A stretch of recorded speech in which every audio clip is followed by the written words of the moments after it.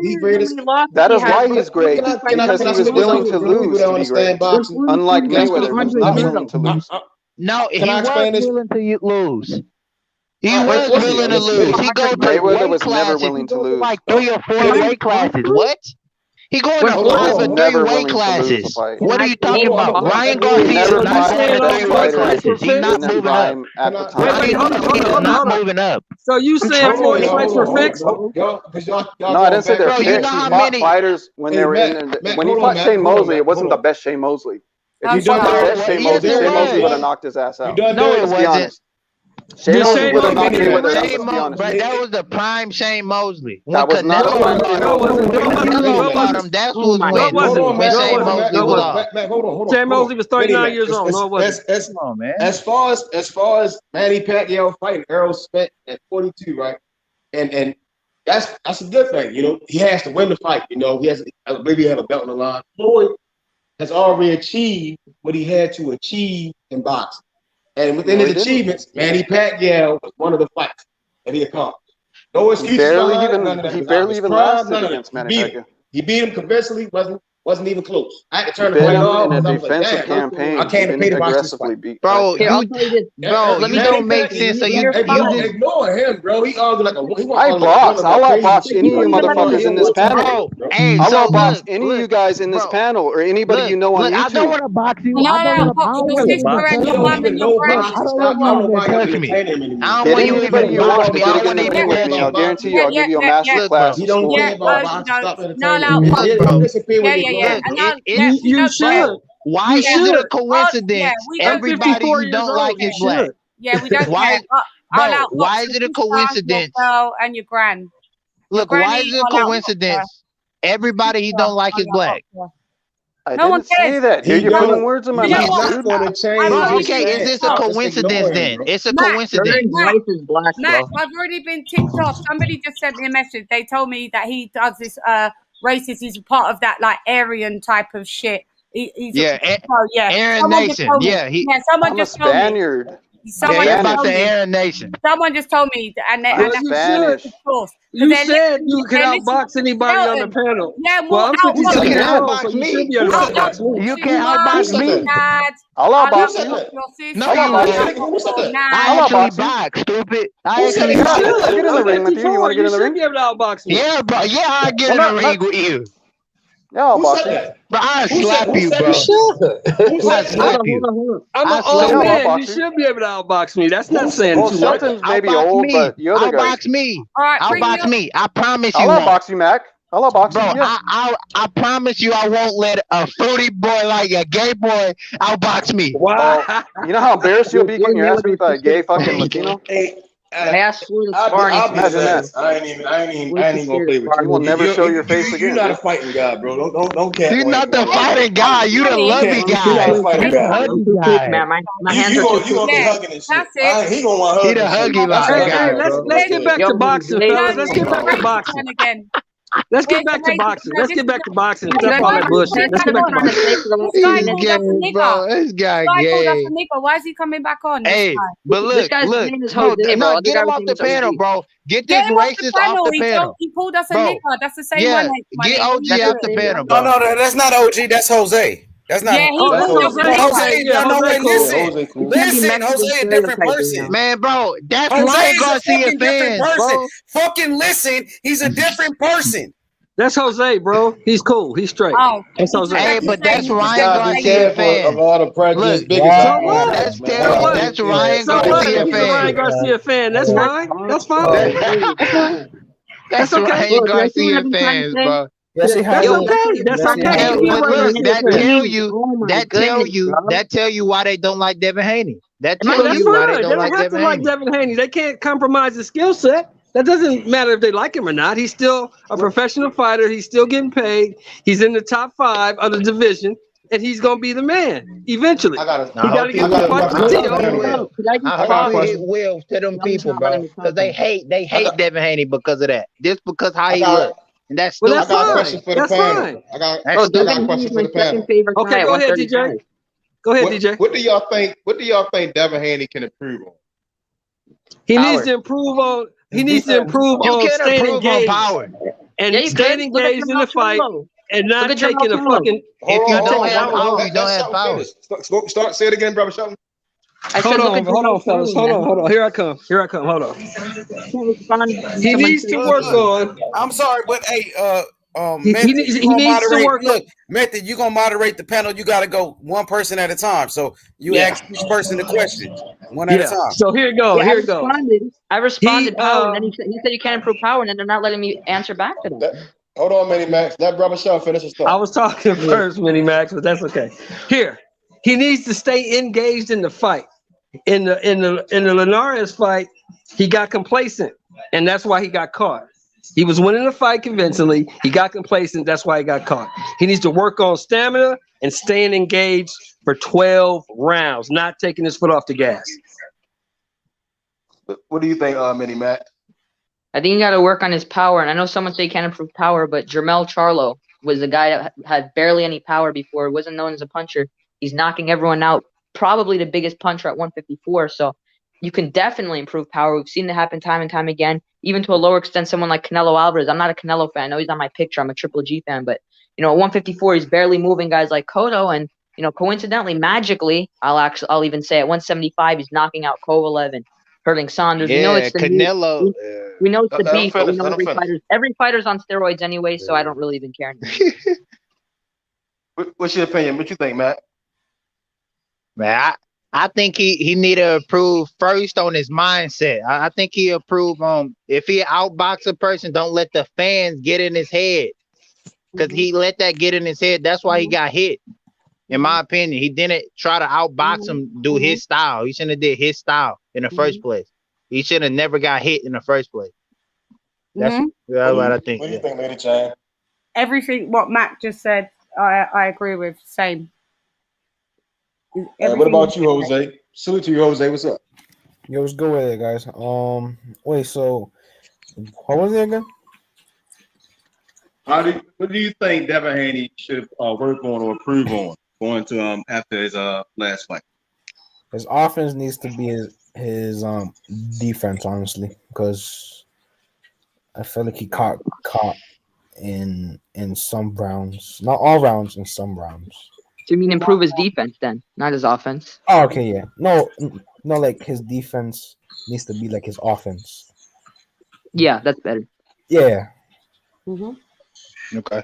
I think everybody made great points. I think I agree with what Brother Sheldon saying. Staying not getting complacent, staying focused. And like Jose said and Mini Max, everybody said, is that offensive game. I think him being not more offensive, but making everything count more so, and I think it will make up for him becoming complacent, and it will prevent him having the mishaps that he had in that last fight. Yeah, I agree. I also think he needs to release his inner Guillermo Rigondeaux, his inner Arislandi Lara, and really just ignore what the fans say and just box a perfect fight and win 12 rounds to 0, because he's trading Linares, who's a much bigger puncher than him, more experience on the inside, more experience trading, and he won most of those rounds doing so, but eventually it caught up with him in the later rounds. And I think if he was able to just box on the back foot, stay sharp, use the jab, and make it somewhat slow the pace of the fight, he would have won much easier. I agree. Exactly. Don't make the fight harder than it has to be. Don't let the fans get in his mind, bro. I actually think let them fans get in his mind. I think at a certain point, after I think it was the fifth round, the sixth round, I saw it coming. Him getting hurt.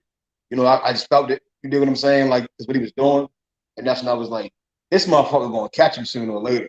And it was more so because Bill Haney was like, stop pulling out. You dig what I'm saying? And he kept doing it in a sense. And I think that does, as Brother Sheldon said, the complacency, and I really wanted him to like just step over more so. Just still to take away that hook so he can land his hook in a sense. Not the hook with him, but take away whatever Linares had to punish. You dig what I'm saying? I want to see him punish him because Linares didn't really want much more at a certain point. At one point, Linares looked like he was just like, this motherfucker is, I can't hang with him, And at one point, I wanted to see him like just slip, make more subtle movements instead of like the drastic reaction, I felt like when he was pulling back out. But did you see that like slowed down replays of when Devin actually missed and ducked under about 3 of Linares? I don't think people noticed that on the replay. His head movement. Devin's fucking IQ is high for his age. He ducked. Yeah, look at what Linares looked like, and look what Devin looked like after the fight. Yeah. He weaved a lot of left hooks. He got away a lot of left hooks. Yeah. My favorite thing Haney did in that fight when it came to defense is he would almost like dodge a shot before he even landed his own. It's hard to describe, but like the split second he touched Linares, he was moving his head out the way of Linares' shot, of Linares' counters. But the issue I did have with that was the drasticness of it. You dig what I'm saying? It's pulling out so drastically.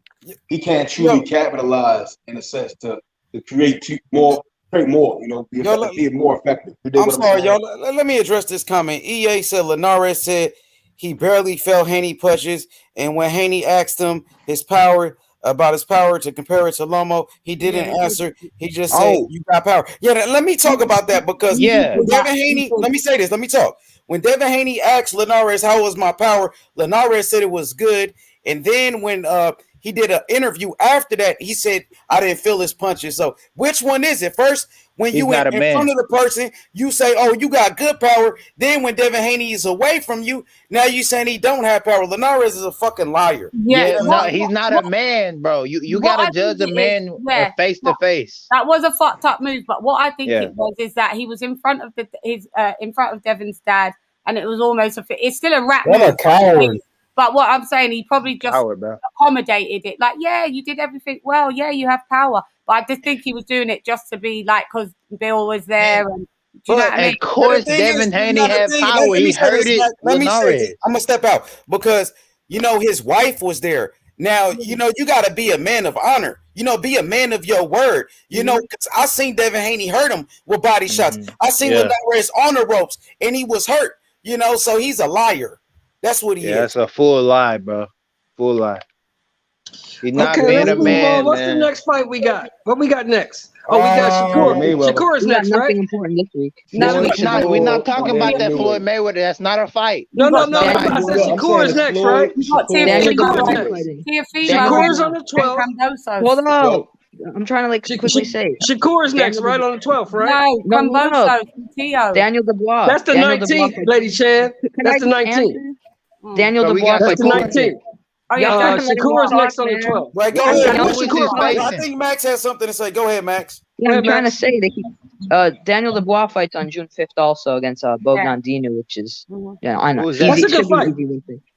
That's a good fight. Bogdan Dinu's entertaining for 2 rounds, and then after 2 rounds, he'll get knocked out like he usually does. Bro, I don't know. What about Shakur, bro? I don't know who that is. What about Dubois shows up, Benny Mac? Well, it's just a strategy move because it puts him in line for the WBA to then be interim to fight Joshua or Fury. It puts him in Mando position to eventually fight AJ quicker than what any other route. Frank Warren actually did a sick power move on that. If you check the tactics, that it puts him in line for interim WBA. And also, Chan, I think he's trying to test Dubois and see where he's at after this injury. He's coming back off that eye surgery. Yeah, so we got to see where he's at. Yes, yeah, he does get into it. He gets into line for WBA. Yeah, if he wins. I'm upset that he'll win. He'll win. Oh my goodness. Sorry, go ahead. I was just saying I'm upset that the Badu Jack Jean Pascal rematch isn't happening on June 6th. I was really looking forward. Yeah, well, Pascal got hit with 3. He got tested positive for 3 substances. Every fighter's on steroids, man. Each and every single fighter. Not one top level fighter is not on something, and I'm certain of it. The amount of ways that you can get away with doing that, if you can get away with having an advantage, you're going to have to do it because everyone else has an advantage. There's 50,000 ways to cycle it out or to fake a urine test and have someone else do it or fake a blood test. There's so many ways to get away with it, and I'm confident that each and every single fighter. I'm confident that each and every single fighter does it. People don't get caught, yeah. All that happened is Pascal got caught. That's all that happened. Yeah, he shouldn't have got caught.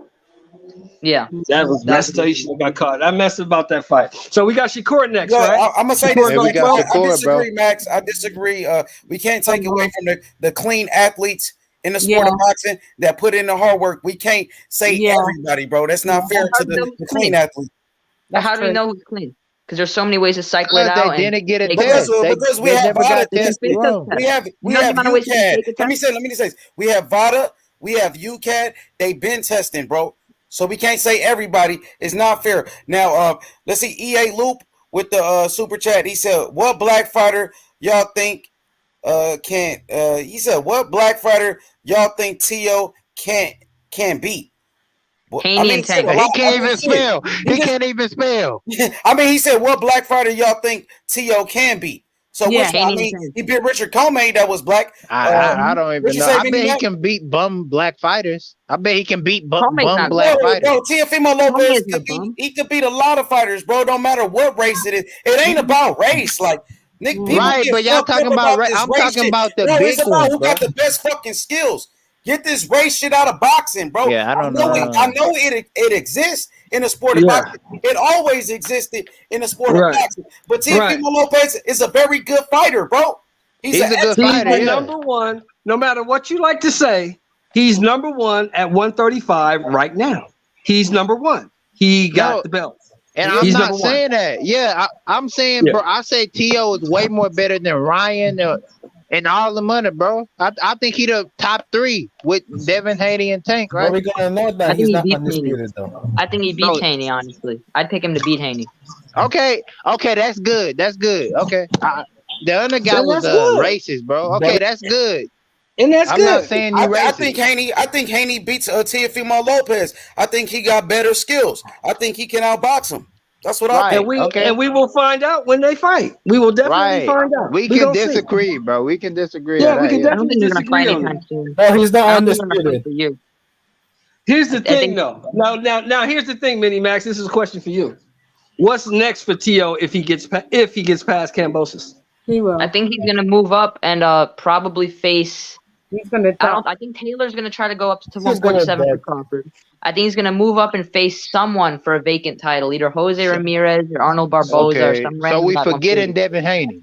I don't think he's gonna fight Haney. I don't think that fight's happening anytime soon. That's my opinion. So what's the reason? What's the reason? Haney. I don't know the business of boxing, honestly, but I don't think they're gonna fight at 135. I think they'll fight either at 140 or maybe but even T.O. is talking. T.O. is talking about Devin Haney right now. Yeah. Fighters love talking about each other, but they know that they have no intent of actually fighting each other. We've seen it 100 times. Yeah. Wow. But that's T.O. Well, I'll say this. If T.O. moves up to 40, that's a duck. It's a bad move. I don't think he beats those guys at 40. You can't duck Devin Haney. Say he fights Josh Taylor. Hold up. Say if he fights Josh Taylor. It's a big if. He can't beat Taylor. He can't beat Taylor. If Taylor stays at one, hold up. I'm just trying to make my point. If Taylor stays at 140 and Teofimo fights Josh Taylor, no way in hell, in my opinion, you can duck Devin Haney to fight Josh Taylor, because it's not a duck. Because I think Josh Taylor is a top 5 pound for pound fighter. You can't duck a top guy in your division to fight another guy. Okay, look, bro, you can't talk. You can't talk about a fighter and don't fight him. Yo, let me respond. Now, Max, the thing is, Josh Taylor, if he stays at 140, he has a mandatory. So Bob Arum, Teofimo Lopez promoter, Josh Taylor promoter, said Teofimo Lopez won't get that fight next. So the only fight that makes sense is the Devin Haney fight for the real undisputed, my brother. What about that big offer too? What about that big offer? And Josh Taylor might move up. He might move up to 147 to fight Terrence Crawford as well. If he stay at 140, he got a mandatory. So and that's a bad move, because if he moves to 47, let me just Taylor gets knocked out. Can I just respond to that? Because H Money asked me something. I honestly don't know how much longer Teofimo can even stay at 135 in general. I'm not even a big Teo fan. I'm a Loma fan, so I'm kind of neutral here. But I honestly think that Teofimo's having lots of issues making 135. His father said it many times. You can tell how big the guy gets in between fights, just natural weight, not even fat. I think he's having way too much issues making 135 in general, and I'm not even sure he'll be able to make it after the Kambosos fight. Eddie Hearn already said he's gonna send Tio a big offer. Yeah, but I just said I'm not sure if he can make 135. Okay, but I'm just saying that's gonna be the most money he making. So if he say no, what you gonna call that? If that's probably the biggest money. If he says no, hold up. If he says no, and it's obviously at 135 and all that situation, all the belts, everything. If he says no, it's a done. But we have to make 100% sure. Let's not jump to conclusions like a lot of these Jamal Charlo fans want to do. Let's be honest. Let's wait till we find out, and then if it's 100% conclusive, we'll say it's a duck. If Tio doesn't fight Devin Haney after he can, if Tio can beat the Campbell, and he doesn't fight Devin Haney, then it's a duck. And look, and he don't want to be undisputed. Then he can't call himself undisputed in that weight class if he don't fight Devin Haney. He can't. Thank you. That's facts. Yep, he can't. And that's facts. If he moves up, he can't. It's not recognized him being undisputed in any other weight class, any other belt. It's It's because only, he can't beat Jose Ramirez. He can't beat And Josh that's Taylor. why He can't beat none of those guys. Yeah, that that's why franchise I belt don't is a get duck TO belt. fans, bro. Yeah, duck belt. That's why I don't get TO WBC. fans. TO fans don't want to be undisputed. TO fans said it themselves. They don't want to see him undisputed. They don't want to see him because they don't want to see him fight Devin Haney. So I don't Josh get that. Taylor. If you Josh want to Taylor see said your himself. favorite fighter, Josh Taylor said himself, until you fight Devin Haney, don't even mention my name. Thank you. I've been I wanting to see mention that. Teofimo Lopez and Devin Haney fight since they were both prospects in like 2018, man. That's a fight I've been craving for a very long time. So let's hope we get it. Wait, but let's admit that that's gonna be a good fight, wait, man. hold on, In Mac. 3 years, come on, man. Mac, hold up. But let's just admit that it's not. I feel like it's not Tio's fault that he has the franchise belt. I feel like it's the WBC's fault. It is. Yeah, it is a WBC's fault. Petition for the franchise, but it is his fault he didn't fight Devin Haney yet. He petitioned. The fight was for the fight. The original fight was for the IBF, was it the WBA and the W? It was the WBC. Loma dropped. WBC was dropped. They dropped this something. They took it away from him. He stripped. Wasn't trying to fight Devin Haney. He was stripped of it. They made the franchise designation. That's just made for money. So they was basically fighting for the WBA, and it was the IBF, the WBA, the IBF, and the WBO. Those are the only belts. But what belt Tio had, Loma had 2 other belts. He dropped his WBC belt to go fight Tio. So, and Tio petitioned for the WBC franchise. So yes, all that blame goes to Tio. Right. He could have just beat Loma and then just fought Devin immediately for the WBC world title. Him wanting to go get that designation to pay sanctioning fees, that's on him. Yeah. It's not a real belt, bro. Because not a real belt. Let's go. Okay, let's go and see what's on the line on TO fight right now. The franchise title is not on the line. Go and look. It's not a title. He's not listed as undisputed in anywhere else. Right. It's not a title. Because he's not. And you can go in this fight and it's not for undisputed. Yo, matter of fact, the IBF president of the IBF, they were on a Boxing Voice today, and they stated that they don't recognize Teofimo Lopez as undisputed champion. The other sanctioning bodies don't, acknowledge him. Go ahead, Lady Shan. Go ahead. Eddie Hearn said the same thing. Eddie Hearn said, that's what I'm saying. Go look on the box rec. It's not for undisputed because they don't. Yeah, it's not. Yeah. Josh Taylor I don't care who's undisputed at 140. Teofimo Lopez is. You can't have 2 belts. One's a champion. They've both got WBC belts. Mauricio Suleiman did that, just pulling favors to fucking help Lomachenko. So it's a duck belt. Yeah, I don't care what the fans or anybody say. It's facts. It's facts. It's not on the line. Undisputed is not on the line. See, it's not facts.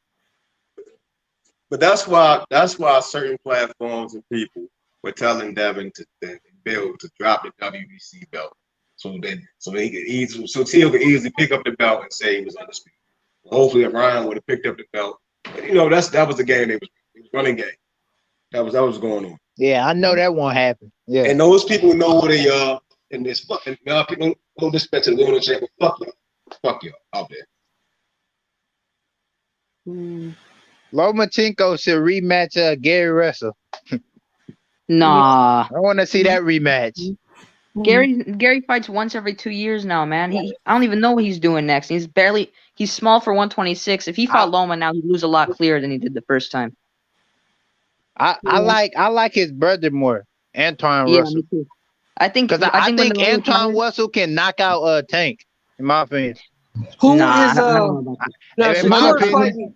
Wait, the next fight we got is Shakur, right? That's on the 12th. Now, who is Shakur fighting? Yes, that's the next fight. Hold up, I was saying when all the Gary Russell brothers retire, I think when all 3 of them are done, all said and done, I think Antoine's gonna be remembered as the best of the 3. That's just he's a bad dude. Antoine is the best. Yeah, he's a bad dude. Gary Antoine Russell. You know Gary Antoine Russell is the only man to ever publicly defeat Jaron Ennis. Ennis has 3 losses in the amateurs. He has 3 losses in the amateurs, and they all came to Gary Antoine Russell. He beat him twice, right? He beat him 3 times. Anderson, yo. He's not better than Anderson. Sidebar, guys. Also, where you have to give props to Haney is that Haney is the first person to defeat Linares on points. Linares has never been beaten on points ever. That's a fact. That's a fact. Now, hey, so that's impressive, bro. Mm-hmm. Who's Shakur fighting on the 12th? He's fighting Jeremiah Nakafila. Yeah, we got to see that, yeah. Shakur, a fighter out of Africa. He's a fighter out of Africa who lost like his first fight and then went on like a random 20-fight win streak. Wow. Okay, so he's good. He's a good fighter. He hasn't fought anyone I've really heard of though. Well, like he did go on a streak.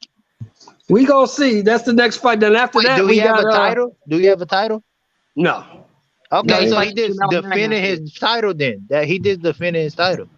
So Mandatory. now, after that, we got what? We got the 26th. We got Loma and Nakatani and Tank and Barrios. No, the 19th.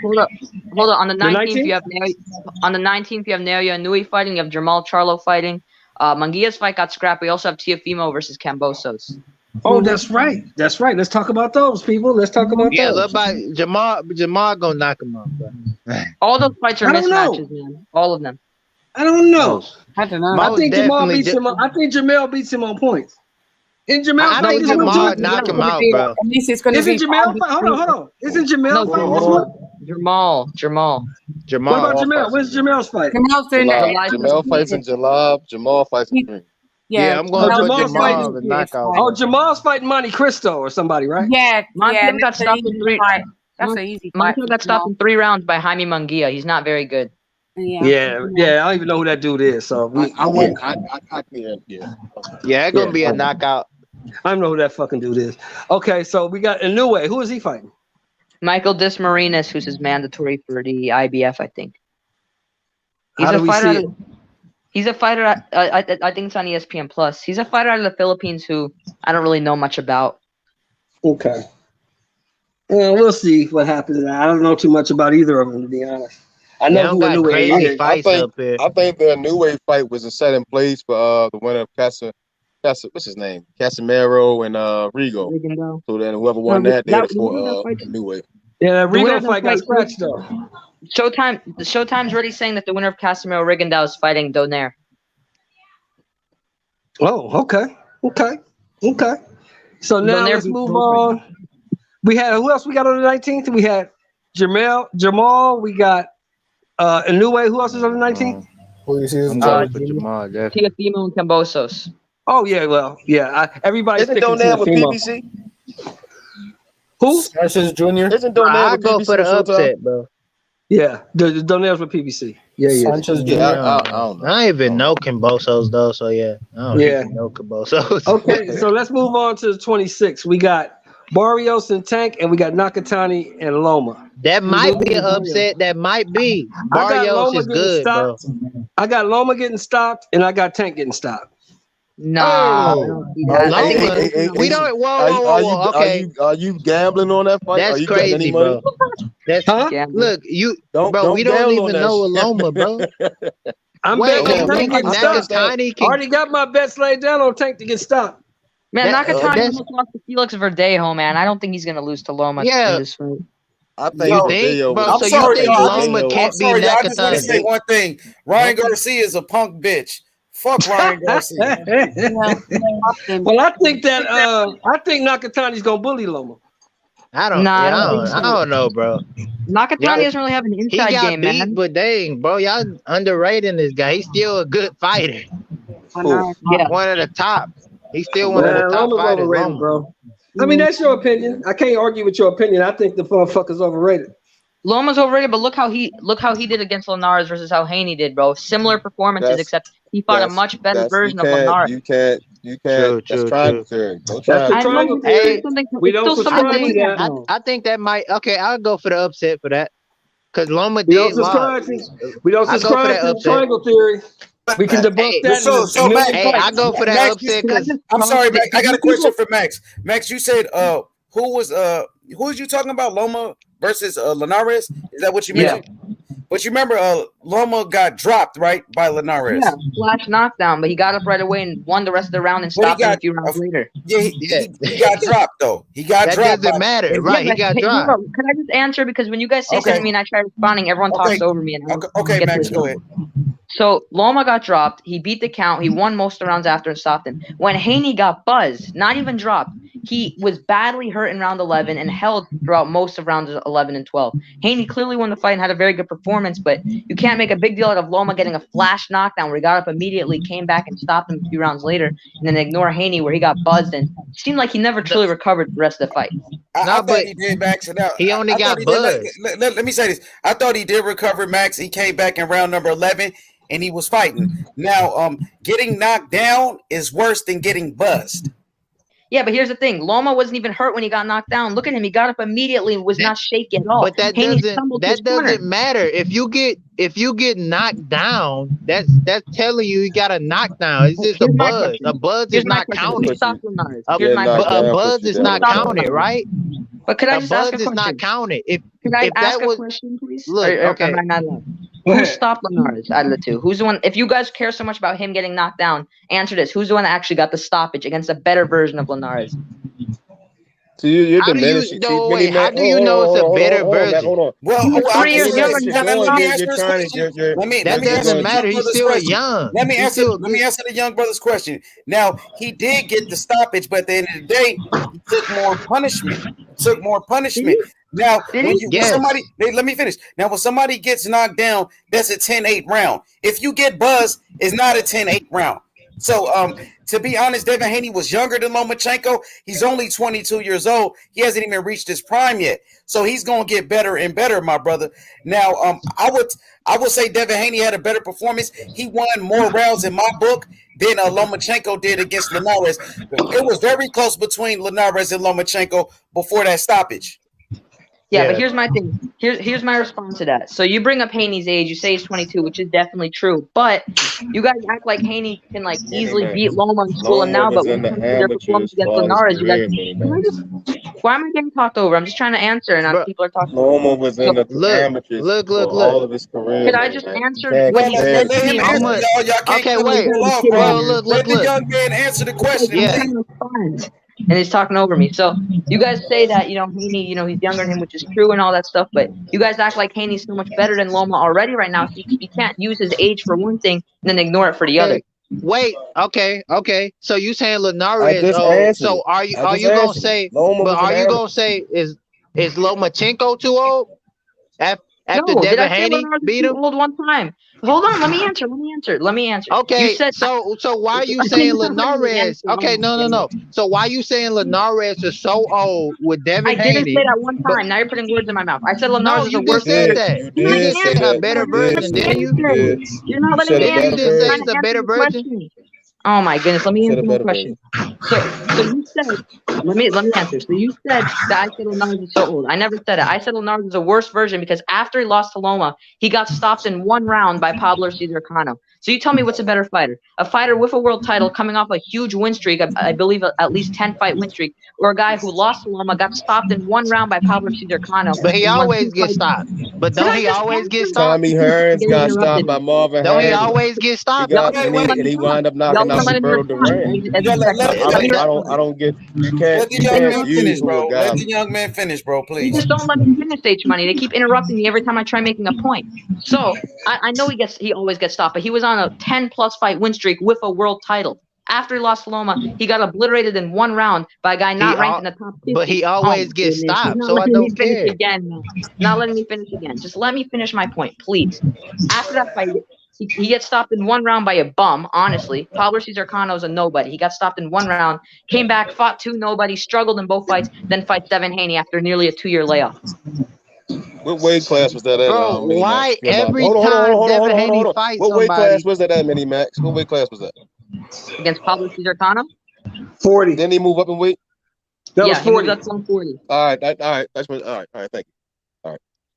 Okay, so he moved up. He moved up. Yeah, He got better proving that he power was already punches when you move up. struggling to make weight, man. It He doesn't matter. moved He got up and stopped in got a round. knocked out He got 3 No, times brutally and it beat in a decided to does come round. back matter. It down. does I'm matter. just If proving you my go point. to Oh my heavyweight goodness, and man! You you guys just don't let lightweight, me finish my points. but I'm I let saying, you guys talk when you guys talk. But you guys don't let me talk. bro, I I just can't find that finish. crazy. I couldn't even talk. Because you're not letting me answer the question you originally asked me. Just let me answer it Bro, you quickly. already answered it. Mark, No, I didn't. come on, No, I bro. didn't.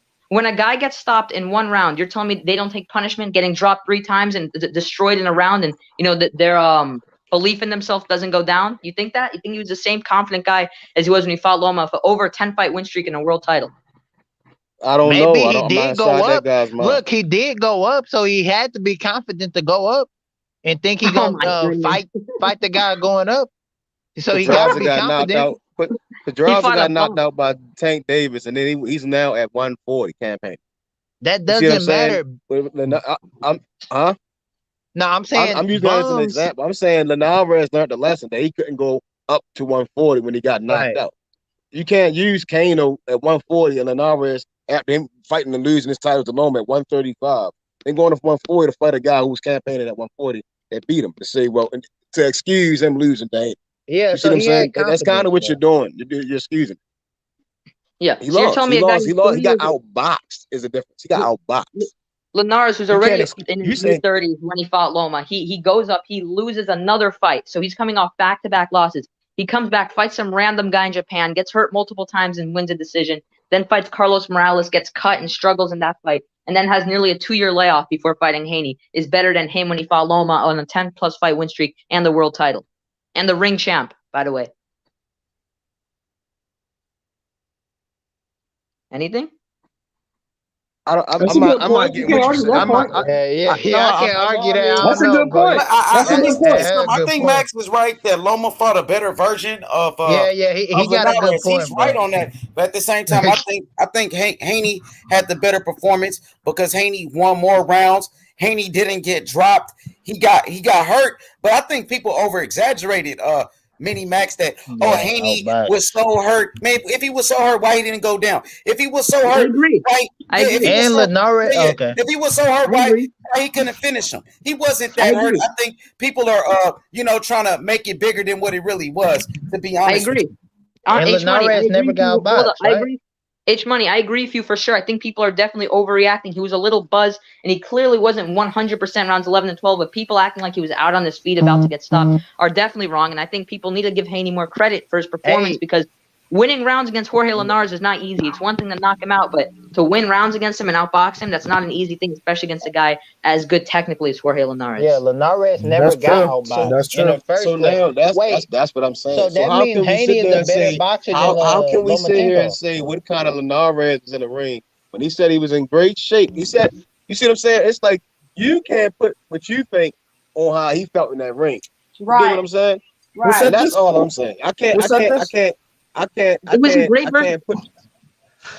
because he was already beaten. And bro, He was look, beaten you before. can't You say for rate the a 10th streak fighter win. and what he can beat and stuff. Some fighters can beat this guy and get beat by this guy and beat that guy.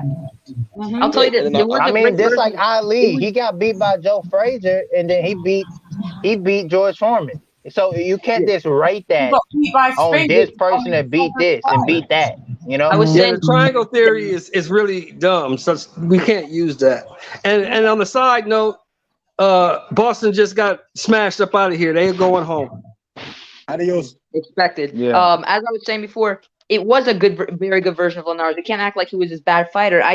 As I was saying before, I think Loma fought a better version because you just have to look at the circumstances. But it doesn't mean Haney didn't fight a great version of Linares. Hey, I'll tell you this right now. The version of hold up. Can I just finish my point? I'll tell you this right now. The version of Linares that fought Loma style made it look like it was a better version. Why can't I just let me finish what I'm saying? Made it look better. Let him finish. Let him finish. Go ahead, Max. The version of Linares that fought Devin Haney, I'll tell you this right now, would have definitely knocked out Ryan Garcia. I'll tell you that much. That's all I have to say on that topic. He would have stopped Ryan Garcia. You think so?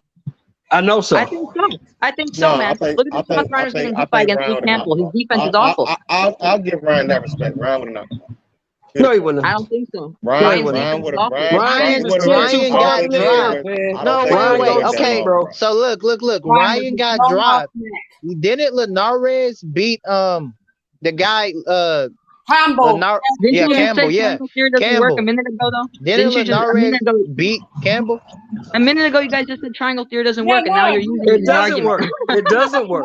It doesn't work. The question. I just don't have no respect for Ryan Garcia. That's the thing. Yeah. I don't think Ryan Garcia beats anybody. He's not as good as people think, and I think his defense is awful. Haney was dodging a lot of big shots, man, and even someone as good defensively as Haney was getting hit by some big shots against Linares. Ryan's defense is nowhere near that good. He's going to be getting hit by bombs, and I'm pretty confident he'll get stopped in that one. Ryan knocks out Linares. Ryan has his kryptonite. So Max, you said didn't Ryan duck Linares too? Ryan did with Linares. Yeah, Ryan Duckland. They on the same network. They on the same promotional company. Yeah, he ducked them. So yeah, Max, remember, when he ducked him? They were supposed to fight in July of 2020. I don't know if you guys remember. Yeah, after that Fonseca fight, right? Yeah, 4th of July. Everything was set up. Golden Boy, everything ready. Magically out of nowhere, for the 80th time in Ryan's career, he did this to Fortuna as well. He does some crap about the pay for that fight and says he deserves more because of how much Instagram followers he gets, and that fight gets canceled. So Ryan Garcia always finds a way out of his tough opponents. He did it with Fortuna. He did it with Linares, and he's probably gonna do it next time he has another top guy booked. I'm shocked. I'm honestly shocked that the Luke Campbell fight even happened. Minimax, is he gonna duck Rolly? Nah, he'll fight Rolly. I promise you that. Rolly is not good. Yeah. He'll fight Rolly, but he won't fight Fortuna. Yeah, I think Ryan can beat Rolly though. He would beat Rolly. I think you can beat Rolly. Exactly. Yo, so I got a question now. Who do you guys think wins the fight between Javier Fortuna and Jojo Diaz? Starting with Lady Chan. Javier Fortuna.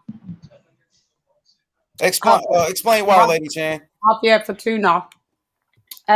He's just best. I think his style. What would you class Javier Fortuna's style? You class him as more of a counter puncher, or do you class him as more of a pressure fighter? Go ahead. Kind of like on the inside a lot of inside punching, lots of sloppy inside work. Kind of like a more sloppy Sean Porter. Yeah, he's very awkward. He's awkward, brawler, but he can box too. That's why Ryan ducked him. That's why Ryan ducked him. So yeah, I'll be going. I'm always with any of those types of fight. I'm always going with. I do like the pure boxer, but I do like a pressure fighter as well. So I'll be going with. When's that fight scheduled in? What's the date? July 9th. And what is it showing on? What network? Because we may get it here. Is it going to be on PBC? I'm not sure yet. You don't know? Well, I know in America it's the Zone, but I don't know where it is in the UK. If it's on the Zone in America, it'll be on here. Then we got that. So yeah, I'm going with Fortuna.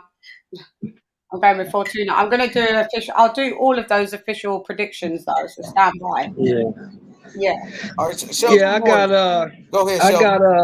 I got Fortuna. He's a rough, tough brawler, and Jojo Diaz is chinny, so he's gonna knock Jojo Diaz out, in my opinion. I don't think Jojo's chinny personally, man. Yeah, he's not chinny. He's never been knocked out or anything like that. I never even seen him go down. He been down. He been down. Against who? He's been down a few times. Yes, he has. I don't remember that. Who was it against? I don't think much of Jojo Diaz. Check the record. Just check the record. Yeah, he was down against who was he fighting at? Against Tevin? No, he beat Tevin Farmer, didn't he? Yeah, he beat him. I was at that fight live. He beat Tevin Farmer. Yeah, he beat Tevin Farmer, but he was down against who beat the shit out of him? Was it Gamble? Gary Russell beat him, but he didn't drop him. I know Gary Russell beat him, but somebody else beat him and dropped him multiple times. I can't remember who it was. About 3 years ago. I can't remember who it was. No. Only Gary beat him. Yeah, I think you got him confused, Sheldon. I never seen him get dropped. I'm thinking about Juan Diaz. Oh, I'm thinking about Juan. Well, yeah. No, Jojo Diaz. Jojo Diaz. The baby bull, is that Juan Diaz? Yeah, that's Juan. I'm thinking about Juan. He retired a long time ago now. I'm thinking about Juan. Yeah, I'm thinking about Juan. I'm thinking about somebody else. Jojo Diaz. I don't even know this dude. Jojo with dog. Let me get my prediction. I think I'm gonna go with Jojo Diaz. Now, Javier Fortuna is the type of guy, who likes to get real dirty in fights, but Jojo Diaz can get real dirty too. I think Jojo Diaz will match his level of intensity, and I think Javier Fortuna will fold like he did against Adrian Granados when he quit in that fight and faked the injury. So I'm going with Jojo Diaz with the upset. What about you, Max? Yeah, I'm in agreement with you. I'm actually edging out JoJo, but I'll say this: it's a very tough fight to call, especially because JoJo's moving up to 135 and Fortuna's a lot bigger. But I agree, JoJo's a dog man, very good inside fighter. He's actually quite polished on the outside too.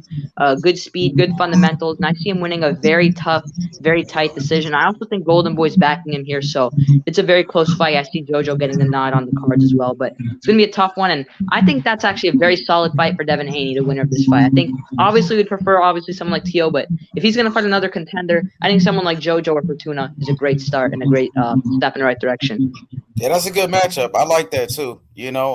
Shout outs to Mac. Mac, what about you? Who you pick, Javier Fortuna or Jojo Diaz in this lightweight eliminator? Maybe Javier Fortuna because he know how to box a little bit. He got that weird style. Win. You kind of breaking up. What'd you say, bro? You was breaking up. What'd you say? Can't do that. Yo, y'all hear me? I got you, bro. Okay, yeah. So you said you got Fortuna? Yeah. You got Fortuna, Mac? Okay. So Shelton Moore answered already. So we go to Method. Javier Fortuna versus Jojo Diaz in the title eliminator. Who you got? I gotta go with Javier. I think he's more of a dog. Fortuna just I think Fortuna has more in his game, and I think he's probably a little bit more disciplined outside of when he fought Granados and Granados punished him. He was letting his hands go, but Granados was just too big for him. But with Jojo Diaz, I don't think he's worried about boxing. I don't think he's focused at all.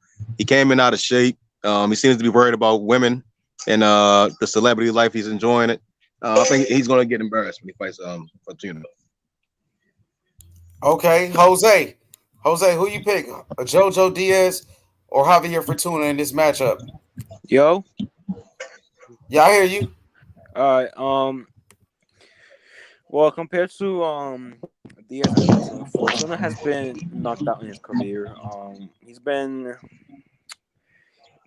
in some fights. I think he went down compared to Jojo Diaz. Mm-hmm, exactly, that's a good point. He got dropped by the dude Douglas. I think Omar Douglas dropped Javier Fortuna. Javier Fortuna more chinny than Jojo Diaz. He got knocked out by Jason Sosa. Keep going. Yeah, and with Fortuna, he's a aggressive fighter. Jojo as well, but with Fortuna being more chinny, I got Jojo in this fight. You said you got Jojo? Yeah. I think more people leaning towards Fortuna. This Jojo Diaz first fight at 135, so we want to see how he adapts to the new weight class. But I think it's going to be a very tough fight. I think it's going to be a very physical and rough and tough, dirty type of fight. I'm going to go with JoJo. Yeah, I like them fights. Hey, you know what I realized? Golden Boy trying to find anybody that they have to fight Devin besides Ryan.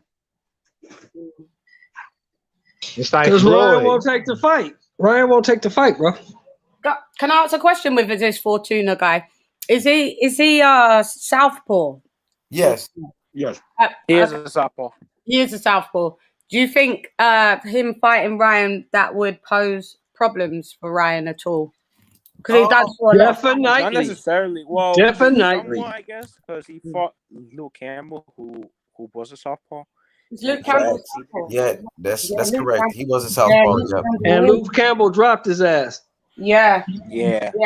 True. So yeah. Okay. I think Luke Campbell better than Fortuna. Luke Campbell much bigger than Fortuna as well.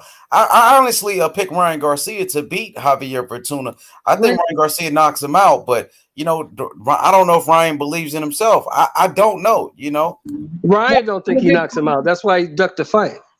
Yeah, because it maybe like his brawling style, and Brawling Star and Southpaw. That's a lot of it's like a wrecking ball coming from. Maybe that's why Ryan said he didn't want Maybe I don't know. Yeah, I mean, don't know why people can Ryan say ducked it's that hating. fight. People can say it's hating, but we just looking at what the dude does. Every time he has an opponent that basically has a chance to beat him, he finds a way out of the fight. Right. So I don't know, how do you explain that? How do you explain that? And what You type can't of be the person best. plays with mental illness? What kind of person does that? Say, I got mental issues. I need to get my mental health together. Then 6 days later, is back in the gym and signed to fight Rolly Romero. And then you're online vacation, remember? taunting Devin Haney, taunting Devin Haney, saying he doesn't like the abuse he gets online, but yet he's going to go and do the same thing to. Yeah, He a exactly. TikTok fighter. He a Remember when TikTok he fighter. first announced the mental illness thing, and then he was on a vacation, partying and shit? Yeah. It's like, come on, man. I mean, you really, what about the people that really suffer from mental illness? Exactly. Mm-hmm. Yeah, he making excuses. He gotta just fight the best, bro. He gotta just fight the best or somewhat the best. He's not even trying to fight the under best, like Javier Fortuna. Right. And the worst part about it is when Ryan Garcia, when he said he had mental illness, like, some people felt sorry for him. When he pulled out his fight with Javier Fortuna, people made an excuse for him. People didn't make Javier Fortuna did. Javier Fortuna said, I hope you get better. I'm sorry this happened to you. I wish the best for you. And then 6 days later, he got to the gym talking about signing to fight Rolly Romero. And everybody knows that dude. He's not even trash. Yeah. You know the juice that's in your trash can after the trash goes out, you got that water down there? That's what Rolly is. He didn't have mental health when he was going to fight when he thought he was going to fight Pacquiao, though. What did he? It's a joke, man. It's a joke. Yeah. Like I said, for those people that really suffer from mental illness, man, and you trying to use this to pull out of fights and duck people, man. I'm disappointed in Ryan Garcia, to be honest with you. Yeah, I lost all respect for the kid. I lost all respect for the kid. I have no respect for that dude. Me too. I think I lost all respect for him too now, Sheldon. Making them excuses, yeah. Yo, what's good? H. What up? Hold up. I wanna speak on that honestly. So with Ryan Garcia and him saying that he has mental illness, I mean, that's all I had to say, and you guys might think about this, but I believe he does, because honestly, coming from someone who has suffered, me myself, I believe he does, bro. You believe what? Why? What gives you that? What do you believe? I mean, I believe I believe in the time that he said it, he really did have it. I mean. Wait, okay. So, like, this mental illness, what do he have mental illness to? Like fighting good fighters? That's what he having mental illness on, or if it's out the ring? What is this? Did he have a history of this? Now, I don't get for example, you, Jose, like, did you have a history of like the mental illness, like in the past when you were younger, or when did that happen? When did you suffer for it? Now, Ryan Garcia, the only time we heard from him when he had mental illness is when he became the mandatory to face Devin Haney. Exactly. Yeah. To fight the best competition, Devin Haney. He got mental illness. So that's when the mental illness. That's the first time we heard about that. We never heard anything about Ryan Garcia suffering from depression or any type of issue. None of that. So go ahead, Jose. No, I mean, I just wanted to say what I had to say, honestly. I mean, but at the end of the day, everyone has their own opinion. But I do believe, because coming from someone that has, had issues, I mean, I support of him 100%, honestly. Yeah, for sure. Yeah, that's good. When Tyson Fury went through his mental illness, he was out the ring for 3 years, contemplating suicide. Became alcoholic, was on drugs. Now that seems like a serious issue. Well, Ryan Garcia, He back after 1 week. Come on, go ahead, Lady Chen, cook his ass. Yeah, it doesn't make sense. It's because you see when he fought to be the eliminator to fight Devin Haney. Right, we heard about his mental illness then, but he didn't bring it to the forefront. So he ducked then, but then when he got posed with Luke Campbell, it was probably a bit more of a payday, whatever. So he managed to do that. But what he realized fighting Campbell, how mortal he is. So he got dropped. And I think that then when he got the Fortuna, that triggered probably some anxiety. He realized this is going to be a bit too difficult. So he used his get out of jail card. Like it's like holding a baby in front of someone that's trying to beat you up. You know they're not going to hit you now that you've got the baby in your arms. So get out of jail free card. Exactly. Jose, it's not fair for the real people that suffer from mental illness like yourself. For this guy to use it to pull out a fight, that's not fair. Yeah, most definitely. Yeah, I agree. There's no way that we can prove it. That's the thing. I never heard a person want to fight before. Like he already was the #1 opponent, and he trying to fight, but for the title. But he already got the chance for the title. So I don't get that. Here's the thing: when have you ever heard of a #1 contender, a mandatory challenger, say, "Oh, I don't want to fight that guy. He hasn't fought anybody." Well, he's the champion, and you're not. That's crazy, right? So why you don't want to fight him? Oh, you don't want to be the champ. You just want to be an Instagram guy. Yeah, he does. Yeah, a TikToker. Yeah, that's what he does. Jake Paul. Yeah, all them people. Yeah, bro. I don't get that either. I never heard that in history. I mean, history. You work all your life to be a champion, and then you don't want to fight. Yeah, crazy. And then, guys, sorry, Big Reg, what's happening, Reg? Bear in mind, he said he wants to retire by the time he's 27. So you think that he'd be doing as much as he can within?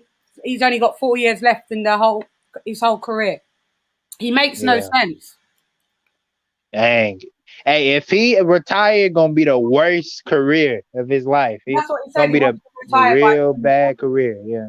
Yo, Ryan Garcia, he has no class whatsoever, man. None. When you got dropped, you got sat on your ass. Devin Haney was at the fight. He could have went to Twitter. Oh, I would have knocked you out and all of that. But nah, he's being respectful. Kept it real. He wanted to make a fight with you. But now, when you suffer from mental illness, Devin Haney didn't say anything about you. He said, I hope you get better. I wish Ryan Garcia the best. But once Devin Haney gets hit with a big punch, he wins the fight easily. He doesn't get dropped like you did, Ryan Garcia. You got knocked down by Luke Campbell. You know what I mean? You went down. Ryan's a fucking bitch. I'm going to be honest. He's a bitch, bro. I lost respect for Ryan Garcia. Me too. Yeah, that show you who really he is, man. Yeah, I have no respect for that kid after he did that.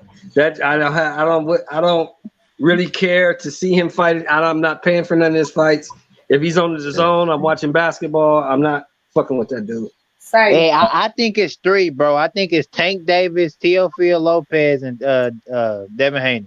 I don't think it's Ryan Garcia. No, Ryan still got talent. I ain't gonna take away from his talent. No, he got talent, but he gotta fight somebody. He gotta fight somebody. I don't even care if he has talent or not. I'm done with him. I don't want nothing to do with the dude. He gotta fight somebody first, bro. He gotta fight at least somebody higher up, bro. At least to be considered that big or that 3 or that 4. That fatal 3. Well, again, at the end of the day, everyone has their own, their own opinion, and also. What about Lomachenko and Ryan Garcia? I think Lomachenko would beat him too. Me too.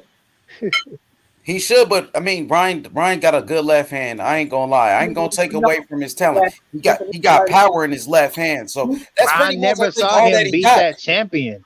I think that's all that he got. He showed some heart when he got back up when he got dropped by Luke Campbell. He did, and we all respected it. We all respected it, but the fact is, what's happened afterwards? Now we don't respect you anymore. Yeah, he lost all that respect he gained by pulling the stunt he pulled, and that's on him. It's the same with when we was going in on Errol Spence, right? You can't put something out on a public platform for public consumption and then try to dictate how somebody responds to it or views it. You can't do that. You put it out there. If you don't want nobody talking about you like that, don't put pictures out there. Yeah, like that. Exactly. Yeah, that show you who he really is, Ryan Garcia. Mm-hmm. Talking on that internet, for real. He does. Yeah, I mean, he can be big. He already big. He can have a whole other career in that internet stuff. Are we talking about boxing? Mm-hmm. I don't got no respect if we talking about boxing. He got fans, all that stuff. I don't care. I didn't get why that guy said that. He got more fan base, so he got a better career. That don't make sense to me. Yeah. It does if you into Instagram and all that TikTok shit. Yeah, it does. I guess so. Yeah, I guess so. If you in Instagram and stuff, it's a better career, in your opinion, I guess.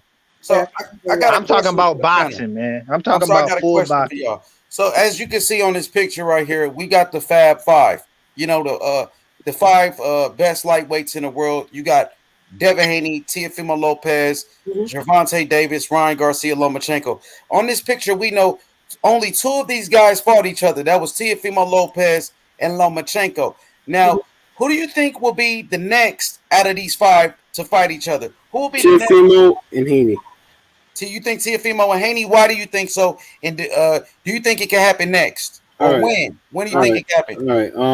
All right. So I believe it can happen after Teofimo fights his mandatory, but at which and also I have to say this, he could have requested to not fight his mandatory. So he didn't really have to fight his mandatory. But again, I believe this is going to happen after he fights Kambosos, because Teofimo has, he's been talking his shit, saying that he wants Haney next. His dad as well, saying that, he wants his son to fight Haney. And then Haney, he's saying that he wants Teofimo to fight for the actual undisputed. So I believe this will happen like somewhere around fall. So yeah. I agree with him. I think that most likely would happen. I don't know. I'd like it to happen next, but I don't have again. Most likely, yeah. Again, Teofimo, he didn't have to fight his mandatory. He could have requested. Yeah, he could have requested Haney, because that's what comes with the franchise title. I think it has to happen next, because I think Teofimo's talked himself into a corner. So if he gets past Kambosos, he has to fight Haney. If he moves up, he's not gonna get the Taylor fight. That's not happening. So he has to fight Haney next. That gonna be a duck, though, bro. That's a duck. Yeah. If he don't fight Haney next, it's a duck. Because he talked himself into big this. Duck. It's big duck, bro. What do y'all think about Teo saying he was gonna make Devin his mandatory? It's a lie. It's a lie. He can't make Devin his mandatory. Devin is a champion in his own right.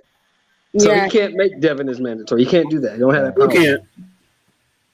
It sounds like delusions of grandeur. It sounds like he's the power. Feeding himself too much. Yeah. Yeah, the fame getting to his head. Mm-hmm. Do you know what? Like Ryan. Linares said that he finds Ryan very unprofessional for pulling out of the Fortuna fight. Even Linares has just stated that. So everyone's thinking the same thing. What about Luke Campbell? What y'all think about him and Devin going back and forth? Oh, have they been going back and forth? Was it on Twitter? For what? I mean, Luke Campbell is the 135-pound version of Danny Garcia. Everybody takes turns whooping his ass. Right. Who, Luke Campbell? Yeah. Yeah, he's the 135-pound version of Danny Garcia. He's just like Danny. Everybody take a turn to whoop his ass. That's discrediting Danny now. Hold up. Danny's still good. Did you guys know Danny's still good. Danny's still good. Tell me who Danny beat at 147 that mattered. Yo, hold up. I don't know.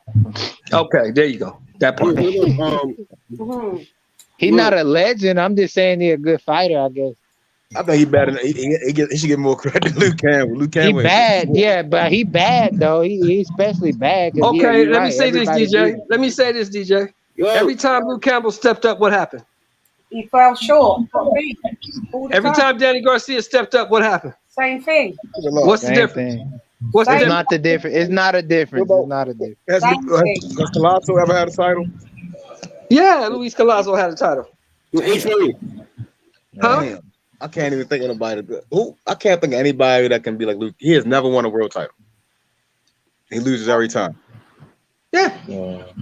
How many titles is in boxing? Like, too many. Too many, bro. Too many. The WBC makes the most titles. It's the WBC, yeah. Yeah. This guy got, I don't get that. Like, this bum got this title. How did he get a title? I don't even know. Come on, bro. It was to help. It's so much titles. It was to help Lomachenko out. Let me ask the panel a question. Serious question. There's a lot of Teofimo fans, and Teofimo is a great fighter at 135 pounds. I will not take that away from that man. He is great at 135. Mm-hmm.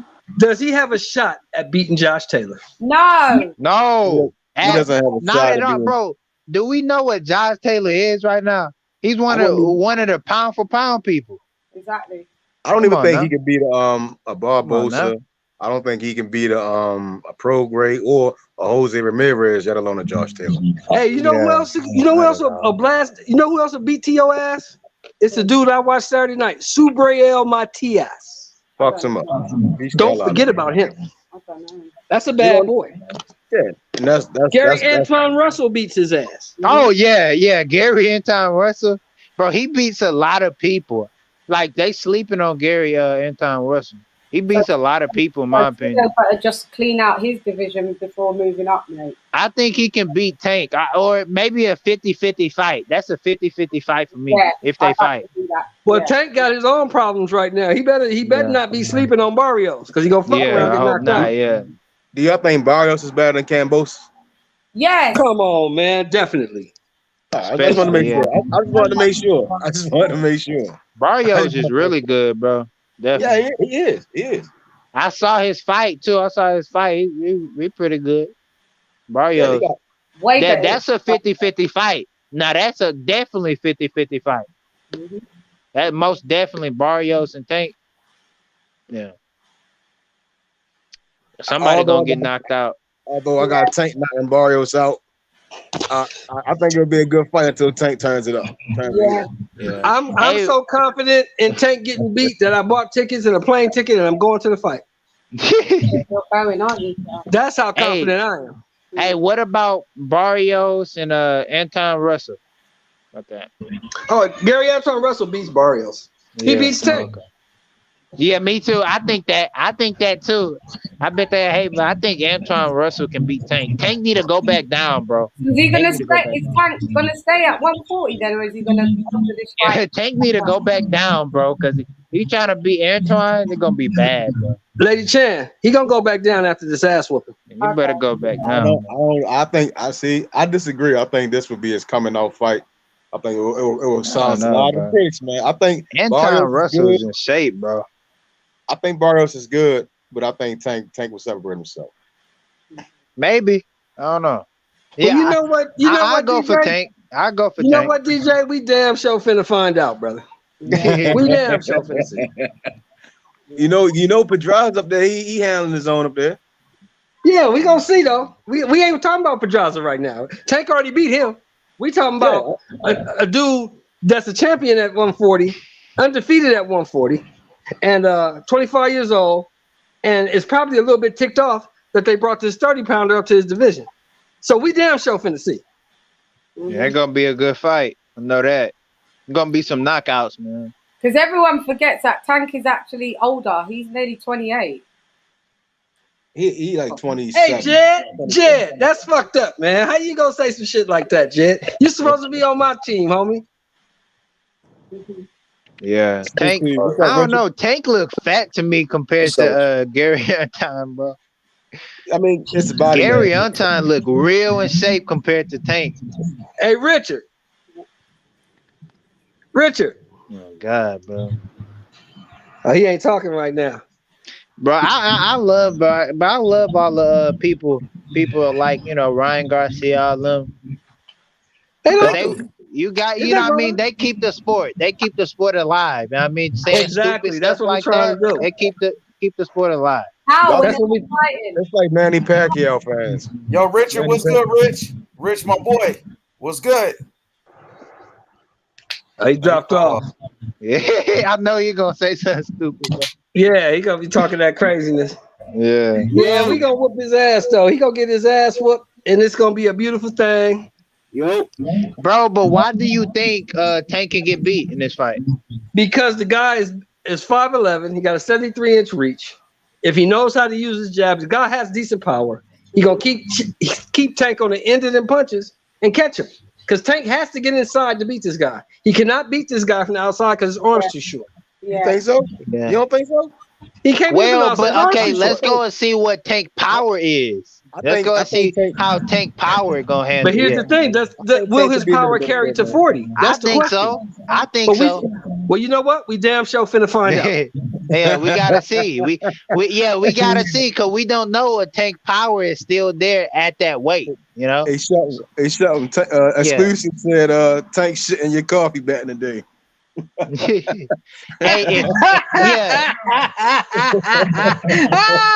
Exclusive worked out for that one. That was a good one, bro. That was a real good one. I like that one. I just want to see. I just, like I say, man, and I'm speaking from the fact that I participated in the sport and I've been following the sport since 1969. So I know what I see. Now, if Tank pulls this off, if he gets inside and knocks this dude out, all respect to Tank. I give it to him. I just do not see it happen. What do y'all think about Subriel Matias versus Brandon Lee happening? What do y'all think about that? That can hypothetically happen. Subriel Matias versus who? Brandon Lee. Oh, that's a good fight. They gonna make that fight happen? No, they're in the same rankings for the IBF. That's not a good fight for Brandon Lee. He's too young. No, that's a good fight. That dude, Matias. He ain't ready for Matias. He's a beast, homie. Crush that kid right now, bro. He ain't ready for that. Yo, Richard, what's good? What's up? Y'all can hear me? Yup. We got you now, Rich. I got Tank getting beat up, Rich. What you think? You're right. By Barrio. I wouldn't argue anybody saying either one because I just wouldn't argue either way. I can see it going both ways, honestly. But 5'10", okay, long arms, Tank Davis, touched up by Santa Cruz. I just don't know, bro. I ain't gonna lie. Right now, I'm leaning toward Barrios. But if he does beat Barrios, it would show me something. I'll damn near put him above a lot of people that I don't have him above right now if he beat Barrios. Oh, definitely. He wins this fight. Hey, I was wrong. In my opinion, he's gonna be the best lightweight. People that's gonna be the best lightweight. Here's my question, though. This is what I want to ask y'all. Lady Chan, I'm gonna start with you. Can Tank still make 35? This is what's been his ongoing issue. This is what I was going to say. Maybe this is why he just wants to go to 140. He may actually do stay there. But he's always in them sweatsuits and that. He finds it hard to make weight. Look at him when he's not in fights, in between fights. He blows up for a little dude. Yeah, so I don't think he'll be staying at 135. He's getting that got some good fights. If you can't make the weight, then if you're struggling, there's no point. But I think Devin Haney can move up though. I think Devin Haney can move up. Yeah, Devin Haney, he can make the weight. But Bill said it has been a tough job. So he's got better at making 135 healthier. But I mean, he can easily because he's going to fill out. They'll be at 147. Yeah, I think Lopez can move up and Devin Haney. I don't think Ryan Garcia can. He can because he's like 5'11". He would get 8 alive at one. He'd be knocked out though. Yeah, but meaning he could still make the weight. He's gonna be able to make the weight. He's a big. Yeah, body wise. I don't think Tank's moving to 140 because of weight. Because he just made 130 and it wasn't really a problem. So I don't think him moving up 10 pounds is because of weight problems. I don't think. I do. I think. There's a belt. You said what happened for the belt? There's a belt, I think. So you said for the belt? It's a power move. Grab a belt and move back down to 135. But I still think he finds it hard to make weight. But nobody respects that WBA regular belt. I know. So I honestly don't understand the move. Quite frankly, I don't understand the move. Other than him trying to prove that he can fight with better comp and bigger comp. Yeah, but because there was fights to be made at 135. I think he can make 135 if he just made 130. Yeah. So was he? I mean, he risked it though. He risked it more than like everybody in a lightweight division. What was your question, Shelton? I don't know. In my opinion, he risked it. He risked it more. He taking chances more than anybody. The reason I asked that question is this. There's a ton of money to be made at 135. Why would you skip 35 and go straight to 40? It got to be the weight. Because you can make way more money at 35 than you can at 40. I don't think that. I wouldn't say that. I think any of the fighters at 135, the money lies with Tank in a sense. I think Tank will fill up the arenas. You know, I think he is the money man at those weight classes, and him. I think because the higher you go up in weight class, it tends to be bigger paydays. It depends. I think it depends. I said if he beats Barrios, then he will definitely be more of a money because the fight is a pay-per-view fight. It's a great undercard. I just see him being him wherever he go, he would be the money man.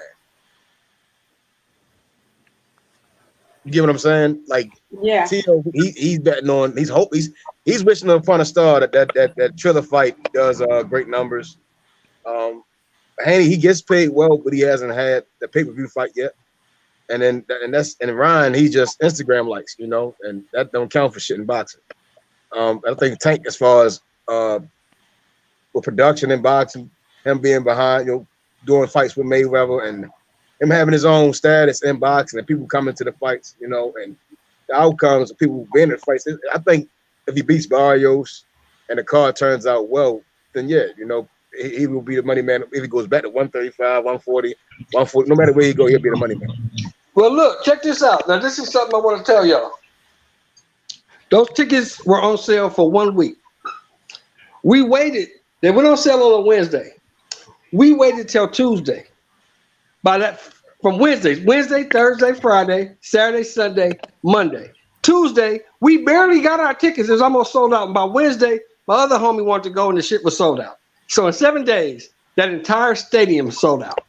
God damn. Which stadium? Hey, Tank is the most popular in lightweight, in my opinion. I think he's the most popular in the boxing. The State Farm Arena in Atlanta is sold out. I don't know about that. Ryan Garcia popular than a motherfucker, and Tank say he want to fight Ryan Garcia for a reason. So you got to give Ryan. He got and Devin Haney. Tank you got to. Now Devin Haney making more money than Tank. Devin Haney made over $4 million in his last fight against Linares. He's the most paid. Devin Haney's the most paid. How could so are they paying somebody who's not fulfilling for them? I don't think they'll be paying him if he wasn't producing some. But the thing is, Devin Haney's the most paid, but but Tank Davis commands PPV. Devin Haney doesn't at the minute. Pay-per-view, but how many pay-per-views do you think Tank sells? Well, I don't know. Devin Haney fights on the zone and there's no pay-per-view, just like Canelo fights on the zone, no pay-per-view. And he's one of the biggest stars. Anthony Joshua and Canelo, the two biggest stars in boxing. I know Canelo doesn't do pay-per-views. Anthony Joshua does, because he's not on the zone. He's on the zone in America, but in the UK, I believe it was pay-per-views. Yeah, by pay-per-views. But didn't that's a good question. Hold on, y'all. No, didn't Eddie Hearn leave Sky Sports though, and they on the zone now? He hasn't. Yeah, he got a 9-figure deal from the zone. The announcement is in July or June. He said coming soon. But let me ask you this. That's a good question he had. That's a good question. How many pay-per-views do we think this thing is going to do? Which one? No, I'm saying how many does Tank do in the past for I don't know. Davis versus Barrios? How do you think this is gonna sell? About five. About five. What? 500,000? About five. Yeah. About five. It's gonna be in Atlanta. The card is actually a great card. Yo, give me 1 second. We got Raider in the backs.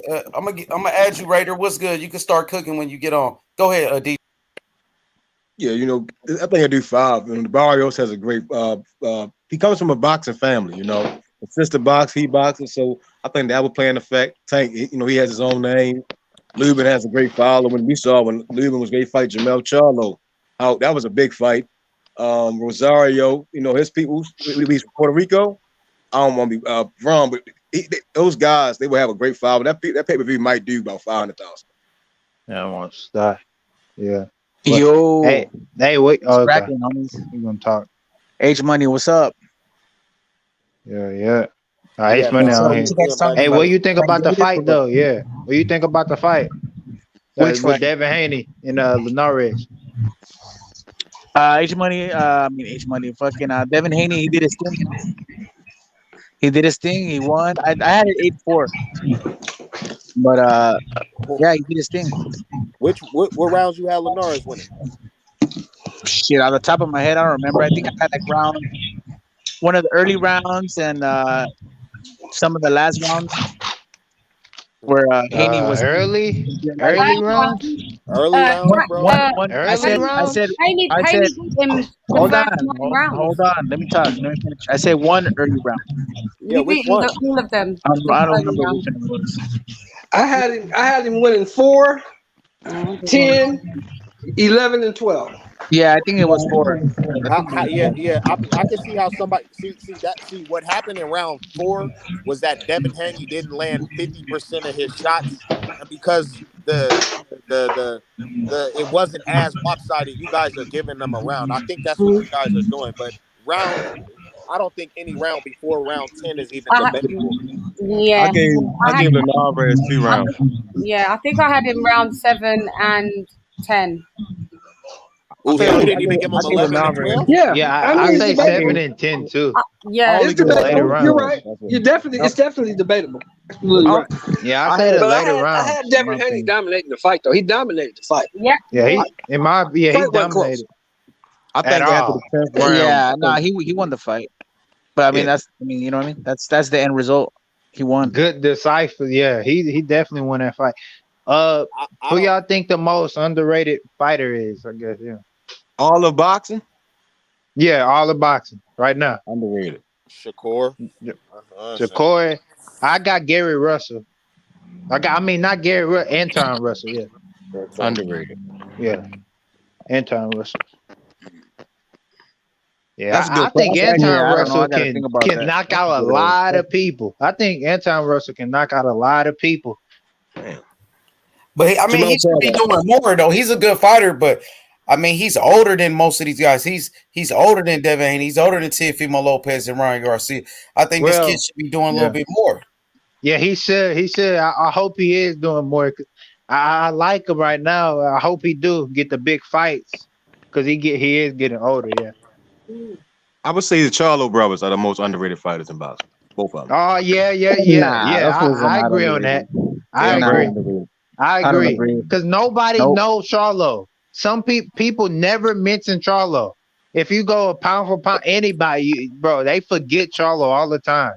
Yes, Charlo's is the underrated, the most underrated. I give Jermell all the credit, but I don't give Jamal. But I'm talking about most people. Most people don't even say the Charlo name. I think Mel is in most people's top 10 pound for pound. No, I don't think that. No, not at all. I never heard that in my life. I think he worked his way up in the pound for pound rankings. I think Raider is right. A lot of people respect Jermell Charlo for what he's been doing. I never heard. I just never hear people saying Charlo. The man got, you know how many belts Jermell Charlo got? He got the WBC. He got the WBA, IBF, Ring Magazine. Got to give that kid credit. I think a lot of people do got him ranked in the top 10 now. I think his name is not big. I think he's good. He should his name be is in that. not big, of course. Yeah, his name is not but big. we talking about accomplishments. Yeah. He's talking about being underrated, not being known. Underrated? Don't underrated mean this fighter can't beat this fighter? Yeah. Right. That's what I'm saying. They'll say Charlo will get knocked out on a lot of people. So that's too different. Being underrated means you're not getting credit for wins. Like you're it's not. Yeah, it's the Charlo. No, they not. You are, but most people is not. Jermell Charlo is getting credit. Jermell is getting credit. Bro, let me say, I think everybody gives them credit. Let me say it. But listen to what Raider is saying, bro. I think he's right. A lot of people got Jermell Charlo in their top 10 pound for pound now. Well, I gotta see that. I gotta go on YouTube and see that. I do, but I don't think nobody else. I think I gotta see that. I gotta see that. because nobody mentions Jamal like they never existed. No, yeah, you gotta go around the YouTube more than at least where the communities that I go to. Almost everybody's got Jermell in the top 10. Like most boxing hardcores, have hardcores, hardcores though. But we talking about well, yeah, media where hardcore, everybody else. I bet hardcores, because they Jamal is good. If you hardcore, you no, actually not watch Jermell. His last fight, he is pound for pound. Not Jermell. I mean Jamal. I mean Jamel. Yeah, Charlo. Yeah, Ma's not doing anything. I don't. Yeah, they need his it. last fight. No, his Maul's last fight, just he not came getting in. big fights because they won't give him fights, bro. He's doing something. I think, bro, then I'll say Jamal dangerous is too, bro. Canelo, he turned out a fight with Canelo, so. I don't remember him turning down the Canelo fight. He was Canelo's mandatory, and that's why he's a champion at 160. That's why Canelo moved up and tried to beat Triple G. Hold up. That's on paper. That's not debatable. That's on paper. Hold up. Even Oscar said it when Canelo was still with Oscar. Well, I don't really believe Canelo just said Canelo. I mean, Oscar De La Hoya today just said that Canelo was running from Charlo. He just said that. The fact of the matter is Jermell Charlo himself said he would never duck a Canelo fight. He basically said it. He basically said that his brother did duck that fight. Let's get it. That's in paper. Bro, Jamal, bro, they chasing that for 6 years. How would they deny that fight? They chasing that for 6 years because he didn't want to he turned down the fight. It's well known. Hey, like, look at the articles. I never heard of that. Jermell said it. No, I don't believe that. I don't believe that. No, I don't. That was his mandatory. Canelo moved up. No, exactly. He dropped right now. That doesn't make sense. Yeah, he did. He went and fought. Okay, you got to go look at the video that his brother did. Then he ratted out. He ratted out his brother disrespected his brother's wife, man. Jamel does say some wild ass shit, and I don't take everything he say with a grain of salt. Yeah, I think he was mad at his brother. But why would he make something up? No, I bet he would. I bet he would. Brothers do that. I have a brother, and I would say something like that if I didn't like him that day. You know. Nah, bro. You don't know what brothers do. Then they always fight. Come on, everybody's got brothers. bro. If Jamel disrespected his brother's wife, then I take anything he says with a grain of salt, bro. I have to. How did Charlo get his belt at the weight division that he's at right now, the WBC belt? He didn't fight nobody for it. No, I know. Right, no, listen. I got him because he just fucked up. He didn't fight anybody for it. When else in history does this ever happen? What do you mean? Be more specific. It's happened 3 times in history where a fighter didn't have to fight to get the belt that he wanted. It was when Riddick Bowe dropped his belt because he didn't want to fight Lennox Lewis, his mandatory.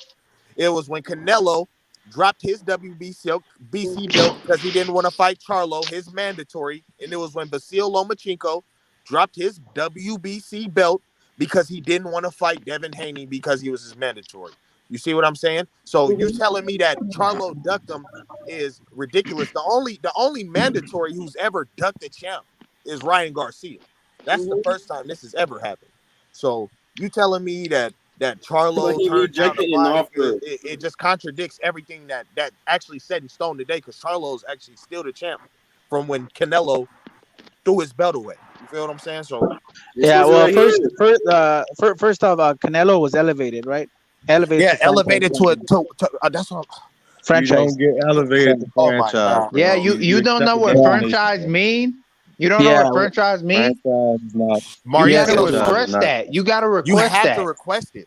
Yeah, you gotta request that franchise. All right, let me ask you something. Who was the franchise before Canelo? Nobody, right? There was never a franchise before Canelo. So how are you gonna request something that was never invented before? Because they love doing shit for Canelo. Nah, you can't. Mauricio Suleiman already said it. Mauricio said it. Why would I argue about some shit that Mauricio said? But how would I heard that. how would you request something that never existed? That franchise never existed. Canelo, The same because way they he love requested Jim. Canelo. Like Nah, that's not the the way. same reason Because why they love Canelo. Why is Canelo pound for pound? Why is Canelo pound for pound? Pound for Why is he pound not, first. number Why? one? Because he's a Number four-division one. world Because champion, bro. he's I got fighting you, all the Raider. Yeah, I'm champions. saying. I got you, He's Raider. I fighting all got the you. champions. You know what? I'm saying he's I a got good you. I got fighter. you, Raider. He's You know a why good Canelo? fighter. Hey, I got it, Mac. You know why Canelo is ranked pound for pound? Because he beat some of the top guys, man. He beat Triple G. He been in the ring with Mayweather at 23. He beat Miguel Cotto. He beat Daniel Jacobs, Sergey Kovalev, Landy Lara. He should be beat these pound for guys. pound. he did not beat Callum Landy Smith. Lara. Hey, He in beat him my on opinion, Billy Manny Joe. Pacquiao should be pound for pound too, though. He should be up there. He He is. hasn't fought in 2 years. Yeah, no, I wouldn't put him up there. This nigga ain't been in the ring. He's Hell no. He's eighth division world champ. He is Yeah, but pound for He pound. hasn't If fought we in going 2 off, He is years. pound. we going I'm based not off saying pound number for one. He pound, should be up there. Yeah, but he's still pound for pound. Yeah, Yeah, he's pound still for pound for now. pound. Yeah, he Top is. 10. all time, but not right now. He hasn't. Yeah, fought in 2 hell years. no. Yeah. Come Number on, Yeah, bro. that's what I'm Well, getting the mixed thing up. is You that gotta the thing fight is right now to be pound for pound, right? the Yeah, thing is that because when top Mayweather 10, right? retired a So couple times, there's they took him off the list because he wasn't active. Pacquiao hasn't been active. So he's not. yeah, that's why there's a top 10, and it's not just number one guy, right? Yeah. So It's you don't have top to have 10. him at number one. So what do y'all think who should be the number 2 pound for pound? I got Bud number 1. Yeah, I got Canelo, Bud too. I got Canelo number 2. One and two got to be between Crawford and Canelo. It's between those. Canelo 1, Bud 2. Canelo is in my pound for pound by the grace of his fans. Me too. If By it the wasn't grace for of his Canelo fans. fans, I wouldn't put him in my pound for pound at all. I'm a fan of Canelo. So Canelo's number We one. can tell, No but doubt. did we? But can we? Nah, bro. Canelo. Bro, he already got a loss though. I know he get that. Crawford hasn't fought. Hey, Hasn't fought DJ, elite DJ, I'm gonna be competition as a real boxing person, as you know, really watching the sport. You got to give Canelo his credit, man. You got to, bro. I can also take the pads away from him too. That's why I don't. If it wasn't for the pads, all credit go to Canelo. Didn't Canelo lose one time? He got a loss on his record. Canelo not only has. Did the pads take away from Roy Jones? When Roy Jones tested positive at light heavyweight, did it take away from Roy Jones's career? Then he moved up to heavyweight and beat John Ruiz for a heavyweight title, and nobody said it took away from his accomplishments. But Canelo popped twice. I don't care. I'm not a fan of Canelo popped twice. That was for the same thing, bro.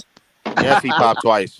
Yeah, it's for the same thing. How long does that stay in your system? You can if they keep testing him 10 times in the same day, that means he popped 10 times. Hey, no, because they hired it. Canelo won't test positive no more because boxing hired the thing for Canelo. Yeah. How do So you feel about that? I bet he can cheat now because they shit, hired he's the not boxing. freaking He did. what hired is it called, bro? What did they They hire? hired what you call it? The What do levels of that, steroids give you? whatever's in the beef, Whatever steroids give you.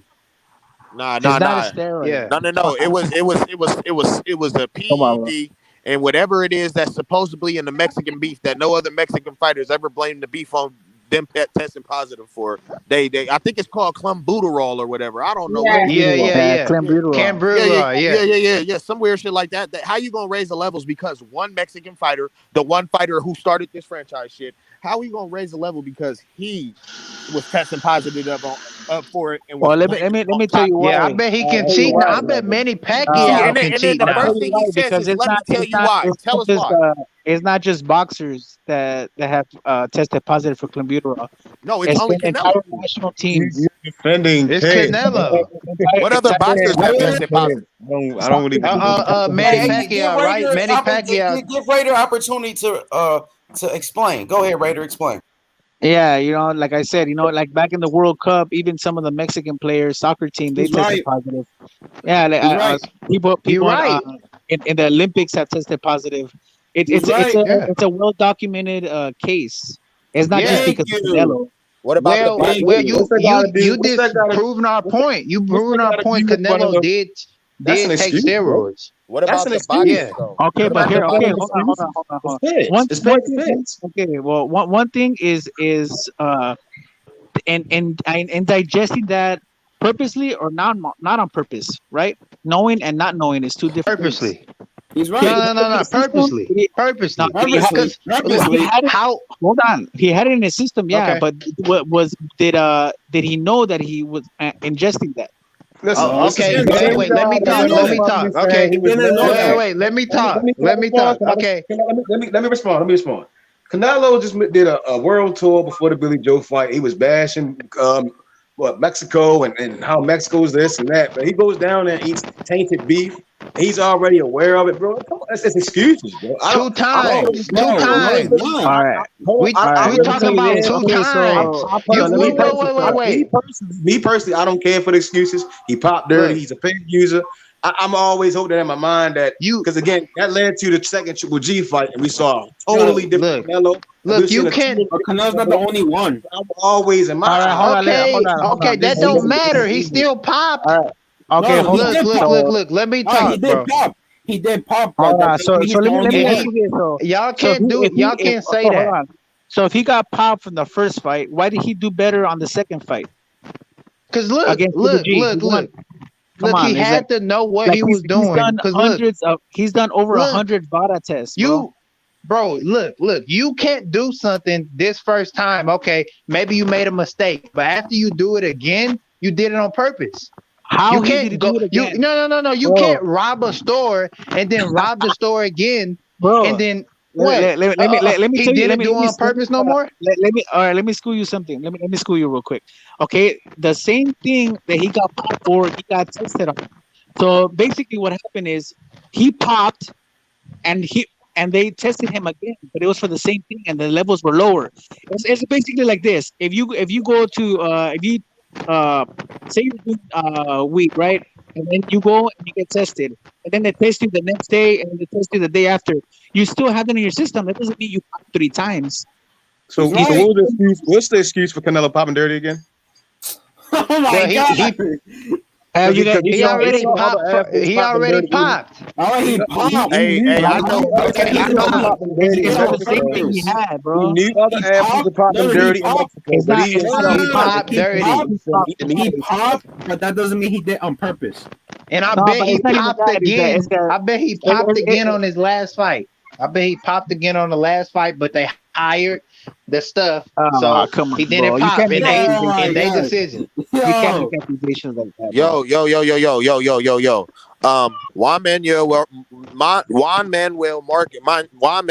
Marquez. He's out of Mexico. I ain't never heard no Mexican beef excuse coming from him. Oscar Valdez from Mexico. Never heard about this beef shit from him. Berchelt, Oscar Valdez lives in the United States. No. Miguel Berchelt just defended his belt like 8 times. Bro, y'all make excuses, bro. He's never popped. Like I can just already imagine excuses. the heat that Mike Tyson would get if he popped, the heat that Floyd would have got if he popped. And you guys keep making excuses for him, and he popped. Who's making excuses, bro? How y'all talking about Wilder? But y'all making excuses too, dislike Wilder, right? But no, who's making excuses? What's the excuse? Not talking about what the fuck does Wilder got? Both of y'all. What excuse? Y'all saying all Mexicans do this, all Mexicans eat this meat. That's excuses, man. Yo, Mac, hold on, Mac. Let me step in now. Since Wilder's name was mentioned, I want to get everybody's thoughts now. Lady Chan, starting with you. Deontay Wilder's new trainer, Malik Scott, recently compared Deontay Wilder to Muhammad Ali. What did you think about that? Fucking pathetic. Blasphemy. Those 2 names shouldn't be mentioned in the same conversation, let alone the same sentence. Like, it's ridiculous. I'm going to do a piece on it tomorrow. They're just deluded. Enough said. I wouldn't just say it was like it wasn't. I just think he just said the wrong thing, bro. But like, there's plenty of conversation you can have where Deontay. I don't know, but like but I'm pretty sure he meant on some like social shit, and nobody could really touch Muhammad Ali socially. Well, are we talking about fighting? Are we talking about out the ring? I can get why he's saying that. No, you can't. He said it socially. Because he stick up with his people, just like Ali did. Yeah, but that doesn't make you the same impact as Ali. He's nowhere close to Ali. Ali I mean, he ain't sticking up for his people. The man just got rid of Mark Ali Breland, didn't come a out black with trainer. conspiracy that don't mean nothing. He's still sticking up to his people. Bro, I ain't gonna lie. I don't know Didn't he talk bro. about George That Floyd? shit is a He's sticking lie, up his bro. The people. man just fired his black trainer, bro. Mark Breland. He Wait, was hold up. sticking He up just for his fired. Wait, people, hold bro. up. He just fired his black trainer, Mark Breland, and kept the That white doesn't dude matter. who checked the gloves. If it was the gloves that looked suspect, he kept the white dude that checked the gloves. Wilder's a fucking fraud, bro. He ain't nothing like Ali. Hey, I No, ain't even gonna lie, way. yeah, bro. Muhammad Ali faced so much adversity talking the way he was talking 60, 70 years He ago, got bro. put in You prison can't. and was crime for 3 years. That is standing a stance. When did Wilder do all of that? What are you talking about? No, Never, it's not even close to Because everybody hate him. Because everybody hate him. Just like Ali. Oh, bro, everybody loved And he fought Muhammad for Ali his in bro. the US Bro, I government. think Wilder out the ring is kind of like Ali. No, well, Yeah, no, I'm not gonna lie. Out the ring. I'm Rethink not that saying in the again. ring. No, Ali stood up him. for a cause, bro. Yeah, Ali but stood up for a cause. He stood up for everybody, for all people, bro. Wilder is a joke, bro. Don't ever compare Wilder to Ali, ever. Mac, bro, Out the Mac, ring. bro, we locked in, bro. Out the Mac, What ring, did he do in out the the ring ring. exactly? Out the No, ring. Bro, y'all just hate. Y'all just hate Dante Wilder, bro. Yeah, bro. what did he do? Bro, that's facts. Y'all just hate Dante Wilder. That's what he was Yeah, in the ring. we He hate do out the liars. cause. We don't like liars. We don't like Dante liars. Wilder is a hated boxer in boxing. Hey, what did he do out the truth. ring? No, what did he do out the ring? What did he do out the ring? I ain't gonna lie. Can somebody because he answer stand Raiders' for question? George Floyd, bro. Mac, give me 1 second, Mac. Can you please answer Raiders' question? Go ahead, Raider. Yeah, what did he do out the ring? That you're saying I said because he stands for George Floyd and stuff. That video standing for black people. So he did one little video. No boxer was standing for black people like him. So he did one little video, little short 1 minute video, and that's the same as what Muhammad Ali did. I'm not saying crazy like that, but nobody standing up black people like he is. That's the truth. Yeah, that's not No, that's the truth, bro. Step in, bro. Mac, you said the George Floyd thing. You know how many people went to go protest? He ain't the only person. He didn't even go to a protest. All he did was do a little bullshit ass poem. And you know when he done the poem, he didn't even do it. He didn't even do it like sticked up to the guy, bro. This is a silly argument. It took him 6 to 7 days to even acknowledge the George Floyd thing. Go check it. It's facts on his Instagram. Exactly, no, bro. like Ali. Yo, I'm gonna say this. No, Richard, you said it's a bullshit argument. It's bullshit. It's bullshit for Malik Scott to compare Deontay Wilder to Muhammad Ali. That's some bullshit. And Wilder don't even correct Malik Scott and say, yo, you know what? Nah, it's not even like that. Wilder's all with it. Load of bollocks. No, I just think he just used the wrong choice of words. It was a bad choice of words. Well, don't do it again. It was a horrible choice. Bro, I think so. Hold on, no. That's what Wilder likes, though, Richard. Wilder likes yes men around him like Malik Scott to feed him bullshit. That's what he wants. This might be true, but look, Teofimo Sr. just said the same shit. He just tried to compare Teofimo to Muhammad Ali. I didn't hear too much.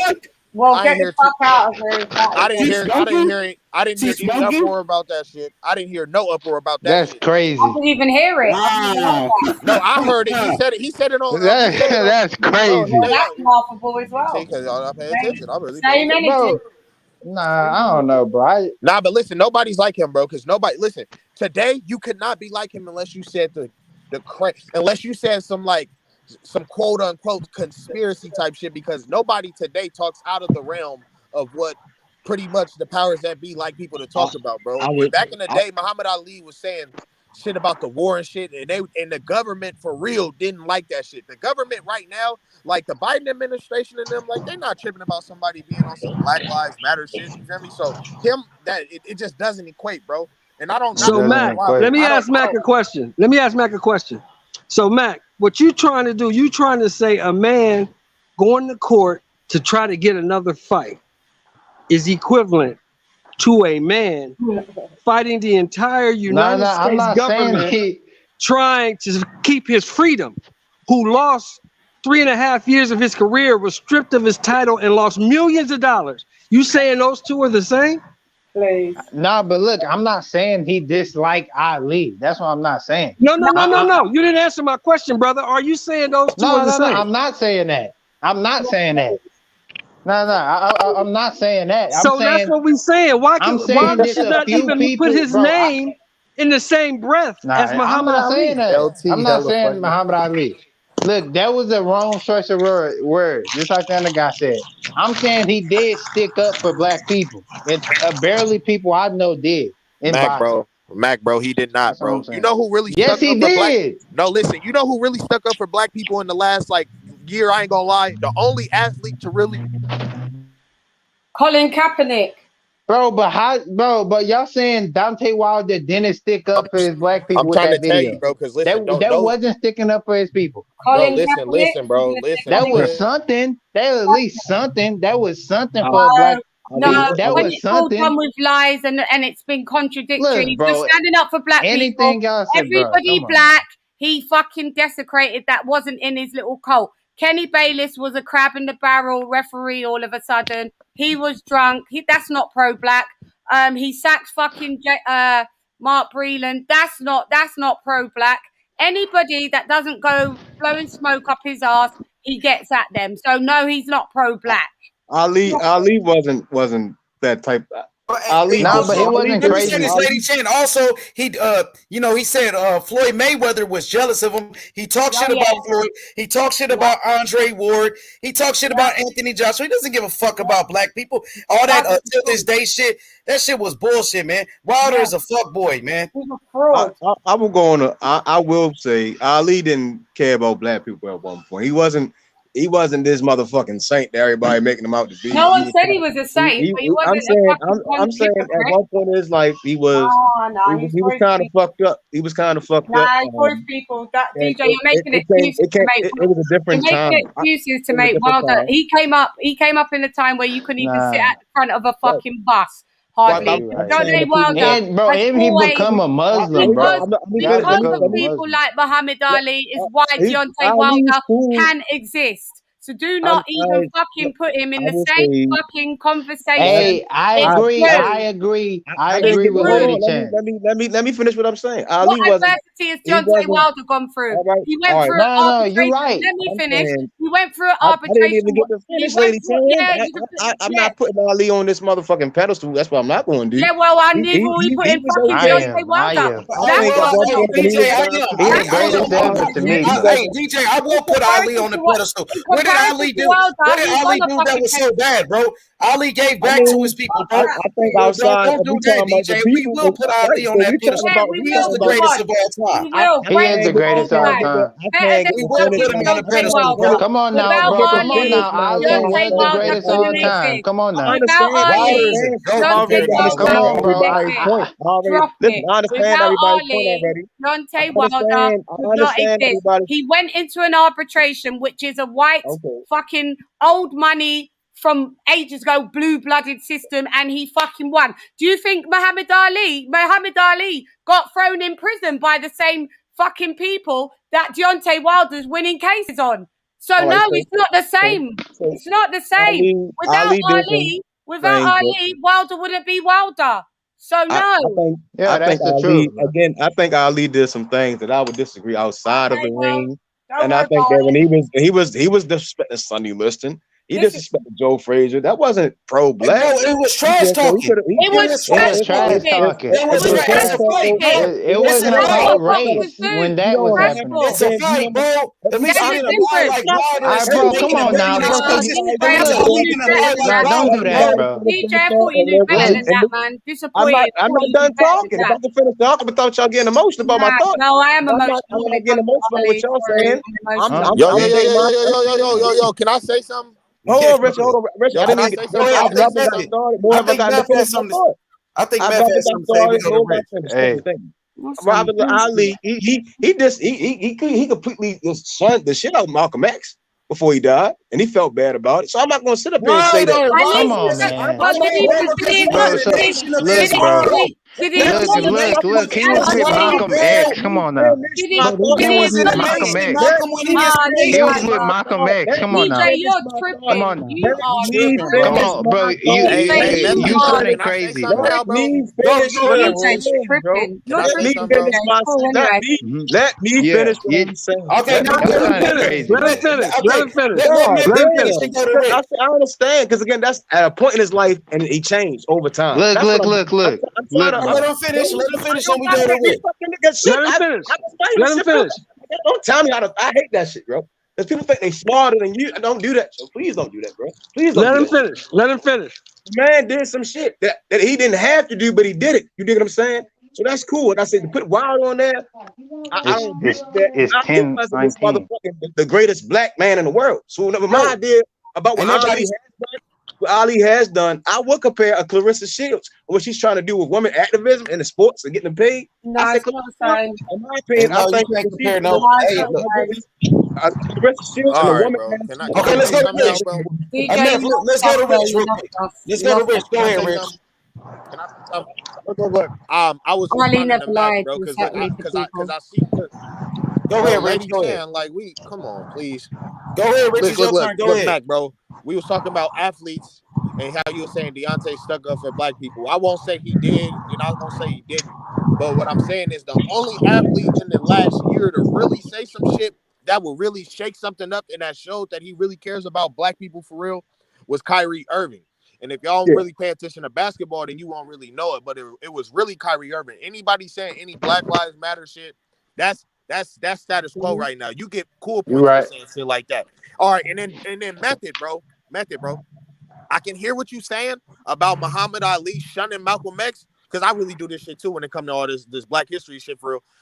But in terms of Muhammad Ali shunning Malcolm X and you feeling like he don't deserve credit for that, bro, I'm not gonna lie. Just about everybody in the Nation of Islam at that time shunned Malcolm X unless they really knew him and unless they knew the fuck shit that that Elijah Muhammad was on. You feel what I'm saying? And that's kind of what he was with them young girls, bro. He wasn't the best Muhammad Ali that was supposed to be at that time. That's what I was trying to get. Yeah, he was dirty. He was dirty. Let me talk, bro, because Muhammad Ali is my hero, bro. Now, when you say the Malcolm X thing, like the brother just mentioned, everybody in the nation was doing it. He was ordered to do that by the nation, bro. Yeah, they had the choice. They had to make a choice. Thank you. Go with Malcolm or stay with Elijah. He chose Elijah. But thank you. That's what I'm saying. He wasn't the man that he became and bro, retired. But either way he was with black people, wasn't he? Either way he was with black people. It's so disrespectful. I can't believe how disrespectful you cannot this conversation is. Yeah, you cannot put anybody. I'm sorry, Sonny. The question was, what did you think about Malik Scott comparing Deontay Wilder to Muhammad Ali? Now it's blasphemy. It's going everywhere. Malik Scott was wrong for doing it. Point blank. It's blasphemy. They can never admit it. It's blasphemous. They can't ever admit it. Fanboying for Wilder, they'll make every excuse. It's blasphemous. You cannot put Wilder in the same breath as Muhammad Ali. Fucking liar, Wilder, bro. Somebody that lied and got his ass whooped and then made up a million excuses. Ali didn't make no excuses when he lost to Joe Frazier. He didn't make no excuses. Yeah, they know it. I don't know. That's crazy, bro. I don't agree with that. I don't agree with that, bro. Look, bro, we already all agree on that, though. Bro, Ali was the biggest for black people for a century. Come on now. He was the first black person being outspoken. No. He was the first. Let me talk, bro. He was the first person that was outspoken as a black person and spoke his mind ever. Now that's why you got people like Mayweather saying whatever he wants to say. Why you think Wilder is able to talk shit and do that? Because Ali was the first person to do that. I disagree. It might have been Jack Johnson. Who was an athlete before Ali that spoke his mind? Give me one. Jack Johnson. Before Ali? Jack Johnson. Jack Johnson was doing that shit in 1908. Jack Johnson doing that shit in 1908. Hey, but no, Jack. But he was Johnson. You know what Jack Johnson was doing? You know what Jack Johnson was doing? Had three white girls. You know what he was doing? He was going around sleeping with white women. So he was going around with white women. Let me talk. Now, Jack Johnson was going around sleeping and fornicating with white women, so that made him an outspoken and a leader. Nah, he didn't do shit. It's different times. You can't. I'm not Ali, nah.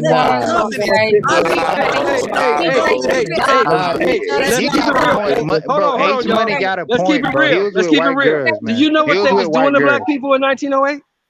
It's a different time. They're totally different time. They was hanging niggas in 1908, man. Hanging niggas. They was hanging niggas. Hanging. Lynching So, and hanging. the shit Ali did in 1964, 65, 66, in 1908, they would have hung his ass. Thank you. So, yeah, we can't compare. That doesn't take away from That's a different time. It's hella black people that was doing shit back there that would have got him hung. I'm talking about athletes, though. Who was the first athlete that spoke his mind and wasn't afraid and said whatever he wanted to say? Even George Foreman, hold up. Even George Foreman said Cassius Clay Muhammad Ali was the first person to do it. Nobody's arguing that, bro. You right about that. Yeah, I'm talking. Okay, I'm done. Go ahead. Yeah, that's Muhammad Ali. That's Muhammad Ali. Let's get off the. We can switch it to something else. Now, I got a question for lady. I'm sorry. Go ahead, Rich. Go ahead. No. I was saying, let's switch this shit. Go ahead. Yes, I want to ask Lady Chan. Yeah, let's leave Ali alone. I'm sorry. I got a question for Lady Chan now. Eddie Hearn recently this weekend he did an interview. He said that Anthony Joshua, I guess, is tired of fighting mandatories. He might vacate the WBO title. What's your thoughts on that? And this is where Eddie Hearn always goes wrong, talking too much. He said this before when they was going to do the Fury AJ fight, saying that they're bigger than the belts. If AJ wanted to vacate, he would vacate. Now, AJ's always came out afterwards and said that's not AJ's intentions. So I think Eddie Hearn should be quiet because he doesn't speak on behalf of AJ. AJ's not vacating the belt. He's training now for Usyk. So Eddie Hearn needs to be quiet because that's not a guaranteed thing. If you heard Anthony Joshua say that, cool. But Eddie Hearn likes to jump the gun and talk a load. And I think maybe it's a leveraging kind of like, fear tactics. Like to say, oh, if you think you're going to bully us around, we may just fucking throw in this belt and then you won't get as much sanctioning. You won't make a great percentage if Anthony Joshua's not. Gives a shit about the WBA fucking belt and the gosh, no, the bollocks.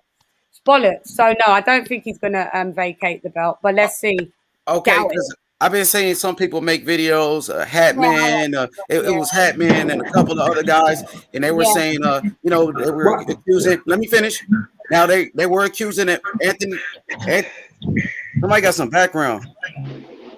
Now I think that's Rich, but so that people were accusing AJ of possibly ducking Usyk if he vacates the belt. Now Eddie Hearn, we know that he does speak for Anthony Joshua, that he is his promoter, and that's what people were saying. So I just wanted to get your thoughts on it. Yeah. No worries. That's where I stand with it. Anybody else want to touch on that? Yep. If Anthony Joshua vacate his belt, then it's kind of weird because he doesn't have to. If Wilder's finna fight, if Fury's finna fight Wilder, and the fight ain't gonna happen till later on this year, and you ain't fought since you feel me December 12th or whatever, then you need to fight your mandatory. Any dropping belts is straight duck shit. Period, bro. You can't drop a belt for no reason. Doesn't really need to duck Usyk, to be honest. Like, let's just be honest. Usyk's coming up though. Why would he duck him? Yeah, he doesn't really need to duck him. Why you gotta duck him? I think he's just frustrated. We haven't heard him say it, so Eddie Hearn said it. We haven't heard AJ say it, have we? So AJ won't do that. AJ not a duck. He wants undisputed, but he's in a catch-22. At the end of the day, he's done deals with these two frauds already, and they've done shit to him already. So is he really going to be able to get undisputed? Depending on who, if Fury wins, you don't know if Fury's going to hold the belt hostage. If Deontay Wilder wins, he'll hold the belt hostage yet again. Do you know what I mean? So AJ's thinking, if I can't get undisputed, maybe I'll just throw it. What would make sense is throw away all the belts. Don't just throw away one. Fuck them all off then. If you're going to throw away one belt, throw them all away. I think that'd be good. Might be Usyk. If they're going to drop the belt, that goes to show that Usyk is a very dangerous fighter. He's already in training, changing the tactics. But he better not drop that belt. If he drop under any circumstance, unless you're moving up to fight another champ. No, if you're a champ, well, didn't Fury get dropped to somebody moving up? Fury got dropped. So AJ might get dropped because Fury got dropped from a lighter weight class. He moved up going to here heavyweight. I'm not saying he can't be dropped, but I'm just saying like if you're going to duck anyone, it's not going to be Usyk. He's tough. Yeah. He's tough for competition, doesn't he? Look at all his other men. Like doesn't need to duck Usyk. Not saying Usyk's trash, but I mean he's a cruiserweight that's just come up. Less impressive. He's done two. He did 2 fights with as a heavyweight. They haven't been the most impressive, but I could see the props where he has been impressive against Derek Chisora, slow moving guy. It's not that Chaz Witherspoon. It's not that impressive. AJ doesn't have to duck Usyk. He doesn't. Would y'all prefer heavyweights at the? That doesn't even make any sense. If he doesn't have to duck him, then just fight him. He's your mandatory. Yeah, but he hasn't said he's not fighting him. He's not said he's not fighting him. No, but all I'm saying is if he. No, I'm saying that if he ducks him, if for any reason he drops the belt, you're a duck. Yeah, it's a tough fight, and that's why I'm saying that if he's going to drop that belt, just drop them all. Then doesn't make sense, but because you're still going to have Mandos with the other belts that you're left with, so it makes no sense. So yeah, that don't make sense. Yeah, if the Carlos Takam fight, I think would be a perfect fight to look at in the Parker fight. Takam, I think if it wasn't for the ref, Takam would have went 12 rounds with AJ. That was an early stoppage, premature. Yeah, I was an AJ. I'm not gonna say I'm an AJ fan, but he was getting the job done. I think at the Klitschko fight, I think I saw that he can be beat. And when he fought Parker, I thought Parker could have beat him if he made some adjustments. I think Usyk may really be a threat. I don't know if he's came into the weight class yet. As far as what he wants to be in a weight class, heavyweight. But if he drops the belts after having fought Pulev, because he could have fought Usyk first. He could have fought Usyk instead of Pulev. Different belt, but different Well, belt. both of them as good, right? They're not super different as like skill level. I ain't gonna lie, Usyk can box. I can see why somebody like Usyk Anthony pound for pound. I'm saying Usyk. What I'm saying is he's not like a massive threat to Anthony Joshua to duck. I think he is. I think that wouldn't make sense. He ties him out. That's Usyk's game. Holy shit! See, this is how Canelo fans and Teofimo fans get off by saying that or Lomachenko fans get off by saying that they shouldn't fight their mandatories because they're not big threats, and if they do drop the belt, it's not because they were scared of them. Like, nah. So when has Anthony Joshua not fought a mandatory? I'll wait. When has he not fought one? Yeah, so why is him dropping this belt right now? This shouldn't even be a conversation. Mate, you're talking on something that hasn't been done. He didn't say he was dropping the belt. Eddie Hearn said that as a thing. Oh, right. Eddie Hearn said that last year when they was trying to make when they first agreed verbally about the Fury and AJ fight, and AJ had the WBO mandatory. So Eddie said, "We'll drop the belt. We'll drop the belt then, because we want to do this fight." But AJ then came out and went against Eddie Hearn and said, "Well, I wanted to fight for undisputed, so it makes no sense to me dropping the belt." So what I'm saying is, Eddie Hearn has said this before. So we're talking like you guys are acting like AJ said, "Well, I'm vacating the belt." He's always did his mandatory. This isn't going to be anything different. He is fucked off. He's pissed off of what's happened. Do you blame him? And Eddie Hearn's probably just chatting shit. Eddie Hearn chats shit. He talks too much. I have a question, Lady Chan. Why would AJ? I don't understand why AJ is still with Eddie Hearn. Looking after the first Ruiz fight, I think AJ and his father get into it. AJ's dad's in the ring. Do you remember? We got that chance. He should have left. We got.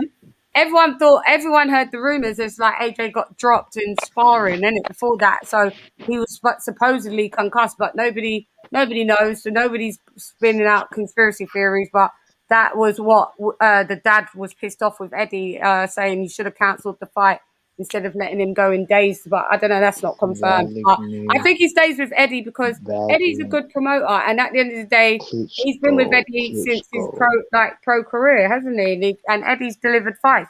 What fight hasn't Eddie delivered for Anthony Joshua? The only fights are the undisputed fights. He cannot get AJ undisputed to save his life. Yeah, he can't. He tried to. It's not because he didn't want to. He tried to, and it turned around. It was the arbitration, which, you know, if you got Bob Arum, which I can pull up many a interview with Bob Arum saying that the arbitration poses no problem because it's going to result in, at the worst, is going to be compensation. That was what was always said. That was what was always said. Huh? Him and Tyson Fury lied. Yeah, they lied. That's the team. I put both blame. I put blame to Eddie and Bob. I think Eddie should have. Eddie, you know, within that time, I think Eddie in that time should have got the mandatory out the way. Well, because it's been too long. You understand what I'm saying? The time. The Wilder fight was what, a year ago? No, longer than a year ago, my G. Longer than a year ago. It was in February. Pulev. I wasn't even entertained. But why is everybody so AJ should have fought this and fought that? How about Wilder and Fury could have got a fight in between this last year and a half? How about that? Yeah, AJ's lost belts, regained a belt, and fought a mandatory all within the same time. So what's everybody else's excuse? But everyone's like, AJ should mind your business and you lot do what you're supposed to do. It's because we know Fury and Wilder are the ones that's causing the hold up. You dig what I'm saying? Well then, if we know their business ain't good, AJ should just keep doing what he's doing. Even if he don't ever get the undisputed fight, what he's doing is the right thing. You dig what I'm saying? Like he can knock out Usyk. You know, then it would be the last fight for him. A Joe Joyce fight. You see what I'm saying? Them guys still ain't fought yet. You know, it set the case right there. Them guys don't want to fight. He should just do that, mate. He maybe will then. That's what I'm saying. Yeah, it'd be a good fight. I'm a Joshua fan. I don't not fuck with Joshua. But there's no reason for him to not fight his man. Yeah, Joshua on duck. I know that. Yeah, he's always fought his man though. So I don't know. I just think probably he might not duck. Honestly, he might. I mean, he might not. He's not dropping nothing, bro. Joshua's not dropping anything. Makes no sense to. You gotta take it off him. Yeah, you drop one. He's not Lomachenko. See, the thing is, why would Eddie Hearn say that? Now, you know, that's what caused the confusion. He said it before. He said it before. He did. I remember he did, but he said it before. Did they that's do what it? giving, you know, when people hear that, they feel like, oh, if he does drop it, it's a duck. So do you agree if he does drop it, it will be a duck? If he does drop it, it's a duck. I don't think he will, though. You're right. I don't think he is. If he drops that, then it's a duck. There's no it wouldn't make sense. Drop them all then. Do you know what I mean? Because you're going to have Mandos on the other two. On the other, I don't think he will, two belts. I think, you know, it is a dangerous fight against Usyk, but I got Anthony Joshua winning, man. He's too big, too strong for Usyk. But Usyk got skills. You know, you never know what can happen. Yeah, you never know. As well. Especially in the heavyweight division, I think everybody has. It only takes AJ one getting punch. better We know every that. fight, bro. Yeah. AJ getting better every fight. I think Usyk and Wilder would be a more. He's the best in the heavyweight division. Usyk v Wilder would be an interesting fight to see. I think Wilder knock him out though. I don't think Wilder would ever fight that level of competition anyway. So I think Wilder knock him out though. To be honest, yeah, definitely. I'd like to see. Hey, what about Anthony Joshua and Deontay Wilder? What do you think? Oh well, obviously I'm going to go with Joshua. I think Wilder because Anthony Joshua get hit. He could still get knocked out. Anthony Joshua could get knocked. He got knocked out by Andy Reid. So imagine what Deontay Wilder can do. I think Wilder will get in his head before the fight. I think his right hand. His right hand only. His right hand only. No, because I think he approving though. Can he? I think he can approve. He can hide it a little bit. Yeah, I think he's got better with the mind game shit. He's been dealing with Fury, doesn't he? Kubrat Pulev was trying to get into his head the whole lead up to their fight, and even into the entry of the ring. You saw what happened to Pulev. In the end, Anthony Joshua fucked him up. But Wilder's a different beast compared to Pulev. Yeah, of course. Wilder's a different beast. You know, ain't nobody really trash talk AJ like that, but Big Baby in that fight got canceled. Yeah, in that fight. That was the only person. So we never seen anybody just try to get in his head like that. Yeah. I'm not saying the verbal aspect. I'm saying just Wilder's presence is a very intimidating presence. No, it's not. Why? Do you know Anthony Joshua? Have you been in that? Did he tell you that though, DJ? No, I'm just saying. I just can't. You can't just say. I'm going. But you can't just say that, DJ. I think you can't just say that just because he's your favorite fight. Wilder's one of your favorite fighters. Oh, you think Wilder's? We don't give a. Let me just tell you, in the UK, we don't give a fuck about Deontay Wilder. Facts. Deontay Wilder doesn't get in anybody's head. He's a good bone of contention that we like to talk about and rag on because he gives us loads to talk shit about him because all he produces is shit. So no, I can say that. No, okay, let me. I got you, DJ. I'm gonna say one thing, and you go ahead, DJ. So, Lady Chan, when Wilder came to the UK, did they show him love like when he came that one time? I think he came twice. He came a couple of times. One time he was walking through a crowd and they threw drink on him. They threw sodas at him. So that explains it all. We don't give a fuck because we don't like. I think he was at like a what was that? It was some type of. We don't like him. That's why, DJ. Some people do though. Some people in the UK do like him though. Oh, do you live here, H? Do you live here, H? Do you live No, here? no, I don't. But I think Okay, well, I had a couple of friends. Oh, no, Lady Chan. Lady Chan. Yeah, I said a couple. Like, it's a few people that do like. Okay, well, okay. The general consensus is even people from the UK are now turning on Tyson Fury. So let me just tell you, as a person that lives in the UK, no, we don't really give a fuck about Deontay Wilder. Does Deontay Wilder have some UK fans? Yes, but it's very minimal. Okay. So, Lady Chan, one more question. There's a lot of people in the UK that want to see Wilder get his ass whooped. Is that correct? The Fury fans. For me, I don't really care because I don't like any of them, so I don't really care who wins. But the Fury fanboys, no, I don't like Fury. I hate Tyson Fury, bro. I don't like Fury. He a liar, bro. So Lady he a Chan, liar. I'm the only person that like Fury around here. He's a dog. He's a liar. Most people respect Lady Chan. Yo. I don't like nobody that takes steroids. Fury takes steroids? Yeah. I guess you don't like Roy Jones and James Toney either then. Yeah, I don't like them either then. If they take steroids, I don't like them either. That's why those two guys versus Canelo would have been a very intense fight. What'd you say, Rich? Hey, when did Fury pop? Like 2016? I think 2016, yeah. 2016? And then he got banned from the UK. That's what he did. Yo, that's what he did. They lifted it, trying to bribe that old man. That's what he didn't want to give. They lifted the ban. So Lady Chan, I honestly see that Anthony Joshua and Deontay Wilder evenly, but I also think that Anthony Joshua gets washed by Tyson Fury. I'm not gonna lie to you. Yeah, I a lot think of people levels to it, and I think that Tyson Fury is the. Yeah, that's the general tone here as well. A lot of it's more the odds are on Fury beating AJ here. Maybe. Yeah. Not for me, but the majority here, are saying. I mean, that's the most likely because AJ did get beat before, so. It's not that. It's the styles and the. To go back to that. Well, AJ is getting better every fight. I disagree. Yeah, that's the only thing that I see. He does improve every fight. Will he improve enough to beat Tyson Fury? I don't know. I disagree. I think he got I don't know about Fury, right? Because Fury got the skills, got more skills than AJ altogether, you know? I think he got worse. He's got worse, has he? How has he got worse? Pulev, then he fought AJ. I believe that was the order. And in every fight, he looked worse and worse. And even Povetkin was handed it to his ass, and Povetkin got tired. That was it. Okay, so how old was that? How many fights in was Anthony Joshua by the time he fought Povetkin? I'm not sure. I believe it was Tatham. What's the guy name? So by the time he was 16 fights in, he's like Josh Taylor. 16 fights in, he was already 16, 17 fights in, he was already a unified champion. Right, but that's what I'm saying. Okay. That was a better AJ. After that, those guys, he didn't look the same. So how did he get worse? He looked normal. He looked he didn't look as the unbeatable AJ that some would have thought he was. When? Where? Which one? I just explained it to you. Tatham, Parker, Povetkin, and Ruiz. Okay, he didn't look very tremendous in those fights. Okay, well then that means that means they're.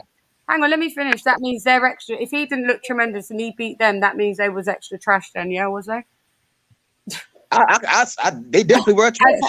Has Deontay Wilder beaten any of them lot? Deontay Wilder's 42 fights in. Anthony Joshua's 24 fights in. Double unified. Double unified. The minute that Deontay Wilder fought someone at an elite level, i.e. Tyson Fury, he got beat. So you can't really compare him to Anthony Joshua. Like, this is where people Lady just go I'm not wrong. comparing them, Lady Chan. I'm just saying. I don't think AJ got better. I think even with the Pulev fight, I don't think Pulev actually was a person that could You're touch. coming up a layoff. Come on. No, there wasn't coming. No, he stays ready in training. People don't want it. People don't want it. It's like Devin Haney. People don't want to give Anthony Joshua credit. You're damned if you do, you're damned if you don't. That's it. Like, you don't want to see that he got better. He gets credit for beating Klitschko. He gets credit for coming back. He gets credit for beating. I give him credit for beating Povetkin. He gets credit for beating 7 out of the top 10 champs in rankings. That's what he gets credit for. I'm still waiting for all of these other fighters that you guys seem to worship. Yeah, at least if I'm gonna be a fangirl or a fanboy of someone, it's gonna be of someone of stature. Like, you guys have to know what you're talking about. Like, you're talking about somebody that's came into the division and turned pro at the age of 21 and has cleaned up the division, unified twice, all under 25 fights. Who does that? Has Tyson Fury did that? No. Has Deontay Wilder did that? No. So until they fight other people, instead of bouncing back and doing trilogies and quadruples, maybe we'll be able to see a real fucking fight and go ahead. Yeah, that's the facts. That's facts. And that's what I just think if those three guys ever match up, I would favor Fury and Wilder against AJ. We don't care, DJ.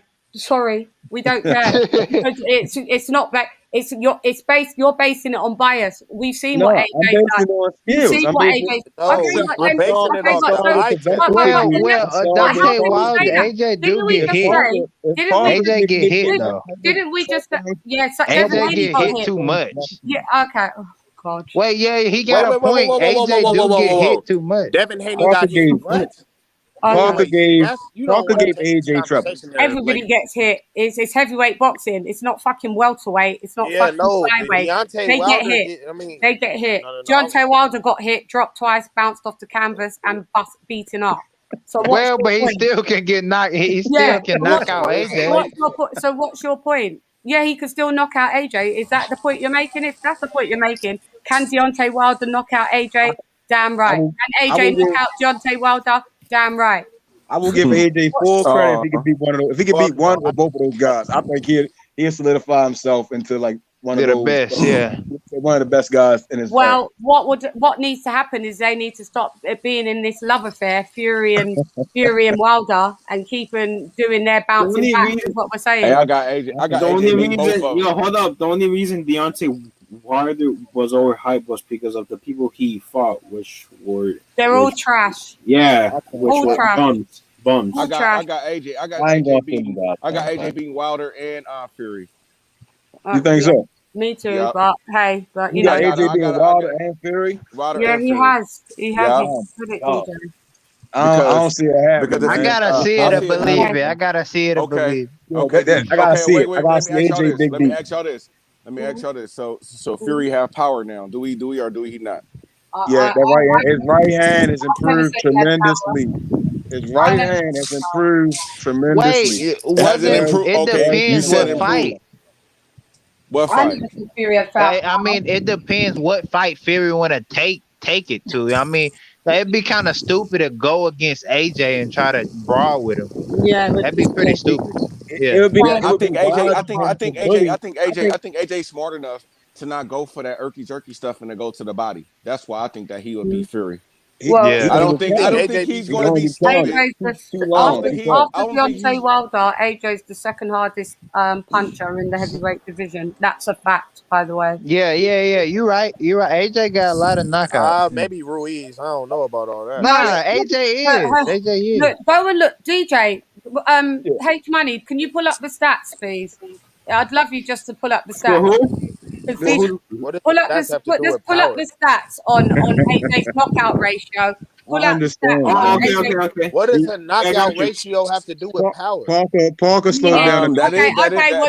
All right, then. So that means Deontay Wilder has no power. Then, if you're going by ratio, if you're saying that the stats doesn't matter, that means Deontay Wilder. Because Deontay Wilder has like 43 fights and like 41 knockouts. Okay, and bums. against bums, but anyway, nonetheless, it's a number. True. And How is it Anthony Joshua has 24 fights. It was against bums, bro. Anthony Joshua has 24 fights or 25 Hey, fights and whoa, 22 wait, knockouts. King Go Kong on. Ortiz wasn't a bum. Go ahead. that's Go one. ahead. Do you say Show the one stats. knockout when that red side? Ariola's not a bum, though. Shush, everyone. Just show the stats. Blow it up, H money. Areola? Hey, Lady Chan, it's a red knockout. All Lady right, go Chan, it's a ahead. red knockout over there, 88% Lady Chan. KOs. Yeah, okay. So what's Fury's? And what's Fury's?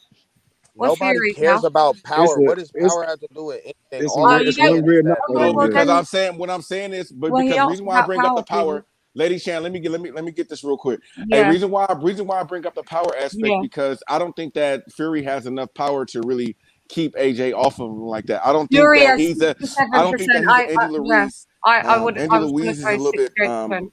has more power. Andy I think Ruiz you heard him. has way 21, more power 21 than out of 30 ain't bad, A little man. bit more I quicker. think if he did fight, if AJ and Fury would have fought next, he'd have got to have a knockout, man. 67% knockout ratio for Tyson Fury. Does that show that he's a knockout artist then, does it? There we go. Does That's it? why they're not happy. Does it? Wilder and Fury not fighting. No, I'm answering you a question. is- Does what that is show that? that is Fury got knockout is that? power then? Is it high? Is he got a high?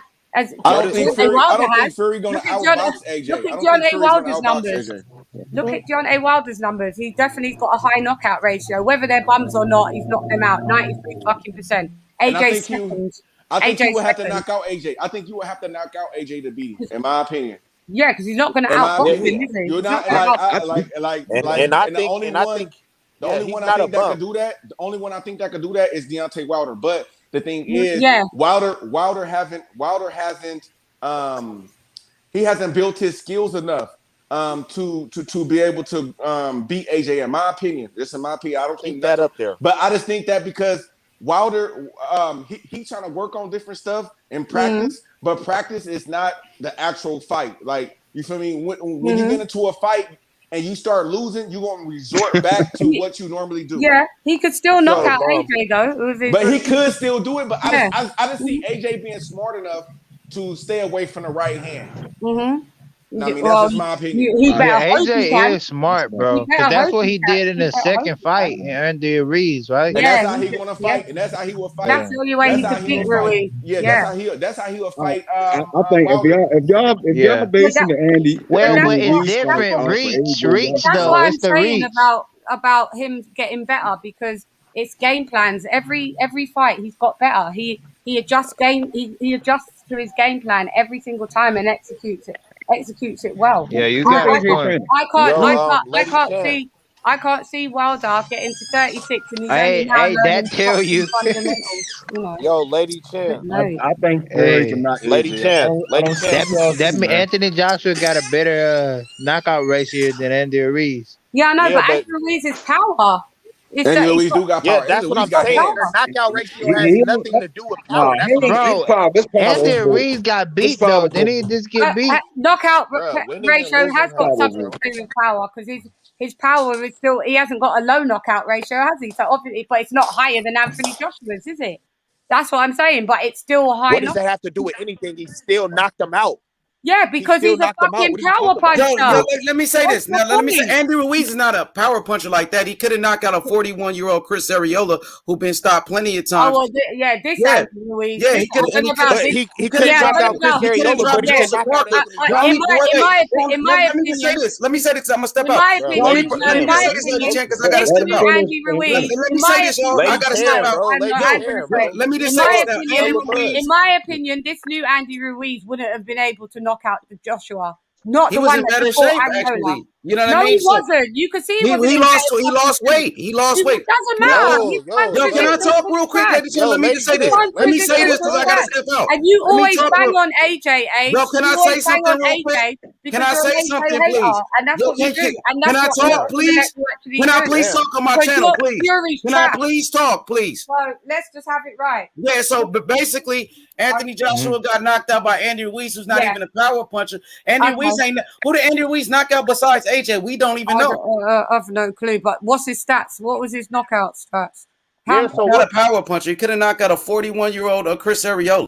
But he can knock out 20. Yeah, But because he can knock out Anthony Joshua. Yeah, when he knocked out Got a Anthony point. Got a Joshua, point. He when he got a knocked out chin. So that's what I'm saying. He's a That's what power I'm saying. puncher. He's not. When he Anthony knocked Listen, out Joshua a little Anthony bit Lady chin. Joshua, Chan, Chinny, when chinny, he knocked chin. out Anthony Joshua, Lady Chan, the Ruiz that just fought Ariota. Lady Do you Chan, think you he's sound gonna? like a fan, lady. Lady Chan. I am a fan. Lady I'm Chan, a you've fan been of in here someone trying to that is actually a great boxer. listen. I'm not a fan of someone. If Anthony Listen. Joshua came out with all lies and conspiracies, do you think I'd sit there and be a fan?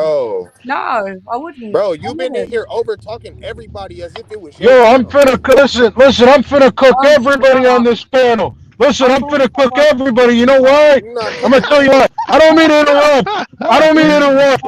interrupt. But hear me out. I was watching the show earlier. I'm just leaving work right now. I was watching the show earlier, and some cocksucker said something bad about Muhammad Ali. Don't you ever in your life say no negative shit about Muhammad Ali. Listen. Matter of fact, hold on. Matter of fact, I'm wearing a Muhammad Ali shirt right now. I wore a Muhammad Ali shirt to work today because I can wear whatever I want at work.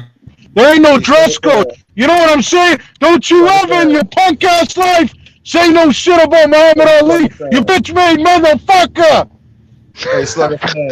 Fuck you, man. Fuck you. Go sit your ass in the corner, Slugger fan. Bro, what the fuck? He said we ain't got a dress code. Go sit your ass in middle school, man. Go sit your ass down for real. Wait. Are you the motherfucker that was talking that shit about Muhammad Ali? Bro, Slug, bro, you're funny as Wait. hell. Hold on. You told me to sit in the corner. Was you that motherfucker that was talking shit about Muhammad Ali? You know what? I don't even give a fuck who you are, bitch. I don't give a fuck who you are, bitch. Bro, chill out, bro. Chill out, bro. Chill, man. Y'all, You about to bust a blood vessel, man. And what did you say? Lady What did you Chan, say, Richard? Lady Chan. Richard, But what did listen, you Lady say? Chan, What this did is you what I was say? trying to say to you, bro. I was No, trying to but say. you just said something rude. You just said that. Okay, I was saying. Have a heart Yeah, I attack don't want out to. there. You can't address me. Don't you ever in your life say no shit like that. Be quiet, You've bro. lost that All right, privilege. Slugger fan. Richard, you Lady was Chan, rude. bro. No, So look, so you were talking about Richard, you was you were rude. talking So you've about lost. So you've lost the privilege to address me. Sorry, I won't answer anything. Pretend I'm not on the panel. when was I You being just rude said to something. you? Oh, That's take it. what I'm saying. You said I'm like it's my show. No, No, that's I what I'm didn't say it was like my show. It's H's no, show. because that's what you've been doing, and I Okay, wasn't well trying to then, if you disrespect you. don't like I was it, just trying to say if you it don't, so that okay, if you don't like it, you no, don't have I to was be on the just saying, panel. just Okay, well saying it's because H's show, and no, you can't ask listen, me any questions. because here you go doing it H's again, and I show, and don't you can't understand. ask me any questions. It's Bro, H's come show, on, and you bro. can't Like, ask come me on, any bro. questions. This is not even. See, I would say this is It's not H's how show, men and you can't ask communicate. me any Who questions. won the game But come today, on, bro. chat? Can Okay, I I say can't what hear I was you trying to now. say, bro? No, I can't hear you now. Sorry. All right, method. Yeah. Yo, Anyway, method. yeah. Yo, Go, DJ. method. You can hear me though, right, bro? Yeah. All right, so this is what I was Y'all saying. can't get We was offended talking by each about. other's No, I opinions can't hear you. unless it's bigotry. If you're not being a bigot, then this is all speculation. If you're not, how the other guys out on here and they were saying disrespectful shit. We been cool all day as far as Lady Chan, Richard, and Slugger Sam. He got mental issues. Be cool. You know, Mac. He speak his opinion. Jose, he always come on. Hey, Milton, you shut your bitch ass up, bitch. Don't you ever say no shit like that. I'm a murk you, dog. Sam ain't take his Shut your bitch ass up, huh? He ain't take his pills today. No, listen, I wasn't Hey, trying that to boy about to have a disrespect heart Listen, attack, nobody. Method, you need to tell your mama to take them pills, bitch. Bro, listen. Listen, I We ain't didn't. gonna do that, man. You ain't gonna disrespect nobody's sure mother will. around Listen, here, bro. bro. This is I'm all trying I to was be trying to cool. say. Hey, I'm gonna let you back on Slugger Sam, but you gotta chill, bro. My mama, I haven't even been I up don't in want a to be on minute, the panel. bro. man. Gotta I've been chill, trying to make man. this I shit don't want to be on the 25 to panel 10 with minutes, Mother bro. Sam. That's long. Hey, Slugger Sam, my I mama was will whip your literally, ass. bro, because Listen, no worries. Who's talking right now? come on, bro. I was just trying to say something about the Andy Ruiz, the no power conversation, bro. Ugh. About the KO percentage, bro. We was talking about KO percentages and shit, Mhm. but Yeah, but I wait, addressed that what's it called? already. But I told you that Oh already. my god. Let What, him address it too, Lady Chan. Come that's what I'm on. saying. Like every time somebody say something and you don't agree with it, you immediately cut them off, bro. Like, come on, bro. That's what All I'm right, saying. say So what you trying to Hurry say, up bro. and say like it I was then. saying, Fuck's sake. does KO percentages have nothing to do with the amount of power you have? You feel what I'm saying? So so Tyson Fury not having power, not having a high KO percentage doesn't mean he isn't gonna knock Anthony Joshua out. Okay, and that's all right pretty much then. all I was All right saying. then. Okay, cool. Right. Yeah, that's a great point. That's a great point. All right. Because we was over here predicating KO percentages to power. And Okay, that has nothing to do with I've KOs have to do with just placement. lost the will to live while I'm talking on this panel, but Just like Andy Ruiz, he got a point. Andy Ruiz knocked out AJ. He don't got a big KO. Ratio, yeah. Okay. I get that. Who wanted this, yo? I get that. Who wanted it? I definitely get that. Richard, I don't care about your point. That's the whole point. Don't you get the point? I don't care. Yeah, about when you can't argue it, I don't care about your point, Rich. Sorry. Yeah. Okay, come on, man. Go to the next thing. I already addressed it. Who's talking? No one cares. I don't care. Hey, go ahead, Jose. What was If you I've saying? already What was you addressed it. saying, Jose? You've been here before, bro. What was you saying, Jose? No, I'm just saying, like, guys, hold up, guys. Can we just talk, like, without any, like, screaming and shit? Please and thank you. Yo, what's good, Jose? What's good? No, I'm just saying, like, can we just have like a normal conversation and nothing without like all the screaming and shit? Yeah, that's what we've been doing. We just talking about boxing, People ain't gonna agree with everything, but Richard do got a point though, because Andy Ruiz is not a knockout artist. He stopped AJ, so his knockout percentage didn't mean nothing when he stopped. What was his knockout percentage? His knockout percent. He ain't. Who did he knock out? He ain't beat nobody. No, I'm saying wait, ladies, let me talk. I just got back on here. You cutting me off. I just got back on. You cutting me off. Exactly my point, bro. You gotta let other people talk. Why ladies, is man. H Money competing for the floor if this is his channel? That's my point. You asked the question, I answered it. Yeah, go ahead, Let's Rick. go to the next thing, man. Yeah, let's go to the next one. You feel me? What's next? God damn it. We cooking. I was asking for the percentage, right? That's all I was asking for. I wasn't His percentage was like what about? Yeah, what was his percentage? What was his percentage? His knockout percentage is not a knockout. Or the whole What was point is his percentage? the whole point is Andy Ruiz. Hold on, ladies. So what Hold was on. his The whole thing is Andy Ruiz is What not a knockout was artist, his and he knocked out Anthony Yeah, so Joshua. what was Andy his Ruiz was a percentage? nobody. What Came out of was his nowhere percentage? on the five.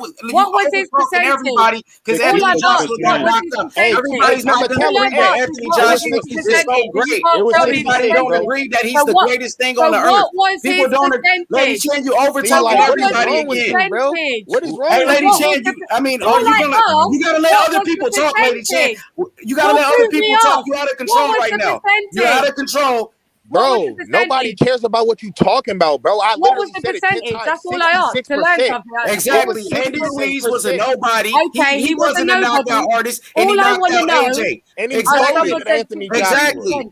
You don't have to be a knockout artist to knock out Anthony Joshua. I That's all just that we're was saying. asking what his percentage ratio let me was. tell her. H, His let me tell her. knockout. That's all. H, Someone let me- said 65. Someone said 63. It was Okay, 66. It was which one? 66%. Okay. Yeah, okay. It was 60%. Yeah, so It that's was low. And he 20% knocked lower out than Anthony Joshua. Yes, and he knocked it. Yeah, and he stopped folded him. So He what does stopped a knockout percentage have to do with power? So does it have anything to do with power with Deontay Wilder at all? Then does it? What does that mean then? Because you the one that brought up the knockout That's what I'm percentage, saying, Lady bro. Chan. You said Because what is we were AJ's talking knockout about- percentage we compared were to talking Fury? about the And hardest Tyson hitters. Fury got a higher knockout percentage against better opposition than Andy Ruiz. H, I just want to She's see this literally time the out. only one that brought up KO percentage. I know it's cool. Richard, everybody not gonna agree with AJ around here. People don't think AJ the greatest thing walking. I'm just being real. I can bring up A lot of people think. Some people think AJ gonna win. Some people think AJ's the best. Well, hold on. Some people think AJ's the best. Some people think Fury's the best. Some people like Wilder. It's cool. I was just talking to DJ. DJ doesn't think AJ's the best, but me and DJ's not arguing. So you're a Fury fanboy. People are not. Hey, Fanboy. wait, hey, Lady Chen, you getting out of control again because you an Anthony Joshua fangirl. We Hey, I'm not arguing. It's according to you, people don't agree with AJ. They bad person. Just because we don't like AJ, don't make me a bad person. Shit, I didn't say you bro. I didn't say he was a bad person. We all need to. Everybody ain't gonna like the same person around here. That's how we do it around here. Exactly. Yeah, we all need to shut the fuck up. We know AJ been knocked out before. It's cool. We know AJ been knocked out before. We know he got knocked out by Ruiz. A fat man put him on his ass and stopped him. Yeah, we know that he got his ass knocked out. Y'all stupid on here, Just bro. put her in the backstage because she ain't gonna let nobody else talk. Like, hey, H-Buddy, we would have thought this was her channel. She can do that on her channel, bro. Ain't nobody disrespect her channel like that. Hey, y'all, the sun. Hold up. At the end of the day, whose channel is this? H Moolah. Yes, it's H Money. So when he talking, like nobody should be over talking him. I don't care. Thank you. It's a respect thing, bro. It's a respect thing. I let everybody talk. When I just come in for 2 seconds, I can't even say my own piece. For real. Because of Anthony Joshua, bro. On a positive note, Anthony Joshua. Listen, man, to be honest, let's just be real about this situation. Anthony Joshua got knocked out by Andy Ruiz, somebody who never was in the top 10, a guy who ain't beat nobody, came out of nowhere, out of shape, fat and sloppy, and whooped his ass. That's what happened, bro. And if he do it, I know Fury can do it. I know that. Hey, bro. And if he do it, then we know that damn show Deontay Wilder can do it because he beat Areola shit with one hand. And it took Ruiz a long time to get rid of him, and he didn't even get rid of him. So what we even talking about here? Yeah, you got a point there. You got a percentage. point. Andy Ruiz didn't have a high knockout percentage, and Lady Chen say he's a knockout artist. He's a power punch. He could even knock out a 42-year-old Chris Areola. Just because he knocked out AJ don't make him a knockout artist or a power puncher. Come on, Andy Ruiz went in there brawling with this man and stopped him. Hey, yeah, I think Wilder can knock out AJ. Hey, hold up. Someone said Andy Ruiz is the AK Mexican. It's a respect thing, bro. Hey, bro, but this the thing. If I think Fury can beat you feel me, AJ, but I would still root for AJ. You feel me? Like I would still Rich, hold up. I'm up. You feel me? That shit is weird. She over here. Yo, Rich. What's up? Yo, so look, guys. Listen, I'm an AJ fan, right? But look, I don't think. And listen, and I know, and I know I say that. Oh, I have AJ on top of the heavyweight, list, right? But that doesn't mean that he's the greatest of all time, or that he has all power. No, I mean, everyone in the heavyweight in the heavyweight division has power. So I mean, it doesn't really matter, honestly. Yeah, Fury is just a different breed of boxer. Yeah, for real. That motherfucker is like an NBA center. You see what I'm saying?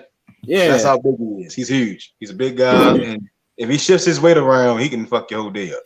Dang, I done it so much. Yeah, I ain't gonna lie. Fury got good feet for a big man. He's crazy. Like I was so surprised when he started beating Deontay Wilder ass the first time. I was not expecting that. I actually had a bet that Wilder would whoop him. I said, damn, shit. Hey, Slug Man. I'm in a Zoom call right now, though. I gotta. Definitely.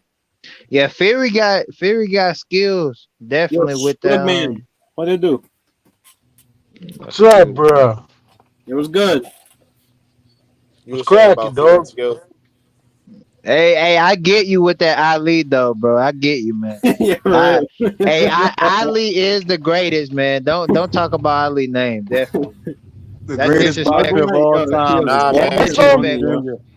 Bro, that's what I'm trying to say. Like, if you want me to, bro, his criticism for him was like way beyond this boxing conversation. We shouldn't even talk about that. His criticism had nothing to do with boxing or with his step on life. He was talking politics within a whole different conversation. I don't even think we should talk about it. Bro, after that racist came to here, that's what happened, bro. After he was talking all that racist stuff. Yeah. Who was talking racist? Who was talking racist? This gay guy, a gay Mexican came in here. a gay Mexican. Hold on. Hold on. What you mean a gay Mexican? I thought all Mexican men were gay. What you talking Nah, about now? oh, come on, don't say yo, that. yo, yo, No, bro, no, no, come don't on. say that now. Come on, that's no, don't say Hey, that. Yo, I'm not bro, come saying that. on. I'm not hey, saying what that. the fuck? No, I Hey, he thought Yo, I'm said just. that. I didn't say that. Oh, yo, I I come must have been. said.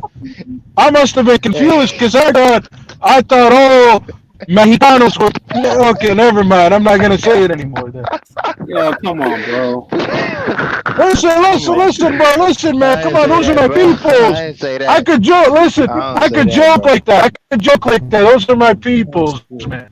Hey, They All know hey, right, what I it all didn't is. say that. Hey, right. he said he was Mexican and he said he was pretty. He said he was pretty and he liked guys, bro. That's all I heard. And I know that was wrong. And I know something was wrong there, bro. I know something was wrong. I'm not saying all There ain't no. Mexican is gay. I never said that. He It said he was was. just him. It was just him. Nah, fuck Yeah, that. it was Back to just him, boxing. man. Back Wait, to who Yeah. said that? Wait, who said that? who do you guys think Terrence Crawford should fight for real?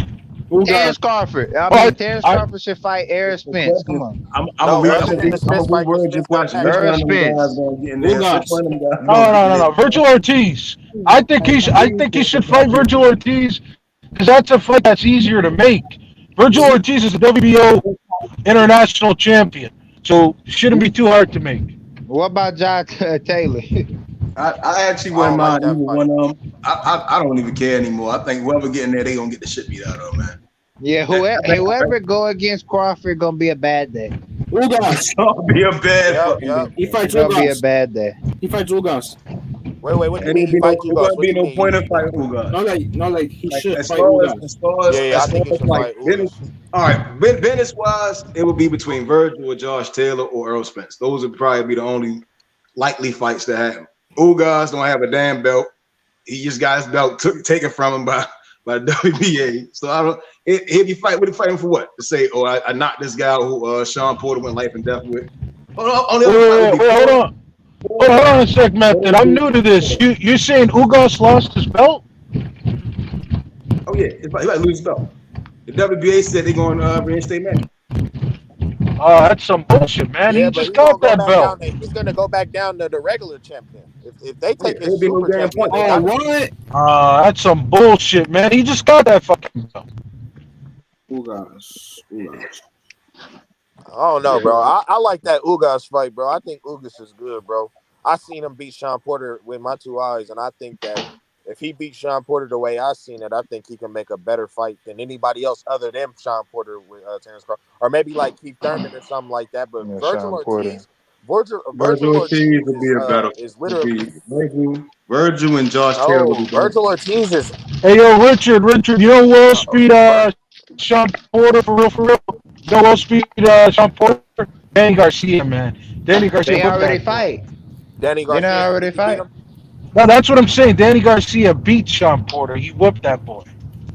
Nah, Who? yeah, I think that was a close. That Sean was a Porter beat controversial one Yeah, too. they already fight. I had y'all go for a second, man. I Man, never Sean said Porter that. beat the lights out of fucking Garcia, man. He beat his I ass. don't like that, bro. Sean Porter, bro, Sean Porter annihilated that man. I was waiting for somebody to cut me off, but you guys Yeah, he beat fell his for ass. it. Nah, I never said that. I'm not a Sean Porter fan that much. I don't. Nah, what was I about to say? What do Sean y'all? Porter a good fighter though. He all right. He all right. He gonna get He knocked was out a good soon. It's fighter coming. after Earl Spence came. He wasn't. No, He's still a Cal good Brook put fighter. all the end of that hype. Cal Brook put him down. Hold up, though, but hold up. Joe Brook Hold up. took that L Hold up. against Porter, though. Wait, hold up. Cal Hold Brook, up. Cal Brook beat Porter. Hold up. Cal Brook, Why did Cal Brook. Terrence Crawford even fight him? Who, Cal Kell Brook. Brook? Yeah. Majority. The title. Yeah. Because Why did hold Terrence up. Crawford fight Amir Hold up. Khan? Hold up. Wait. Hold up. Because Kel Brook said that he wasn't even going to go back to 147 again. Who? Kel Brook, he said that he wasn't going to go back down to 147. I agree, Tony Boswell. What he say? Yeah, that was that title though. I'm talking I about the still Ugas hold conference. up. Gary has water problems as far as I'm concerned. That's a good. Does Amir Hey, Khan have this a was a glass chin? funny live stream though, bro. I can say it, man. Real. Does Amir After Khan? that gay guy came in there, that was funny, bro. I know Does somebody was laughing, bro. Does Amir Yeah. Khan have a glass chin? Yes. Mm. Yes. Yeah, he does. Of course you do, man. Wait, why do we say Amir Khan have a glass chin? He's also Canelo, bro. Like, come on. Bro, Canelo is strong as dog shit, and he was eating the Mexican beef, bro. I bet he ruined his chin. Canelo ruined his chin. No, Danny knocked him out first. Danny knocked him out first. Then Danny knocked him out first. Because Kong came up to 160 to fight him, man. I think Kong was at 154 or no, it went from 140 to 154, I think. Oh, okay. Yeah, and then he came all the way up to 160. Yeah, that was a good fight. Yeah. Danny knocked him out. Canelo knocked him out. Prescott knocked him out. And, they just taking turns knocking him out. Yeah, I think he went up against some big punches. Maidana couldn't beat him. Yeah, good job. Wait, Maidana couldn't be who? Amir Khan. Amir Khan. No, yeah, I don't think Amir Khan is trash. Who y'all think Josh Taylor beat? Or who he should fight? Nah, who you think he can like this beat decisively? You know what I mean? Really good. At what division? What you mean? Ugas at 147. Yeah, it was somewhere around his division. Josh Taylor beats Ugas. I'm trying to tell you. He beats Ugas. Okay. Fuck no, what you think about Gary Russell and him? Conor Ben? Yo, method, bro. You gotta bet me on that Ugas Josh Taylor. Oh, do y'all? Yeah, I know boxing. I know Gary Russell, right? Oh, bad for Ugas. He's too Ugas is not a get off first type guy. He lumbers sometimes, and he just holds his hands too. And his punches are too wide for Josh Taylor. Them uppercuts, when he start throwing them uppercuts, he look crazy as shit. It's Josh Taylor gonna get there first every time. He probably could coach to a UD. So in this weight division, y'all think Josh Taylor can get beat? I know one person. At 140? At 140? Yeah. No. I think what it's called? Russell brother, Antoine Russell can beat him. He fight at 47. Knockout. Oh, okay. But he said he a fighter, Josh Taylor. He said that. Yeah, he might. Yeah, he was calling him out. I don't think nobody at 140 can. I think people at 35 and 47. Yeah, maybe. Or I mean, like a tank move up and try to fight him or something. Oh hell no! Nah. Devin to beat him, and I think it's. Oh, okay, Devin, yeah. And Tank to beat him. I mean, and Teofimo might be able to beat him, but other than that, I think Josh Taylor got that about. Yeah, I don't know. If Josh Taylor fight Devin Haney, it gonna be. Yeah, it's gonna be bad. That's what I'm saying. 140 is kind of like a weird division. 140 is like you get up there and you got skill. You might as well just take all those belts. That's why. And T.O., I think T.O. can beat him too. Josh Taylor. This guy can. Hold up. Y'all think the 135 guys can just jump up there and beat Josh Taylor? You think who? You're right. I don't know. I know Ryan Garcia can't. I don't know. He can. Bartholomew went life and death with Robert Easter. That was the most boring fight I've ever seen in my motherfucking life. Yeah, that's true. No, but he can. Bartholomew for was it Carol Relic? That was a boring ass. Yeah. Hey, Carol Relic for Josh Taylor. Was it Josh Taylor? Did he fight Josh? Or was it most boring fight? In the Super Series. What about the most boring fight in history? What y'all think that was? When Daniel Jacobs fought Rosado. Oh yeah. Yeah, that was a bad fight. I'm gonna tell you one even more boring. Bernard Hopkins versus Jones. No. What's that fucking that one dude from 03? When what's his name? Larry Merchant was ripping him into pieces. He's like, "Aren't you embarrassed?" Aren't you embarrassed? You know, Oh shit, boy. it's that one guy from like Germany or some shit. Yeah, and they said, he said, B-Hop said, I get paid to win. He said, I'm still getting my check and shit. Yeah, he's Yeah, like, well, you won't. And Merchant was like, well, you won't get paid again. You won't get paid yeah, again. He told him. yeah. I remember that shit. Yeah, that was a real point. For that guy ran around the ring. He just ran around the ring. Damn. Devin Haney Gamboa was a sleeper, bro. Devin Haney outboxed the shit out of Gamboa. Nah, but he was getting punched though. Gamboa was getting punched in his mouth. Yeah, no, like that shit was beautiful. I ain't even gonna lie, that shit was masterful. Yeah, he was getting punched in his mouth. Yo, someone said that Teofimo and Lomachenko was boring as hell. It was. If you try to tell a casual fan, show the casual fan, right? They'll turn that shit off by the fourth. Lopez, yeah, but you don't know. I mean, you got to be smart to be. I know that'd be a boring fight. That chess. Trying to fight what is it called Lomachenko. That's chess. You got to be thinking. Tony Boswell, comment if you mean you had Regis winning over Josh Taylor. Is that what you mean? I don't know. Josh here fucked him up. Taylor whipped his ass, man. Yeah, he whipped his ass. I never saw a guy go toe to toe with him like that. And most guys that did, they get the shit beat out of him. Taylor went toe to toe, and he hopped in out. It was just he put them together real well. Prograis had to add some more wrinkles if you want to fight a guy like that again. Robert Easter when he fought.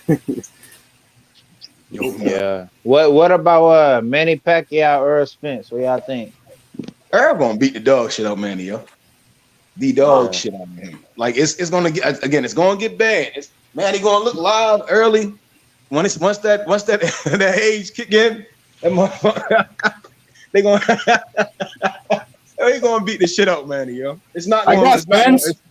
Earl's gonna beat the shit out of him.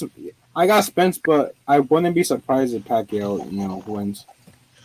I can't see it. I got Pacquiao losing, but him getting hella love the next day in the media as if he won.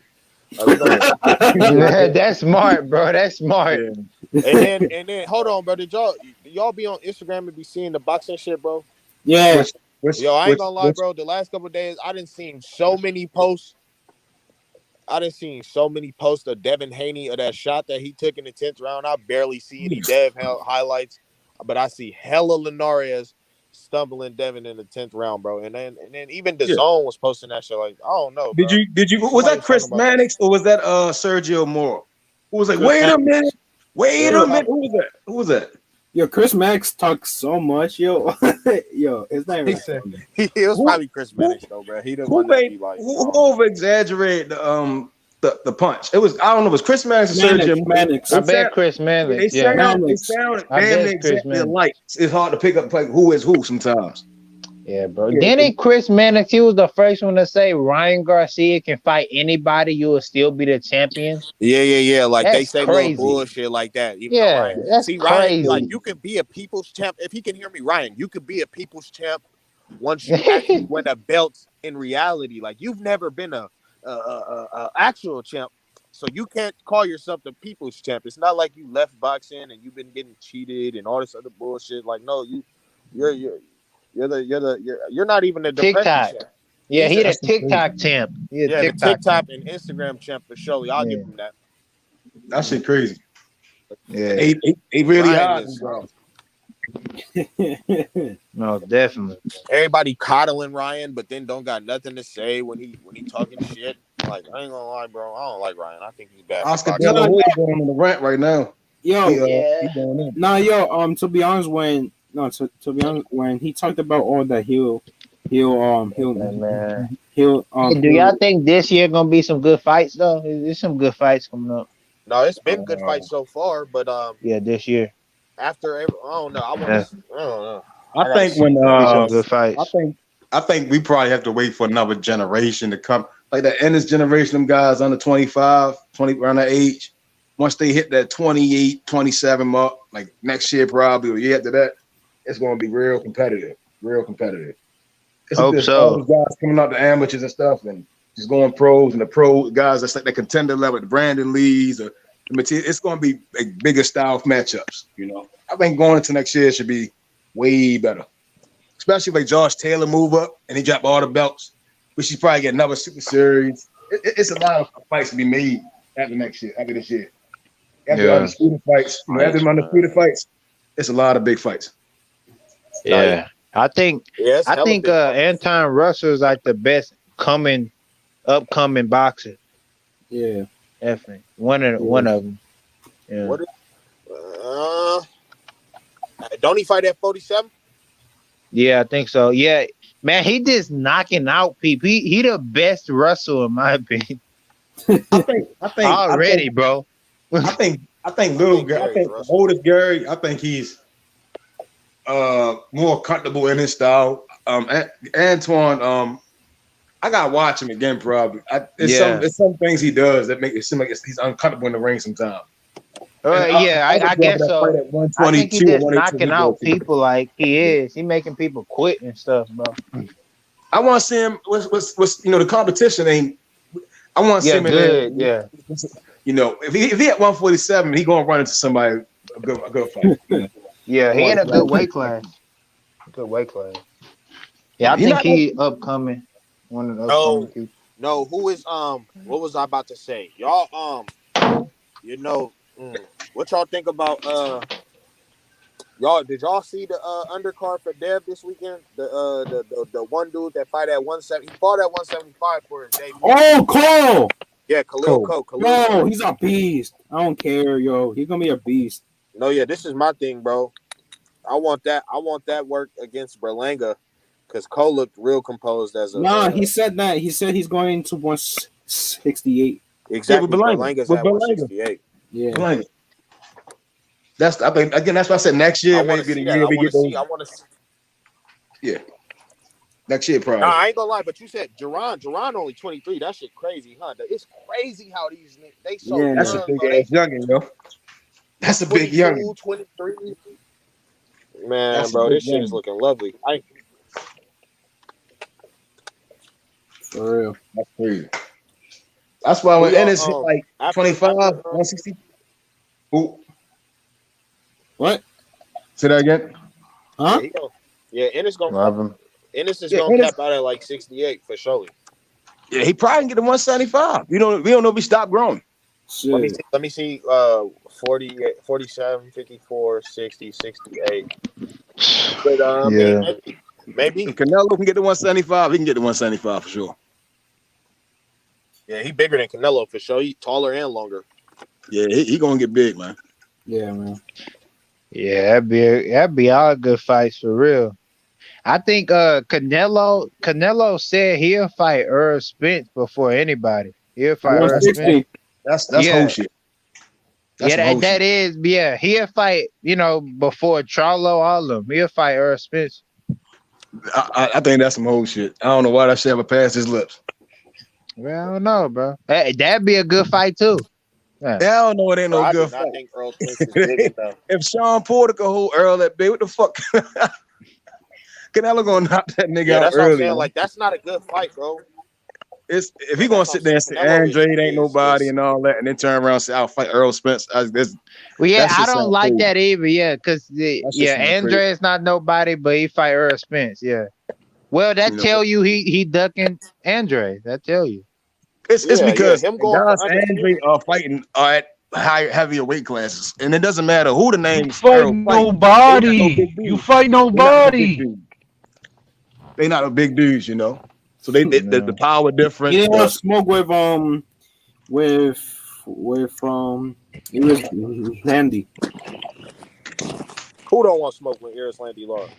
Andre, when he was back in 154. Hey, wait.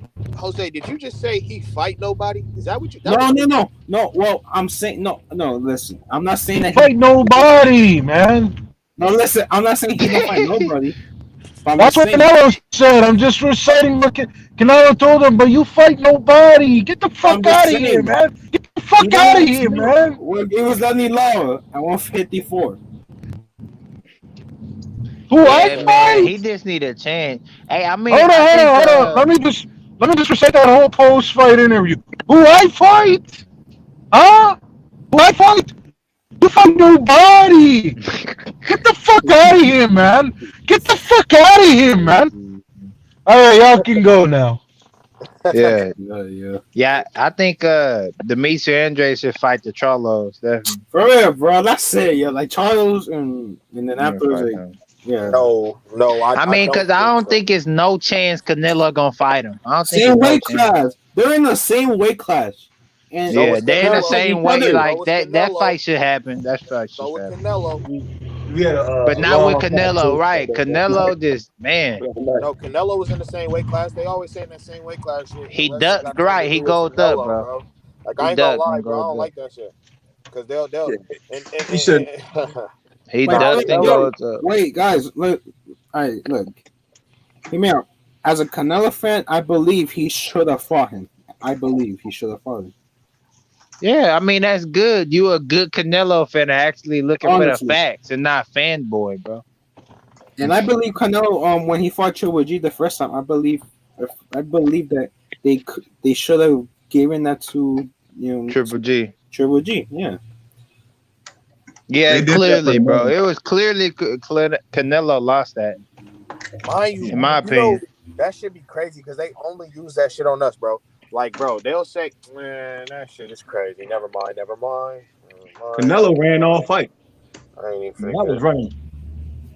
That was definitely running. Yeah. Canelo was, bro. Canelo always get outboxed. He can be outboxed. That's the truth. Canelo always get outboxed. What did I but say? He always about come back. You know what I mean? And knock out a person. Did he ever get better? Is the question. But people say he got better since forward. I don't believe. Not so. in my opinion. Yeah. He I believe always get outboxed, bro. Honestly, I believe so. But he always had that. They just have that power. No, look, he body lost punches and he lost He got to. good placement, bro. No, look, Yeah. he lost to. Here is Landy. He lost to him. Yeah, I saw that. I Yeah. saw that. Yeah, he lost him honestly. No, yeah. Don't forget Triple G. Canelo. Don't forget he lost to Triple G. Yeah, he did. No, he did. He did. The first fight he did. And Canelo, right? Yeah, he just has trouble with fighters who are known for being technical and who are defensively disciplined, bro. Yeah. His last fight. You know what? Oh, say we about. Oh, about to say? His last fight. Go. I think Billy Joe was a bum. Hey, I don't get why he don't fight Andre because Andre don't throw jabs or nothing. He throw power punches. That's all he throw. His power punches. He can box. Yeah, people but he be throwing crazy stuff. Like I don't get why you don't want to fight him.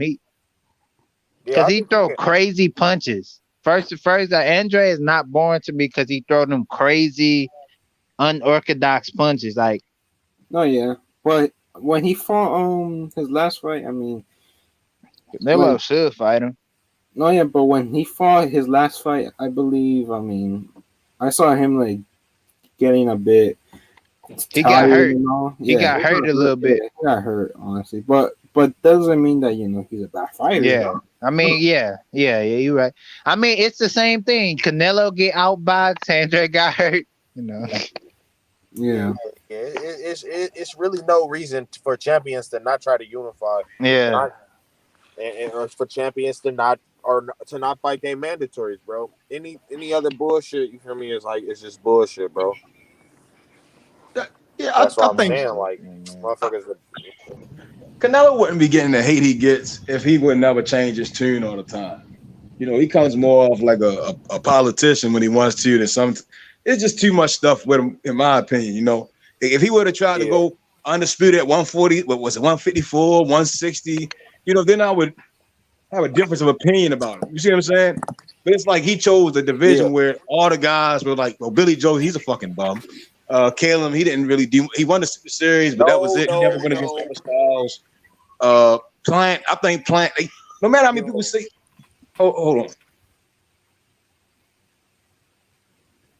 Well, when he fought Kevin Smith, Kevin Smith at that time was the top guy at 168. Yeah. How? But technically, 168 is not really a bum division, man, because you got a killer in there, and his last name is Benavides, right? No, So, that's true. but I think what you're saying is the champs were pretty much, they're not elite fighters. I guess is what you're trying to say. No, I'm saying no. I totally disagree with the notion that Billy Joe's a bum. I think Billy Joe. Yeah, for real. I like Billy Joe. He showed me some. He just also showed me that he wasn't defensively sound. See, that's why he didn't win the fight, because he had it offensively. Like, his style was perfectly tailor made to outbox Mayweather. I mean, Canelo. You feel me? But his defense was just nowhere near as disciplined as it needed to be. Hence him lunging in with hooks and getting caught down low for that uppercut. You feel what I'm saying? Yeah. But Yeah, I I don't hope think he'll be okay. No, he's good. He is okay. He's all right, because he about to go blind out there. Shit, his career. For real, whole career over, man. Yeah, I was like, yo, that's crazy. Yeah, I hope he get, for real. He partially going blind and stuff. I want to see him. I didn't know he was going blind. I just remember them saying it could be a career ender, but Yeah, because didn't he get hurt on his eye like the last fight or something? His bone kind of penetrated his eye. Oh, okay. Yeah. Yeah, he definitely got beat up in that fight. Shit. Yeah, that's what I'm saying. You can outbox Canelo, but let's go see you outwork him and all that power stuff. His fight with Daniel Jacobs, that fight surprised me, honestly. Yeah. Mm-hmm. Which fight? With Daniel Jacobs. And who? Daniel Jacobs versus who? Canelo. Man, I think Canelo did well. I think he did real well in that fight. I mean, he showcased. Danny Jacobs looked like shit. Yeah. I didn't understand his jab. It was like he just. I don't know. Danny Jacobs is one of them fighters that. I don't know. Hey, that's not a good fighter. That's what he's trying to say, bro. I think he's all right. Dana Jacobs is not a good fighter. After he fought Triple G, I mean, yeah, that's when Triple G beat the shit out of him. Yeah. I think Danny did all right, but after that, when that bell rang, that 12 bell rang, and it was over, like anybody go watch it, Danny Jacobs fell on the ropes, and he was like, "Oh my god, like what the fuck did I sign up for?" Hey, wait, hold up. Someone said that Jaron Ennis is a better version of Roy Jones Jr. No, I don't. He got more skills than like Roy was. Not in his prime. Not in his prime. Nah, bro. Nobody could have beat Roy Jones Jr. in his prime. Ennis can be far more greater than Roy because his skills will take him far. His skills will take him very far. Nah, Jones Jr. in his prime, he was something. Yeah, in his prime, he was a whole different person. Like at the time, he wasn't. Yeah, he made that stuff so easy, bro. Yeah, because it's talent. He had a lot of talent, and he got away with a lot of shit. Yeah, I think Ennis has talent, but I think his skills will take him. Like he has the skills like B-Hop and has the talent of Royce. I think he can go. He can accomplish a lot of shit in boxing. From 147 on up, and his shit won't even look close. Yeah, we just gotta wait to see it, Yeah, just see the fights get made. Joanna Ennis might be the one to beat Errol Spence. The one to beat, bro. I'm telling you, someone said Manny Pacquiao got a better chance. I think Ennis it'd be easier for Ennis. Beating Spence than Jaron Ennis. Ennis to set Errol up, like he'll set him up. He'll put him in the trap. He wouldn't see it. No, I think Ennis. I don't know. Ennis can fight. In my opinion, I think Errol's a great fighter. I think he can box. Derek James does a great job with him, and he does a great job with Jamel. But when it comes to Ennis, him at youth, if Errol doesn't, if they put Ennis at that mandatory, and or anything happens, and Ennis fights Errol before any other fight, if that comes next at the Manny Pacquiao, Ennis beats the dog shit up, in my opinion. Yeah. No, his best thing is to retire before he fights Ennis. Ennis will fuck him up, bro. You gotta see that fight. Gotta see the fight. I think Ennis is gonna be that guy that got Spence not fighting his mandatory no cap. Shit. Yeah. But that mean what? That mean he ducking 2 people? Ooh, Spence not dunking nobody, I don't think.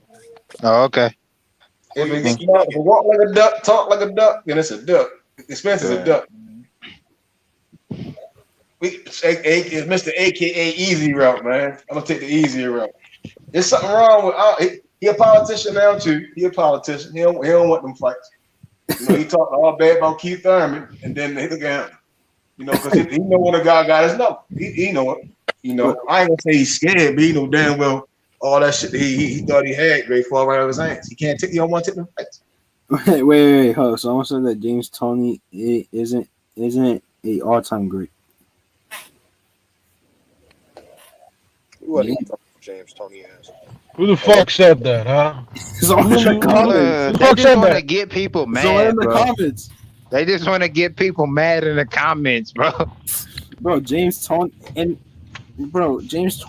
if he were in his prime right now, like fighting right now, he'll be all the guys, honestly. No, hold on. Let me guess. According to that motherfucker, Pete Neely is a legend, right? Peter McNeely, you punk motherfucker. I dare you to say some shit like that to my face. You punk motherfucker. First it's Muhammad Ali, and now James Toney. What the fuck is going on, H Money? Huh? What the fuck are these bitch-made motherfuckers coming in your chat? Huh? Bro, he just trying to get you mad, bro. Come try to get you mad. You punk motherfucker. Wait, listen, I wish you would say it in my face. I wish you would.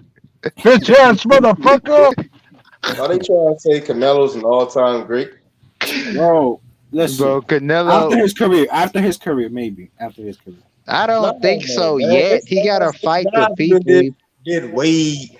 I think we get caught up in the moment, and then when we sit down and really look at you, we'll be like, "Oh, this guy beat this guy. He may have lost him, but he went back and beat the shit out of this guy. It wasn't even fucking close. He moved up, did that. It wasn't no dispute about how they won, even in losses. I don't think losses should define a fighter. You know, as far as all-time great, everybody loses. I think only Floyd had that Rocky Marciano thing. You know, he didn't lose the fight. Kudos to him, but I think it was guys that could have beat him. I think Winky would have beat him if they would have ever fought. You know, but congratulations to Floyd. But Canelo-wise, even though he hasn't lost to anybody, Triple G beat the shit out of him. Lara made it too damn close. Fighting a Billy Joe Saunders and a Yildirim at this point in round one. It's just like that shit. I had to. Yo. He's not the greatest Mexican fighter. I'll tell you that. Billy Joe is a piece of shit. How? If he was outboxing you, how? Everybody outboxed Canelo. Is a fucking bum. Everybody outboxed Canelo. Saunders did. That's not true. That's not true. Billy Joe might be one of the best names on Canelo's resume. He is actually one of the best. Billy Joe Saunders is a fucking bum. What? So you saying Shane Hopkins is lower than Billy Joe? Who? I mean, did I say it wrong? Shane Mosley, yeah. Shane Mosley is way greater than Billy Joe Saunders. Billy Joe Saunders never. I'm saying he's not bigger than us. He can't avoid Andre twice and then get a payday. Go into a Canelo fight for a payday. And then all of a sudden, you this great fighter. Like, no, man, he wasn't like that. Nah, he's not, bro. We saw it when he fought Canelo. He wasn't like that. People is crazy saying he the best Mexican fighter ever. Billy Joe That's just crazy. Looked great against Canelo, and people said he looked better at 160, and he was a champ at 160 as well, bro. He wasn't the best at 160, bro. But that's Canelo's style. He always get beat like the first 2-3 rounds, but he come back. No, Canelo lost rounds 5, 6, and 7 though. Yeah, I mean Triple G. For real, I thought he won a fight. I just don't think Billy Joe's a bum, bro. Honestly, I don't know, bro. Let's go see Billy Joe and Triple G fight. He's not like. Wait, hold on. Wait. Hey, guess what? Some guy in the comments said that if Canelo beats all the guys at 160 and 160, he will be top 10 all time. Yeah, He definitely. won. No, he won. He would. What they say? Someone said it was Tony Boswell. He said if Canelo beats all the guys at 168 and 160, he will be the top 10 all time. No. And nobody will be able to guys, argue that. It's already guys that have already done this shit and more. This is the thing I'm saying. Boxing don't just start here. If you don't know boxing, just because he don't, and even if it don't, that's not how it works. It's guys who have done that shit before. You see what I'm saying? It wasn't that many belts. You see what I'm saying? They went up. They beat the best guys. They went up. It's guys who went from what's the guy's name? Again, as a child, like Manny Pacquiao, he falls into that category. He done beat some of the guys, but it's guys before him who went on and beat like killers. You see what I'm saying? Canelo doing that would not put him top 10. It's still shit about him that putting him in the time with some of them other guys, he wouldn't stand a fucking chance because he's not that great. Greatness also comes into what you present in the ring. And I mean, that's just my opinion. Some people they just go by the resumes and statistics. That's not boxing. That's not fighting. You see what I'm saying? It's still fighting at the end of the day. Him beating the Billy Joe Saunders and the Yildirim does not tell me that he's great. It says you're a cherry picker. And that's the essence of what I look at it. You see what I'm saying? No, for surely not Yildirim. And it's because he requested Yildirim. You see what I'm saying? It's shit to it. It's more shit to it. He deserves him winning. I can't take away from it. But I'm saying it's guys who, at this point in their career, when they was in their 30s, they was fighting straight dogs. You see what I'm saying? Canelo acts like he's 50 years old. You see what I'm saying? But he's 30. And that's my issue with him. That he's picking fights when he's 30. I think that's some whole shit. Yeah, franchise. Yo, Method, I agree with everything you're saying other than the part about the Billy Joe part. I agree. What's great about Billy Joe Saunders? I don't think it's nothing great about Billy Joe, The best thing Billy Joe got is David Lemieux, and David Lemieux, and that's because he fought Triple G. Bro, and Billy Joe tests positive too from steroids. Yeah, that's why he pulled out of the fight with Andre fight. Yeah. I would have to give Andre. I would have to say, and that's what I'm saying. Andre deserves. That's why when Canelo said you don't fight nobody, you're bad. I said, well, Billy Joe sure as hell took some steroids to get out of that fucking fight. And, bro, Andre is one of the most duck too. One of the most duck fighters. If it'd have been Andre and he beat Andre because of all of the 154 to 160, then he beat him. All right, Canelo. There's time that I start thinking about, is he a great fighter now? I think he's good. I don't think he's great at all. It's a lot of excuses. I think if he could beat Shane Mosley, he could beat Austin Trout, then he lost fairly to Floyd. You see what I'm saying? And then he went to the Lara fight. I think he beat Lara convincingly. I think he beat Lara convincingly. I think Triple G beat him. And it's just certain fights that he picked. And then some of it falls on Oscar De La Hoya, but Canelo he didn't say no evil. You dig what I'm saying? He ain't say no evil.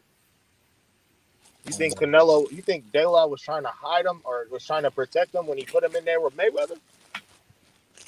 No, I think they thought he could really beat him. No, wait. Actually, they wanted anybody to beat Floyd. Wait, someone said they're doing it now with Devin Haney. Golden Boy throwing anybody at them. Anybody. They threw JoJo up there. They said, Linares, you gonna go first. JoJo, you next. Damn, now we got to throw Ryan at him. That's what they doing. They trying to find somebody to beat that boy. Everybody that's in the WBC is Golden Boy. They trying to send everybody in Golden Boy to try to beat them. Seriously, you can see that'd never happen. Especially if Ryan is your last. If Ryan is your last defense, then Golden Boy is just passed out against Devin Haney. Man, that's crazy. Canelo is fighting the better competition than any 168 pounder. I can't say that. I could say guys are, in my opinion, because that's how I look at it. People may not agree. I think guys are again. Dude, if Canelo would have stayed at 160, well, we have gotten undisputed at 168. Well, we probably could have seen the guys mix it up, and the best guy would have came out on top, and then that guy could have fought. I think that guy would have probably been more seasoned. But I don't think all the guys there were truly seasoned. Some of Billy Joe's a bum in my eyes. I would have liked to seen Caleb and Caleb fight. I would have liked to seen David Benavidez mixed in with them guys before a big cash cow came in there and he could pull certain stipulations over guys. You see what I'm saying? And I just like that about Canelo. You gotta stay there for the big fight. That's a great point though, because they could have mixed it up down there at 68 for a minute before he came down there. But hey, wait, Method, bro. This like lightweight, bro. I honestly don't understand. What makes you think Billy Joe's a bum? You think his fighting style, like he's just not good or something? What you think? It's Like fighting his resume? style. Right? What you think? Why you think he's a bum? Style wise, I think he's a bum. You said what? I think style wise, I think that he's like a C-level boxer. You know, character wise, he's a piece of shit. Steroids, piece of shit. It's the whole talking shit. Sun punching the guy in the balls. Just everything about him. It doesn't say I respect boxing or I take boxing seriously. The motherfucker came into a 160, 168 fight weighing 170 something fucking pounds. Was it 171? He came in completely obese, you know, out of weight, out of shape, you know, and I'm just like, what the fuck? You see what I'm saying? And then he gets a title shot at 160, what is it, 168, and all of a sudden he's this worthy fighter to fight Canelo, and he's his best fighter for $70,000, 70,000 fans in the stadium, and it's bullshit. You see what I'm saying? The motherfucker he was done. He was after the Andre fights, he ducked out of, and steroids, he should have been kicked out of boxing. Wait, hold up. Wait, hold up. Someone said, how is Saunders a bum? But I just broke it up. No. Look, hold up. Someone said in the comments, how is Billy a bum? But y'all okay with Caleb Plant? I didn't say that. No. I know they're not saying that, but someone in the comments said that. Yeah, it's Mad Dog. Man, I see. I never vouched for Plant either. I think again. I think Plant's best win was Uzcategui, and that was his only. That's why I said I would have rather seen Plant, Caleb Smith, and David. Them guys getting more involved. This is Lionel Thompson because he's down there. I would like to see them guys mix it up some, defend their titles at least with some more top competition before Cash Cow comes in there and brings his stipulations. The guy that's known to do catch weights, and I don't know what the fuck on them contracts. You know, I'd have rather seen that them guys get more involved in their weight class, get more comfortable and present themselves as who the top dog is, like Josh Taylor in a sense. Them guys got to mix it up, and then we could probably see him take on other guys. You know, he didn't showcase who he was. Jose Ramirez showcased who he was, got time to defend his titles, and you get what I'm saying? We didn't get to see that from Caleb Plant. We really didn't get to see that with Caleb Smith. He just got done with the Super Series. He didn't look too good previously in his previous fight. Billy Joe Sanders like straight shit for his last couple of fights. He came out the steroids. And David, you know, I don't understand the WBC. You know, I think David, you know, he just gave away his belt, the belt that he had, and I think it's just those guys could have got to mix it up more and got some more time into the box instead of Canelo. This Cash Cow come in, and then guys who are fighting for payday at the end of the day, it's the prize fighting. They're gonna jump on it. You see what I'm saying? But what the fuck did they do to say that they were more worthy than the Andre and the Jamal Charlo? But they didn't really do shit. But these two guys are two weight division champs. No pads, none of that crazy shit. You see what I'm saying? Comparing to a Billy Joe Saunders. You dig what I'm saying?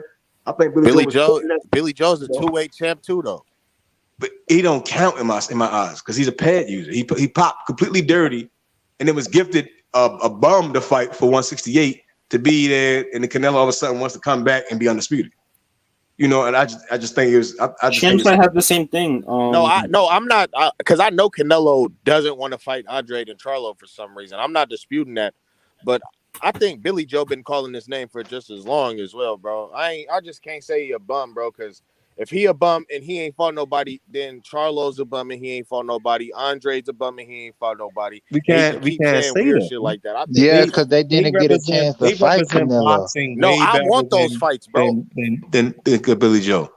Billy Joe, again, he's saying the same weight class with them guys. He didn't fight none of them guys. When he had the opportunity to fight them guys, he popped fucking dirty. He was suspended from boxing. He became a fucking obese fuck and got a title shot again at 168. I don't even know who the fuck he fought, but he got the fight, got the title. Then all of a sudden he's in this big payday. And Canelo goes and says, Andre, that you won payday. You dig what I'm saying? And he just fought a guy who just popped dirty. Yeah, no, I don't for his title at all. It was a made up guy. That motherfucker was like Pinocchio. He wanted to be a real boy. He's still a motherfucker in there with Billy Joe. Meth. Yeah. Someone said in the comments that that you're a Canelo here and kept it moving. Man, that motherfucker ain't gonna hop on the panel and articulate his words correctly. So I might have told at the end of the day, we all have our own, opinions, and that's it. I mean, that's it. I'm not pro. See, again, that's because like the G-ball, for example. These guys are so insecure within themselves, they have to label me something that I'm not.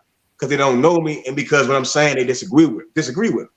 They can't prove me wrong, so they're gonna say, "Oh, he's pro-black," or "He just don't like Canelo." No, I'm giving facts, and I'm breaking down why I believe what I believe off of the facts that I've seen, and then instead of saying, well, why couldn't they just been this, that, and the third, and having it and some using your brain, you dig what I'm saying? But because they're attached to the man Canelo, and it makes them feel good because I guess that's because he's Mexican, and they think I don't like fucking Mexicans. Again, that's their bigotry, and that's their ignorance.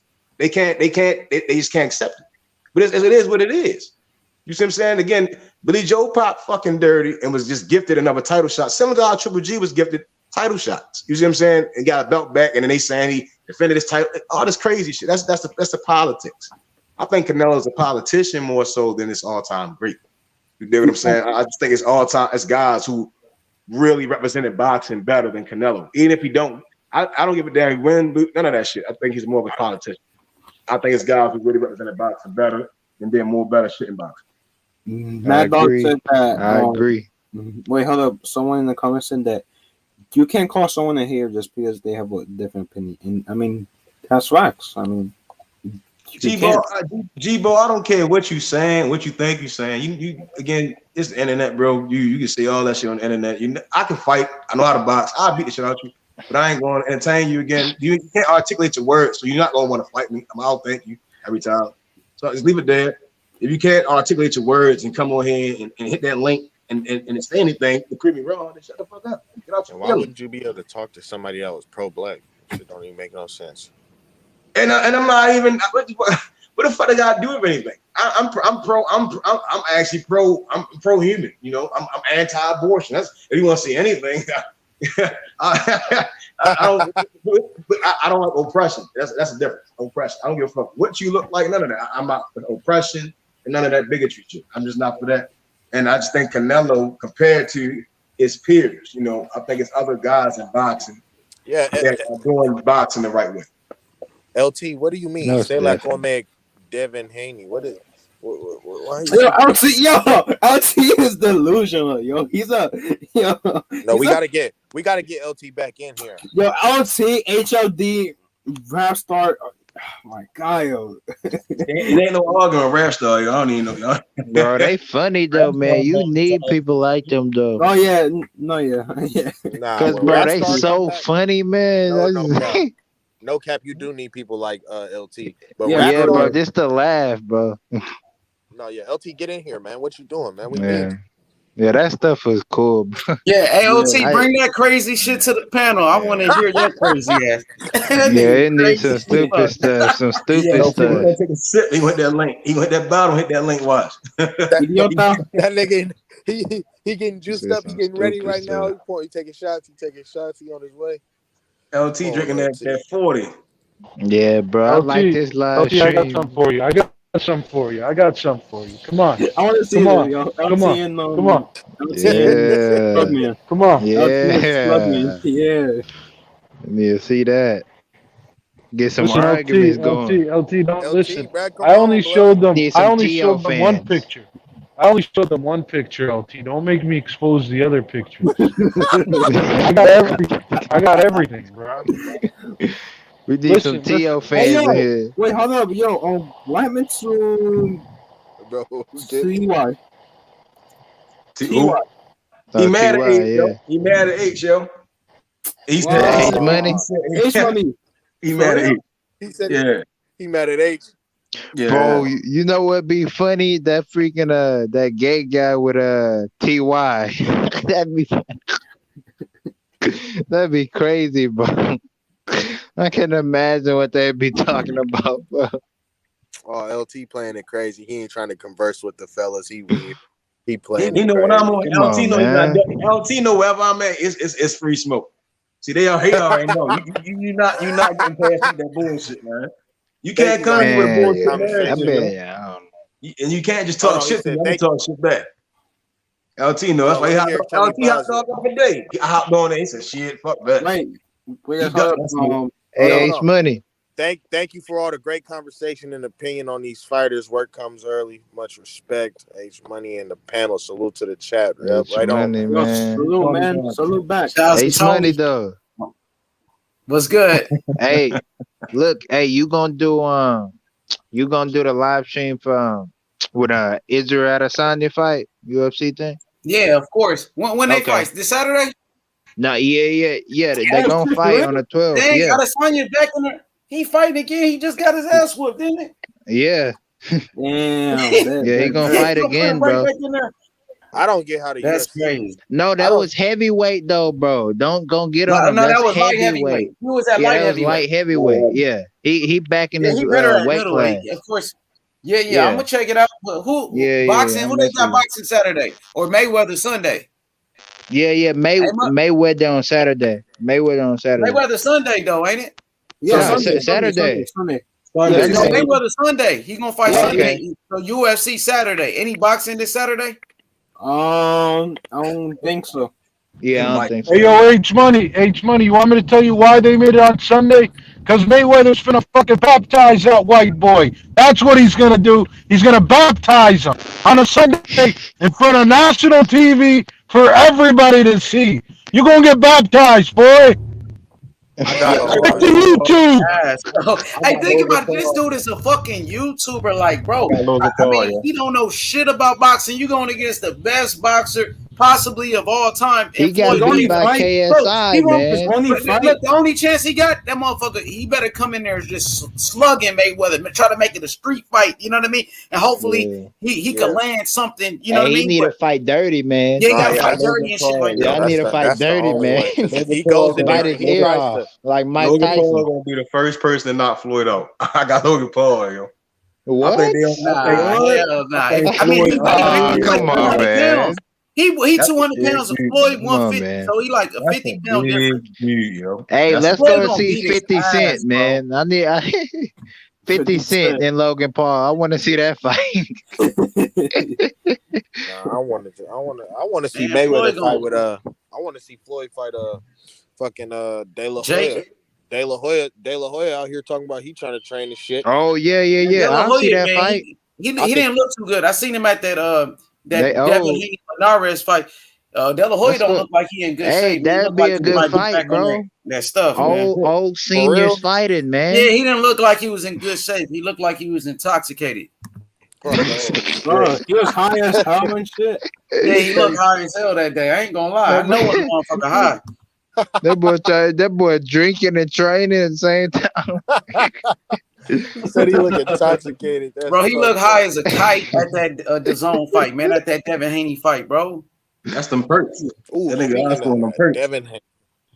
Yeah, let's go, bro. Let's go see that, man. I'll see that. Floyd seniors, man. Seniors get in the end. His dad, his dad is funny, yo. Yeah, Floyd dad, yeah. Yeah, he's funny, yo. He is funny. Bro, I like his uncle too, man. Most people don't know nothing about boxing. That's the truth. No, most people don't know shit about boxing. That's the truth, bro. No, his uncle. As who y'all talking about? Jeff or Roger? They talking about Roger when he said he. Roger, when Roger still fought, he was good. He was good as a fighter. Nah, he 2 world champion, I think. Yeah, he was. Champ, Roger. Yeah. Yeah, he was a good fighter. He's a black Mamba, man. He's the Black Mamba. Put some respect on Roger's name. He's the Black Mamba. You know, and listen, I'm not trying to disrespect Mexicans, but that's what he was named. Was the Mexican assassin? Yeah, the Mexican. That's what he was. You shouldn't have that. Julio. That's what you call Pacquiao too. People used to call Pacquiao that. Yeah, until he got his ass beat by Marquez. Yeah, he's not no Mexican assassin now. He could not be the Mexican assassin. Yeah, he's not no Mexican assassin now. He was a Mexican victim that day. He was a Mexican casualty. No, when he fought Marco, shit. Oh, Barrett? Yeah, that fight. Yeah, Pacquiao. It was crazy when Pacquiao got knocked out. Yeah. Dude, I was in the 7th grade. I was so fucking juiced. I hated Pacquiao the way he talked about, the whole Mayweather situation. The whole shit, that just made me not like him. And then the close cards and the weird judges in the Marquez fights, it made me not like him. And then when he got stopped by Marquez, I was like, damn. That shit. Yeah, I never saw that coming, bro. I did. He was one of my best fighters, man. Manny Pacquiao getting knocked out like that. I was like, I don't even know this guy. This guy just beating him like that. You didn't know Marquez? Marquez, they have fought 3 times before. Great fights. Yeah. First fight was a draw, but supposedly Marquez is a good fighter, bro. I think he's the best Mexican fighter ever. What? Roberto Duran, bro. Roberto Duran was not Mexican. I think Duran. He wasn't. He wasn't Mexican. Sanchez. Roberto Duran is from Panama, bro. He's from Panama. Marquez is the greatest Mexican fighter. You think Marquez is the best Mexican fighter ever? Maybe, bro. He's up there. He's up there. He's up there. Yeah. He's serious. And Mayweather schooled him. That shit was easy. But the thing is that when he fought him, I think that was like at what, at 146, 147, or actually it might have been 146. It might have been 146 for the catch. I don't know. Yeah. Marquez knocked Manny Pacquiao cold. Boy. But that don't matter. Your size don't matter. Mayweather moved up in weight and fought at one. He fought everybody that fought at 154 at 154. Like when Pacquiao fought De La Hoya, he fought him at 147. That's a weight drain, De La Hoya. When he fought Cotto, that was at 147. That's a weight drain for Cotto. But you feel me? When Mayweather fought him, he fought him at the healthy weight, 154. And totally schooled these guys. So somebody coming up to fight Mayweather ain't got nothing to do with Mayweather. It ain't like he stopped him or nothing. He just totally outclassed him, which Pacquiao never did. He never outclassed him in any of those fights. Yeah. And that's facts. Yeah, this stuff is stupid though. All them YouTubers, I don't like it, bro. I think they're the same in boxing low key, but I don't know.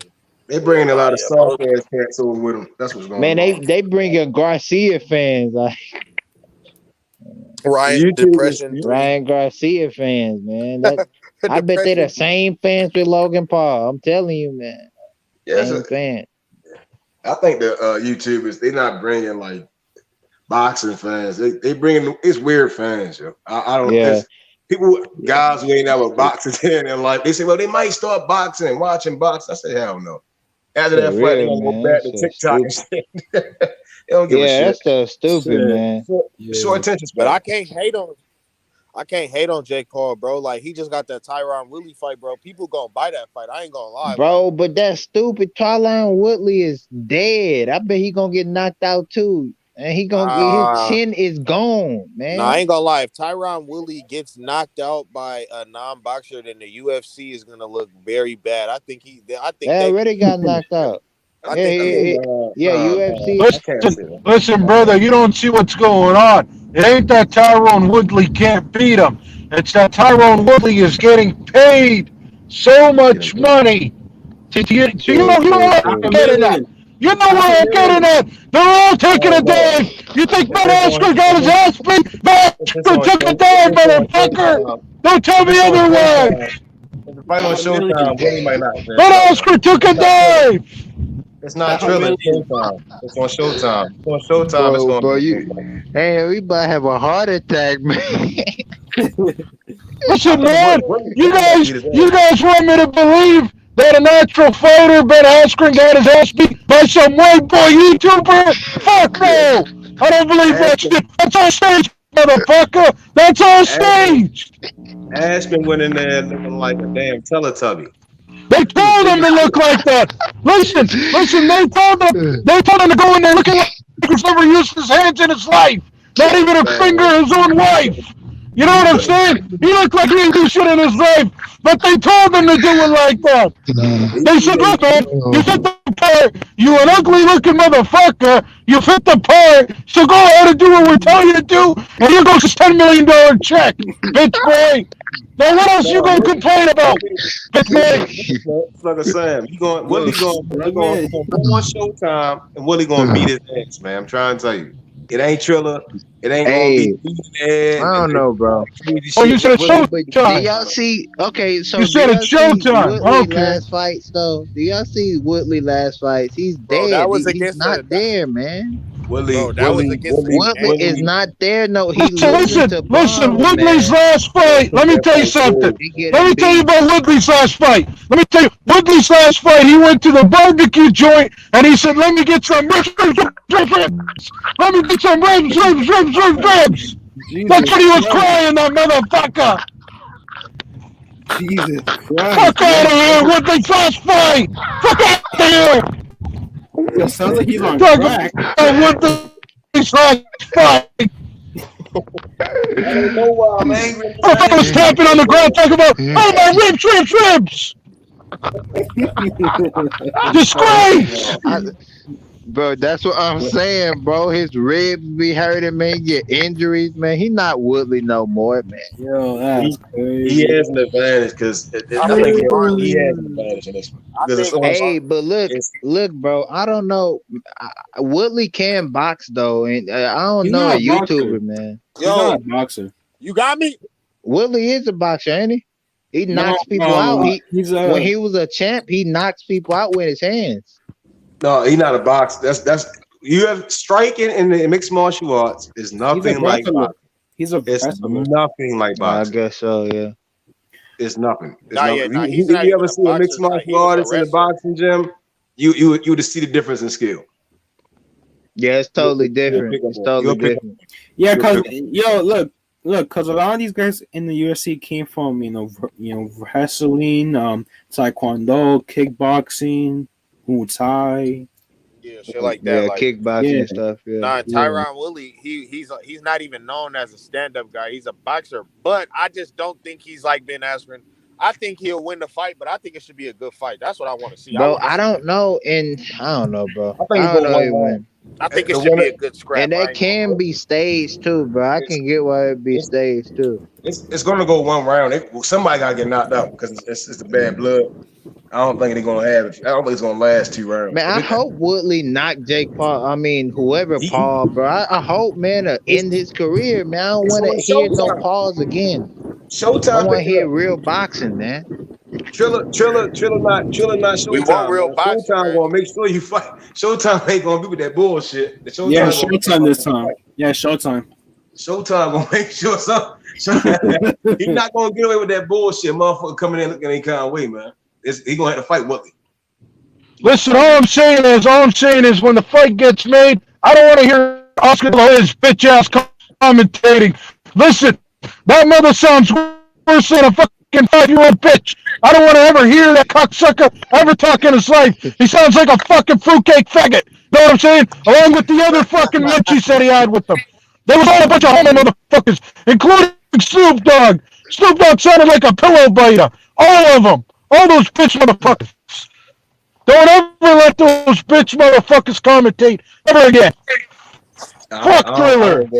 Fuck Thriller. I wouldn't go around calling Snoop Dogg a bitch. Thriller. Hey, I don't know about Snoop Dogg, bro. I don't know about Snoop. I got common sense, man. Yeah. I don't know about Snoop Dogg, bro. Niggas wasn't feeling it. Uncle Snoop disrespect. They wasn't feeling that one.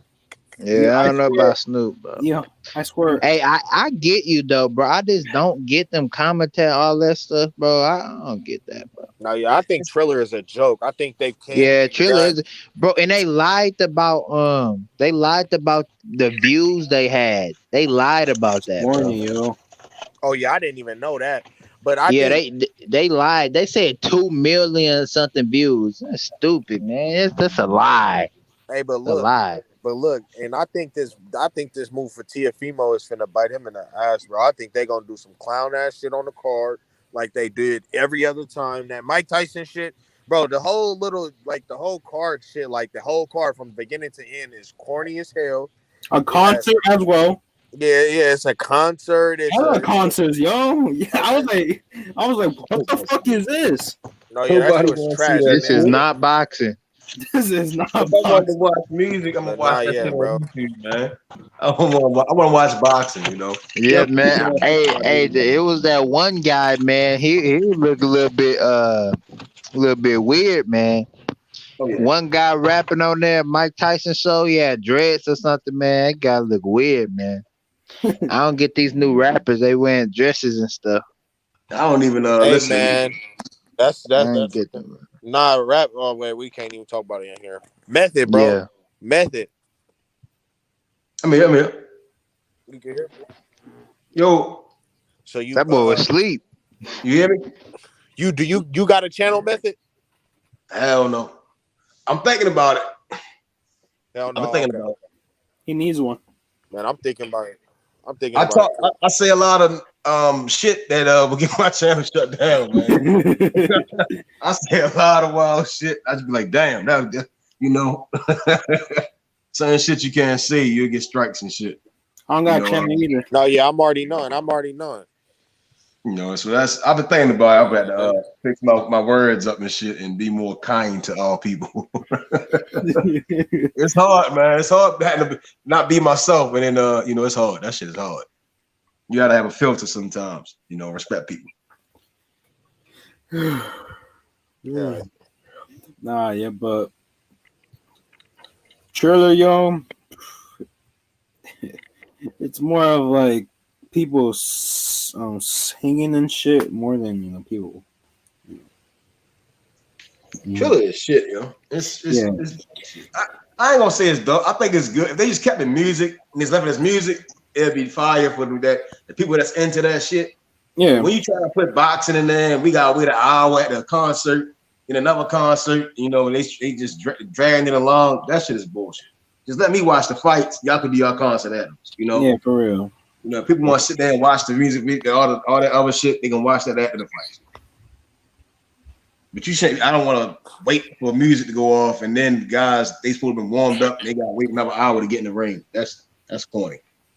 Yeah, man. Oh yeah. LT ducked the smoke again. He ain't hop on here. Yeah, for real.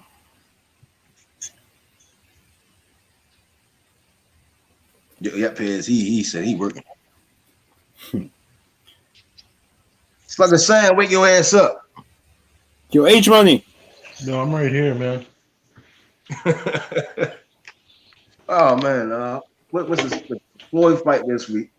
And then it's Shakur. What y'all think about that Donaire fight? I've been showing people that knockout all week. Where? No, I've been the Nonito Donaire fight. You know, yeah. I've been showing that knockout all like the last couple of days. Yeah, he made history. Yeah, he made history. That shit was impressive. He knocked him the fuck up. He folded him. He was falling out on his face and shit. Nah, yo, these like I feel like these fighters from Thailand, the Philippines, I feel like they have a heart, you know. Yeah, I really didn't know much about Donaire as far as like, you know, it's, you know, sometimes you think somebody like people's just saying, you know, like he's this good, he's this good, that good, you know. And I'm like, well, put him in there with Rigo, you know, and Rigo looked good, and the new way he scared past for them. I said Ubali. I thought Ubali was going to be more so use Donaire as a tune-up, you know, and she say like, I'm this great fighter, but Donaire went out there and knocked him the fuck out, you know. That shit crazy. How it was how he knocked him out. You know, he was just tapping him, and dude was just going. You know, it's like he had no chin at all. And it's kind of good because if he'd have been there with a new way, who was way bigger of a punch, he probably would have killed him. Yeah, of course. It made me think a new way probably would have killed that man in that ring.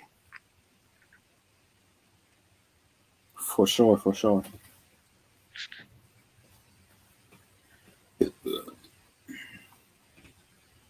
They are battling out in the chat. Yeah. LT.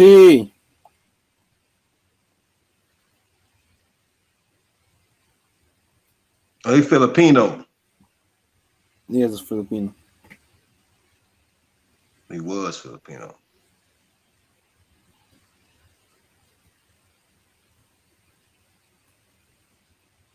No, y'all don't think Wilder can knock out Fury? If he, I favor Wilder in that fight. I think if Fury believed he could have beat him, he'd have been made the fight. And that's my issue with it. I think if he believed he would have beat him, he'd have been made that third fight. Yeah. I think it's something scared for some odd reason. Yeah, hurry, man. I feel like with Tyson Fury, I feel like so this whole time, I thought the fight with AJ was going to happen, but of course it didn't happen. Now he's fighting, Deontay, but I really hope Fury does knock him out because I'm trying to see that fight with him and AJ. Honestly, you got AJ with him. Yeah. Damn. Wait, no, I have AJ. Honestly, I have AJ. You think AJ could beat Fury? Yeah, but of course I'm not gonna be here saying that I'm a fanboy of his. Well, I am a fan of his, but I'm not like that much of a fanboy of his. Like yeah, he could get hurt. He could get hurt, but no, I do believe that AJ can. Yeah, I think AJ's good. He's good for boxing, and it's just that Andy Ruiz fight always left, and Klitschko and Andy Ruiz left some doubts. Andy Ruiz, I don't think nobody expected him to beat him in that fashion. He just it made AJ look real bad, and then in the second fight, to see when Andy Ruiz landed certain punches, AJ body he didn't look like he didn't look comfortable. As a champion, a 3-belt champion, having 3 titles in his possession. Yeah, they're gonna be like, damn, if he get hit by Fury, people say Fury not a big puncher. It's just that with what's his name, Sugar Hill. With Sugar Hill, I know Sugar Hill gonna maximize his power. I think if he just tap him, he's gonna land that right hand. I just gotta see how AJ will respond to it. I just think Fury knocks him out. I think once AJ starts to gas out and them hands drop, Fury won't land. All right. I would like to see. I would rather see AJ pull it off, but I just can't see it happen. I think AJ's the better person outside the ring compared to Wilder and Fury. But damn, it's just hard to beat Fury. Yeah, that's true, honestly, because Tyson Fury, he's his upper movement is good.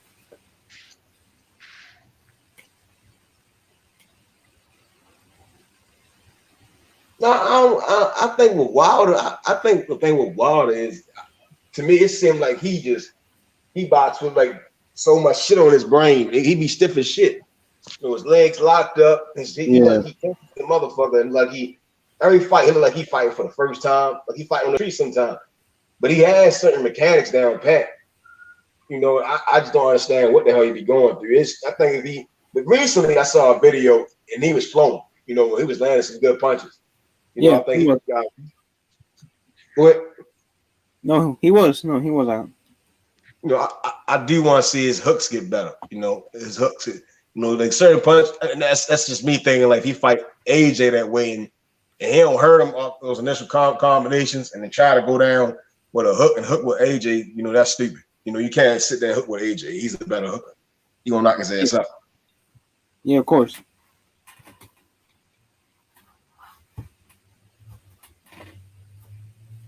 LT, get your punk ass on the panel, LT. For real, man. Don't duck me, LT, come on here, so I can give you what you've been begging for. Come on. LT ducking that smoke. You can't hide now, LT. No, LT knows where he's ducking the smoke. He knows I got shit on him. LT's a duck. He knows he is. LT's a duck and his father's a rooster.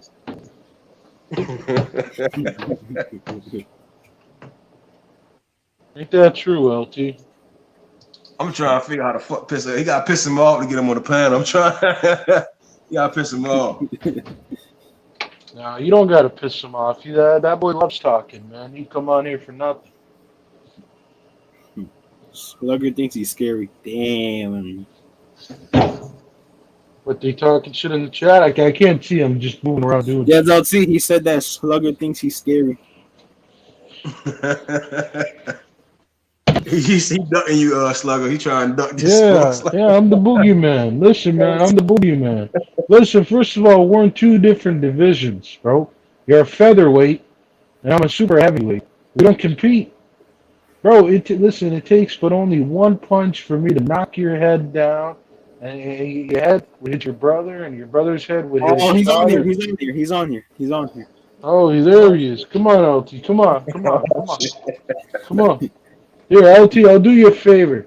I'll hit that Sam, blue button so like, you can talk. you are the bitch of the whole YouTube boxing community, man. And you know this, and you fucking know this. You need friends. You go to panel trying to suck to the fucking host and shit. Oh, let me in your fucking stream. I need online friends. Even going to the fucking MMA channels and shit. Bro, you lame as fuck, bro. Okay, boys, so are we going to listen on a scale of 1 to 10? How many points are we going to give him for that? I say a solid Nah, man, this ain't negative. no points. I'm fucking being real. Everyone knows what the fuck. I say, listen, fellas, I say a solid minus 7.5. Everyone's seen this shit. I ain't capping. I don't need a lie. This is like straight. All right, he's not done, so I'll go back on mute. You're not done, so I'll go back on mute. Go ahead, keep cooking. Keep cooking. Is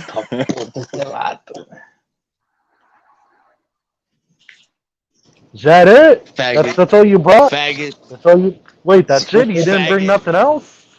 Wow, I'm disappointed. I'm disappointed, man. I was expecting more than that. Listen, LT, listen. Let me tell you something. Let me tell you something. The Bills got to your mother's house, and she's more concerned with the money than she is about you living. All right? Quit fucking with me, bro. I will expose you. Woo! The health bills got to your mother's house, and she's more concerned with the money than she is with you living. So you get this shit straight, all right? I'm 32. You're the 26-year-old one. Shut the fuck up. I'm 27. Ooh, you're so fucking grown. Get the fuck out of here. It ain't same shit, bro. It ain't same shit. What are you, like a provider or some shit? Dude, weren't you saying you were a provider? You're a provider and shit, right?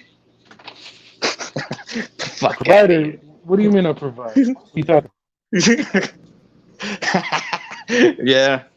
It's not called provider. Man, you ain't shit. Something else. Slugger Sam, you ain't shit, bro. Like, seriously. No one takes you serious. I know I ain't.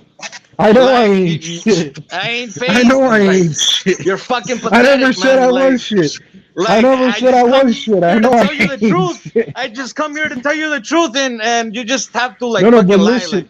But listen, LT, what you need to understand. You're childish as fuck. You ain't fucking funny. You're childish as fuck. You ain't fucking funny. All you do is come in the fucking panel and yell. Wow! LT, you need to understand. Bro, get the fuck out of here. Get that finger up your ass. Hey, man, I ain't yelling right now. You fucking faggot. You're probably trying to fuck your sister because you're still a fucking virgin, aren't you? You little fucking white boy.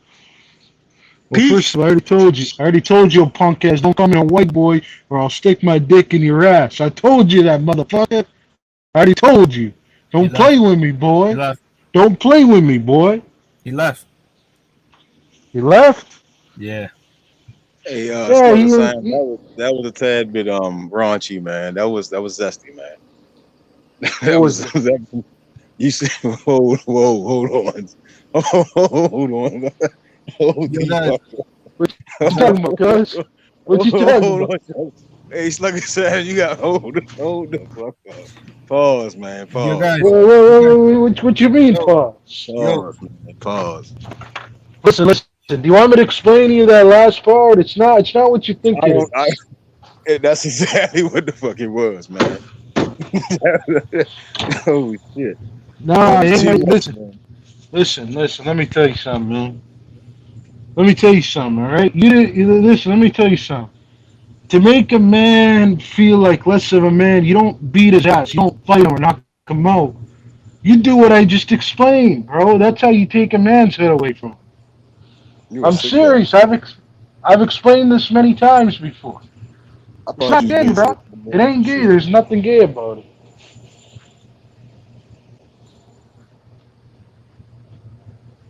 What You happened? guys, You guys got hop all off, all right? you guys got all scared now, huh? You guys, I'm gonna hop off, all right? Yo, H Money, thank you for having me on, man. Look at this guy, bro. He got all scared. He's gonna hop off. Yeah, What? hop Nah, your bro. bitch ass off. Then hop your bitch ass off, motherfucker. Hop your bitch ass off. You just Nah, got bro. scared because I spit facts right now. Punk, All right, bro. All bitch, right. bitch ass H motherfucker. Money, see ya, man. What happened? You guys all getting scared, huh? Hey, H. We're up on my bed. Yeah, that was some wild shit, D Hodges. Yo, that shit wild, man.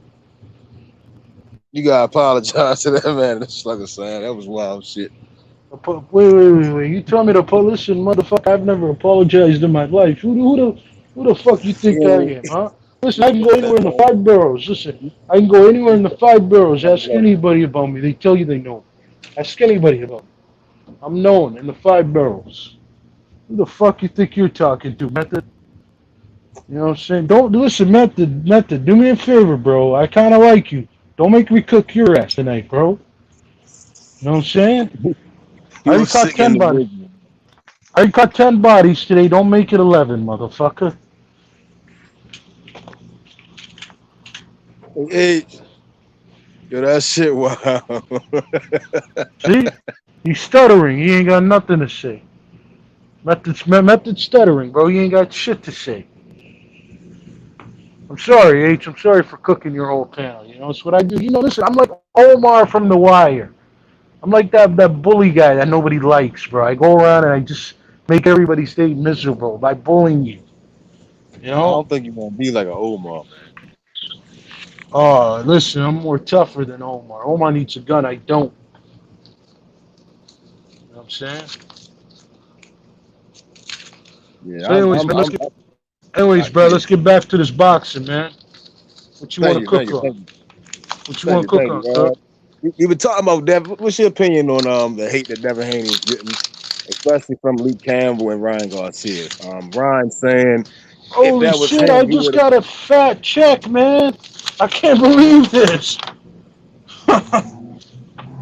This is crazy, man. This is a $500 check. I'm sorry, man. Go ahead. Keep cooking, man. I just couldn't believe that shit. Go ahead, bro. Keep cooking, man. Yeah, what you think about what Luke Campbell was been saying all yesterday and Ryan Garcia talking shit on Twitter? You said Luke Campbell? Luke Campbell, he tried to downplay Haney's accomplishments. And after he was knocked out by Ryan Garcia, who's been ducking Devin Haney, and Ryan saying that if he was Linares, he would have knocked Haney out, knowing that we all know Ryan backed out of fights.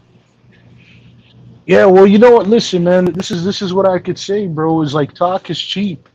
Talk is cheap. So for him to just sit up there and be like, "Yo, I'd knock him out," I mean, why don't you really prove it though? That's what I got to tell Campbell. And you're saying, hold on, you're saying, did Campbell now? Did he? It's okay. It's one thing for him to go at Haney, but did he at all go at Garcia? You're saying? Did he at all take shots at Garcia? Not the Who? Say that again. Luke Campbell. I'm He asking was you this because Luke Campbell. I don't really keep up with the news and stuff, bro. Luke Campbell and Devin Haney were exchanging words on social media, and Luke Campbell was I guess he got offended because Devin said something about the Luke Campbell fight, and Luke, I guess he felt the need to interject his opinion after he was knocked out, and Linares also beat his ass, and I think he took it personal. So I think he just said, "Well, let me kick the dog while he's down." I guess Devin Haney. Yeah, I mean, listen, man. Like it's like I'm saying, for him to just talk all that shit, it's like, yo, you got to back it up. That's all I can say to him, man. Make the fight happen then. If you think you could have did it better than Haney, then make that fight happen again, or fight Haney, and let's see that shit happen. But all that, man, like the thing is though, it gets ridiculous on that Twitter. You know what I'm saying, Method? They all just get up there and it's just like a platform for them to just talk shit, man. It ain't like it was back in the day, man. Back in the day, it was different, man. You talk shit at a press conference. Now it's like, they're like schoolyard girls, man. I don't know, man. I'm old school, bro. Like I don't know. I don't understand the way they be doing shit these days, man. Yeah. I think nowadays it's a little softer. Like you said, back in the day, you would talk shit press conference, post conferences, and that made fights. Especially with guys that wanted to fight the champions. I've never seen anything which Ryan has done as a boxer, and then still get the love that he gets. He openly ducks fighters, and then blames it on mental illness. And I think if he has a mental illness, that they need to remove him off of social media completely. Check him into a psych ward and give him the medication that he needs. I don't think going to islands and shit and talking and being around people is healthy for him. They might need to put him in a straitjacket. He seems like he's losing his mind. Yeah, no, absolutely, man. If somebody's gonna be honest and say, "Look, man, I'm not all up there, in my right mind and this and that," then the last thing you need to be doing is going on social media and saying shit. It's like that saying they say, you shouldn't speak when you're like, you shouldn't make comments when you're angry. You know what I mean? Because you're not gonna say the right thing to your friends or family or your coworkers or whatever. So it's the same thing, man. Like if somebody's not all up there, they're not gonna say the logical things, and I don't like. I'm gonna be honest, man. Like I don't want to talk shit about Ryan Garcia, but I don't really know what the fuck this guy's talking about, man. Because like to me, he always seemed like everything was going good, and I get it. They say some people with mental health problems, it could seem like everything was going good, and you never knew about some stuff, but. I don't know, man. It always just shocks me because to me, I had way bigger problems to worry about, man. You know what I mean? Like I had real life, like how am I going to feed my family? Where's the next meal going to come from? That kind of problem. So I don't know, man. Maybe I didn't have time to have these mental health problems. Maybe that's why I'm not really like understanding. So, but Yeah. I think somebody in the chat said he shouldn't be commenting negative about anyone. That's stupid. Everybody some people, I think his enablers, they support him when he got clipped by Luke Campbell, who's not a big puncher, and then Ryan to turn back around and talk shit. He didn't even show his face. He just he ain't even say it like a man. He ain't say it with his chest. He hit behind the camera and shit. At least Devin went to the ring, went to the fights. You see what I'm saying? And that's just it shows a class in a fighter. Ryan didn't even want to go to the fight. He'd rather hang with YouTubers. Yeah, it's just a different breed of fighters nowadays. They soft as shit. You need to take the dress off and get in the ring. yeah, no, it's different, man. And like another good example method is they be doing shit like where they'll talk about stuff that happened in sparring, right? Where it's like there's like an unwritten rule in boxing. What happens in sparring stays in sparring. You don't talk about that shit. But and like for them to go and say, "Yo, I dropped such and such," and whatever, like for example, there was a time actually when Oliver McCall dropped Mike Tyson in a sparring session.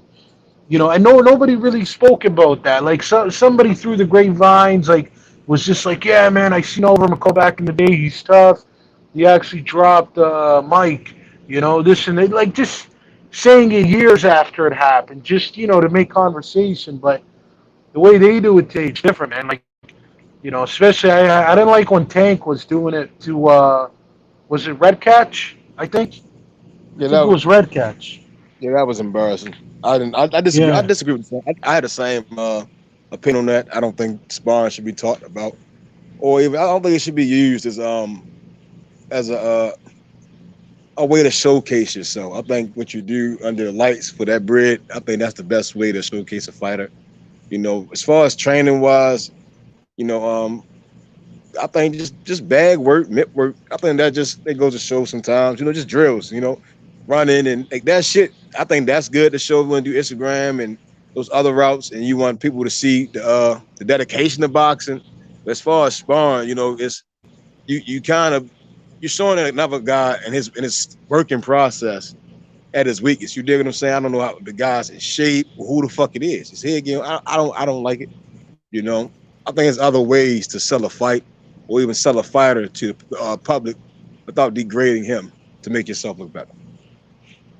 Yeah, no, absolutely, man. The last thing you should do is go at a man when he's at his lowest, But some of these guys, bro, they don't got any not respect, but like morals and like standards and shit like that in life. You know what I mean? Like there's no like there's no even like I don't know. I mean, to me, I don't like to preach about God because not everybody believes in God, but even that sense of just like worshiping a higher power, that could kind of keep somebody in check and have them acting right, But other than that, people just do whatever the fuck they want to do, man, whether it's right or wrong.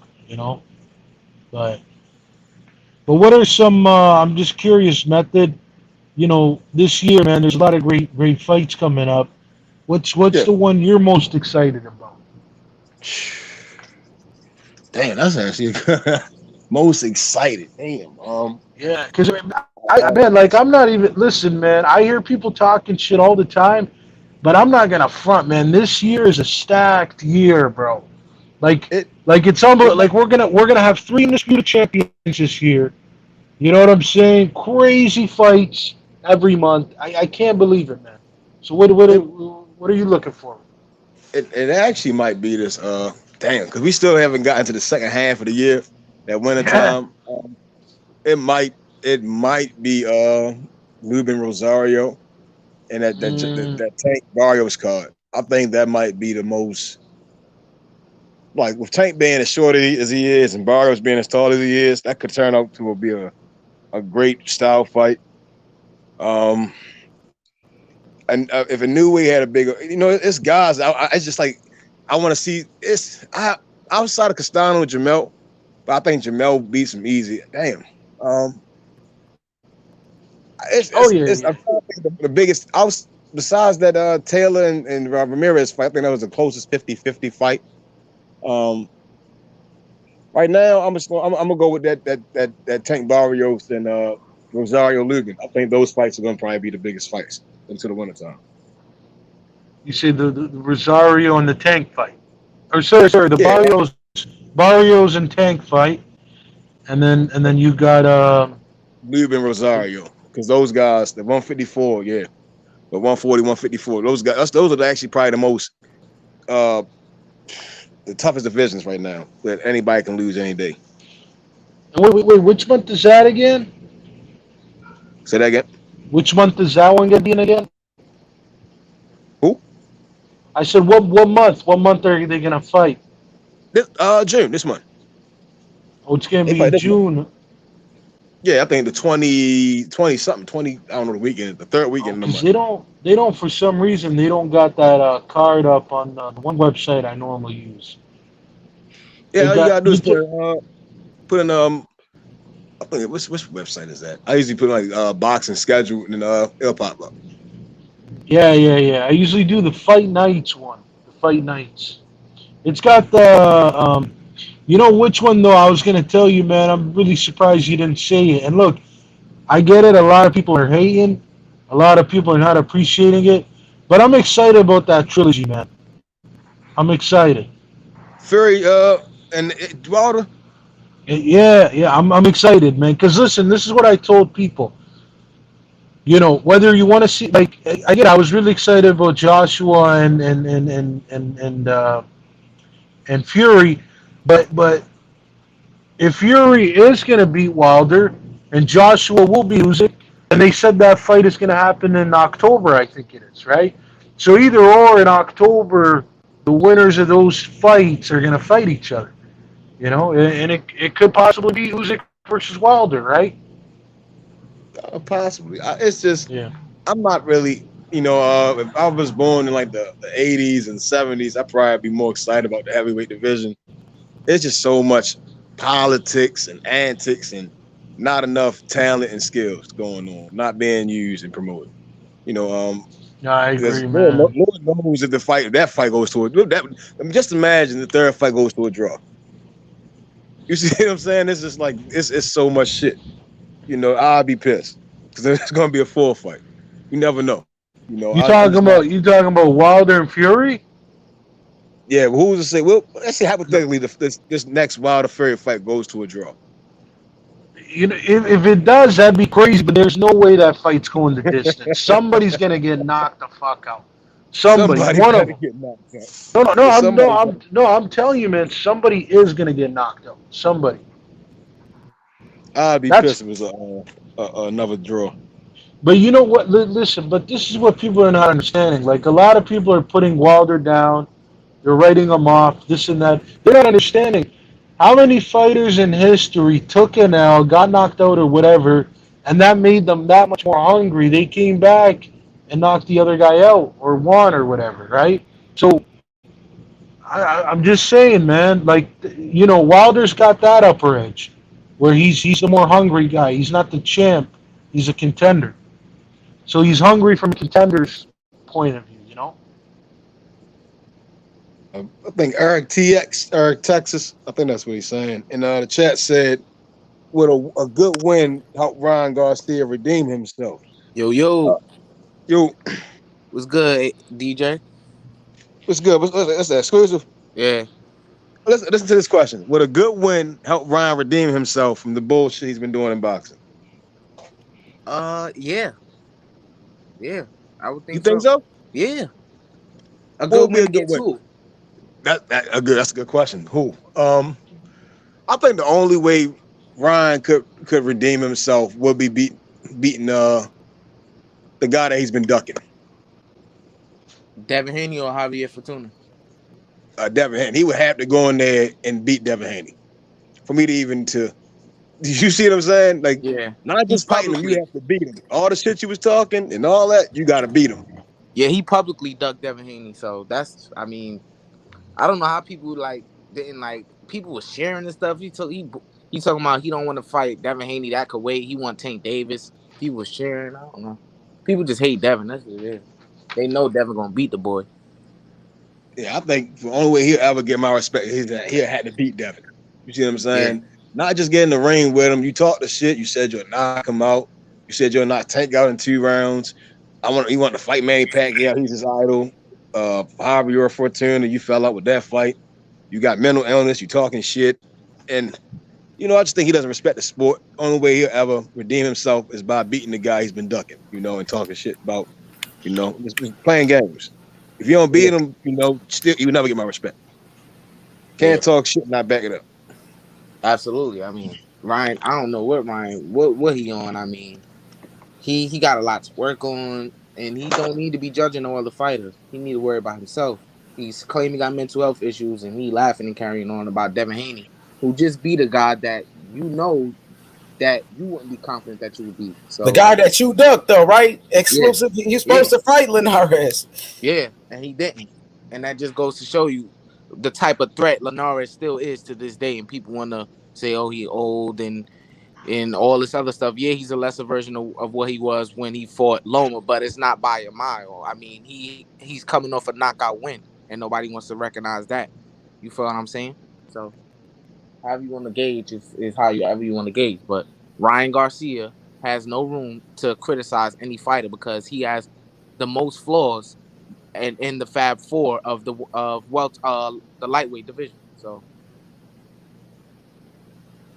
facts. Yeah, he got a lot of talent, though. I ain't gonna deny the talent that Ryan Garcia got, especially his power, especially in the left hand. He got a lot of power in that left hand. Also, the speed. He's very tall for the lightweight division.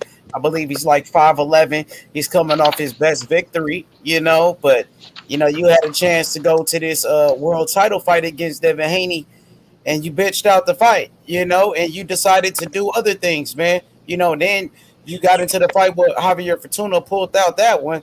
So Ryan Garcia, man, a lot of this negative feedback that he's getting is because of himself.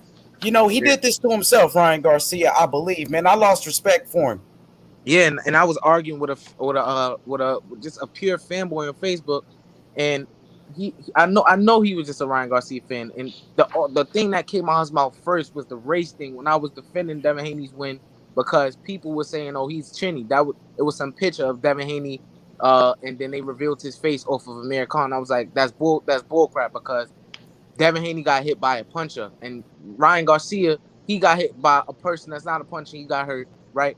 And some people with great boxing knowledge recognize that is what chinny is. You feel what I'm saying? And I was arguing with him, and he just said, "Oh, Devin Haney's a hype job."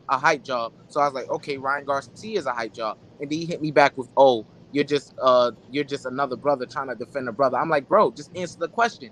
Is all right, if Devin Haney is a hype job, then Ryan Garcia is," and he just didn't answer. And that just goes to show you the type of childish way people try to argue for their favorite fighter, I would say. You feel me? It's just weird, bro. I know Devin wants to beat Ryan Garcia's ass now.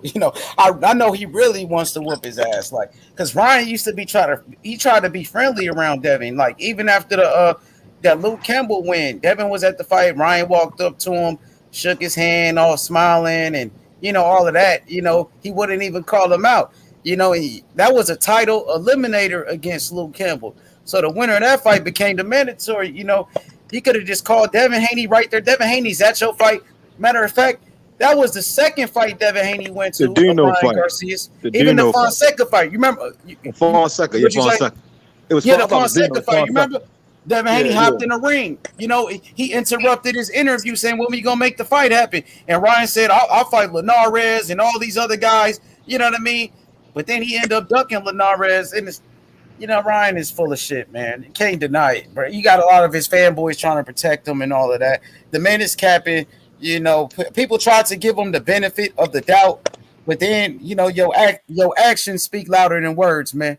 His actions speak louder than words, bro. It's so sad. It's so sad. Like, the thumbnail of this video is the Fab Four. These guys, Ryan Garcia, Gervonta Davis, Teofimo Lopez, and Devin Haney. These guys, they have the potential. Their talent. They have the potential to be the next Marvin Hagler, Sugar Ray Leonard.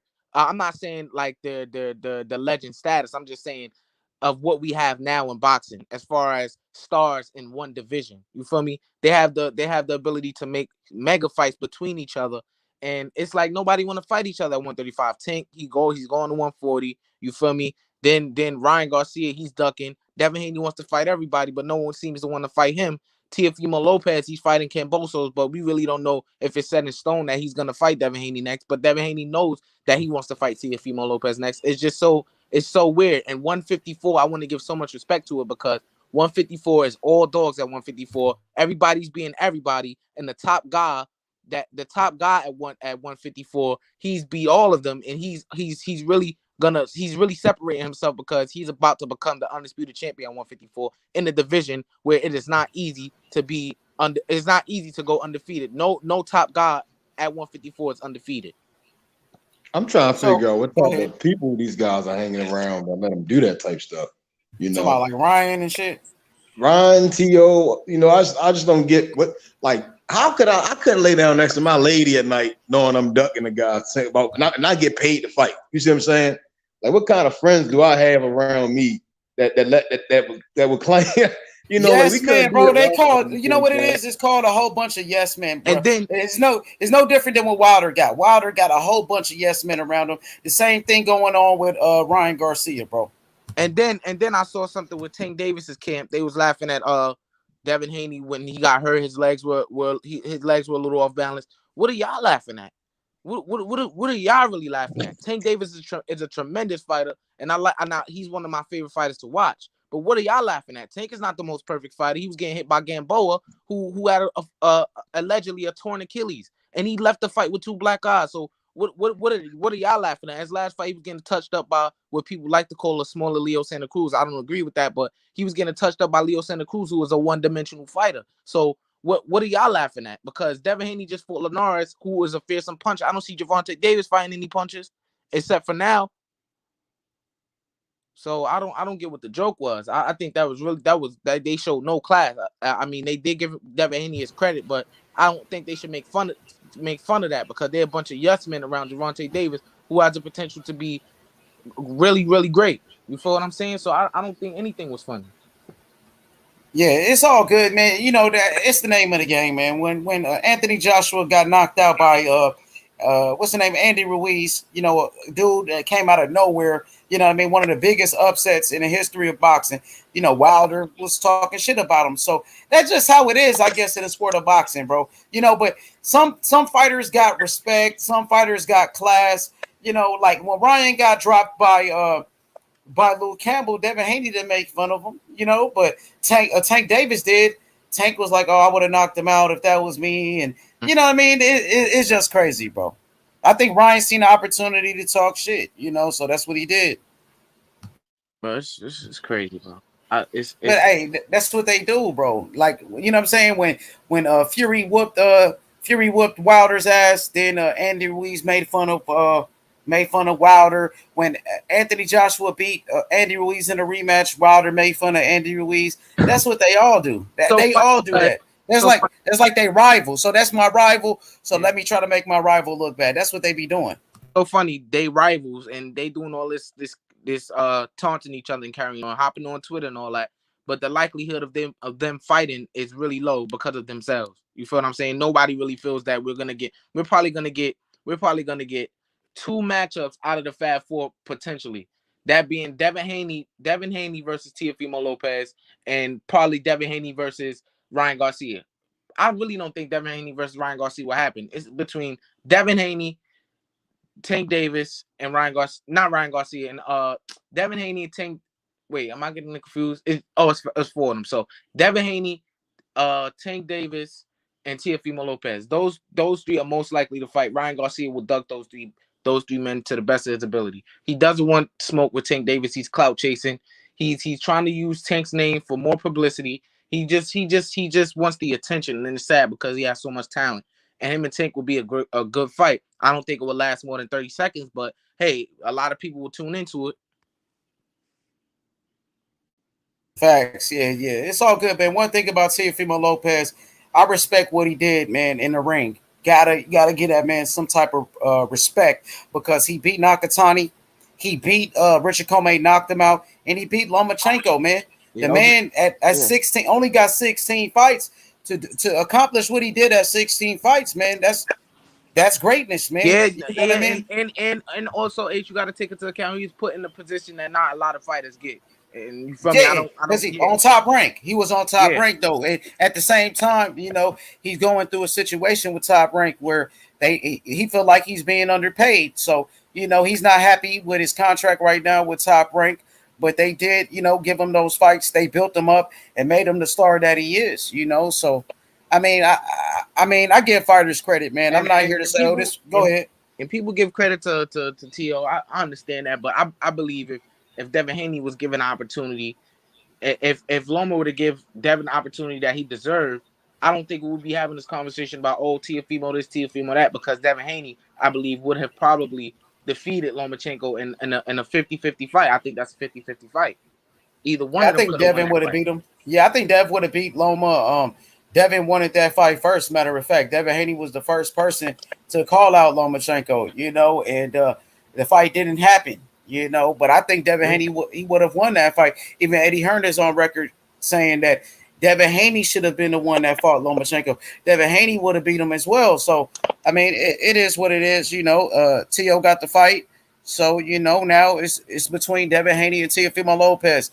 I think the people, they don't like the capping that Teofimo Lopez be doing. Like how we say, you know, 3 to 5 years, then I'll fight Devin Haney. Or when he says, I'm going to send Devin Haney a contract. There's so many inconsistencies coming from Teofimo Lopez. You know, that's what people are upset with.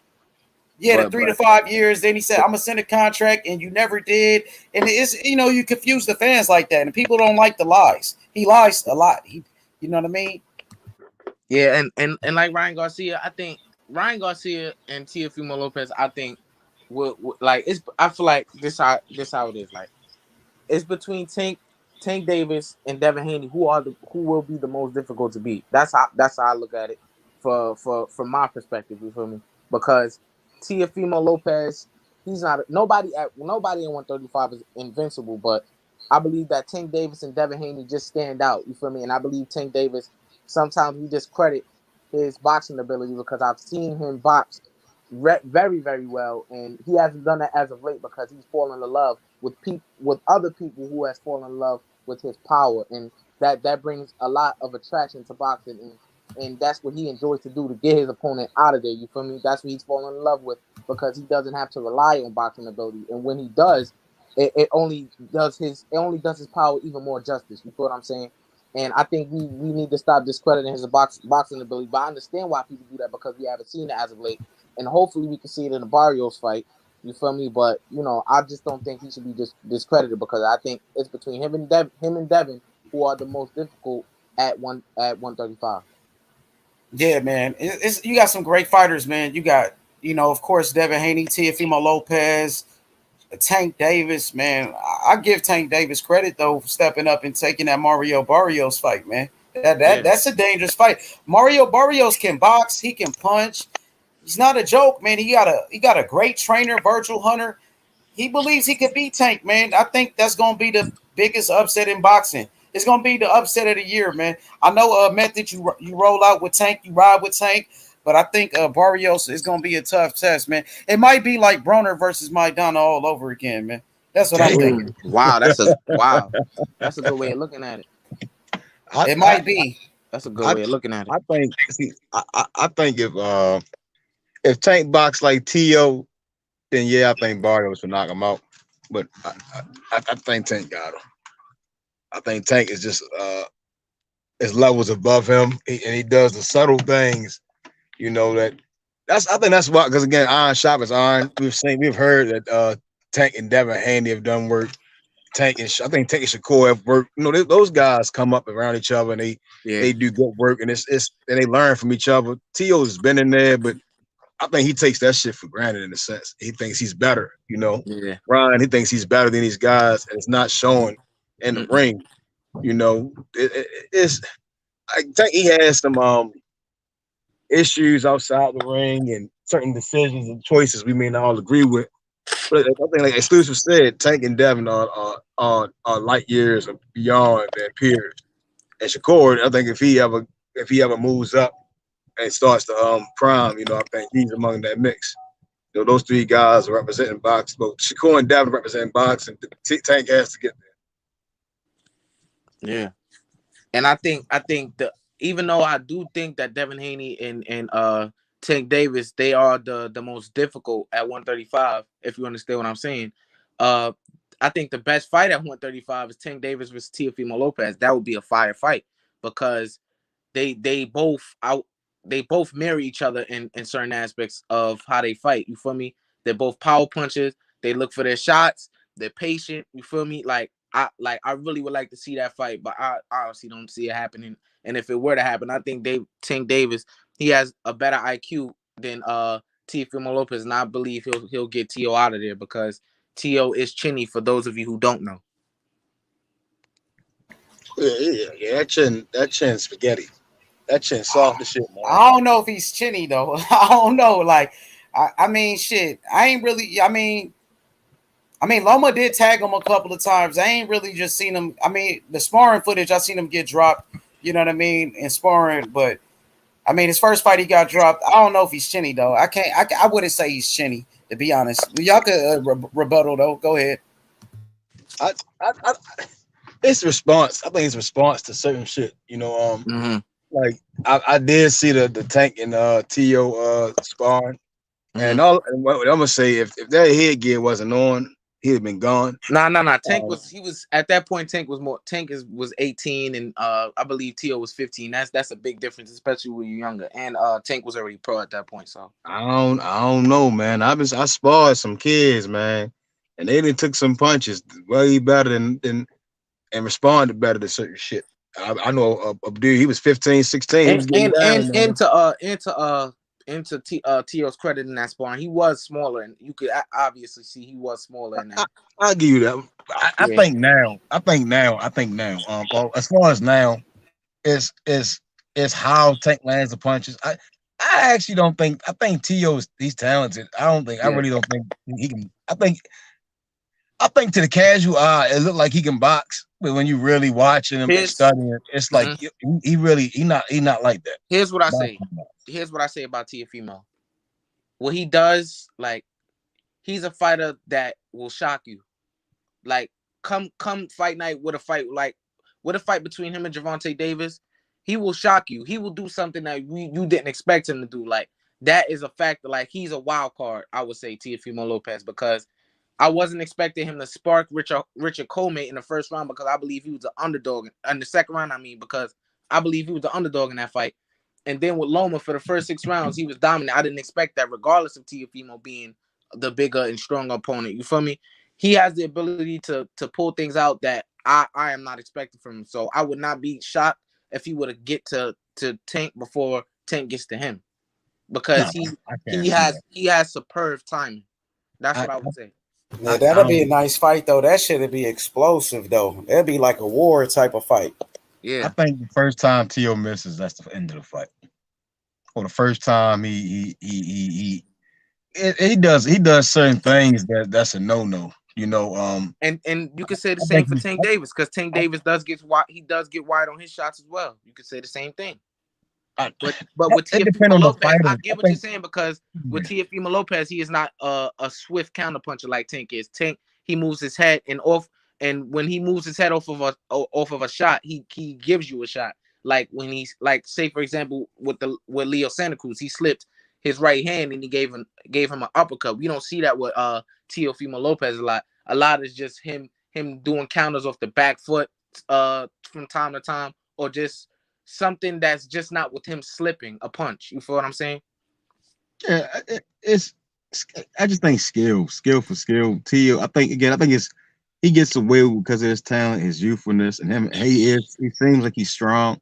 And whereas though Tank, he has power, but his skills close the distance. His skills set up the punches. It's you said that all the things that you learn in the gym, that you learn through the amateur career, we see it, and to some people they may not see it due to the power. So he doesn't have to, go into like real late rounds, and then and you get what I'm saying. Like in the Pedraza fight, Tank was it was a masterclass. You dig what I'm saying? That was his best performance. He was putting them bitches together on him. You see what I'm saying? Bang! It was boom, boom, boom, and it just slowly, methodically broke that man down. And because it was like on the outside. When the outside, then come back to that mid range, Tank was boxing the shit out of him. Pedraza, he was doing all right. No, he can box. Pedraza can box. We saw when he fought. He's a great fighter. He's a good fighter. That power changes the entire. His power does change a fight entirely. Don't Pedraza fight soon? Or didn't he? I think he's on the win. He's on the win streak. That really goes to Tank's credit. He had 140 right now. That was a good win. And Tank was very young. I think that'll be a different fight at 140 though, because Pedraza looks strong, bro. He looks strong at 140. I think Tank versus Zepeda would be a good fight. Bob got Zepeda over there and Barboza, and those guys are Zepeda not undefeated, but Barboza, he's undefeated. He just retired Alex Saucedo. Yeah, Tio do be capping. I remember they were saying they was gonna make $10 million to fight Kambosos. They lied about that. They got about a little bit more than 3, close to 4. So shout out to them getting that payday though. That's still his biggest payday. Shit. I didn't know Kambosos was he's not so tall over Tio, but he's like, you can see he's like taller than Tio to a certain degree. Like I thought he's short himself. I was like, wow, Tio really little, bro. Because he don't have no pop though. Huh? He ain't got no pop. He can't punch. Well, I didn't see that. I seen him fight. He looked like he can punch. Who, Cambosis? Yeah. Look, he fought Lisa. Cambosis fight with like his he fight dumb and shit sometimes. I was watching him like and some guys, if they got under the right trainers, they would be special. I admire their aggression and shit, but it's like untamed aggression. You dig what I'm saying? Like a trainer, I think some guys, he's just missing that it factor. He's not going to get away with that shit. Fighting a guy with the Teal's talent, you have to box him. You're going in there with your head and just. Teal even said, he's going to run himself in 2 punches. You do what I'm saying? Because he's going to try to jump in there and do some crazy shit. Now if Teal don't knock him out, Teal going to be in a night full of trouble. I don't think Campos is going to get tired. So you think he's that type of fighter to not get tired? I think it'd be like Avenisian for Josh Kelly. If he don't knock him out, it's going to be in trouble. You dig what I'm saying? He's going to wear him down. He's going to keep punching with him, keep punching, and then beat the fuck out of him. That's dangerous. That's dangerous. That's real shit. If you don't knock that motherfucker out and he just keep coming, he going to work. And all T.O. tried to rely on. That's what Loma showed. Like he tried to do a Philly. What's a Philly show? He has a nasty version of whatever defense that is. Oh God, he be butchering it, bro. But that's how he put his own little twist on it. You feel me? He ain't necessarily trying to be like nobody. He just put his own twist on it. You feel me?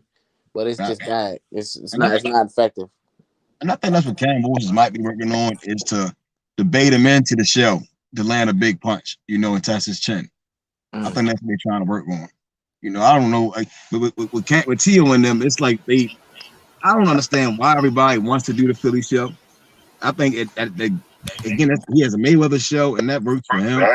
His body size and how Floyd is, his stature and everything put together.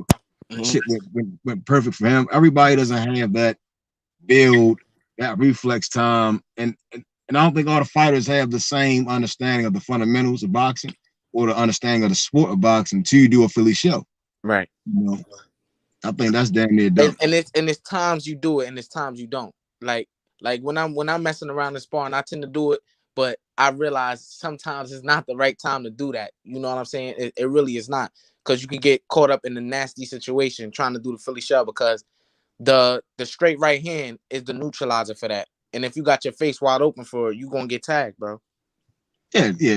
Trying to do it's a time. It's definitely a moment you're supposed to do it. Not just, let me just go in this Philly shell and think I'm gonna dodge these damn play. No, you can't do it. It's you have to be in the right space. You dig what I'm saying? And a bad timing is if you're getting tired, and you try to Philly shell, you're going to sleep. I think Tabidi versus Dorda Coach was a perfect example of the fight. Yeah, I feel you, Akeem. And now those are easy adjustments that Devin Haney can make. Instead of the Philly shell, you go into the high guard, which is better. Keep your hands up. You feel me? So that could be fixed, though. That could be fixed, my brother. And he's a young fighter. And Devin, I've seen Devin. I actually, that's why I like the Devin versus Shakur spawn, because I saw different sides. You know what I'm saying? Because the Devin I saw in the Shakur spawn wasn't the Dev that I saw fighting Linares. And I've watched their fight other fighters. I saw different. You understand what I'm saying? That's why I was like, when I was watching it, I was like, this ain't Dev. You dig what I'm saying? I said, I just seen a different side, and it was like, well, that's why I think Shelby, he got complacent. That's all it was. But Dev got complacent. Other fighters can't do what he does. Yeah, you can hear me? Yeah. Oh yeah. Devin also did something beautiful. It's just a credit to his natural athletic ability. I seen him transition quickly from the Philly shell to he put his guards down by his solar plexus, and he blocked 2 body shots from Linares really quick. It was just beautiful. Like, it was the way he really kept his elbows tucked, and he blocked the body shots beautiful. And it was just a split second too, because he would have got caught with those 2 body shots, but he transitioned from the shoulder roll and he just tucked his elbows on the side of his stomach, and he just blocked the 2 body shots beautifully. Like, he's really masterful too. Yeah, he has great awareness of what's going on. Great awareness. Yeah, and he always he's like he the thing that he does, like he always like he anticipates really, really well too, because he knows that Linares, sometimes Linares, he doesn't get wide, but his shots usually come not straight, but like they turn, like whether it's a right hand or a left hook, it's always him. I never seen him really turn it straight, like most of the time, especially in the fight with Devin. It was just his shots was coming around. It wasn't going straight. You feel me?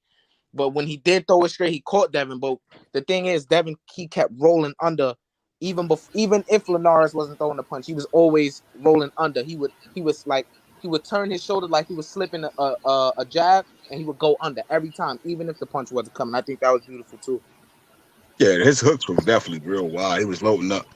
He was it was just I think the best even the combination he hit him with was like it wasn't the best combination. You know, it was he caught him at a good time.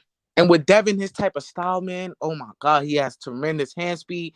He's aware on defense, bro. Devin Haney, bro. Like, if you listening, bro, like I would love to see him just like how AB used to do these bums when he was good, bro. Like, I don't know if you saw the Gavin Reese fight. He could have did that to Linares, bro. But Linares is way better than Gavin Reese, though. Gavin Reese was a bum, though. I understand that. But I like the way Devin was looking dominant for those rounds. He could have done that. I really wish that he just would have let his punches fly. I mean, he kept the jab out there. That was really, really, he kept the educated jab out there. But I think what Bill had him, I think Bill wanted him to press the action. He was pressing the action, then he stopped. I don't know why, bro. Because he could have got that man out of there, and nobody would have shit to say, bro. That was. I was gonna say something anyway. They would have been like, "Oh, Linares was old. He already been knocked out." They gonna find something to say, bro. If he just no matter what, if he just put who's the best example who throw a ton of combinations? Like who's the best example right now? I don't want to say Shakur technical though. Shakur more technical. He more technical. I'm talking about like I'm gonna use this example. This may not be the best example, but not Speedy Rashidi Ellis. Damn, what's the fighter name? He on the zone. Damn, what's his name, bro? He fight at 54, I think, or 160, I think. He said he had he was suffering from some issues. He was taking a leave off boxing for right now. Oh shit, I don't know. He on the zone. Oh man, I forget his name. I be knowing all these dudes. That's tough because that's tough. I don't know. Man, I forgot his name so quick. Then he's a black fighter. That's not a black fighter. He on the zone. He's highly coveted. Y'all know him. Who, Raymond Ford? Who? It ain't Raymond Ford. I hope the chat. It ain't. You're not talking about Raymond Ford. No, it's not him. Damn, bro. He's real fat. He just fought Dennis Douglas. Oh, you talking about Austin Williams? Yeah. Ammo Williams. He throw especially when he has his opponents hurt, he throws a ton of combinations, and then it's not just him throwing them. It's they're really accurate. Like especially when he's placing them, and they're just really fast. I think that's beautiful. He throws a lot of combinations. I favor Shakur's combination of ammos. I like the way it's more so making you pay. If you miss, you pay. And I think that's what Dev was kind of when he did make Linares miss, he didn't make him pay every time. You dig what I'm saying? Yeah. He made him miss. He has to make fighters pay every time. Every time. If he missed that hook, boom, catch him, crush him. Yeah. You see what I'm saying? It's everything a person does, you gotta respond to it. Not react, but respond. You dig what I'm saying? Right. If he messed up his foot, I didn't see Dave take advantage of the footwork, you know, and I think that was a game change, and that led to what happened later. Not taking advantage of making them pay, because that's why Linares kept he was able to land those punches. You know, Linares knew he wasn't going to make him pay for missing. You got to make him pay. Keep his ass. That's that Toka Khan fight. That's what Shakur. Toka Khan and Shakur.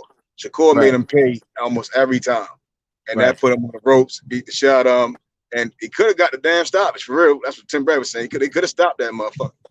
We know that's what I was saying is if Dave would have just made him pay every time, yeah, he would have got a stoppage, and then they could have, you know, you taking that type of ass whooping, making the motherfucker pay every time, you know, they gonna have to stop the fight, or that motherfucker want to go to sleep, you know. And Dev has the size and he has the power. We saw when he landed when they traded left hooks, you know, he crushed him. You know, dude whole body went down, and he was like, oh shit, he bit down the mouthpiece, and I know that Dev his ass don't be biting down sometimes. He gotta bite down that mouthpiece. Stop opening his damn mouth, you know. Opening his mouth, that's a no-no. Because if you do get hit, it's gonna fuck your shit up. You know, gotta bite down, relax, just keep going, keep pushing. You know, keep pushing. You know, Devin, it was small shit. It was a little small shit. You know, he know better. He know better.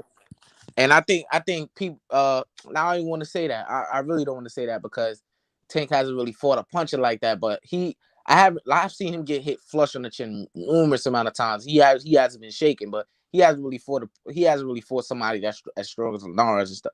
But Devin Haney, he has a chin, man, and people need to stop. Please don't speak that into existence because it's not true. He has a chin. I mean, I don't know how many times I have to say it, but I'm gonna keep saying it for those who didn't hear me.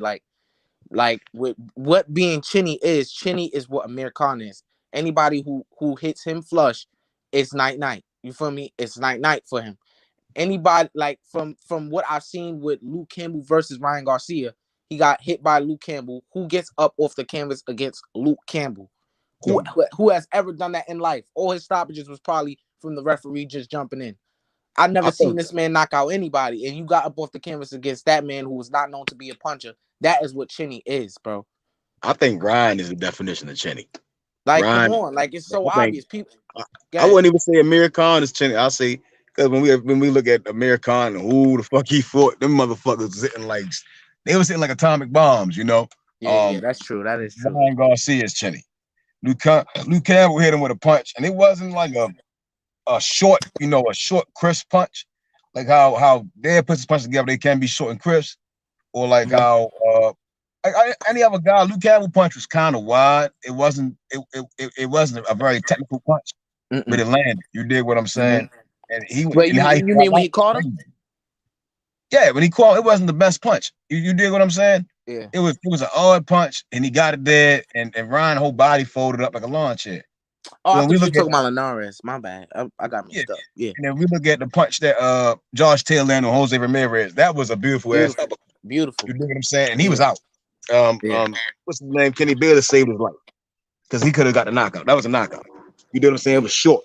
You know, and if Dad put one of them bitches on him, he going. You see what I'm saying? Yeah. Linares has a better chin. Yeah. But man, Ryan, man, that's crazy. Like, and the thing is, he got power too, bro. Like, he got power and got no chin. Like, why does God give people like I hate to question God, but why does he give people like that power who don't want to use it? He don't want to fight nobody. He ducking people. He got power. He got physical, natural talents, and he want to duck people, bro. God gave you this for a reason. Come on, bro. What are you doing, bro? He getting paid. You know, again, I think I said this earlier. When you got people and you got platforms and all these other people defending you and they just letting you do what you want to do, you know, and they don't see anything wrong with that, right? They're gonna do what they want. They're gonna run wild with it. Right. You know, and that's the crazy part of boxing nowadays. Back in the day, you could not do this stuff. You know, nowadays everybody want to feel sorry for you and shit. Like, I don't give a damn about no disrespect. I don't give a fuck what you going through at home. I pay to watch you fight. People pay to come watch you fight in that ring and all that, and that's all that matters. Like, what you going through at home, nobody cares about what I'm going through before I come pay for a fight. You dig what I'm saying? Right. They don't say, "Oh, how's your mental health?" You know, make sure you can fill these motherfucking seats. You get what I'm saying? Right. That's the same way. You know, you got to handle your own shit. They grown men out there. I don't give a fuck how old you is. You know, you're a man. You especially with Ron. You know, he got kids and he got a wife. You got to handle your shit and make those fights and keep pushing. I can't feel sorry for you. Right. And switching gears, what I was about to say, the Pacquiao and Errol fight, right? Like Crawford, like this is something I discussed on the video I made. Crawford, right?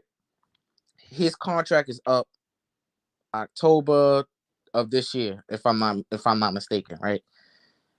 And there's a lot of talks about Josh Taylor fighting him, but I don't see that happening because one, I think Josh Taylor gonna stay at 140, and two, he did say that he suffered an injury. Was it that serious or no? I'm not sure. His hand swelled up, I believe. I didn't see the image, but they said his hand was messed up. Okay, all right. If I'm not gonna take that into account because he could probably heal up in due time. But that if that fight would have happened, do you really see that fight happening within 3 months? Which fight? The Josh Taylor versus Crawford. No. Actually, if that's the injury and his hand was fractured, then no. I don't think we'll see Josh Taylor until probably February next year. Wow. This is June. It's going to take. But Yeah. Caleb Plant hurt his hand. He's gone until he was January to August. You know, this is February, March, April, May, June, July, August. That's what's that? 7 months. 7 months, 6, 7 months. All right. And, so yeah, that's a long time. And Crawford, no. Aram said that we were gonna have an announcement by June for Crawford's next fight coming up, right? We got the announcement, and it ended up being Pacquiao versus Crawford is in the works, right? Yeah. And we all see that failed, right? So whoever Crawford faces next, I'm sure it won't be a top welterweight, right? And he's just gonna get criticized because this is just the situation he is in until he moves on from Top Rank, which I really hope he does. This is just gonna be what the situation is, right? So I guess that no, the haters are not gonna wait to criticize Bud. They're not gonna wait. They're just gonna criticize him. You feel me? That's what haters gonna do. But the people who love Bud, they have to deal with the situation and wait till Bud moves on, if he moves on from Top Rank. And I don't know where he's gonna go. I like the number one candidate, I believe, is MTK Global or whatever people are saying, and the second option may be PBC. Who knows? I will hope it's the PBC because it would be no question of who he's fighting and all, none of that, because it will be set in stone. You feel me? I think I would assume if he does leave Top Rank, his next fight will probably be Virgil Ortiz. Mm-hmm.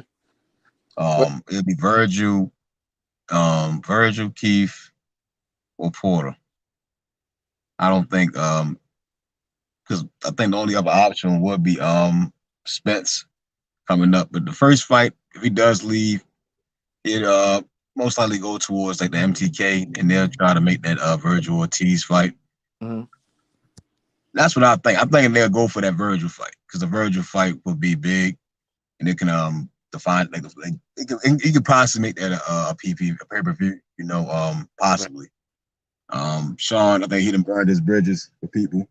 Yeah. That's all I'm saying right now is that Virgil Ortiz fight. You know. And I want to touch on something with you with Sean Porter, but I want to make this point real quick. What I was about to say, Crawford, right? So, damn, what I was about to say. Hold up. Oh yeah. So Crawford, and he didn't get the Pacquiao fight. Errol got the Pacquiao fight. We know that, right? And how long has Crawford been wanting this Pacquiao fight? Just inform me on that, DJ, so I can make my point. Since 140.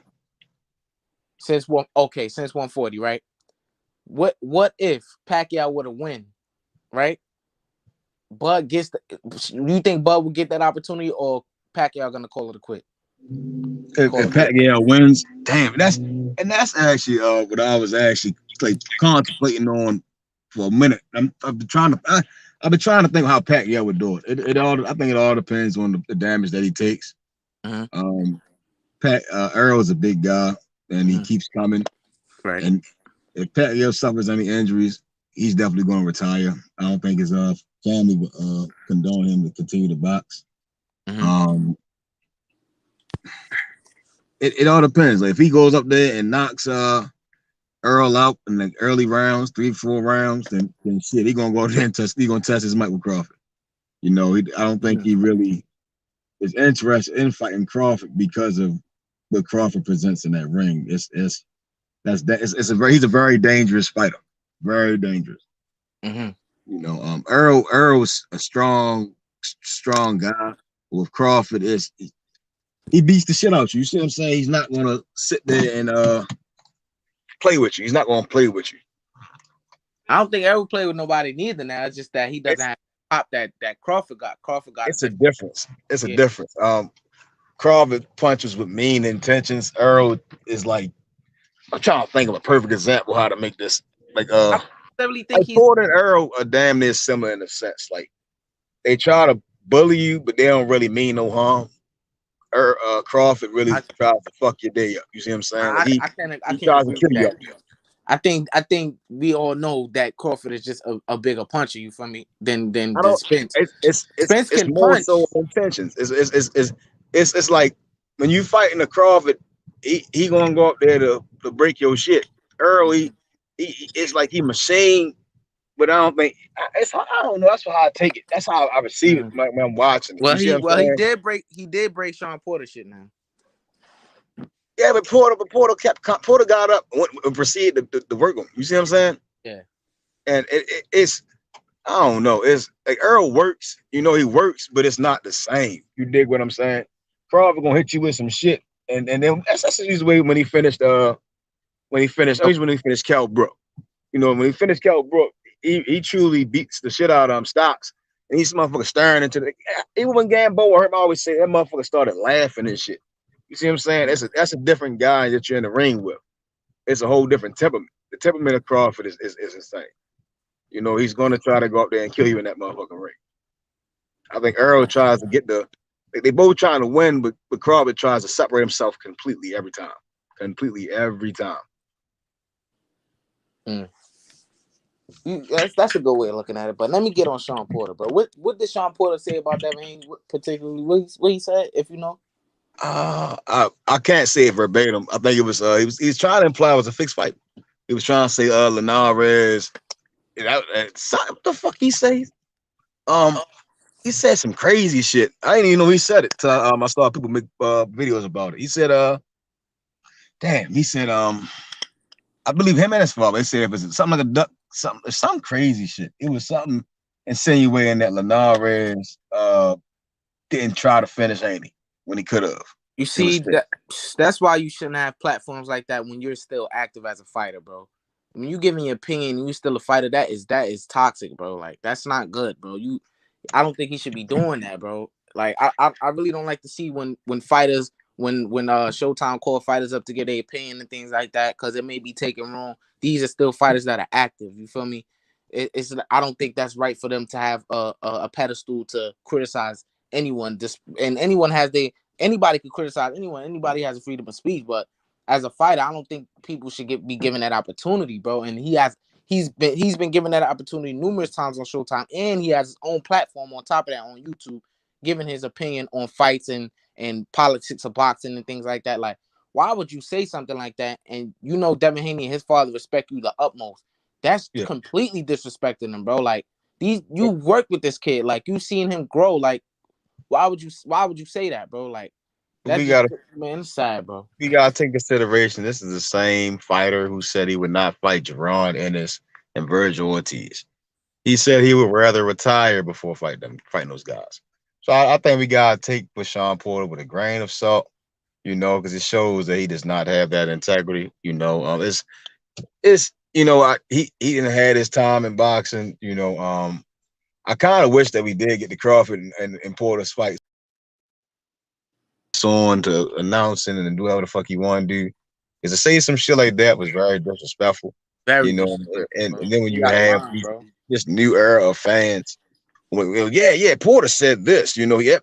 So it must have been this way. You dig what I'm saying? Yeah.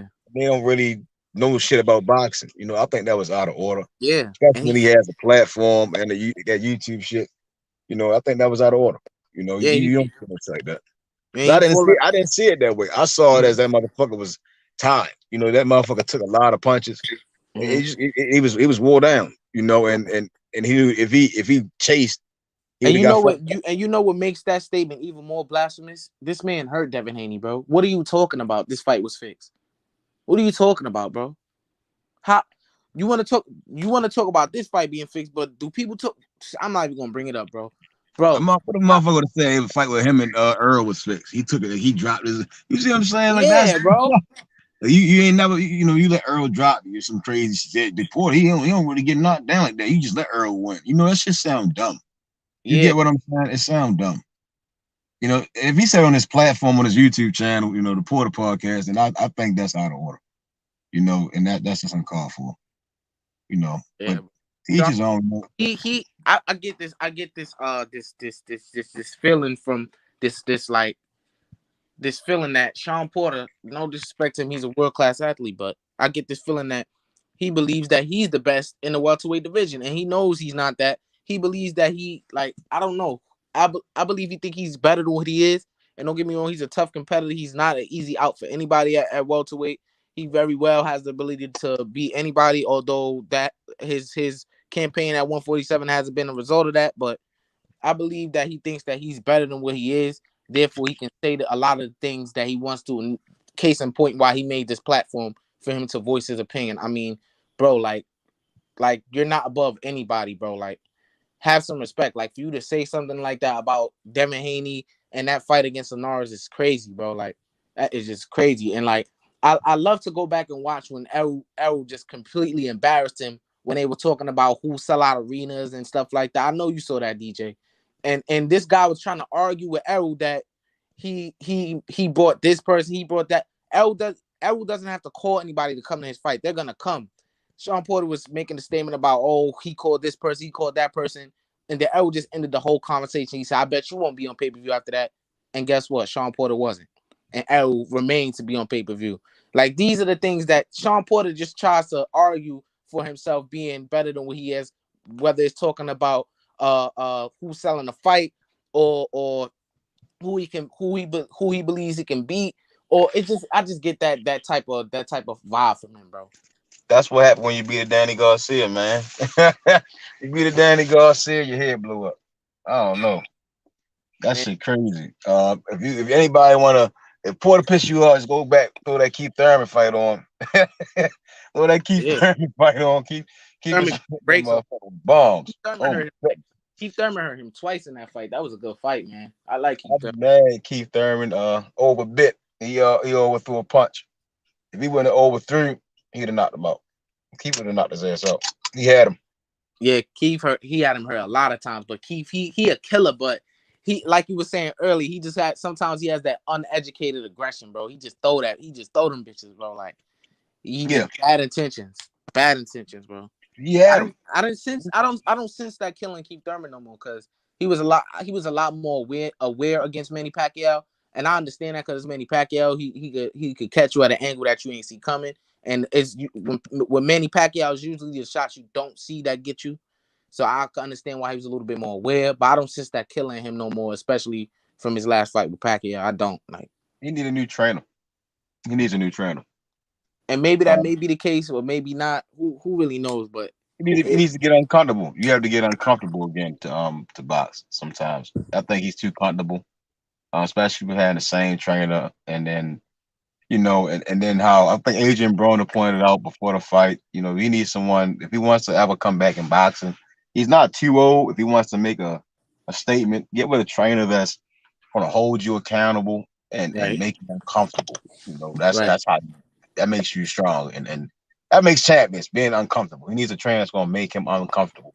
Being in a foreign, put yourself in a foreign environment and see what you really made of. That happens. A lot of fighters did it. They changed trainers, and it's nothing personal, but they have to. You gotta be uncomfortable.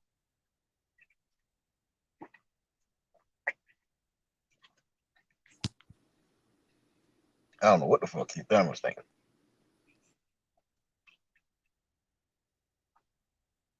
That motherfucker disrespectful right there. Do I hear some B more on the panel? Yes, sir. Yes, sir. Straight out of Baltimore.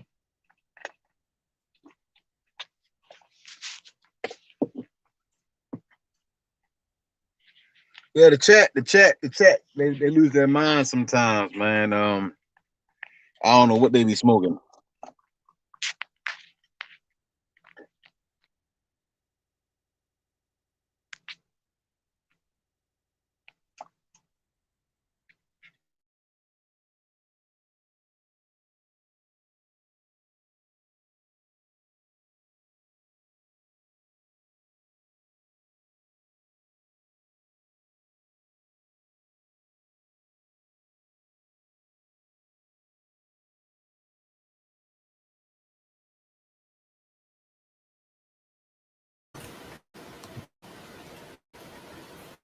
Y'all hear me? Yo, exclusive. You hear me, bro? Yo. You hear me, bro? Dang, I just added you. Come back, bro. I just added you. I see you just hit me up on the IG. Let me hit you back. Okay. There you go. There he is. Yo, what exclusive, DJ? My boy. What's good? Yeah, what DJ he go? Fell Bring... off. All right. Yo, what DJ, happened? Y'all was debating? Yeah. What was y'all debating?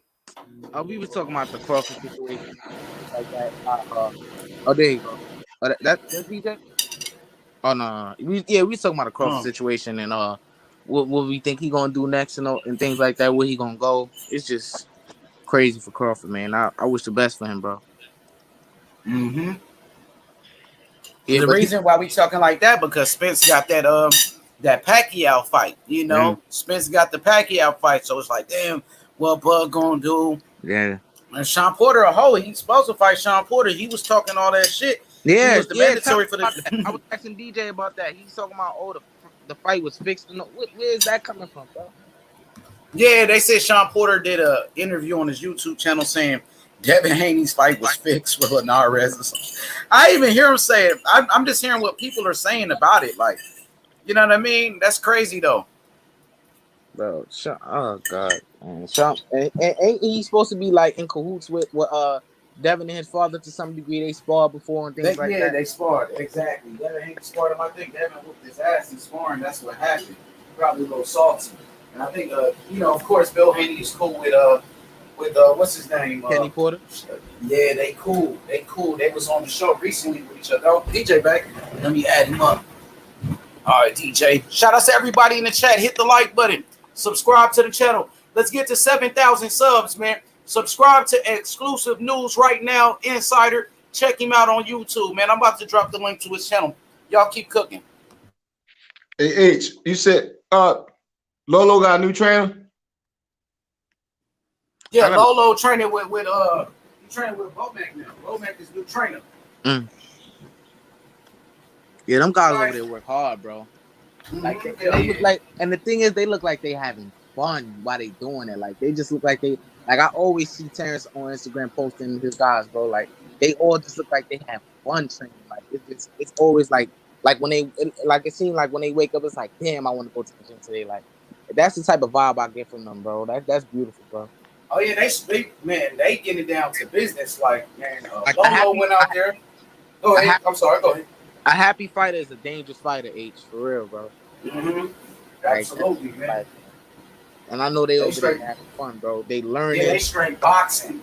All they do is box down there, man. It's like so many fighters over there, bro. And they get to work, man. And Lolo made the team out there, DJ. He went out there, he made the team. So Bomac hit me up after Lolo, he did his thing, and Bomac told me, he said Lolo is cold. He's like, man, Lolo is cold, bro, like that. So he told me. Yeah. Real, bro. Like I like it. Like, and the thing is, DJ, you good, DJ? I think we saw that with Kenny Kim Sims Jr. Him to go out there and beat that Elvis Rodriguez. Man, and Elvis Rodriguez was one of the best prospects in boxing. People saying he's a knockout artist. The same way they was talking about Berlanga, they was talking about Rodriguez, man.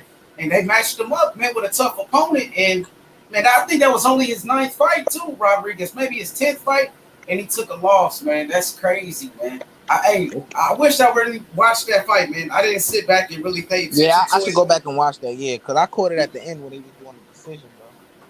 Yeah, he's one of Lolo teammates to do Sims Jr. So shout outs to him, man. He got the job done, man. That's what I respect most, man. Fighters that come in as underdogs and get the victory and shock the world. That's what I really respect most, Yeah, bro. DJ, you there? Yeah, I ain't gonna win. Yeah, but back on Crawford, bro. Like I like the way you hear him. Yeah, I'm right here. Yeah, I like the way Crawford used to fight when he was small. I think he was a lot more mobile. Now he just wants to just crush a nigga. Like I like when he was like more mobile. He boxed his way to the knockout. Like now it's just like, all right, I'm calculating. I'm gonna pick the right shot. I'm gonna get you the fuck out of here. Like that's the type of style he's not a boxer puncher no more. He's a puncher boxer. You get what I'm saying? If you ever watched this documentary, you gotta probably watch the documentary. It was on YouTube, like the 30-minute documentary. If it's like, yeah, I watched it. Yeah. He's even when I watched the Bernie the Boxer podcast, and when he speaks on him, he was his amateur days. He was always a puncher first. You know, he was when they explained him, you know, they say he was more of a puncher. Mm-hmm. So he went in there when he got a ring. He was always trying to like knock guys out, and he started. Then he became more of a boxer. He got outboxed, you know, and that's when he started to understand. Well, I need to learn how to outbox guys. You dig what I'm saying? Okay. That's what the sport is about. You know, I think that's how most people, you know, most boxers, some, you know, some people, they just fall in love with their power. You know, I actually, you know, I think I'm on the other side of the spectrum. I think when he was fighting Kavialauskas, Andre Ward didn't want him to trade or be as aggressive as he was with Kavialauskas. Right. Because how Kavialauskas was, he was trying to counter him. He was trying to counter and set up those big shots. And then I think that first knockdown, that was insane to me. They both traded. Kavialauskas landed a big right hand. It was, in my opinion, that was the biggest punch. And he ate that shit, and he turned around and he shifted all his weight and hit him back, and he dropped him. Yeah. You know, I think it just shows. I saw that fight live. I saw that fight live. That's when Tio sparked Comey. Yeah, that shit is insane. That I think it's the first knockdown. If you go back and watch, probably got that first knockdown. He started walking down Kavialauskas, and he sat there and he was just slipping punches. Boom, he'll hit him back. Boom, made him pay. And then Kavialauskas caught him with a big right hand. And Bud ate it, and then he turned back and hit him with I want to say the right hand. I'm trying to replay it in my head. It was if he was an orthodox. I think it was either orthodox or southpaw. Mm-hmm. That's how I want to say it was a straight right or a straight left.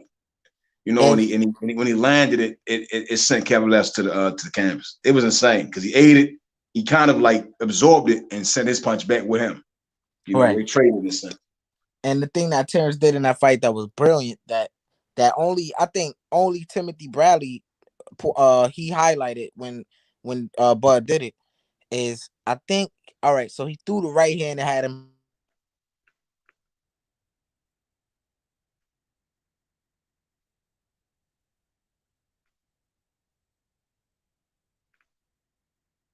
it was just a beautiful sequence. Like he really uses his mind, despite like you could be in trouble. He doesn't just go in there and just start wailing on you. Like it's an educated assault.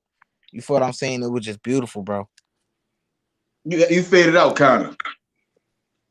I ain't hear nothing you said. You faded out. Oh. Yeah, you can hear me? Yeah, I can hear you now. Yeah, I was saying like the thing is in that fight with Kavialauskas, maybe we talking about the same point in the fight when he threw the right hand, right? He had Kavialauskas hurt, and I think Kavialauskas tried to reach in and grab or lean. He leaned over. Bud stepped back and threw a beautiful left uppercut. You feel me? And like with Bud, like when he just start wailing on you, it's usually just an educated assault. It's not necessarily him just going in there and when he has you hurt, he just goes crazy. It's always an educated assault. And with that right there, when you had Kavialauskas hurt, for him to think to step back like that and throw the uppercut, knowing that he was reaching in to try to grab, it was beautiful, bro. I think that was the second knockdown. That was after the first one. Oh, okay. And then he got back up. Then he stopped the fight. They stopped the fight. Yeah, the first one. That was. He sets insane traps. He sets very good traps. He sets traps. He sets a lot of traps. You know, and I actually I think the Kell. I really enjoyed the Kell Brook fight because a lot of people understand he was dealing with counter punches. Yeah. Someone with counter punches. You know, and then the guys that come forward, that's when he truly gets into his boxing bag, you know. Mm-hmm. And he sets great traps. I'm trying to think of like Jeff Horn when he pursued him, you know, he set a lot of traps. When Jose Benavidez tried to come forward, you know, he set him up. He just went right at him. But as far as the Kell Brook fight and Kavialauskas, both those guys, I think Cal tried to take a page out of Kavaliauskas' book, but Cal he's always had a good one too. But he keeps that right hand in that cradle, and ready to let it go, let that right hand go. Right. And he just at first Cal was keeping that jab going. Because Cal has a very educated jab, but he doesn't have that American style. I'm gonna say the American style. Uh-huh. At least that's one thing that Arrow was able to exploit him having that. I think the American education, which I think is better than the UK education. Outside of Josh Taylor, I don't know who the fuck trained Josh Taylor, but he's serious. Yeah. He's a monster, bro. Yeah, he has an understanding of space and how to use them damn feet. If you don't use your feet, you're in trouble. Kel when Bub was trying to come in orthodox, I think he noticed it because I think Kel landed a right hand, and then after that left hook, he landed. Bud completely adapted everything, And I'm not sure if he adapted or he was just testing the guy, or timing him. I don't know what the fuck he was like. I had to rewatch it. He was catching it. He was trying to peep his timing or speed, right? And then he just took advantage of him, and just beat the hell out of him. I gave Kel the first 2 rounds, and after that, I gave it to Bud the 3rd and 4th. Yeah, and I think I know everybody who's a Bud fan, they just love to watch the Gamboa fight. I think he displayed so many things in that fight because Gamboa, he made Crawford look good. He made he hurt Crawford in the fight. In some spots, he made Crawford look a little iffy, but he made Crawford ultimately look good in that fight just because of the style. Gamboa, sometimes he just, he gets complacent when he throwing his shots, man. He's swinging and stuff, and Terrence just exploited it beautifully. I think it was around after the second knockdown. No, in the third knockdown, I think Gamboa threw an overhand right, I think, and Crawford I don't know how he slipped it. He slipped it and he hit him to the body right there. He backed up and then he threw the uppercut that just got him out. It was just, oh man, he was just nasty in that fight. And he changed positions. He changed from orthodox at that moment, he did that. Yeah, he shifted. He was shifting back, and he wound up coming back to the southpaw. Yeah, man, that was nasty, bro. I was so stuck on him knocking Gamboa down the last time. I didn't even pay attention that he switched to throw the right uppercut. It was just crazy, bro. I'm waiting to see a performance like that, bro. It was almost similar to Burchout, Oscar Valdez, almost similar, almost similar to that.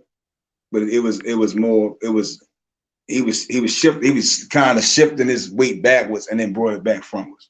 Yeah, and then the first knockdown, bro, it's crazy. He checked left hooked him, and the way he dropped it, it's just Bud hands are so heavy. The shot didn't even look that strong, bro. It was a thudding shot, but it didn't seem like it was something that wobbled.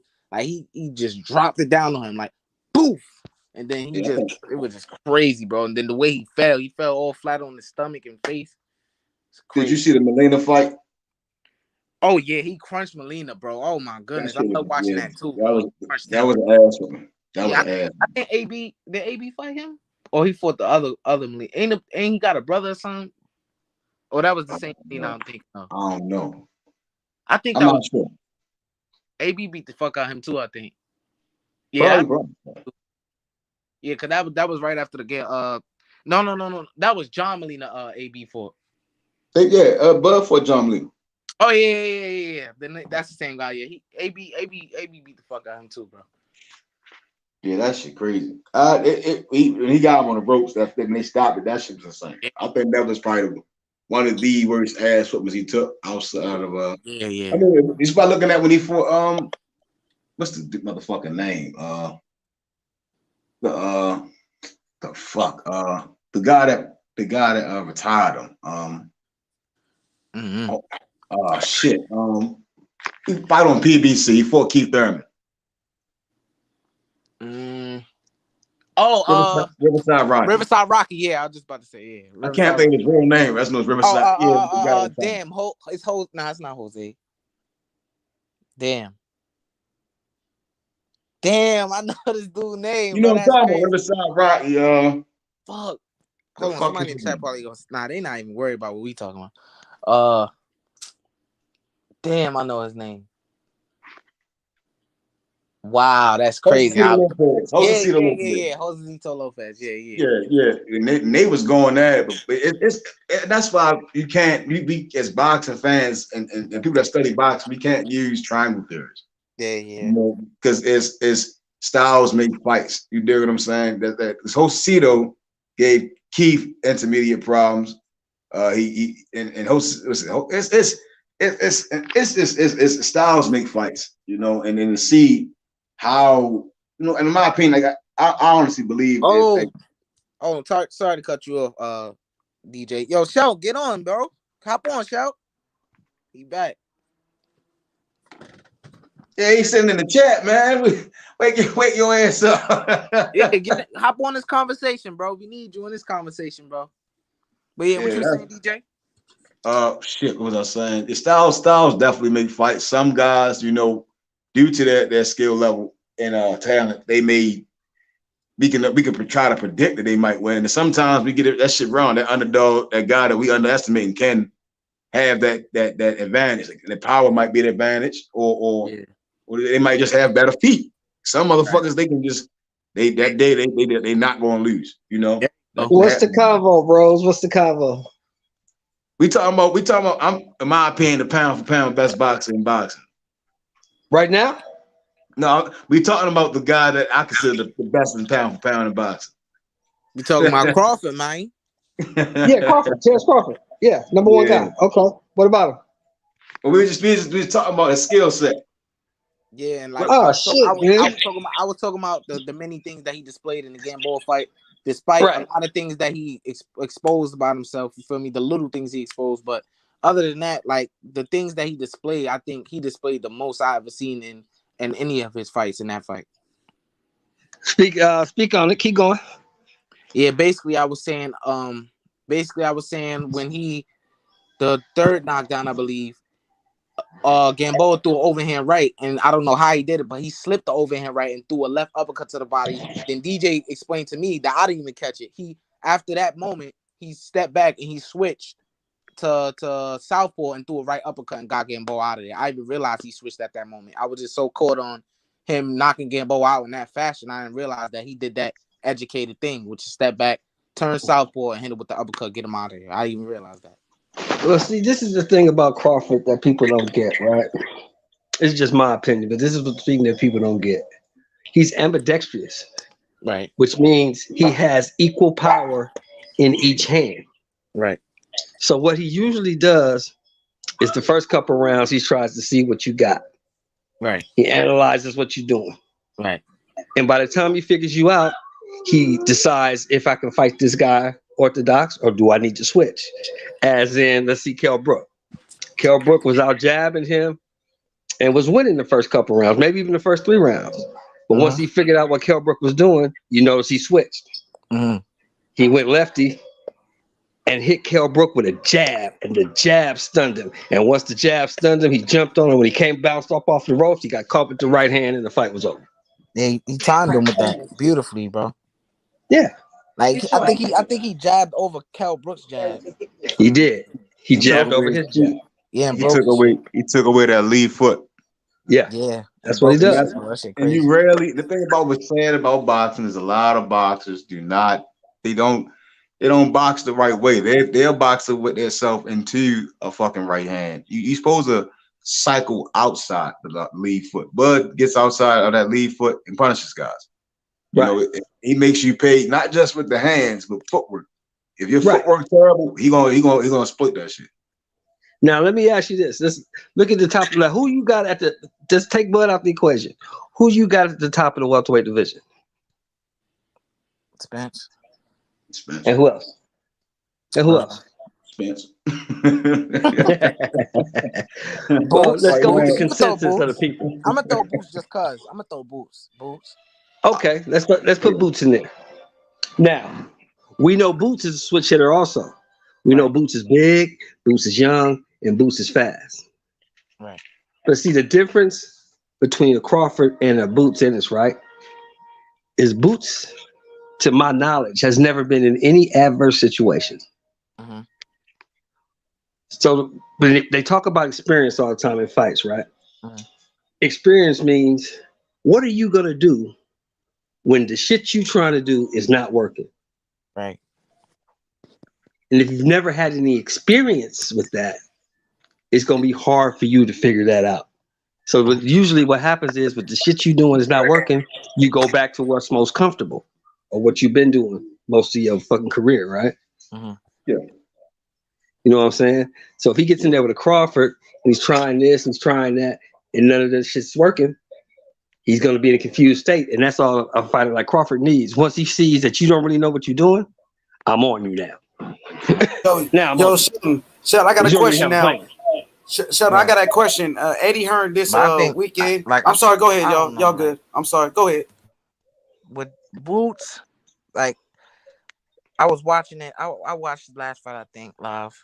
Yeah, I did. I watched the last fight live. Right.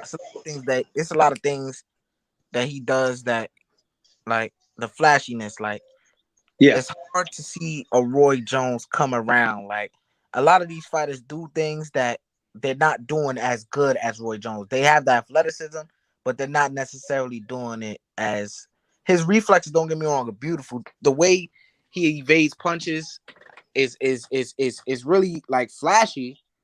Right. I don't think he should be doing those things. Like, when it comes to fighting top level guys, I think hopefully he switches it up, because he could get in a situation like this thing where I know you guys seen it numerous times where a right hand comes and a fighter turns their face. Right. To make the fighter miss the punch. He does that a lot. He does that a lot too. And I think he shouldn't do that as much as he does, because he could get caught in a situation where the punch lands and he can get caught on the chin, because we're all human. You feel me? He's gonna make a mistake, slip up. And I've seen him get hit a couple times, I think, in the Lipinets fight when he was doing that same thing. You feel me? I'm sorry, Shelton. Look, we got a question in the chat. Chapel, he wants to know.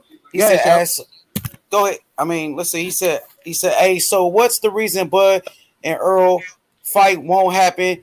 Is it because PBC and Top Rank holding them back? What y'all think about this?" No. The reason the Bud and Errol fight won't happen is because Errol don't want to fight. I don't know about none of that. I know about it. I agree with. I know about that. I'm a Crawford fan. I agree with. I don't know about that. I agree with Shelton on this one. He don't want to fight. I think See, look at it like this, exclusive. Look at it like this, exclusive. Here we go. Errol Spence, according to the numbers, the ratings, and everything, plus the 2 belts, he is the top welterweight. He is the top guy at 147 pounds. Which means, and you box amateur, so you should know this. If I'm the top guy, I can make any fight I want to make in that division if I want to make it. He don't want to make it. Well, that's why the fight happened. I can see you saying that, and like, people tend to use the excuse that Bob Arum and PBC don't want to work together. Now I rebutted that. Hold on. Hold on. Yeah. I rebutted that on the video I made when I stated that as of recently, the PBC and Top Rank have been working together to put 3 Tyson Fury versus Deontay Wilder fights together. And another big fight that can be made is Crawford and Spence, right? Right. Why can't that fight be made? And it's a huge fight, just at the same magnitude as Wilder and Fury, right? Right. So why do you think it can't be made? Why do you think it can't be made? Is the question. I can't gauge, but I really don't want to say that these two fighters. I know Bud, like, I don't know, bro. I really can't say that they are afraid of each other, afraid to fight each other. I just can't. I don't believe that. I don't believe either one is afraid of the other one. He's not afraid of Bud. Yeah. But he does know that this fight is not going to be like my other fights. This guy is not like those guys.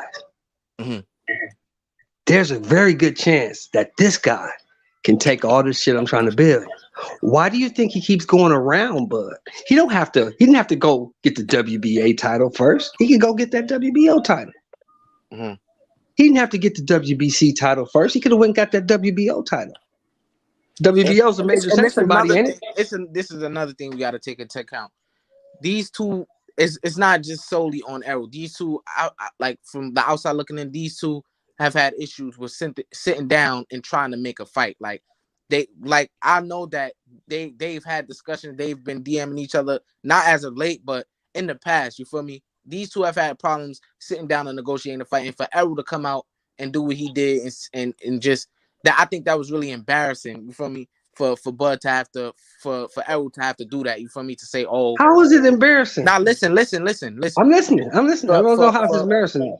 For Errol, I'm saying for Errol to come out and say, oh, you gonna get 60-40, and then people are going along with that. If that is the case, you're not supposed to say that to the public, bro. You're supposed to like, that's supposed to be under the table business, bro. You feel what I'm saying? You don't share that with the public and people running with that narrative and all that. Even if that is the case, that's a 60-40 fight for in your favor. You feel me? Like, come on. Why would a man? Go ahead, D. Go ahead, D. I'll come back later. Go ahead. I'm gonna listen. Go ahead. Question, exclusive. Why would a man do such a thing in the public eye? What'd you say? Why would a man do such a thing in the public eye?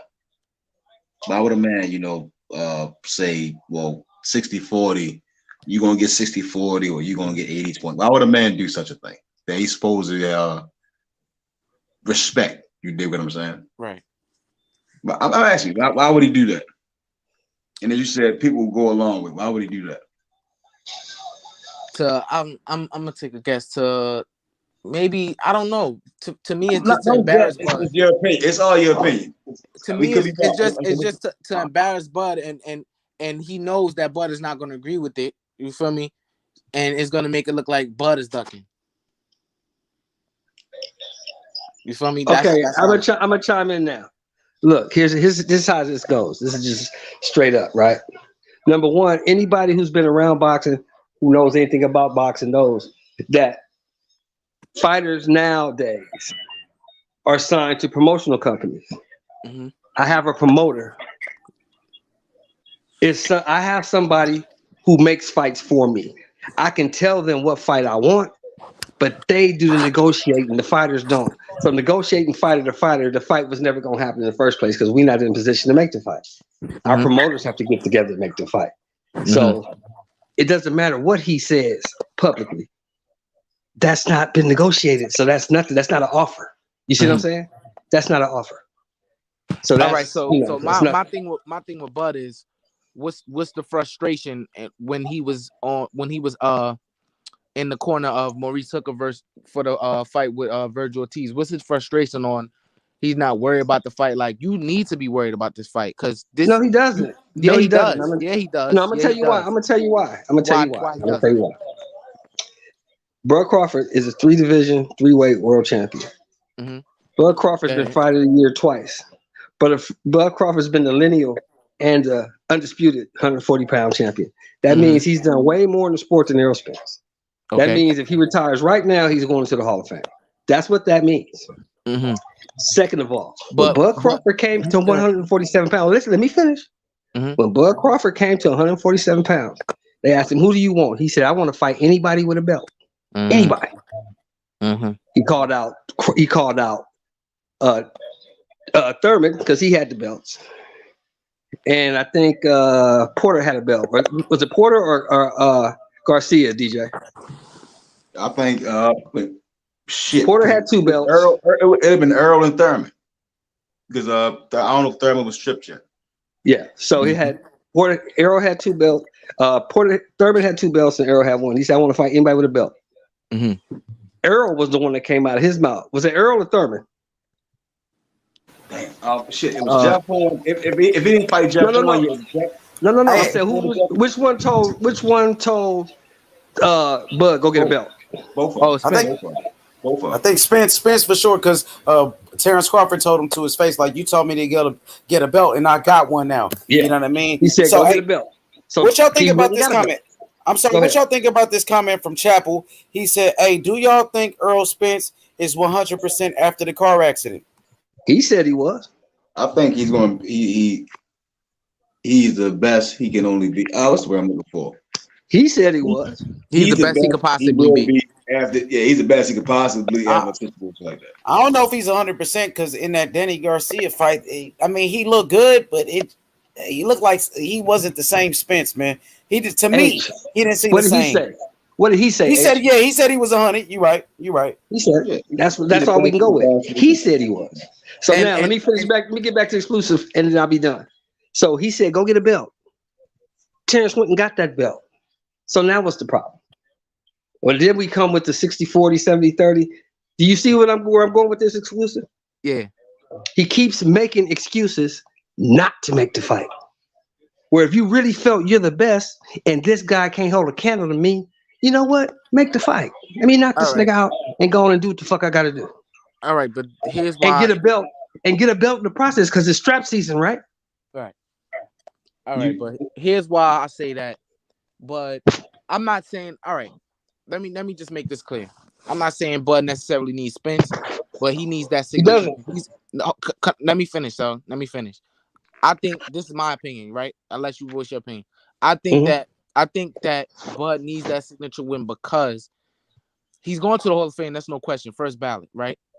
But he doesn't have a signature win on his resume, and I think he won't be ranked high as an all-time great. He might not even be an all-time great because of that factor, in my opinion.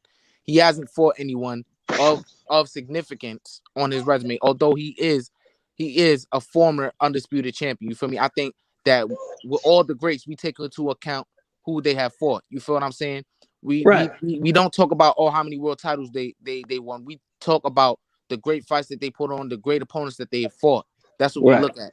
And that's just my opinion. That's what I think Bud needs, and I want that for him because he's one of my favorite fighters. And I don't want to hear none of this. He doesn't need the Errol fight. Even the Pacquiao fight he could have got. I would say he needed that fight as well. Just to put somebody on. I know he wanted that fight, and Bob Arum was unsuccessful. But I'm saying he just needs that at least one or two significant opponents on his resume to say, okay, he could call it a quits. That's all I'm saying. I'm not saying that he's not going to the Hall of Fame. I'm not saying he's not a great fighter. None of that. I'm just saying that a Spence fight, for him to make a Spence fight and for undisputed, and he wins the undisputed championship of the world, that's all he would have to do for me. Spicy. You know what I'm saying? All right, yeah. Now let me ask you this. Before I shut up. Okay, say he don't get the fight. Mm-hmm. So what he said was, I'm done with it. I've been chasing these dudes for 3 years. I ain't worried about the fight. I'm done with it. Right. So the plan is, say he don't get the fight. Mm-hmm. He goes up to 54 mm-hmm. and he beats Jamel. Then what? Hold on. Does he need Errol then? Because Errol said he ain't gonna fight Jamel. Let me rebut that first though, because that's not gonna happen. He's gonna get smashed by Mel. He's gonna get smashed, bro. So let's just cut that out the comments because I've been hearing this being brought up. I don't think so. I really don't think so. But all we'll right, see. This is where I'm glad that I'm a Bud stan because I'm not gonna be biased about none of that shit. So, and I'm glad that I'm one of the Bud stans, so I can talk to Bud stans and get their perspective. You feel me? Right. Bud Crawford is a phenomenal fighter, but yes, I think that Mel's physical presence, he's bigger, he's stronger. You feel me? Yes. It's just not gonna play out well for Crawford. He's a naturally small opponent, especially with him going up to 154. It's just not gonna be in his favor. It's not gonna be right. He's not gonna be what he wants. That's all I'm gonna say, bro. Bud doesn't blow up in weight. He doesn't blow up in weight. He keeps himself in shape. You feel what I'm saying? And this guy Jamel, he keeps himself in shape, but you got to take into account he's big. While he probably walks around 170. Yeah, that's what I'm saying. And I don't think I'll never see him blow up away. He's always in shape. So when he comes down, let me ask you this. We got a fight coming up, right? Right. Do you think Manny's gonna get blown out in that fight? Ooh. Early on, like everybody, I think everybody has somewhat of the same opinion on the fight. Early on, Pacquiao's gonna be a problem because of his speed, his punch output. But I've seen him gas out in the Keith Thurman fight, and that's what he's shown me lately. So I'm gonna go out on the limb and say, if he doesn't hurt Crawford early, it's not gonna go well for him because he's gonna gas out later on in the fight. And and Spence, he just thrives on the later end of the fight, and he just tries to pick his opponent apart, especially with his combination. So, and that's my point. Yeah. What did you say? You said he's gonna be a problem in the first, but he gasses out, right? Right. Have you ever seen Bud gas out? Not necessarily. Mm-mm. Will you say that Bud is a better boxer than Jamel? Mm-hmm. Yeah. Right. So why is it so far fetched that Bud can go up there and outbox him? We saw Tony Harrison do it, and he ain't got no problem. Here's the thing is, what the thing is, like, I love that you brought that up because wasn't Kell Brook outboxing Bud before Bud capitalized on him, right? Mm-hmm. Right. Yeah. What if if the same scenario, which is very likely that he can't. I'm not gonna say can't outbox Jamel, but Jamel is getting the better of him in the rounds, and we all know that Jamel is way better than Kell Brook. So let's just shut that down right there. This fight is not this is a fit. I don't even want to say 50-50 fight. It's not a 50-50. This is a 60-40 fight, bro. I love Bud Crawford, but Jamel, he's a pound for pound fighter himself, bro. This is not no cakewalk. He not gonna go. I don't even see him going up there and knocking out this guy, bro. This is a different animal, bro. At 54, I understand that. 54 is Mel's to rule, bro. And I understand that. All right, go ahead. I understand that, but what I'm saying is, you said it can't happen. I'm telling you, all I'm saying is what he said. This is not my opinion. He said if he can't get the fights he wants, he gonna move to 54. Okay, hey, that's what he said. All right, it's some killers up there. That's all I'm gonna say, bro. I think he's a killer, and I think he's a killer. Yeah, he's a killer at 47, and you know, he's a killer everywhere he's been. Right? I'm gonna have to see it. I'm gonna have to see it. Yeah, because go ahead, DJ. In my opinion, Jamel is a very dangerous fighter. He's 5'11". We said, we all said he walks around probably as a light heavyweight, you know, and he cuts down. He's very strong, and he boxes well. You know, he does have certain bad tendencies that can be exploited. But would definitely be the underdog. I would say it's a 70-30. You know, I don't think he truly needs the Errol Spence fight, but I think Spence needs to fight more than he does. Spence beating Manny Pacquiao, because it's different, as we know, because Bud he's reigned supreme in the sport of boxing. Right. Before Earl, you know, Bud came into the 147 division as the pound for pound best fighter. You dig what I'm saying? Right. And for Earl to even get a belt to a guy that's the pound for pound best fighter, it's whole shit. You dig what I'm saying? Ain't nobody in the world in the history of boxing, you know, especially in the pound for pound times we live in, said to a pound for pound great, oh, you gotta get a belt before I fight you. And that just lets me know that that's his whole tendencies in the man. You dig what I'm saying? And that'll never change. Him and Keith Thurman. I see what you're saying. All the PBC fighters. You know, no one sat there and says Canelo. Nobody's gonna say Bud ain't gonna say the Josh Taylor, who's considered another pound for pound fighter. You gotta get a belt. Only reason Tio's getting the slander he's getting is because Devin Haney is there. You know, and pound for pound fighters and these guys that want to be all time greats. You know, they don't get down like that. You know, that's not to try to slide off to Canelo, but that's the pound for pound guys that want to be all time great. They don't do that. Because you ate so long. And another thing, I think that the Keith Thurman situation with Errol, when Keith Thurman was reluctant to give him a shot, I think that's rubbing off on Errol. He's trying to do that same whole ass shit that Keith Thurman was doing. I think that's also something that you got to pay attention to. What do they have in common? They come from the same promotional company under the same guy that's in the Bible and not really for the sport of boxing. I honestly think Al he treats boxing like the music business, and the music business is all about a facade.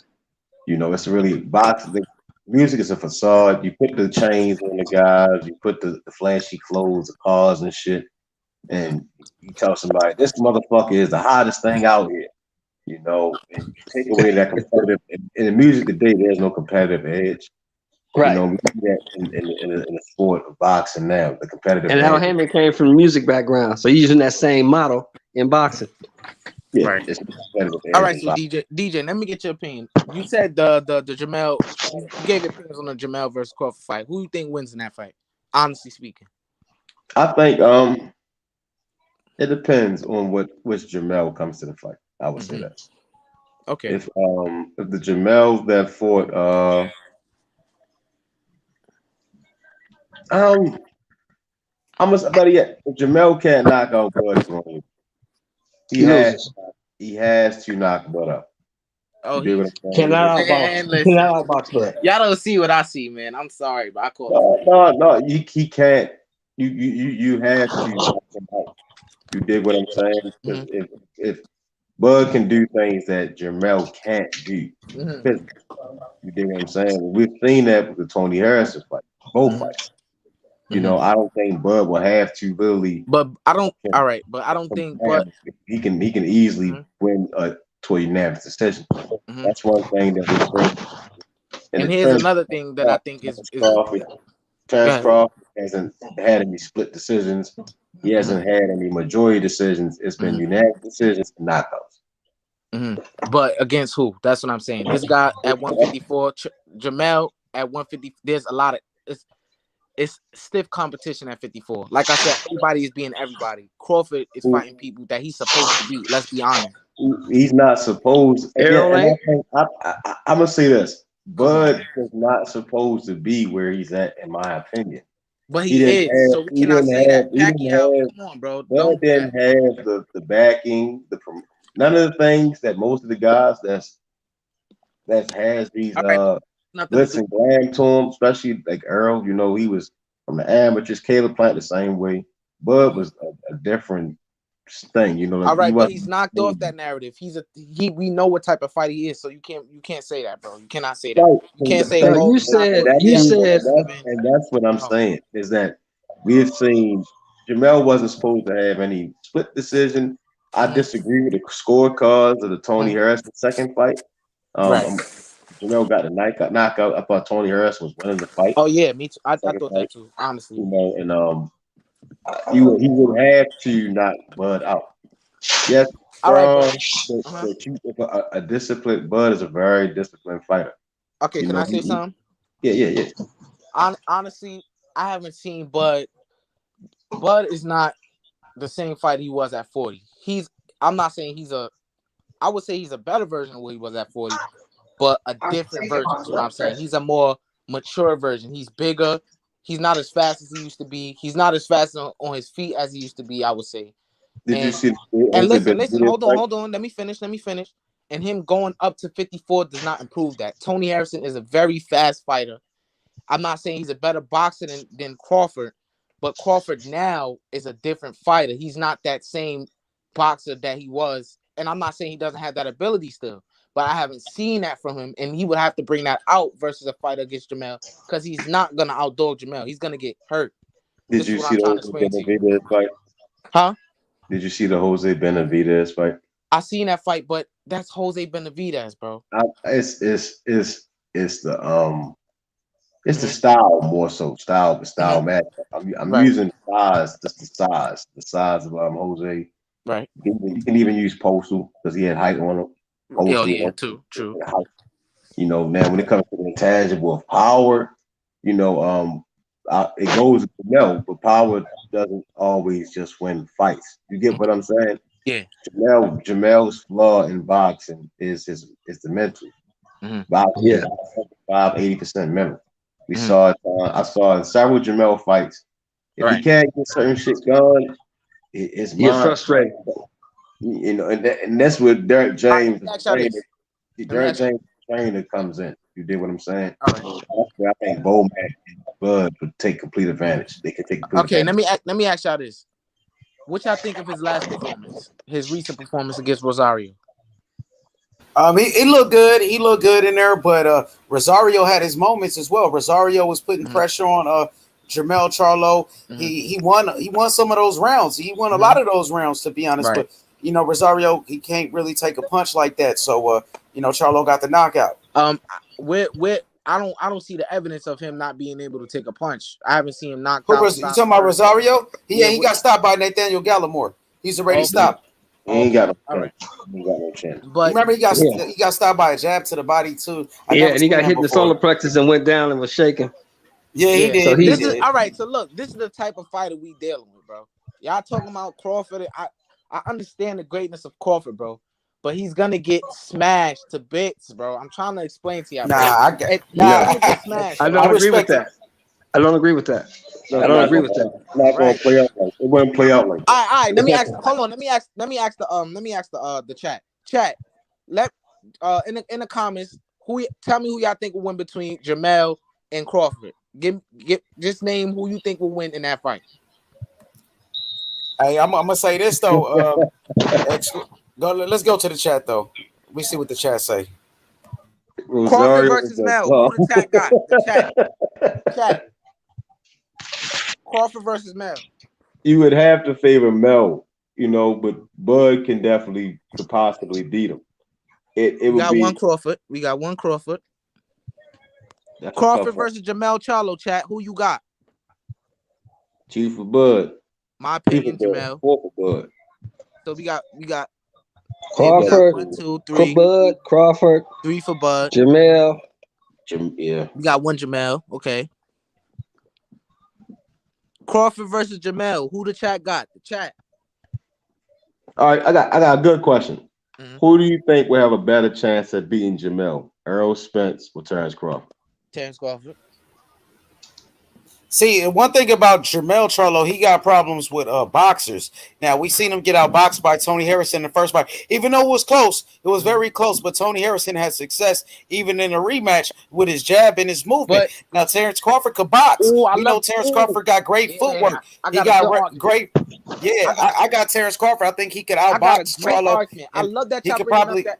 Hold on, I'm sorry. He could probably even stop him. Go ahead. I love that y'all keep bringing up that. Oh my God, Jamel, he's got outboxed. He got outboxed one time. This guy was a boxer before he started knocking shit out. Let's not forget that. This guy was a boxer before he started knocking shit out. That's what. Okay, let me ask you this. You're excited, but let me ask you this. Mm-hmm. Who has Jamel Charlo fought that's on Crawford's level? All right, let me ask you. You want me to? I can ask you that same thing. I can ask you that same thing. So what are you saying? Don't use that argument. Get that out of here. I can ask you that same thing, bro. Come on now. Come on. How would you rate Jamel's boxing skills? He's not the best boxer, but I can't say this. He's now just like Crawford. He's now become. But what DJ, you did say Crawford has always been a puncher, but he's reverted back to that type of style. And with Jamel, he's always been strong, but he's never really had the IQ to start really pressuring guys and really hitting them with force. He's doing that now. So I would say he's now reverted more to an aggressive puncher. That's what I would say, right? So what's the question you asked me again? How would you rate Jamel? Oh, yeah. Yeah, so he's reverted more to a puncher, right? But his boxing skills, I've seen him in the second Harrison fight. He wasn't doing bad, but it's just that Harrison was a better boxer. We all know he's a great boxer, right? But Jamel was still in that fight. Even though we had Harrison winning, Jamel was very much in that fight. You get what I'm saying? So I don't think that Crawford's boxing ability will just totally blast Jamel out the water. You feel what I'm saying? I rate Jamel's boxing skills as a solid 7.5, 8. I was gonna give the no 7. You can't use 7s. Huh? It's a joke. I think mentally, once you get in Jamel's head, the fight is damn near. Rosario showed power, can keep him back, can keep Jamel honest. Jamel's a great fighter because he sticks to the game plan that concocts for him. Mm-hmm. But Derrick James cannot fight for him. You get what I'm saying? Yeah. Again, I would favor Jamel initially, but I wouldn't be so. I could see Bud beating him. That's fair. It would be the toughest fight ever. It's a way tougher fight than fighting Errol Spence. Way tougher. Yeah. I think he beats. Honestly, I think he beats Errol Spence pretty easy. Because Errol Spence is one-dimensional. He's flat-footed. He's coming forward. It ain't gonna be easy. It ain't gonna be easy. It's 50-50, man. It's a good fight. I favor Crawford. I think Jamel is a harder fight for him than Spence.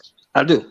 I think Jamel Charlo is a harder fight than for Crawford and Errol Spence. I'm be real. I think Spence is better than Charlo, to be honest with you. That's my opinion. I think he got better skills. I think he's better all around. Charlo he got beat. There is a blueprint on how to beat Charlo. He can be outboxed. Now I heard the brother exclusive say that Charlo. Now I think he said he started off as a boxer, but he fell in love with being a puncher. Yeah. Now all he's trying to do is knock people out. As you can see, you know what I mean. He went away from his boxing. Right. And if he don't get that shot exclusive, what does he do then? If that shot never comes, let's not act like Bud. If it never comes, hold on. Let's not act like Bud has the best defense in Jamel, right? He's been getting hit by bigger guys. We're not taking that into account. Crawford, he got hurt. We all know, and I'm not gonna say we all know because we could all agree to disagree. He was hurt by Kavalauskas, right? What happened to him? By Gamboa, right? What happened to him? But what happened to both of them dudes that he got? What happened to him? But listen, what's gonna happen at 54 if he get his by Charlo clean? You think he's just gonna take the shot? He's gonna get knocked out, bro. I don't think so. I don't think so. Charlo ain't even a knockout artist like that, bro. He knocked out Tony Harrison, who's been knocked out on before. the knockout streak right now. I got you. Let me finish though. Let me make this point. Now, Charlo ain't a knockout artist like that. Charlo knocked out Tony Harrison, who's already been knocked out by Jared Hurd, and a bum dude that we never heard of knocked him out. We just seen Tony Harrison his last fight when life and death with a dude we never heard of before. Now, also, Rosario, like I said, he got stopped by Nathaniel Gallimore. You feel me? So all right, but what he done before? I was going to ask you how many knockouts does Charlo have in his 25 fights, 26 fights? H, is that really recent? I'm asking. Which one? The Rosario getting stopped. When did that happen? Because October. No, he talking about against Nathaniel Gallimore. That was like a couple years ago, but still, dude, right. You can't teach a chin, bro. The dude Rosario, he's definitely chinny, and like definitely chinny. And what like Tony Harrison is chinny as well, my brother. So he's knocking out guys that's chinny. That's what's going on. You gonna see how chinny Rosario is on the 26th because Lubin gonna knock his ass out. Oh, I can't wait for that one. I ain't gonna lie. Wait. You said who gonna knock who out? Lubin is gonna knock Rosario out. I thought you said Charlo. I thought you said Charlo. I'm going with Lubin, man. Yeah. I'm sorry. That's a hard fight. I don't know who going to win. Yeah, that's a good fight. That's a 50-50 fight. Yeah, that's a hard fight, bro. Shout out to Lubin trainer, Coach Kevin Cunningham, the legendary trainer. H, man. I meant to tell you about that. Coach Cunningham, bro, he had Tank in the best shape of his life, bro. I think that Tank need to try to get back with Kevin Cunningham for a fight, bro. Because he had Tank. Man, look, I'm cool with Coach Kevin Cunningham, and he's a friend of mine, bro. H Money, who's training Tank for this fight? Who's training Tank for this Coach fight? Coach Cal. Oh, okay. Yeah, Calvin. Okay. Yeah. Calvin not a bad trainer, but I seen a lot of differences in Tank when he fought Quasar. Man, I saw a lot of differences, and he looked in tremendous shape, bro. I don't know. I'm around with Coach Calvin on this one, man. I think a lot of flaws. I wouldn't put him on a trainer. I'm gonna put him on Tank. It's a lack of discipline, though. One thing about Tank, he went to Coach Kevin Cunningham for a reason, because he know Coach Kevin Cunningham is a militant dude. He was served in the military. He ex-police officer. He don't take no shit. He don't play no games. You can't cut no corners with him. That's the thing. Now, Tank, he missed weight a couple of times with Coach Cal. That's why he went to Coach Kev. He switched to Coach Kev, but he went back to Coach Cal. It's all good, man. Whatever suits the fighter best. But I'm gonna tell you like this: Coach Kevin Cunningham should be in the Hall of Fame, man. He trained Corey Spinks, who was undisputed welterweight champion. Corey Spinks, who beat Ricardo Mayorga, he beat Zab Judah, he beat a lot of guys, man. You know what I mean? And also he trained Devin Alexander, who became a 2-time world champion. He trained Tank. Now he got Lubin. The dude is the truth, man. You know what I mean? And we're going to bring him to the show. Yeah, you got to get him on, bro. I got to talk. Yeah, I will. I'm going to set it up, and I'm going to get Mayweather new trainer over here. I'm talking about the young dude with the beard. He's a young cat with a beard. Hey, I'm finna go into H's lane right quick because H is into this shit. So what do you think about this kid taking on Woodley, man? I think Woodley gonna beat the shit out this boy. Woodley can't box, and look, How many times Willie just got beat in a row? Willie's on a 4-fight losing streak, bro. The man been getting his ass whooped. Willie just won a paycheck. Jake Paul gonna beat the fuck out of him, bro. To be honest. Yo, he is, man. Willie can't box, bro. Willie, bro, he just got his ass whooped by Gilbert Burns. Usman beat the fuck out of him. Kobe Covington destroyed him, and he just got knocked out by a dude I don't even know. Man, Willie gonna get served up, Sheldon. Boy, I think he. Nah, that's easy work. I think he's gonna fuck Jake Paul up. But I look at it like this. Now all he got to worry about is just pure boxing. You feel me? And like it's not like he's completely shot as a stand-up fighter. Like I think he got what it take, man. I think he's gonna fuck Jake Paul up. And it's not like Nate Robinson. It's not like Nate Robinson, who wasn't even goddamn sparring, or what's the name, who's just a wrestler. What's the name got some stand-up game. I see he looks like what I want to say. His stance, not stance. Damn. Willie is garbage, bro. Willie, I ain't gonna lie, Sheldon. Like, I can't remember the last time Willie won a fight, bro. He ain't won a fight like in 3 years, bro. The dude gonna get crushed, man. That's why. Come on, bro. But look, boxing is even worse. You can't even wrestle. You can't even take the man down. It's gonna be harder for him in boxing. He never even had a boxing fight. Jake Paul got more experience than this dude. Look, and this how you know Jake Paul gonna win. Because Jake Paul wants to fight this dude. He know he gonna whip this UFC dude's ass. That's how you know he was quick to sign that contract with Willie, because he know he gonna whip these dudes, man. Them UFC dudes can't box.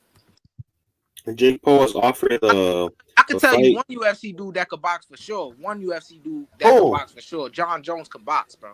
Bro, nah, bro. Nah. Yeah, he's a wrestler. You see, you just he's a wrestler. I'm telling you, bro, he a wrestler, John Jones. He went on. Hey, I'm telling you, okay, box, bro, I'm gonna tell you this. Look, exclusive. Now, name one fighter John Jones knocked out with his hands standing up. Give me one. When he stand up, squared up with a nigga and knocked him out. Name one. I gotta look it up. You can't remember because he ain't doing it. He was choking niggas out, elbows and shit. Nah, hold on, Ace. I know he has. I gotta see it, but that doesn't necessarily mean not a good boxer. Come on, I've seen him spar. That's what I'm saying.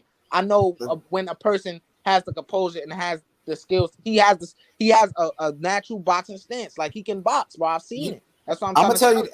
I look exclusive. I remember when John Jones was talking about coming to boxing, and then he was like, "I'm gonna become a boxer and shit." And then he fought that fight with Alexander Gustafsson. He tried to stand toe to toe, and Alexander was beating that ass, bro. But he got the win, Alexander. And then he never talked about going to boxing after that fight, bro. Ah, man.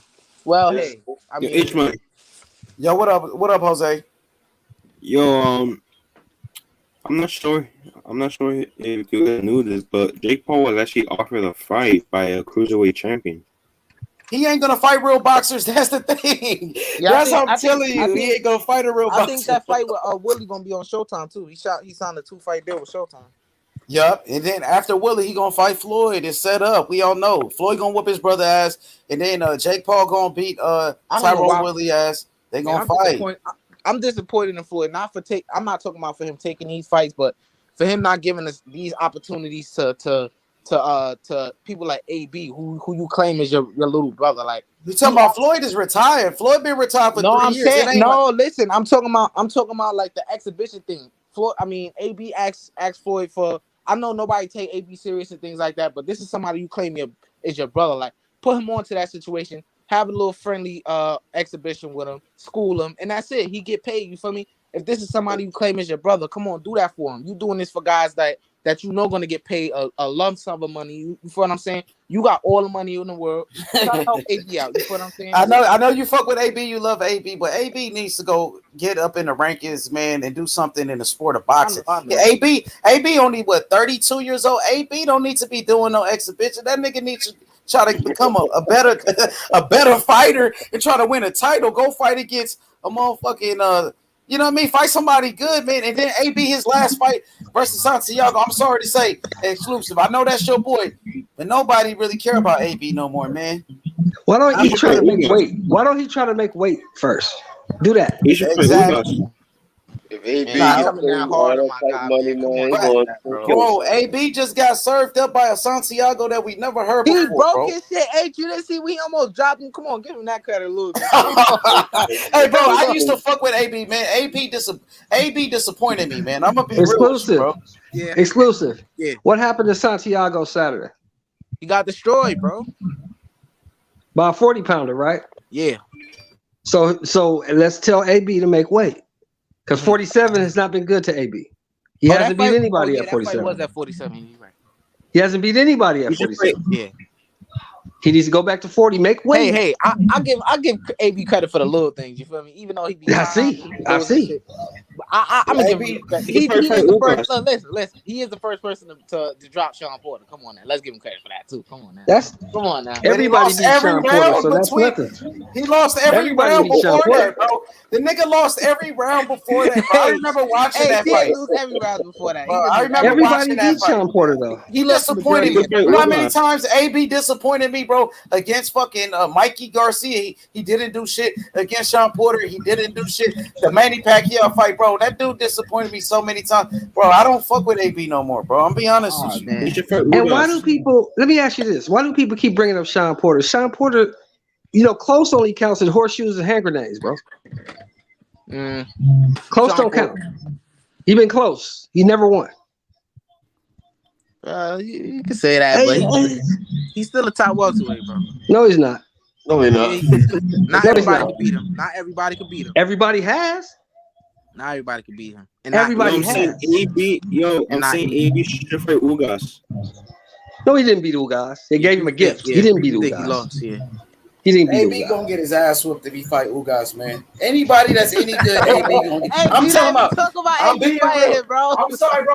Anybody that's any good is gonna beat AB. Anybody that's a little good, bro. You know what I mean? Just a little bit will beat him. No, bro. Santiago, bro, should have won that fight, man. Just being real. You know what I think if Josh Taylor at this injury needed a tune up, he might as well put AB in there.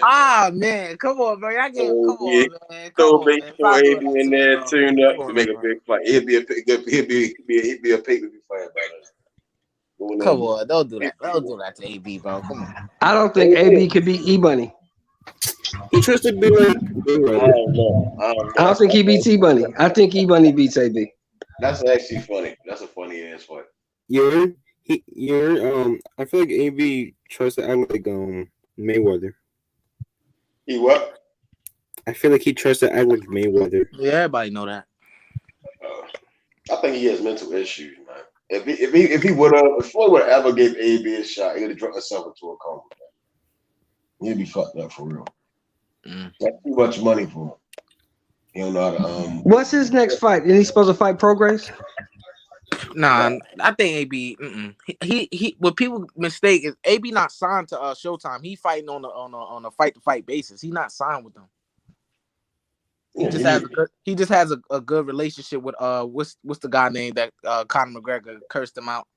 What's the guy named Steven Espinosa and Al Haim. He just got a good relationship with those guys. So he needs to retire. He needs to retire, put on a suit, and start commentating with Sean Porter. But he got caught up by Conor Ben.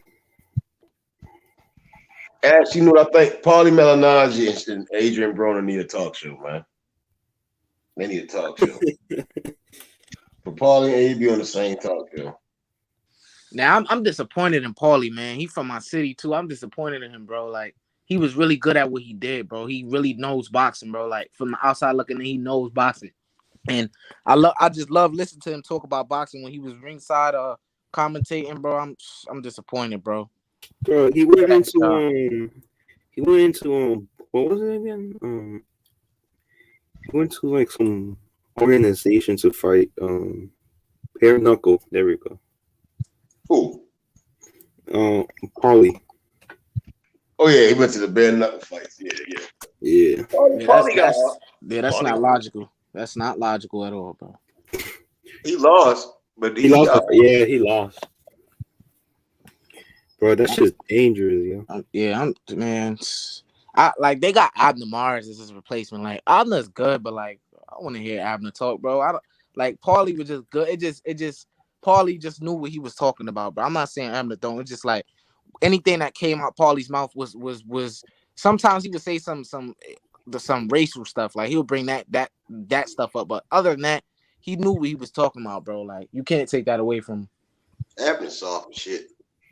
Him and Sean, Abner and Sean Porter together is just like cream puffs. I don't know what's up with them. Yeah, Abner was supposed to fight Gervonta. I don't know why people was acting like, oh, this is gonna be some type of test. Gervonta was gonna spark that man, bro. Kill him. Yeah, bro. Yeah, Tank would have smoked him, but that's right in Tank's wheelhouse. He killed that boy. That's right in Tank's wheelhouse. I was not. Tank need to get in there with Bro, progress. I really wanted to see the Tank versus they was building the Tank versus Loma fight up. You see, Loma fought Pedraza and Tank fought Pedraza, and you feel me? Like they were really building that up. I have loved to see that before. Bro, that was Tank's team, man. Loma called him out for years on end. I think it fall on Loma, man. I think Loma. Nah, bro. Loma fucked up that he lost to Tio. Oh. Bro, but Loma was calling him out since 2016, dude. You got to take that fight. He lost in 2020. Always wanted Loma. I think Bob the same way. They wanted Loma to build himself to make a pay-per-view fight for him and Tank. Loma. Bro, that's a duck, bro. That's a duck. I'm not gonna say that. When I think about how they look at business, Loma never fought in a pay-per-view fight. We see Tio now reaching for the stars. Hopefully, he think that since he beat Loma, he's a pay-per-view star. Bro, let's stop talking about the money, though, man.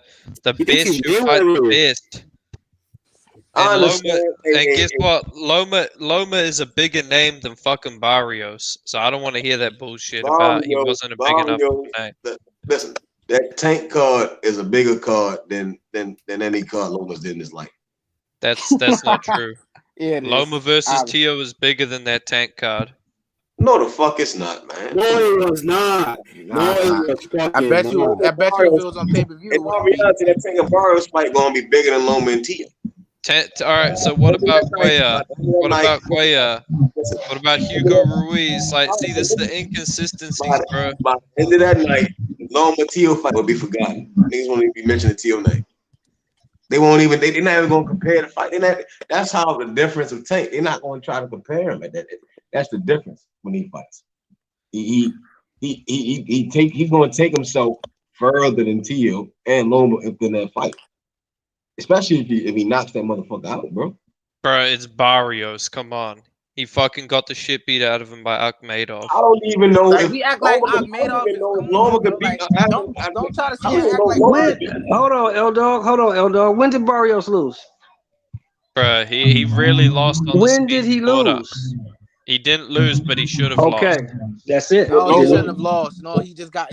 No, he shouldn't have lost. He dropped that man twice in that fight too. And then we act like that guy was not recognized in the amateurs as a good. Like he's an Olympian, bro. We ignored that. He's a good fighter. It's not like he was a bum or something. He just got matched with Barrios, bro. Like we act like that guy fight, bro.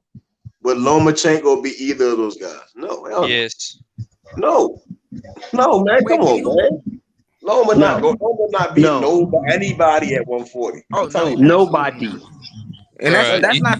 He'll beat Akhmedov. He'll beat Akhmedov.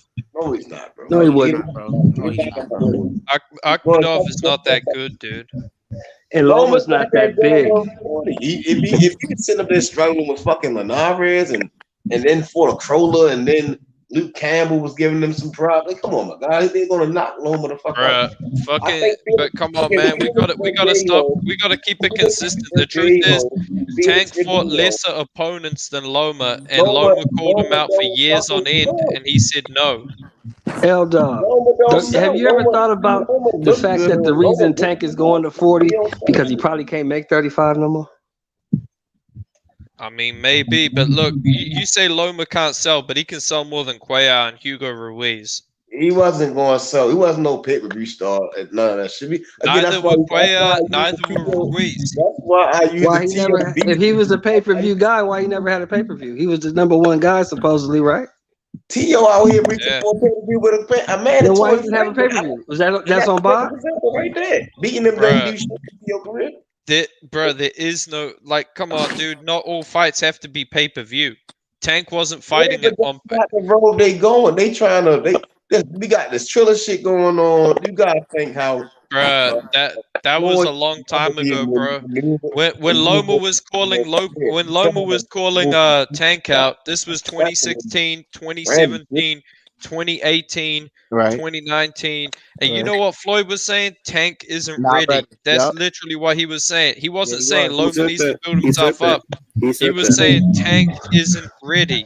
Well, that's good. That's smart. Then if he didn't think he was ready. Bruh, but here's the thing: you shouldn't be holding a world title belt if you're not ready. That's one thing I got to give credit to Devin Haney. I don't think he's ready to beat Tio or Loma, but I'll tell you this: the kid has a belt and he's acting like a champion. He's calling them out. He's saying, "Let me prove it." With Tank, this dude he's been picking a belt strategically in each division, and he's been maneuvered like he's had his career maneuvered away from Tio, maneuvered away from Haney, maneuvered away from fucking Shakur, and now he's having it maneuvered away from Josh Taylor, who, in my opinion, he ducked. He ducked Josh Taylor. He called him out. He didn't fight him. Listen, Tank beat the shit out of Lomachenko. If Tank, they gonna put Tank in that ring with Lomachenko, they're gonna make sure they capitalize on the most money they can make within knocking his soft ass out, man. Let's see that, bro. Believe that, bro. They're not gonna go in there and fight. They're not gonna go to fight a top ranked fighter and them guys not capitalizing. Let's see it, bro. Why did he knock him then? And that's wishful thinking, L Dog, because Tank can't beat Josh Taylor. Hey, he called out Josh Taylor though, man. Tank can't beat Josh Taylor. Tank believed that he could beat him. That's what he said. You believe Tank could beat him, Method? I would have to see it. That's man, you're tripping, man. I get it, Method. Like, you're from Baltimore, right? I don't like Tank, man. Bro, come on, man. You're from Baltimore. That's your guy. L Dog. He's not gonna beat Barrios. Bro, he's not going to beat Barrios. No, he's not. Beat Barrios. No, he's not. Y'all need to go look up Barrios, bro. He's cold. He's Barrios is not that good, man. Barrios can't be. He's good enough to beat Tank.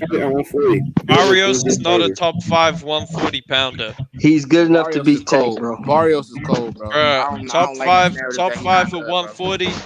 I don't like this narrative that he's not good, bro. We look at bro, but he ain't a top guy at 140.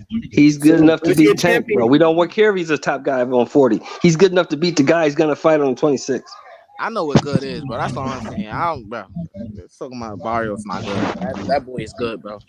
You let one fight just over flash this guy's talent, bro. Like he's overhyping Lomachenko right now, man. I'm telling you, listen, Tank any day that we take beats. Tank beats the shit out of Lomachenko. I don't make it. I wouldn't make it seem that easy though. I wouldn't. A lot of things. It's style. That's why I say Loma would win, bro. If it took Loma 6 rounds, right, to get started, 6-7 rounds to get started with Tio, Tank would have knocked him out. That's a different style. That's a different style. What's the best win on Lomachenko's resume? It wouldn't have been no. In my opinion, Nicholas Walters, Gary Russell, Jose Pedraza, Jorge Linares. You can choose. I forgot about the best. How did Loma look against Jose Pedraza? Wigan now. I thought he did better than Tank. Get the fuck out of here. Wigan now. He got hit less than 12 rounds than Tank got hit in 7. Riggin now. Stop it, man. Stop it. No, Rigondeaux was an 18-pounder. That wasn't even fair. Well, to be honest, that's why L Dog didn't bring him up because he know already. Yeah, I don't mention Rigondeaux. Like the only time I mention Rigondeaux is if a Spence fan want to brag about Mikey. That was the stupidest shit that. Like, I don't give you credit if you beat a guy coming up 2 weight classes. That's just a rule. But he didn't beat him. He lost. He said no mas. No, I get that, but for me, like, come on, dude. Let's be real. Let's not let these fights. He's a good fighter at 118. Rigondeaux is a great fighter, and I think, to be honest, it's Rigo's fault because Loma tried to fight him at 124. They were going to meet at a catchweight, and Rigo priced himself out. Yeah, I saw that. All right, so now let's use that. He priced himself out, right? So I guess goes back to my point that why the fuck would they put Tank in there and they not trying to pay that man? You talking about a different? Bro, they were trying to pay Tank, bro. They were gonna pay. Loma gets paid more than Tank. So how would Tank make up? Bro, this is the thing. Tank was fighting guys who were lesser competition while Loma was calling him out. He could have had a bigger fight against Loma than he did against Hugo Ruiz, Gamboa, and Saya. Loma's a bigger fight than them, and I would say Loma versus Tank is just as big, if not bigger, than Leo because people actually gave Loma a chance at beating Tank. Well, let me ask you a question. How much was Loma making? 3.5 million guarantee each fight for his last bunch of fights. They were paying Loma damn near the same amount of money they was paying the pound for pound best fighter in the world. That's nuts. That's nuts. That man got his ass whipped by Salido, and they was paying this man like that. No, hold up. When he Bro, fought Salido, that fight was, that fight, DJ, that fight was years ago, bro. Like Loma's himself after that. Come on now. But I'm saying, bud, Salido is a good fighter too, man. Salido, he's got a good resume. He kept on getting shots below the belt. So what you guys are saying? So let me get this right. So you guys are saying Lomachenko is a better fighter pound for pound than Bud Crawford? Oh my God! Nobody is saying that. I mean, I think so. What? Oh my God!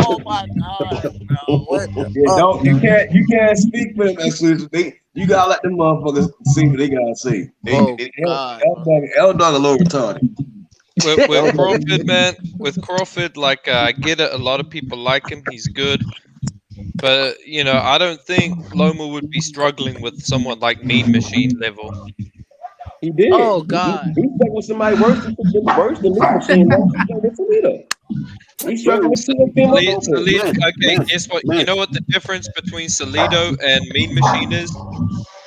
One has never won a world title in their life. One has won 4 world titles across 2 divisions, and one has beat a top 10 pound for pound fighter. Oh, he cooked Who beat a top 10 pound for pound fighter? Salido beat a top 10 pound for pound fighter. He cooked He beat Juan Manuel Lopez, who was universally top 10 pound for pound. Yeah, he did beat Juan Mob. We give him that. He damn sure did. DJ. Lomachenko And he beat a future pound for pound fighter. So he beat a top 10 Loma. He was future pound for pound. All right, so now we're admitting that he beat Loma ass now. But Lomachenko should have won. Yeah, I never denied it. I said he lost to Salido in a close fight, and Salido was right, because Salido kept on. He kept on hitting low. Bud would have never lost to no fucking Salido, no Tio. Bro, Bud has not even fought a Salido. Salido when he fought. Who has he fought that's on the level of Salido? Salido kept on doing this shit to DJ, hold on, Jose. I want to hear this because DJ getting cooked. I gotta hear. So again, Come on, DJ. Bro, who has Crawford fought on the level of a Salido? I'm gonna say Gamboa was a tad bit better than a Salido in a sense. Not at 135 pounds. Gamboa never won a world title above 126 pounds. Postal's better than Salido. No, he's not. Postal won a world title once, and he never defended that belt. Salido won 4 world titles in his career and beat better opposition. At what weight? Who did Postal beat at 126 and 130? Okay, I'm not gonna. Do you know how Postal got his belt? He beat fucking Matisse, a guy who never won a world title. You know how Salido got his belt? He beat an undefeated 2-division top 10 pound for pound fighter by KO. So you're saying some guys. All right, I mean, it's gotta be allowed. You said he never won a world title, and I'm gonna say he only fought for one once. And I'm gonna compare the difference between a Caviar Lauskas and a Luke Campbell. Right? Luke Campbell lost to a fucking bum and he lost to Linares. And obviously, Kavaliauskas ran to the pound by Kavaliauskas lost to a bum. He got a robbery decision victory. And he got his ass knocked out. You see what I'm saying? I'm not gonna say Ray Robinson is a bum because we saw that he took Josh Kelly to Deepwater, and he Bro, went. Josh fucking Kelly. He went the distance with Josh Kelly, who Avanesian beat the fuck out of and stopped. Right. I'm just saying. I'm using that to Come say on, dude. that he Like had Ray nothing to Robinson is lose not in good. his He's a gatekeeper. He's a gatekeeper. That's what he is. He's a gatekeeper. And in my opinion, Salido is overhyped pick. So you can't be a gatekeeper if you're a world champion in your career, man. I don't think too much of real teeny like weight classes. I think them little teeny ass men down there. Nah, DJ, you can't do that. I don't really Let me ask you this. Okay, let me ask L Dog this: Does Mikey Garcia beat Green Machine? But Mikey Garcia beat Mean Machine? Oh, fuck. Yeah. I don't know about that. Mean Machine can punch. I'll give him that. Mean Machine can he punch. doesn't. He doesn't. And Mikey Garcia is a midget at welterweight. I mean, he doesn't. All I want to see. Does Mean Machine? Does Danny Garcia beat Mean Machine? Yes, but here's what I'll say. All I want to see is Crawford fight a top opponent, man. Because Crawford has not. He's about to. He's about to. Hold on. Let me go. Let me ask Eldo this: who you think will win versus Jamel versus Crawford? Who you got in that fight? Bro, that's tough, and that's actually what I wanted to jump on because I don't really rate Jamel that much. All right, see, this is why I don't speak too much to the L Dog about boxing because it's stupid shit like that. And I believe earlier we was having a conversation. Actually, let me say this: I think Jamel will stop him. All right, so and I said everybody doesn't give the Charlo brothers their just due credit. You see what I'm saying? The most underrated boxers. You saying you don't rate Jamel highly. Bro, he was getting outboxed by Tony Harrison. But you rate Lomachenko, who didn't punch for 6 fucking rounds, my God. Okay, you rate a guy who never adapted to getting punched in the fucking nuts. Like you got to do something. Stop complaining and shit. I don't get it. I don't get that. Yeah, God forbid someone in this taking. God forbid someone in this taking. So how do you rank Teofimo Lopez? I mean, I got him in my top 10 pound for pound. Why? Yeah. Why? Because he beat Lomachenko. He's a 3-belt unified champion, and he beat a top 10 pound for pound fighter. So Jamel's a 3-belt world champion, about to be undisputed. Okay, but here's the difference. One beat a top 10 pound for pound fighter. The other guy. He beat a guy that lost to Toledo. No. Okay, he lost to Toledo. Hey, DJ, you gotta stop holding on to that. You're not looking at what he did after that. Yeah, exactly. He won that fight, DJ. He should have won that fight. Bro, Harrison cannot box, dude. Harrison was getting outboxed by Brian Perella. A bomb that doesn't mean. Hold on. That doesn't mean. Hold on. Time out. That doesn't mean he can't box. He's not. We don't look at Tony Harrison as a world beater, nothing like that. He just. It wasn't his night, and he had a layoff. His father died. You got to take a lot of things into account. He didn't have his trainer who was his father. A lot of things would change. Like you can't say he can't box just off of that one performance. He has been a masterful boxer up until that he's point. not a masterful boxer. Yes, he has. Because anytime he's lost, he's been knocked out. Let's not forget, bro. The guy can box. Don't take that credit away. No, seriously, dude. Who has outboxed him, bro? Who? Brian Perella. All right, no, bro, that one guy, bro. Bro, what are you talking about? When you get outboxed by a gatekeeper at 147 moving up to fight you, you did not listen to what I just said, bro. The man's father died. That was his trainer, L-Dog. That sounds like excuses. I'm just gonna explain the difference. He was knocked out by Jamel Charlo previously. His father passed away to the coronavirus. Okay, those are excuses, and I'm not making. That's the only excuse I would take from a fighter is when his trainer fucking dies, which was his father, and he comes back. And he doesn't look like himself. Here's the thing. You buy those excuses, but when I mentioned that Loma had a shoulder injury, you won't buy it at all. Say that again. I say you buy those excuses, but when I say Loma had a shoulder injury or Salido threw low blows, you don't buy either of those excuses. You can change getting punched in the nuts.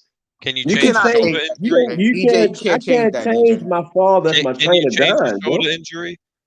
I don't know if he had a shoulder injury or not. Bro, there's proof.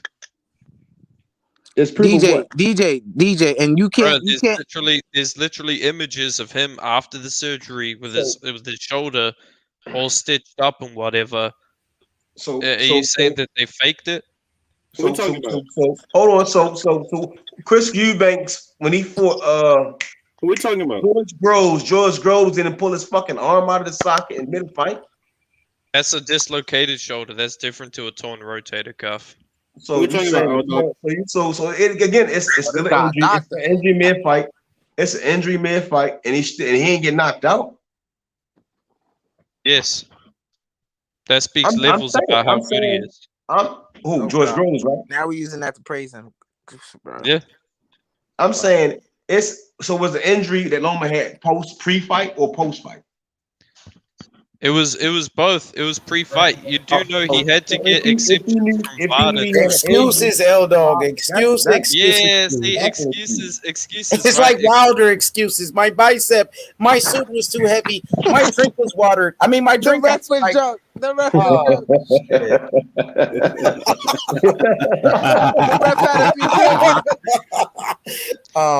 See, excuses when it's Loma, but when it's Tony Harrison, excuses his daddy died.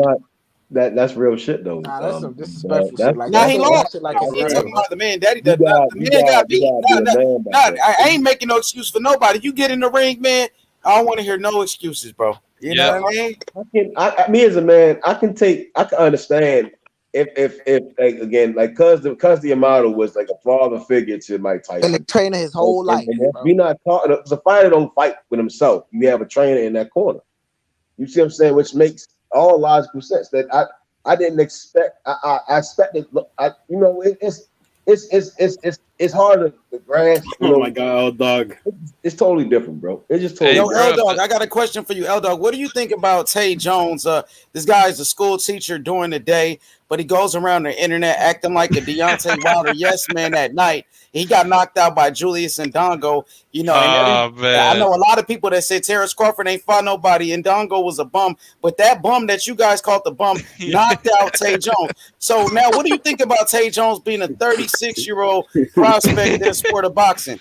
Give me your honest opinion. Acting like a tough guy, but he's a school teacher during the day. Hey, let me tell you this, man. I'm not going to say that means Ndongo is good. I'm just going to say that speaks levels about what kind of a bum Tay Jones is, man. Tay Jones can't even go 2 rounds with a bum. He got fucking slipped by a total bum. And also, he said that he had proof from the doctor that Tyson Fury cheated. He went on the internet and said that. He said that he got documents from the doctor. That was over a year ago. We still haven't got those documents. What's your thoughts on that? Here's my thing, right?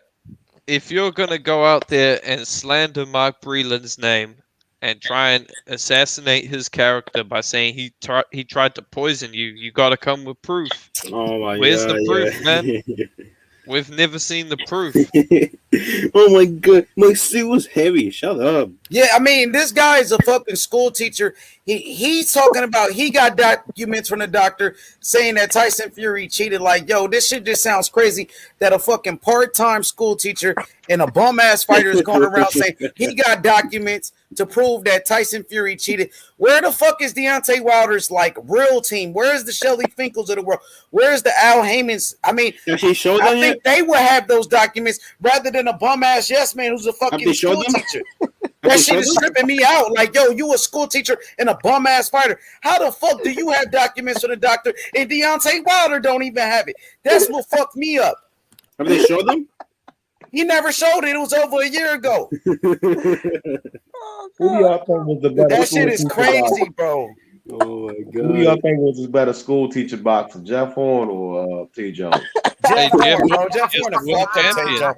Bro, a fucking 60-year-old to fuck up Tay Jones, bro. A fucking amateur boxer to beat his ass, bro. Look at the dudes. He been fighting fucking bums, bro. He's 36 years old and he's a prospect. Your age. What about Malik Scott? What about Malik Scott? What about Malik Scott?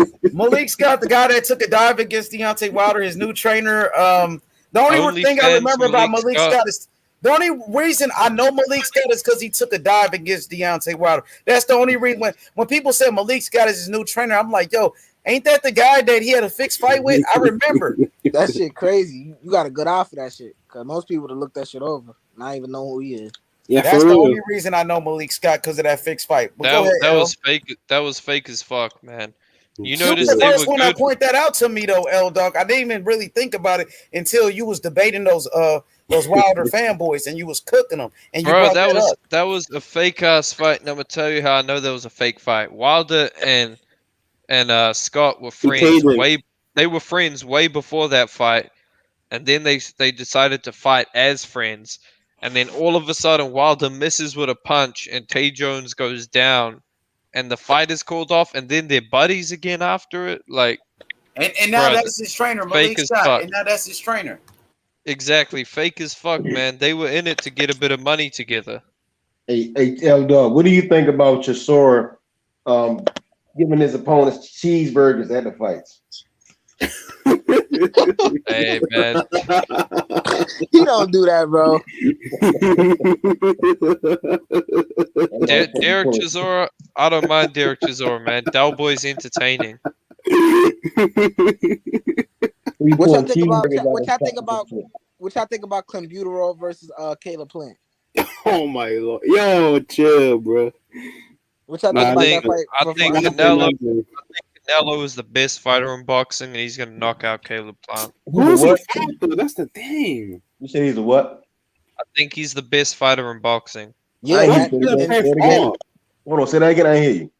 He said, "Look, DJ, he said it. Let's not act like Canelo is not arguably the number one power." I think Canelo is the best fighter in boxing. But he is on that sauce though. He is on that. Yeah, bro. Everyone's on the fucking sauce. Man. Everybody does not need to be on the sauce. Some people are born with God-given talent. Wait, but can we address who has Caleb Plant fought? Huh? I don't know, cause that's why Canelo went up there. Yeah, G-boy. He's not the best guy in the boxing. Yeah, man, thank you for saying that. I'm glad you finally said it. That's what I was saying. I've been saying this whole time, and no one's listening. Oh, who fought? What? Caleb Plant. Thank you. And that's why I said I won the tirade early, and I said that's why Canelo is at 168 because those guys never got to mix it up and get seasoned and do certain things, and he knew he had a full advantage to go in there and get away with certain things. Yes. His only and they always back to my Billy bro, 160 is a desert, bro. Like I don't know. I want 160 though. Like 160 is kind of like 154. Andrade should fight the people there. No, it's not. Right now. No. No, you got to hear what I'm gonna say. I say 168 is kind of like 154, and that the best fighters are the prospects coming through that division. Those divisions are rich in prospects, man. 154, 154, and 168. Like the quality of prospects there is really good. So, ammo.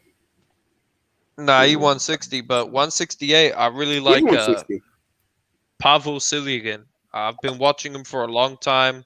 Who? Pavel Silyagan. I've been watching him for a long time throughout the amateurs. He's a top tier boxer. I want to see him. That comment up, H. Put that comment up, G-Ball. Doo-doo ball. What you say? Put that comment up, G-Ball. G-Ball, which one? Castillo? Yeah, that one. Castillo beat Gay Weather. Oscar beat Gay Weather. Everybody just read this. Canelo won the juice. He said we mad because Canelo won the juice. Like I ain't mad because a man using the steroids. Like, all right, hold up. Castillo did. All right, Castillo did in the first fight, but in the second fight, nah, he got his ass beat. G-Ball need to put his ass to sleep, man. He talking crazy. Yeah, G-Ball, man, he's past your curfew, man. Stop it, man. Sorry, bro. Yeah, Canelo got the juice, all right. He on that sauce. Yeah, and he gave me that shit to Neri, and Neri said, I don't want it no more. And he got the shit right on my brother Figueroa, man. Damn, yo, I got school in the morning and I'm up. Peace. Y'all motherfuckers, man. You want to be? I'm not going to sleep. Yeah, Nah, I'm I a can't sleep. fucking I'm a big fan of Canelo now, man. I like him and I like Triple G. I've always Canelo's a liked dog, though. I think Caleb Plant gonna give him problems, though. Styles makes fights. I'm sorry, Styles makes fights. I think Caleb Plant can give Canelo problems with his height and his boxing skills. To be honest, Yeah, 5 rounds. Yo, hold up. Yeah. So listen, I'm a Canelo fan, but look, I believe that he should fight Andre. Am I right or am I wrong? he should have. He should have fought him at 160 for undisputed, and it didn't happen, bro. At 160, I agree. He should have fought him. What about you, L? I don't care if anyone fights Andrade. In fact, I hope no one fights him. But at that time, I believe you did care because you do want to see undisputed. Now, Yeah, okay, that's what I will say. At the time, I do believe the best path for his career. When he beat Jacobs, he had to fight a mandatory in Derevyanchenko. He should have fought. But undisputed trumps mandatories. We know that. No, but you got to keep the belts to become undisputed. Yeah, but he had time. I remember he had time to make that fight with Andre, hold on. but he waited. Let me just finish. He waited and waited until the IBF had stripped him for the title, but he could have went straight to that undisputed fight. All right, let me say this. He should have fought Derevyanchenko, and then he should have fought Andrade. He should have fought Andrade at 160 for undisputed. But these undisputed come first before mandatories, bro. We know that. Okay, but that was that's what Loma said when he fought Teofimo Lopez. Well, first of all, Loma was franchise champion, so it's different. He vacated his WBC. He became franchise because undisputed trumps mandatories. No. He requested the franchise belt, and that's what happened. Mauricio Suleiman, the president. Let me talk, because Mauricio Suleiman, the president of the WBC, even said that Loma and his team requested the franchise, bro. So you can't say that. Now, undisputed comes before mandatories. Eddie Hearn said that. Everybody knows it. So he should have made that fight happen. That's why Andrade fans such as BT, True School Sports, somebody that we all respect, is calling out Canelo. He's calling him out right now. BT is calling him a duck. He's a duck. If it walks like a duck, it quacks like a duck. Well, he a beast though, L dog. I agree. Canelo is a monster right now. That's the thing. Like me, dude. I try not to pay attention to all this ducking thing, man. To be honest, we get the fights we're gonna get, and I like to look at the skill set of boxing. Right? I like to. When I watch boxing, man, I don't really pick sides like people think. Like a lot of people think, oh, this guy's ducking this guy, fuck him or whatever. For me, man, we get the fights we're gonna get. I just enjoy watching them put on a performance in the ring. So you think Canelo is one of the best skilled boxers in boxing? Yeah, he's one of them. All right. Where would you rank him within all right. Who do you think has more skills, Canelo or Jamal Charlo? Canelo. Who do you think has more skills, Canelo or David Benavidez? Canelo. Canelo and Lomachenko. Canelo. So you think Canelo has more skills in all of those fighters that I just listed? Wait, Lomachenko and I don't think so. Yo, I'm sorry. I don't think so. Yo. No, I think Canelo has surpassed him in skills, man. I think Loma had he's more athletic than Canelo, I'll say that. Thing is that Loma fought for the Ukrainian team in the Olympics, which in the Olympics at all times is regarded as one of the best. And so yeah, Loma had a high peak, man, but he did. Look, let me say this, Aldo, right? Canelo is a skilled fighter, right? But my thing with him is the only thing I really see in him is that he has great upper body movement, right? He doesn't move on his feet. I haven't seen him have the ability to fight going backwards at all. He throws a lot of the same shots. Sometimes he telegraphs his shots. And like I really don't see what people see that he's that much improved from when he fought Floyd. I really don't see it. I agree. I'll tell you what Canelo, what I like about his skill set. Now, I'm not saying he's the best at it. I'm just saying I think these are his strengths. I agree, like with what you said about his upper body movement, right? He's got great upper body movement. I believe he has great defense because of his upper body movement. And I believe he's got great counter punching ability. He's a good body puncher. His punch technique is on point, and his combination punching is on point. Now, his weaknesses are, I would say he's not the best at cutting the ring off, but he does do a good job of it now. He's not the best, but he does do a good job. He doesn't have the best jab in the business, but that's because he's a counter puncher. Counter punchers, a lot of them don't jab a lot because they don't really create their own offense. They more set traps for you to make your offense work against you. So what style beats a Canelo? What style beats a Canelo? What would a fighter need to beat Canelo? You know, I'm gonna say the best things you could have to beat Canelo are footwork and a jab. We've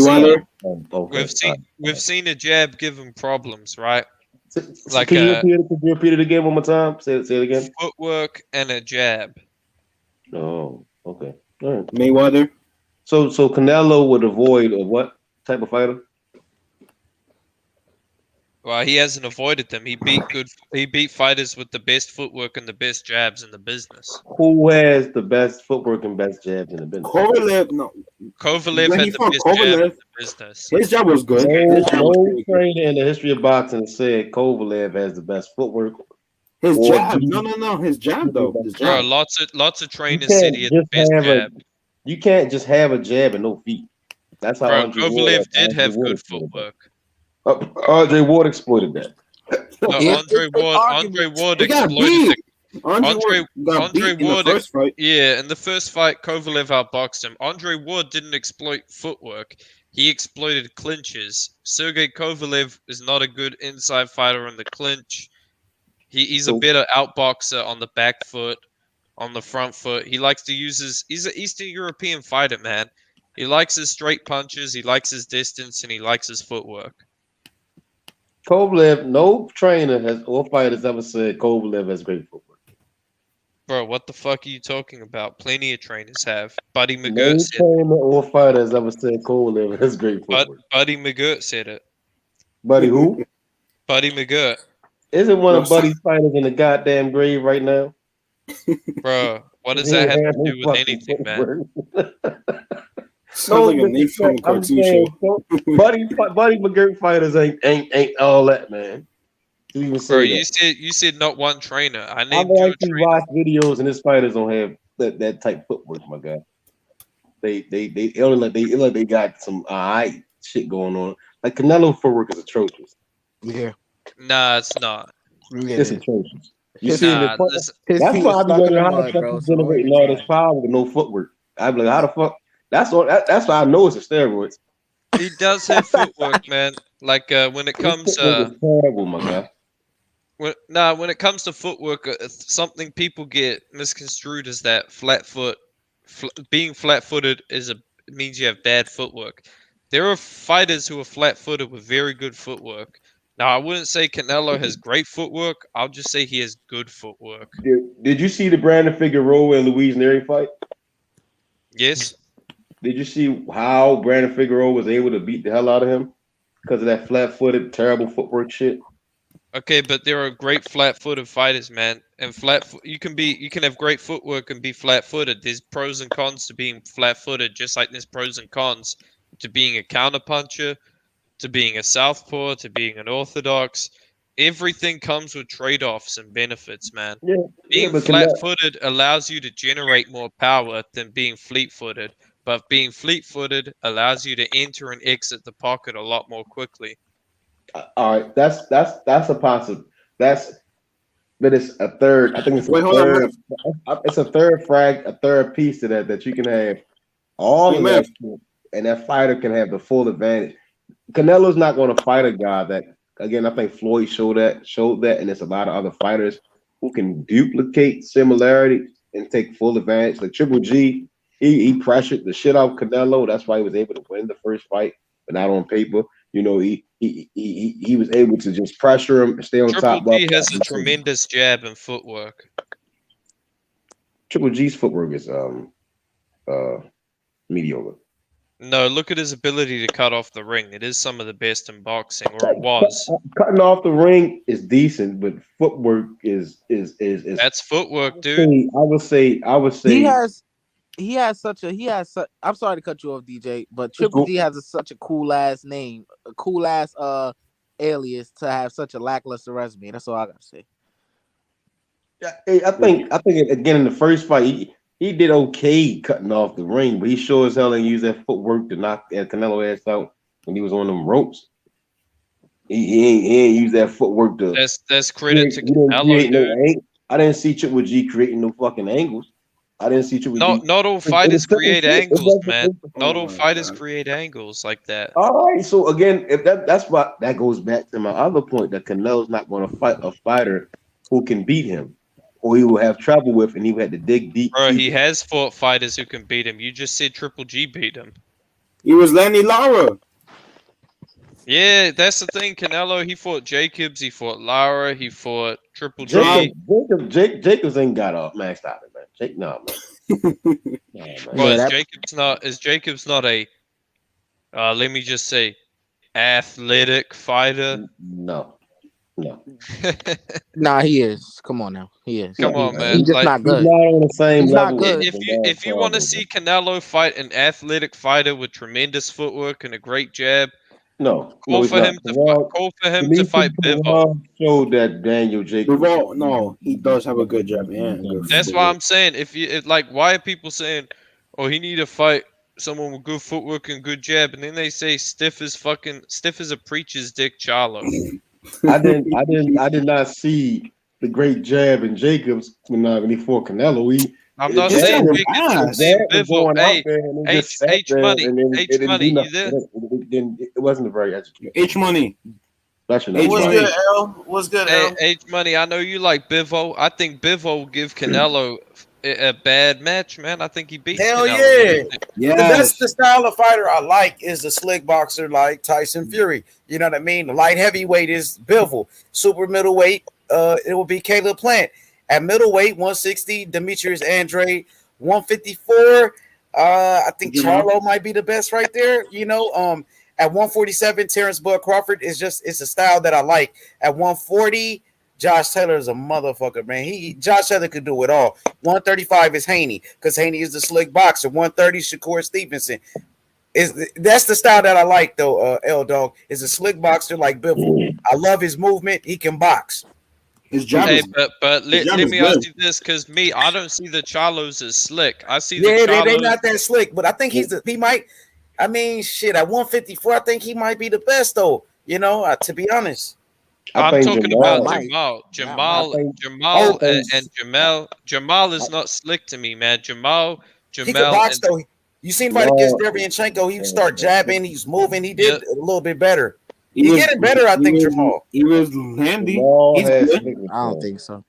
Got a good jab. I noticed that he was using some movement against Derevyanchenko. But Derevyanchenko on the inside was getting to him, you know. But I think go ahead. He's weak to the body, man. Yes, facts, L Dog. Big facts. All I'm gonna say he was Charlo, dandy. Jamal Charlo, he's also flat footed. And I think Mel better, to be honest. And I don't think Jamal's getting any better, to be honest. Here is Lanny Lara, because I'm telling you. Lara, I think, again, with Lara is that Cuban style. And I think I said the other day, that's why Floyd was able to beat a Cuban, is because of the true fundamentals of boxing.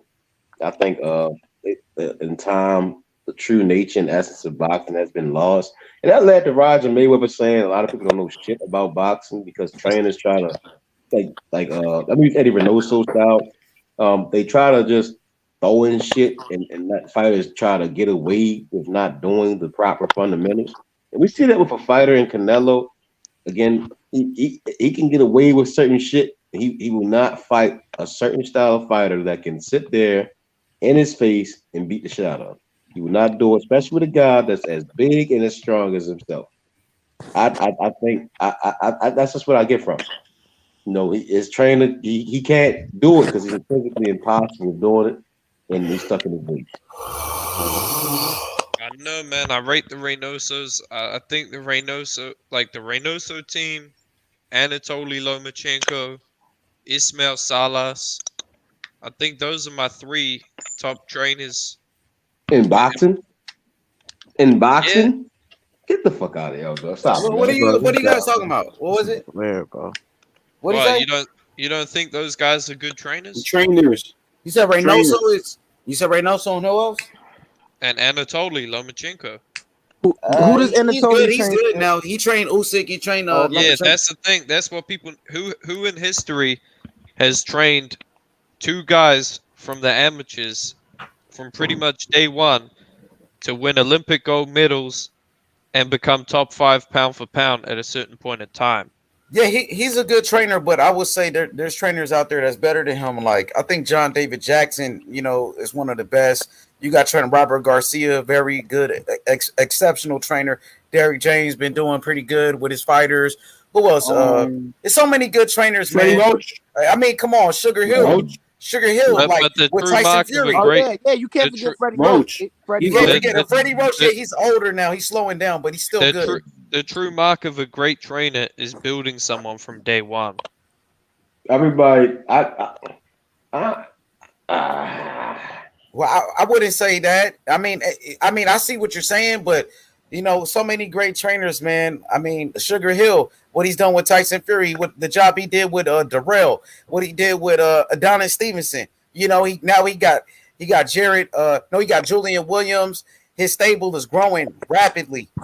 So I think Sugar Hill right now might be on the top of the list. Him and John David Jackson, what he's doing with Clarissa Shields, what John David Jackson did with Kovalev, Randall Bailey, so many fighters, Bernard Hopkins, Shane Mosley. John David Jackson has experience, but Lomachenko's father is good, though. I give it to you. He's a very good trainer. I'll say Ismail Salas deserves a shout as well. Who is he with? Salas, who he train? Ugas.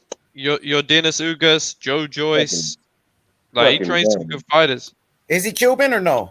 Yeah, he Cuban, man. He trained I'm telling you, when it comes to Cuba, No, I know, but he doesn't like Ismail Salas, his thing is like he's kind of been the Cuban coach who has bridged the gap, sort of.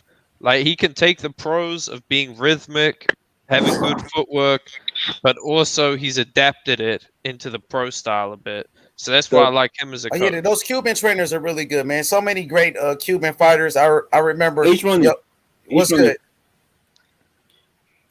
Yo, what's good? That's what I've been saying. When it comes to the Cubans, especially in the amateurs, yes, they always come out top. Yeah, they're some of the best, man. Like I was mentioning, Yoel Casamayor, who was a great fighter from Cuba. You got Gamboa, Lara, so many trainers, man. Lara, I mean, so many fighters. You got Lara, you got Luis Ortiz, Rigondeaux, like you said, Frank Sanchez, man. Even more than that, man. Who else? Who I'm missing? Dorticos. Dorticos, the knockout doctor. Yeah, man, I like that guy. That guy, I like his style, man. Yeah, the Cuban style is very good. It's all right. But, hey, it's more... I mean, even Devin Haney got a Cuban trainer because of that style. Is that Bill Haney told me, you know what I mean? Because that Cuban style is so good. They had to get a Cuban trainer in there. So Dev be learning some of that, too. But like I was saying, man, so many trainers, man, you can't forget about Virgil Hunter, Coach Kevin Cunningham. So many great trainers. Yoel Diaz, Timothy Bradley's ex-trainer. He got Bektamir the Bully. He got so many fighters that he's working with. MJ, So, man, it's so many great trainers. I don't want to miss none of them, man. I don't want to forget about nobody. Yeah, there's a lot of good trainers, man. Ben Davison, he doing a good job, too. Yeah, at first I wasn't sold on Ben Davison, but, it looks like he knows his things, man. He knows his stuff. Yeah, he really made a name for himself with Tyson Fury, but what stamped him and took him to the next level was Josh Taylor. Now he's working with Devin Haney as well, so he got a nice stable of fighters. Billy Joe Saunders as well that he works with. a very good boxer. Hey, but what about Tunde Ajayi, the GOAT? Tunde Ajayi. Oh, he had Anthony Yard. I really don't know too much about him. I just know he worked with Yardy. He's man, He's good.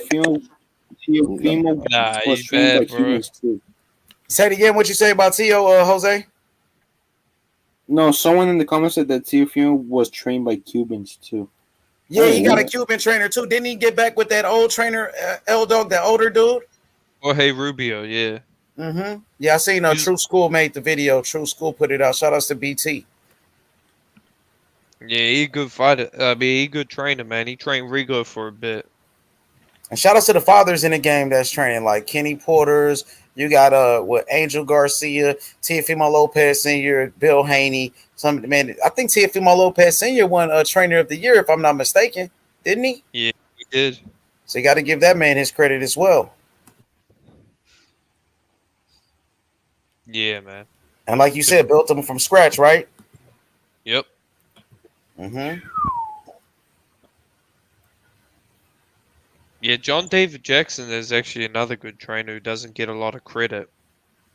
Yeah, he doesn't. He does a great job, man. He was an ex-world champion as a fighter as well, man. He is one of the best in the game, you know. Yeah, because L Dog gonna say Anatoly a better trainer. That's why he don't get credit. Man, that's why Wilder should have got one of these dudes instead of that yes man Malik Scott. Man, that's how I know Wilder gonna get fucked up. I seen how they asked the real big baby Jared Anderson about Wilder versus Fury to rematch, and Jared Anderson said, "Man, Wilder's hard headed." He said that's why he gonna pick Tyson Fury. Wilder's too hard headed, man. It's crazy. What's your prediction for that trilogy, L Dog? Wilder versus Fury, the third fight. Yo, there's one trainer we're forgetting though, Kei Koroma. Kei Koroma appears to be one of the new names in the game for trainers. Who you training? He trained Shakur. He trained Keyshawn Davis, Jared Anderson. Oh, that's Shakur's grandfather, right? I was about to answer that question. That's Shakur Stevenson's grandfather? Yeah, no, it's not his grandfather, but he's around them. Like, he's around all of them. Like, he's, I guess, maybe an assistant trainer to Shakur, but he's like a head trainer to the other guys. I heard Shakur Stevenson's father's a very good trainer, and Bomac is doing a good job. Shout outs to Bomac, Terrence Crawford's team. Bomac, they got Saul and Coach Red. You know, they got a good team. They got a lot of fighters down there that even Shakur Stevenson go down there to get some work. They got Jamel Herring. He's been stepping his game up. Terrence Bud Crawford, Steven Soko Nelson. They got a few fighters down there that they working with. But there's so many good trainers, man. It's hard to mention them all. Yeah. For real. Wait.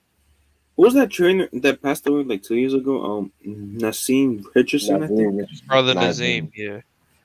Oh, he's a great trainer. Yeah. Yeah, rest in peace to brother Nazeem Richardson. Bernard Hopkins trainer, trained Shane Mosley as well.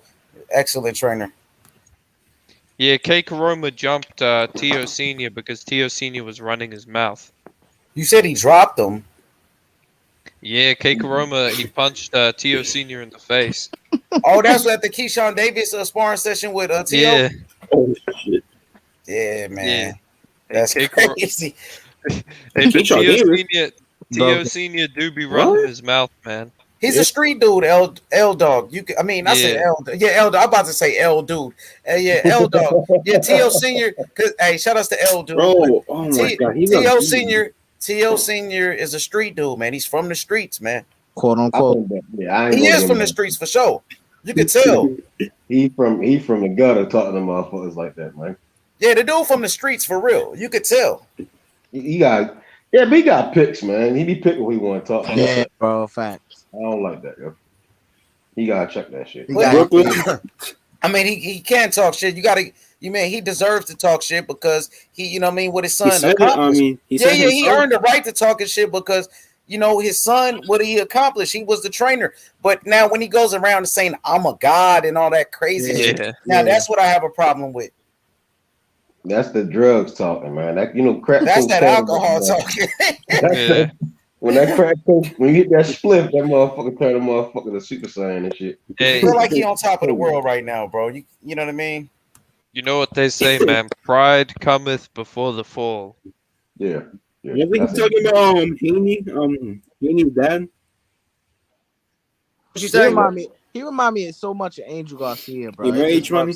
just rubs me the wrong way. Like H-Money. he remind me just like Angel Garcia, bro. The thing Who we about talking about? Angel, We talking the thing about about Tio's daddy? Yeah. Wasn't Teofimo senior talking shit about Haney's dad?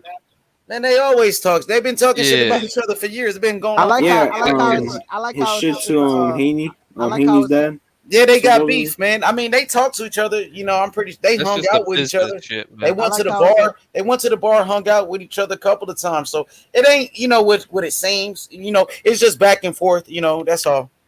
I It like ain't how that it's a serious though. father-son dynamic between the two camps. I like that. What you say? What you say? Exclusive? I say I like how it's a father-son dynamic between the two camps. I think that's like cool. Mm-hmm. Absolutely, man. I think boxing need more of that. I don't think I could train my son in boxing. Hey, bro, the greatest trainer of all time, Emmanuel Stewart, by far, number one. Emmanuel Stewart, man, the crunk style, man, the number one, bro. Number one. I got Ray Arcel. Roberto Duran's trainer. I gotta go with Emmanuel Stewart. That man's got like over 40-something champions. Nobody's ever done that. Ray Arcel, Benny Leonard, Izzard Charles, Roberto Duran, Larry Holmes, Tony Zale. Wasn't Larry Holmes with Eddie Futch though? I think he's with Eddie Futch. Yeah, but that's another great trainer I want to say. In my opinion, yeah, Emmanuel Stewart, Ray Arcel, Eddie Futch. Eddie Futch is the guy who was able to beat Muhammad Ali. You look at Ali's losses, I'm pretty sure like 4 out of 5 of them came to Eddie Futch fighters. Definitely, he was a great trainer. Who trained Joe Louis? Who trained Joe Louis? Joe Blackburn, I think. Joe Blackburn. Who trained Ali? What's that dude's name? Damn, I want to say Cuss, but it's not Cuss. No, it's not Cuss. Angelo Dundee. What about Nacho? Nacho Beristain? Yeah, he's good. Yeah, I would favor Ray Arcel as far as one of my top trainers of all time.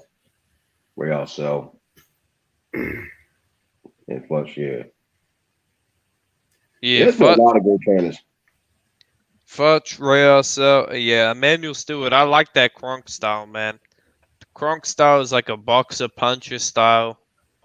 Man, that style, it works better for heavyweights, I would say. Yeah, I think that's definitely a heavyweight style. Definitely heavyweight I don't style. think the little weight guys could get away with that. And that's kind of what I feel about Reynoso style. I think Reynoso style is for short cats. You see what I'm saying? Like Valdez and Canelo, those it fits perfectly for short dudes. You know, just to use the upper body movement. When you got a guy like Ryan trying to imitate and emulate that style, it looks crazy. He should be using his range. He should be using his range and trying to get better footwork, man. You got to work with your physical. You know who would be good with that style? Tank. But Tank already kind of has that style. Yeah, I think he's more well-rounded with using the feet, with his feet. Let me ask y'all this. Right? So y'all know I mess with AB, right? What does AB, Oscar De La Hoya, Floyd, and Pacquiao all have in common? Drugs.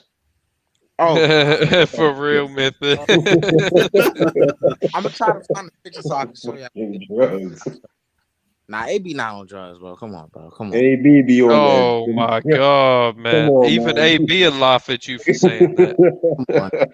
AB be on that shit sometimes, man. You can tell him. Yeah. He not on drugs, bro. Hey, I'll tell you what. Four division. Shit, not four division. Is it four division? Yeah.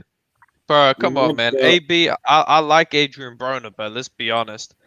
He had one of the most carefully maneuvered 4-division champ runs of all time.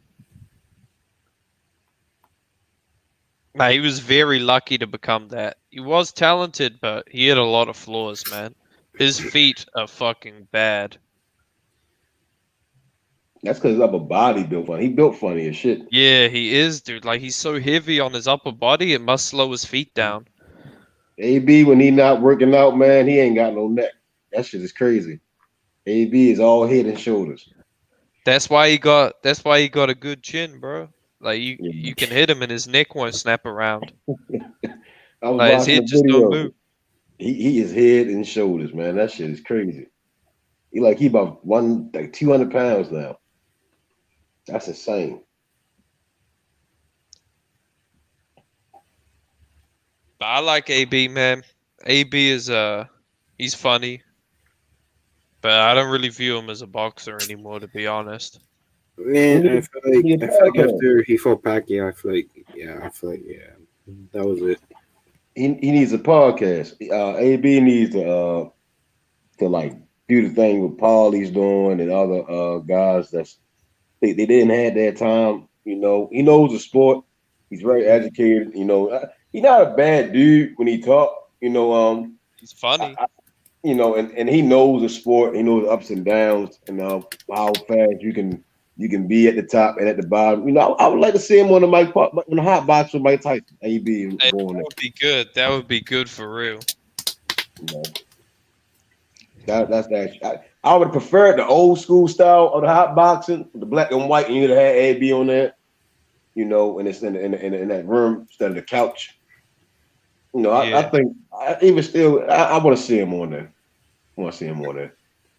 I would like to see Earl go on there, Crawford. I would actually see Earl and Crawford on there the same motherfucking day, actually. God, nah, they couldn't do that, man. They couldn't do that. They need to. That would have been. They did that shit with Frazier and Ali. Hey, but for real, if anyone can break up a fight between them, it's fucking Mike. Yeah, and that's the boxing needs. I think they both need to go on there.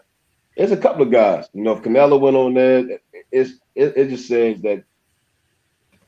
It just says anything can happen. It's a couple of fighters I do want to see go on there and hear their stories and stuff. Especially AB. I want to see AB on there. Hear his story.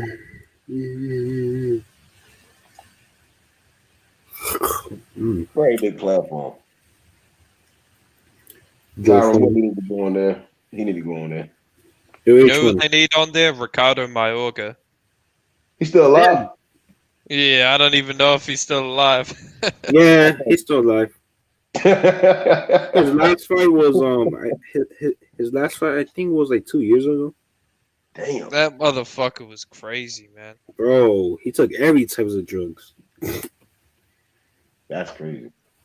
2 years. But he did beat Fernando Vargas. He put him into retirement. Yeah. And he beat Venom Forrest, man.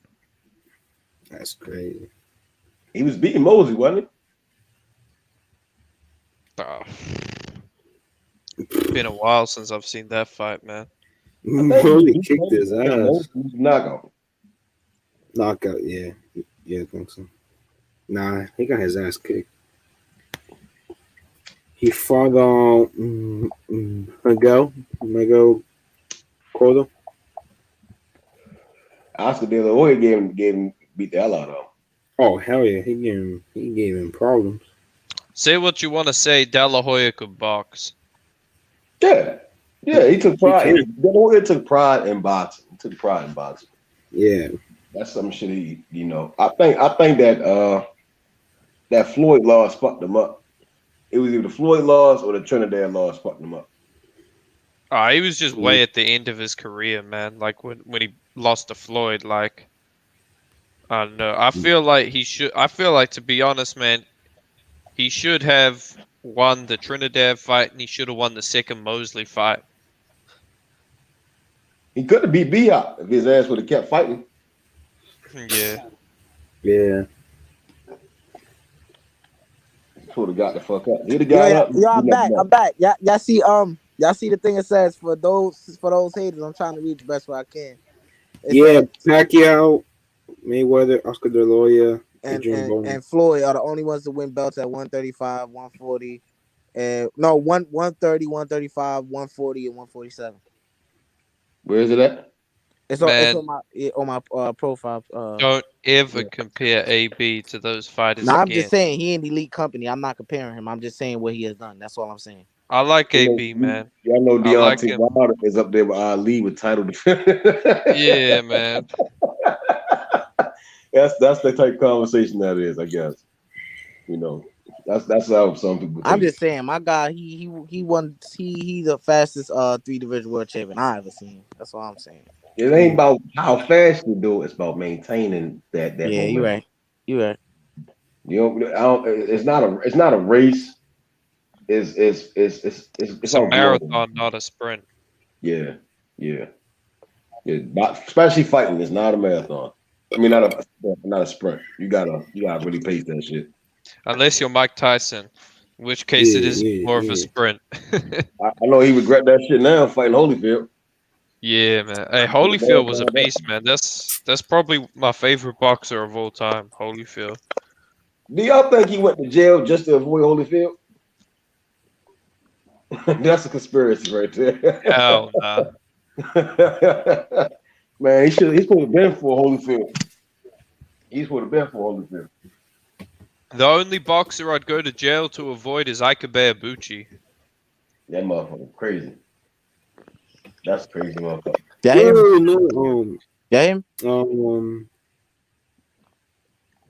Who's that? Who's the Venezuelan boxer? That killed himself? Huh? Oh, I know who you're talking about. Edwin. Valero. Yes, bro. He got 27 knockouts, which was his whole thing, his over record. Who? That's the guy that died, right? Yeah, no, he killed himself because he was accused of killing his wife. Oh, so he did kill his wife?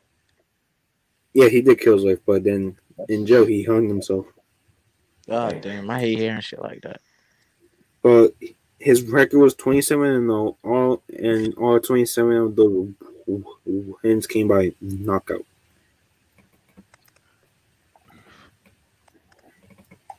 He was supposed to fight Manny Pacquiao, but of course it didn't happen. But he probably beat Pacquiao ass. Yeah, bro. He was a monster. He was vulnerable, dude. He was a monster. Oh no, sorry. No, I was gonna say Pacquiao was a special fighter, man. Oh yeah. You know, Valero. We see the thing about Pacquiao. He was a Mexican. He wasn't a Venezuelan executioner. The Venezuelan probably would have had his number. I don't know. That's crazy how he fought. Like, Manny never been the type to box or box on the outside. Like, he fought some of the top Mexican fighters of all time, right? And everybody know what a Mexican style is, and they were masterful in it. And he fought they fight and beat them at it. That is crazy, bro. That is crazy. Yeah, man. Being a southpaw game advantage. Yeah, that too, bro. That's just crazy, bro. That's difficult to do, bro. You really got to be high class, bro. Pacquiao, a beast, man. I'm not the biggest fan of Pacquiao, but I can respect him. Yeah, I can't. I hate his style. I hate Pacquiao's style altogether. But he won his fights. Yeah, he beat my guy ass too. That shit crazy. But AB got the best chin in the game, man. AB got the best chin in the game. Hell no. Yeah, he does, bro. Hell no. So then Canelo, Devin Haney doesn't have a good chin. Then Devin Haney. Canelo got the best chin in the game. No. The best back supporters in the game. Who has AB fought that can punch as hard as Golovkin and it is as good as Golovkin? Now we're not gonna say as good as Golovkin. We're gonna say punch hard. That's what we're gonna say. Nope, because getting dropped is not about how hard you punch. It's also about how you fight. No, bro. If you get hit on your chin, you hit hard. You hit, bro. That counts. No. Listen, getting a knockout. I think Method was saying this the other day. It's like when Errol Spence said you can't teach power. Maybe to some extent, but you can teach a knockout. You can teach power. you could teach someone how to add power to their punches and also how to break someone down and set up a KO. Yeah, I definitely, I agree with that. So I'll say you have to look at the skill as well, because hitting hard is one thing, but hitting hard and knowing how to break someone down is another thing. Man, he took a big ass shot from Pacquiao. I ain't gonna lie, that was crazy. But Pacquiao has only got one knockout in 12 years. So how hard does he really hit at this weight? Ask Matisse. Yeah, that was the one knockout in 12 years. Pacquiao don't punch hard above 135, man. No, I think he has some pop. That's what De La Hoya said. De La Hoya said he didn't really have power. It was just annoying. Like, he just kept coming. Shit. That's what I'm saying. Crazy. AB has the best mouth in the game. I'll say that much. Pause. Yeah, pause. Pause, yo. Look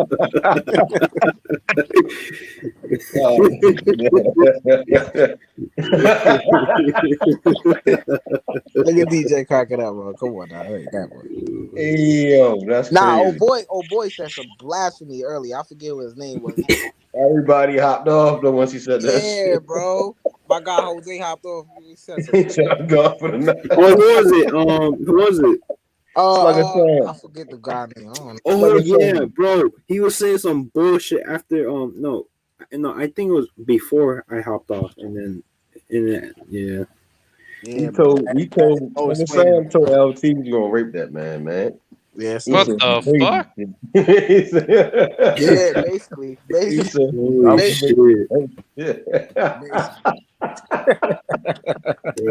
That motherfucker crazy.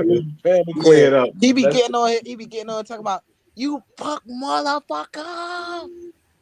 Bro, he's always high and drunk. Bro, no, he's drunk every day, I bet. Oh shit, that's funny. I ain't never seen a panel clear out like that. Really? Yeah, bro. It got real quiet and spooky after he said that shit. Yo, that shit was scary shit. Like, what are you talking about, man? I was like, yo, is he good? Yo, I was mad as shit. I was on this bitch by myself. I said, oh my God, this nigga sick. This is sick nigga right here. He tried to explain himself too. DJ was like, nah. Nah, he trying to hit that shit, man. Yeah, man. That was funny. Woo. Crawford versus Spencer 2045, man. Never it's gonna be the only time they're gonna fight is gonna be an exhibition when they 55 years old. Watch. All right, guys, let's go. Terrence Crawford and Errol Spence coming out of retirement. It's gonna be an exhibition fight. The fight we never got. If they go on the hot box and the fight happen way sooner, the motherfuckers gonna start fighting on that damn set. They don't. It ain't that hot between them two. They like it's business. To me, the reason why the heat is the way it is because of the business. They don't. It's not like they necessarily don't like each other because they got a lot of mutual friends. Yo, what up, Jose? It's just they are in the position they are. You feel me? What up? How are you? Thank you, man. What'd you say? I said I'm gonna hop off. All right, man. Make sure you get you some rest, man. Get back on here tomorrow with us. All right, I gotta see you later. For sure, Jose. Appreciate you, bro. Much love. All right. Yeah, but I don't think they don't necessarily don't like each other. I don't think that's what the situation is. Them niggas gonna fight, man. I'm trying to tell you some real shit. Who gonna fight? Who y'all talking about? If let's say hypothetically, right, H, if Earl and Crawford was on hot box with Mike Tyson at the same time this year. You said if they go to that show at the same time? Yeah, that's how Ryan was on there. If you had Crawford and Earl on hot box with Mike Tyson on the same day, the same time. Man, to be honest, I think Earl Spence is having an identity crisis, man. Like when he first came to the sport of boxing, I'm gonna be real, that dude was like a nice, quiet kid, and then he started, you know what I mean? I don't know. All of a sudden, I don't know if the fame got to his head or what. The dude just completely changed. He started cussing, acting like Broner and them. I'm like, yo, what the fuck happened to this kid? You know what I mean? And I don't know what to think, man, between those two, but I know they do talk on the phone. Like they talked about making a fight on the phone. So, I mean, I don't know what to think when it comes to that, man. You know, I fuck with Crawford. I'm a Terrence Crawford fan. So I'm gonna go with Crawford. I hope the fight happen because we want to see the best fight the best. That'd be like, Sugar Ray Leonard versus Thomas Hearns at 147, 2 undefeated champions, fighting in their primes. But now, Crawford about to turn 34. He's still a young 34 though. It's not like he took punishment. But man, that fight should have happened years ago, to be honest with you, bro. Yep. I'm gonna be real. That fight should have been happened. You know what happened to Spence? Too many stanky Browns around him, man. You said too many what? Hey, people gonna interpret that the wrong way, but H knows what I mean, man. You said stanky what? Stanky Brown. Stanky Brown? What the fuck is that? What is you talking about? Money Clown. oh yeah, the fanboys. Too many fanboys around him. Yeah, he got a lot of yes men around him. That shit is crazy, man. Them dudes will say anything to these guys, man. You won't even tell them the fucking truth, bro. That's why I like my relationship with Bill Haney. I tell the nigga the truth. He know I'm gonna tell him the truth every time to make Devin Haney better. These dudes just love kissing ass. This shit is crazy. Yeah. Yes, master. You the best, master. Yeah, you the best, man. You don't need to change anything, Wilder. He cheated you, man. He cheated you, Wilder. Man. You gonna knock him out. Yeah, man. I saw the ref take a little drink, man. I know he did. Yeah. Yeah, man. All that shit, bro. That shit ain't cool, man. That shit ain't that's not no manly shit though. I think Earl Spence really don't be fucking with certain niggas like that. Earl Spence, he does his own thing, so Earl really don't fuck with them dudes like that. You don't see Earl Spence on 8 channels like that, bro. Shout out to Fred or whatever. Shout out to Fred. But Earl Spence really do his own thing. I think that's Wilder that really, really rely on certain guys like 78 and those guys. Those Spence, you don't see Spence on 78 channel. Yeah, I don't know. I don't know. You never know with Spence, man. You a weird cat, man. Hey, Spence be out there hanging out with Yella Beezy, Them niggas shaking tail feathers and shit. That shit weird. Yeah, I do like Spence as a boxer though, man. I prefer Spence over Crawford. Just I'm not saying he'll beat him, but I think I like his style, man. He can box. Yeah, he can box. I think he has. Any boxer, they have flaws. I just think Bud will exploit his flaws and knock his ass out. But Earl can fight. Hopefully after he gets knocked out by Bud, he continues to pursue boxing. Hey, you be taking low key shots, man. That's why I think holding it up. And for you to say that, I got a rebuttal because you know what, I'm critical on my guy, Bud. Please don't go up to 154 if you listen, Bud. I love you, Bud. You my fellow dark skin brother, but please don't go up to 154. It's gonna be the last thing you ever do, bro. Man, hey, Bud is actually pretty big though. Y'all don't realize. He's 5'8". He about 5'9". I think he's 5'9" with a 74 inch. He's 5'8". 74 inch reach. He got longer arms than Charlo. Man, I don't know about that fight. He do, bro. The dude got 74 inch reach. He got some I'm not knocking that. I'm just saying I don't know about that fight with Charlo. The height, I think he's Crawford 5'9" with a 74 inch reach, bro. I promise you, I ain't gonna cap. The dude is actually pretty big. He's actually pretty big, bro. I don't think so. Kind of lanky with it, long arms. Andre didn't look that much bigger than him and Danny, yo. He had size, but he wasn't that much damn big. As far as body, man. But Andre, Danny, and Crawford was all next to each other. Oh. Crawford wasn't no little dude next to them. Yeah, if you look at Crawford, his height compared to Marvin Hagler, he's exactly the same height with the same reach as Marvin Hagler. And Hagler was a 160 pounder. Yeah, he was no cap. So, they said 5'8" in the chat. I thought he was 5'9". I'm gonna look into it some more. So we're gonna ride with 5'8" right now. With a 74 inch reach though. Dwight Muhammad Kawi was like 5'5". Tyson was small as shit too. Yep. Tank, man. Tank kind of remind me of Mike Tyson though. Really, when I've been watching him lately, he even acts like Tyson, real quiet and shit. Really don't say much. He got that personality.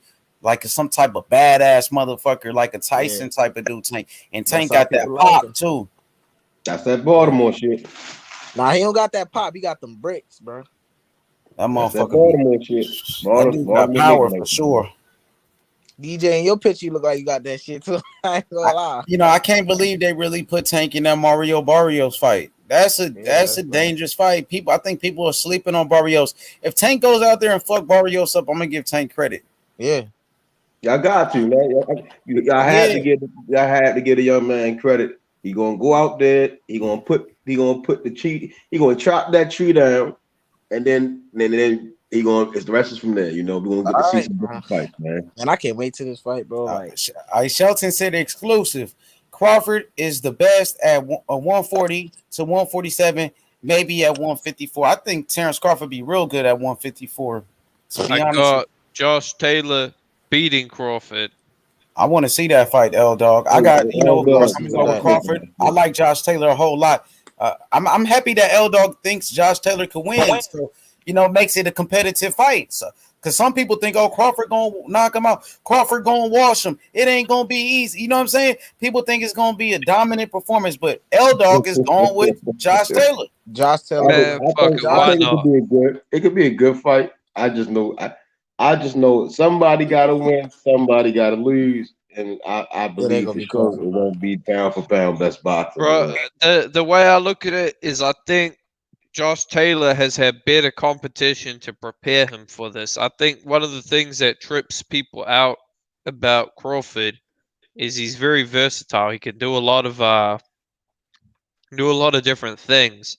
But Josh Taylor has fought a lot of different styles. He's fought a compact, come-forward pressure fighter in Baranchik. He fought a rangy boxer in Postal. He fought a slick southpaw in Prograis.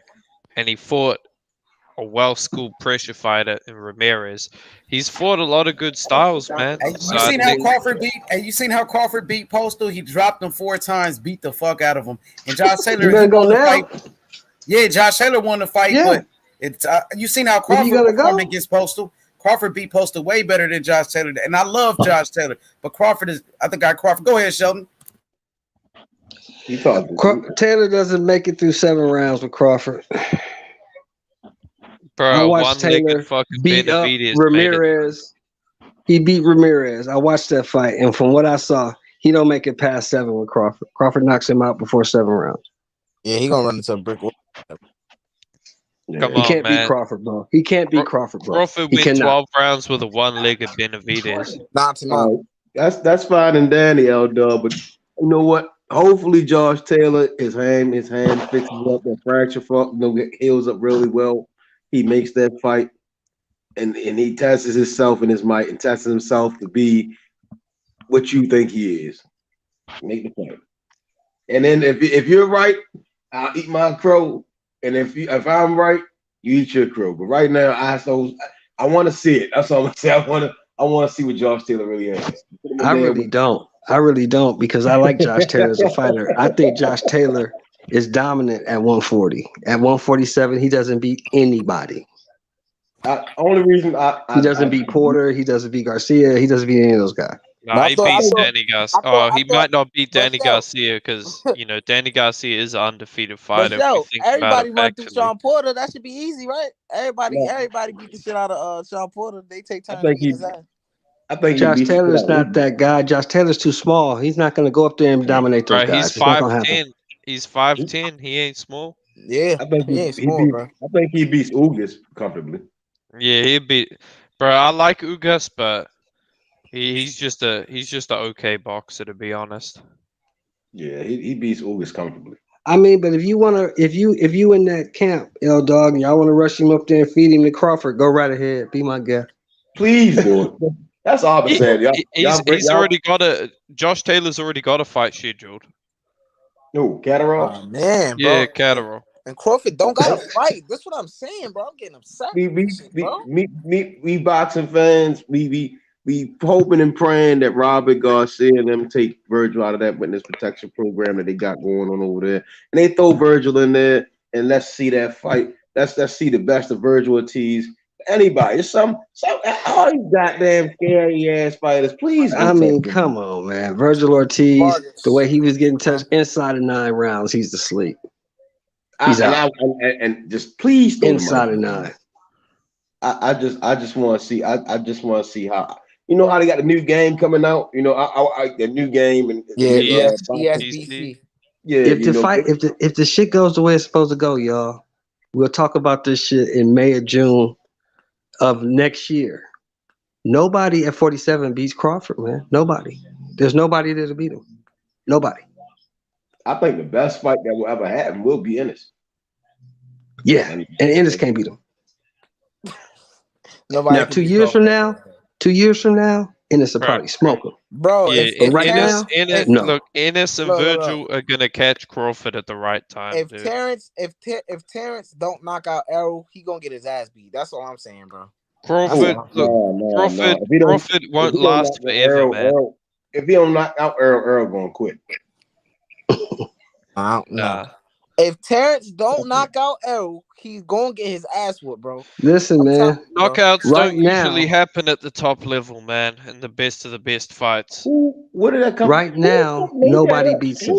Who made 2 that years shit from now, it's a different story. But right now, at 33, there's nobody at that division that can beat him. 2 years from now, it's a different story. But right now, no. Bro, Nobody can I beat him. think Virgil can give him a good fight. I just don't think he can beat him right now. Nah, definitely not. Yeah, I think if Virgil waits another year or two, he He might gonna get have a knocked good out. he might have a good style to beat Crawford then if Crawford is aging. His Just style, because Crawford likes to fight back, man. He got that dog kind of mentality. If he does get older and he want to fight like that with Virgil, it's not going to end well for him. But right now, he's got too many tools. What makes you think that? All right, so listen. In my opinion, I think Crawford has that gene that some fighters have. That gene that Bernard Hopkins has had, the same gene Duran has had, the same that Floyd has had. It's that timeless fighter. You see what I'm saying? Some people think that he's gullible to just get into a slugfest. He chooses when. You know, we saw in the Postal fight. He didn't sit there and just go, well, I'm gonna sit there and slug out with you. He set Postal up for traps, you know, and he made him pay. And that, beat his ass. He's not gonna sit there and just stand in the pocket and let Virgil score points, you know, and win a round like that. You know, if he allows Virgil to land, it's for a reason. Whenever you do something, it's for a reason. He's not a dumb boxer. I think only an idiot would sit there and just like how Josh Taylor, in a sense, you know, it takes a minute. It took him a minute to do certain things that he needed to do. Yeah, and it took Crawford a minute to get Kell Brook out of there. So, I mean, every fighter not gonna go in there and get a fight out of there like that. That's a difference. I think it's a difference more so. It's like it is. It kind of is. It kind of is. It's with Kell. It was more so. He started in a certain way, and he allowed Kell to do whatever. I think he allowed Kell, but Kell didn't do much. You see what I'm saying? Come on, man. You making excuses for your fighter now, man. He let him hit him. What did Kell? Jose Ramirez was literally landing combinations and flurries from this motherfucker. Kell Brook landed about five Bro, punches. Jose Ramirez is a better fighter now than Kell Brook is now. Who? Jose Ramirez ain't shit. Oh no, you do not. God, motherfucker, this crazy, bro. DJ. I'm sorry, man. I'm sorry. Josh Taylor ain't fighting the fucking meme machines, the Jeff Horns, the Jose Benavidez. I forgot about those elite killers up there, man. Ramirez, we trying to find out. Hey, anybody seen Jose Ramirez chin? Because that nigga Josh Taylor definitely sent. And if he sent his shit, I'm sure as hell. I understand why he ain't fight Regis, and I understand ain't none of them motherfuckers fucking with Bud, bro. Yeah, none of them. None of them. And how old? But like I said, bro, like I said earlier, years old, bro. Like I said earlier, DJ, if they want to feed Josh Taylor to Crawford, please do. Yeah, go ahead and do it. If they ain't gonna do it, they already know. Jose Ramirez was a younger man fighting Josh Taylor. His chin looked like shit. But that pull counter was beautiful, though. That pull counter was nasty. Yeah, he broke his shit, bro. He better thank Kenny Beers that he had that long ass 10 count. Because his motherfucker that was a long count. He was out, and that was smooth. Yeah. Like I said earlier, Eldo, I am a fan of Josh Taylor. Josh Taylor is dominant at 140. I don't see nobody at 40 beating him. But put him at 47, he gets washed, man. He can't fuck with Virgil. He can't fuck with Boots. He can't fuck with none of them dudes up there. Man, fuck it. I want to see my favorite fighters fight the best and challenge themselves. That's all I ask of them. I don't care if they're undefeated. I don't care if they're the best. I want to see them at least try. I actually think that Virgil and Josh Taylor fight would be a good fight. Yeah, that'd be a good fight. Thinking about the Maurice Hooker and if Ramirez could, oh god, that's gonna be light work for Josh Taylor, bro.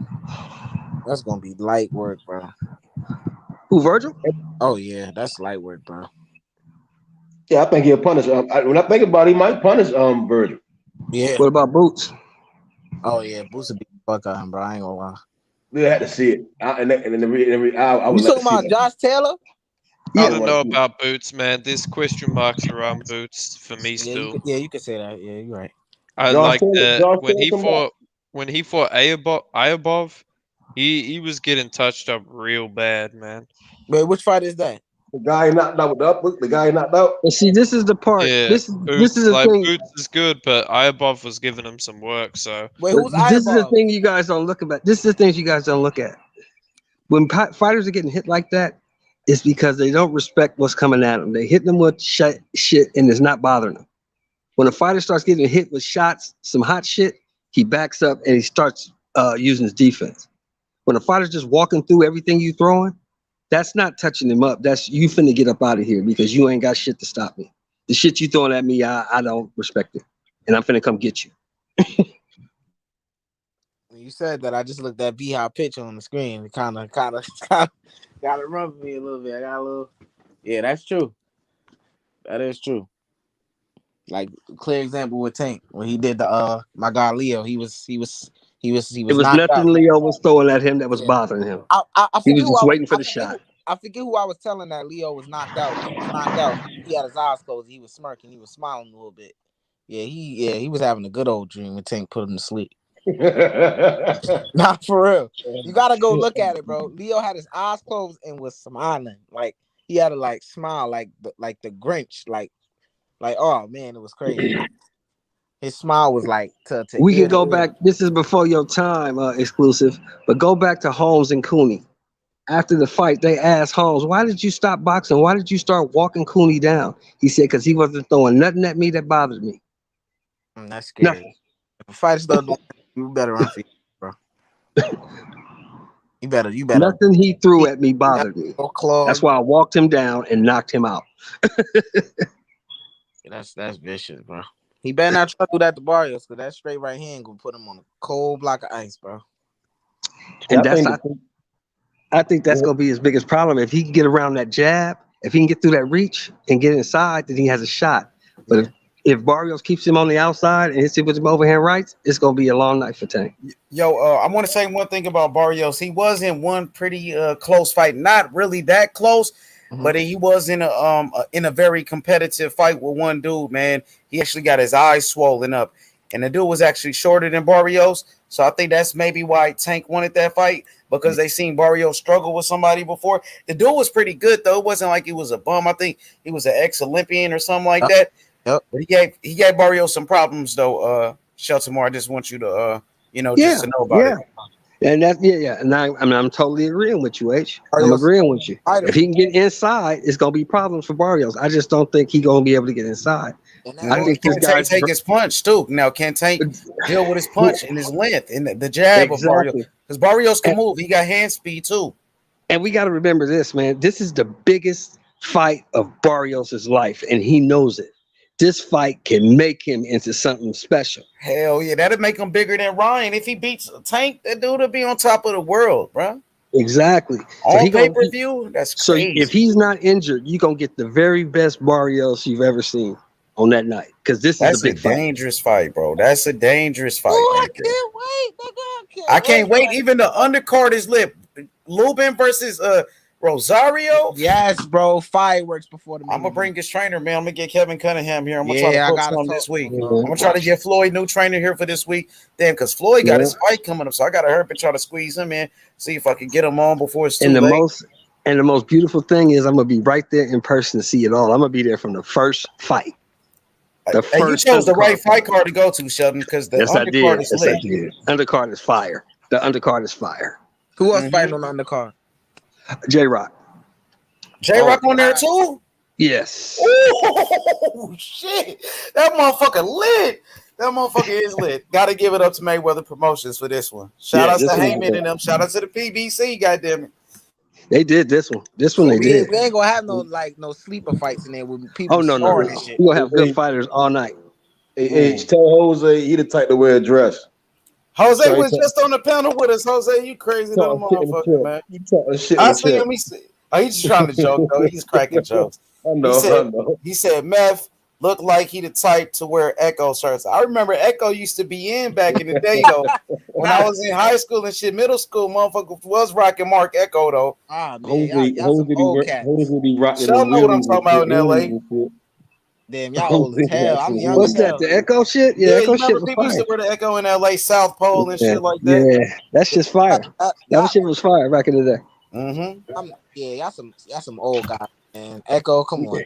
Back then it was in though. That's a different time period. Yeah. You know what's a Tripto exclusive? Yeah. Well, everything that y'all wearing right now, motherfuckers was wearing the same shit in the 70s. Yeah. Yeah, it kind of went back in time. Now people wearing the tight jeans and shit like that. Back then, that's how they was dressing. Hey, you just put me on game. All that shit, it comes in circles, man. The music is all gonna go in circles.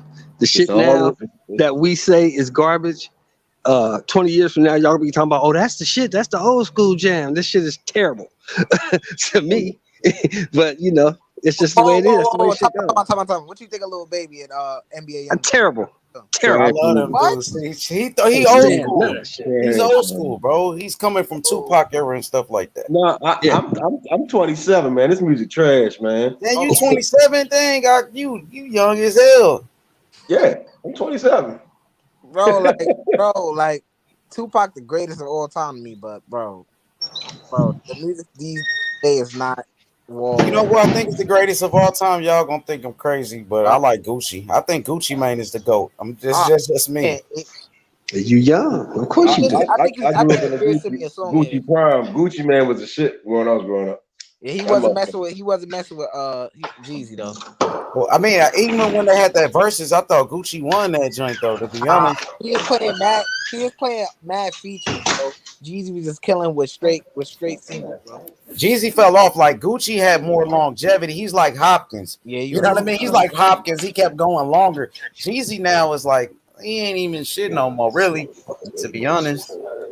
I used to like Jeezy though. His first CD though, that Trap or Die shit was fire though. I ain't going, especially in LA back then when that shit came out. That's all I was listening to. So, you never heard of Young Boy? You ever listen to him? You think he trash, bro? Yeah, hell yeah. You listen to NBA Young Boy when you pull out your black Air Forces and shit. What? Come on, now, his music trash, bro. They be crying and shit. All they do is cry about bitches and shit. Cry about bitches killing each other and that shit corny. Young Boy is drugs, bro. Young Boy is like on a different level. That nigga the truth. Thank you, H. That nigga the truth, bro. But it's a lot of rappers though. It's like you got NBA Young Boy who I like. Who else I like? I like Pooh Shiesty. He from Memphis. Moneybag Yo is nice. It's not looking good for NBA Young Boy though. Oh yeah, he might have to do a year, Sheldon. He might have to do a year. I can't listen to that shit, man. Who else? Man, is another rapper named No Cap from Alabama. Man, No Cap, that boy hard as fuck right there. You know what I mean? And then Gucci just signed a new rapper by the name of Big Walk Dog. Big Walk Dog, he from Mississippi, but he moved to Memphis. Man, that nigga hard. That Big Walk Dog nigga hard. I think about Bobby from. I'm talking about vintage Bobby Shmurda. What y'all think about him? Hey, I gotta go do something for about 30 minutes. I'll be back. All right, for sure. Bobby Shmurda.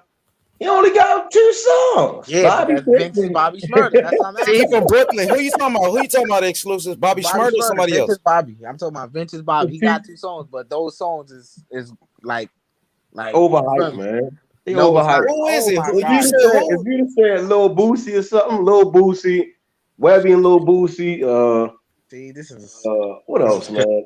Old school G's, the throwback Jeezy, Gucci. Even I like Waka more than Bobby Shmurda. Waka in his prime was the shit. Waka when he was Waka Flocka in his prime was no song Waka Flocka got is better than hot nigga, bro. Because you from all let's Brooklyn, do though. it is way, man. Come on, man, stop it. Hey, I bet you ain't sell better than I bet you. I promise you. Oh, let's do it. No hands. What else? What else this motherfucker had?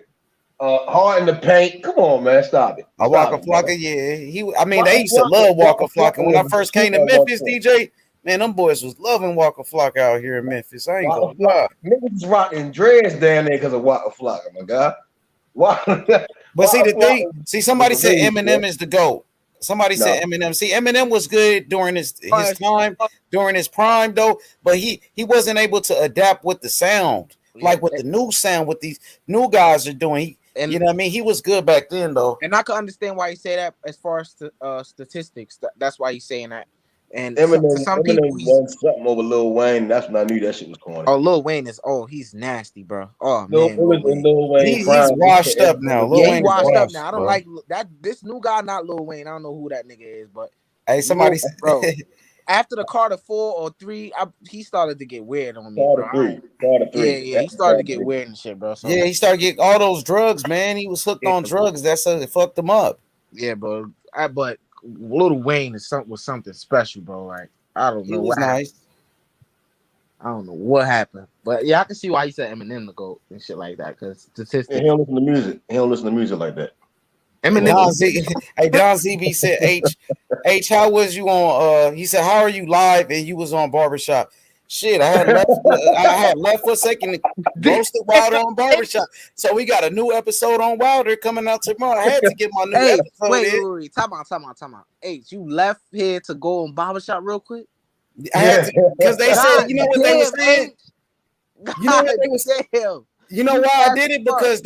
Because look, they called me. To be honest, a lot of people was calling my phone like, "Yo, H, you got to come over there. You got to come over there." So I'm like, "All right." I took the opportunity to roast Wilder. I think they wanted me to talk about something else. I'm like, man, on the topic, y'all said Wilder. Y'all comparing Wilder to Ali, so I had no choice but to roast Wilder. You know what I mean? You compare him to Ali, y'all niggas crazy, man. Nah, that was Mac. Mac be tripping. That's my guy. Not even Mac. It was somebody on Barbershop Conversations. They was saying no. It was because Malik Scott today said Deontay Wilder is like the next Muhammad Ali or some shit. So that's what Fred was talking about that. So I had an opportunity to go cook, man, and I had to take advantage. And I want y'all to see the new video coming out in the morning. You know what I mean? That shit gonna be fire. Now I really like the last one. I forget what you said. You had me wrong. Oh, that last one from yesterday in the morning. That last one was the best. You was laughing, huh? I see you in the comments. That shit was funny as hell, bro.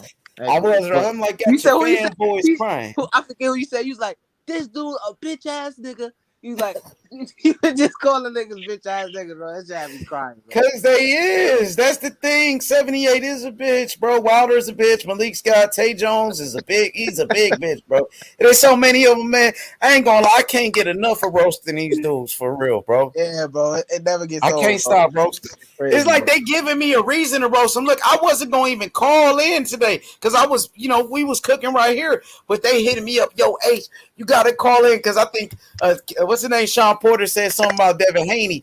So I was like, I'm gonna call in. They wanted me to call in and roast Sean Porter. Shit, I roasted Wilder and Sean Porter. I roasted everybody on this one. Wilder had to get it. Every time I come over there, I'm gonna roast Wilder. I can't, you know what I mean? Every time, bro. Yeah, Wilder, bro. I know. Yeah, Wilder be seeing that shit too, bro. He definitely be seeing that shit too, bro. Definitely. All right. Hey, where let's go through the comments.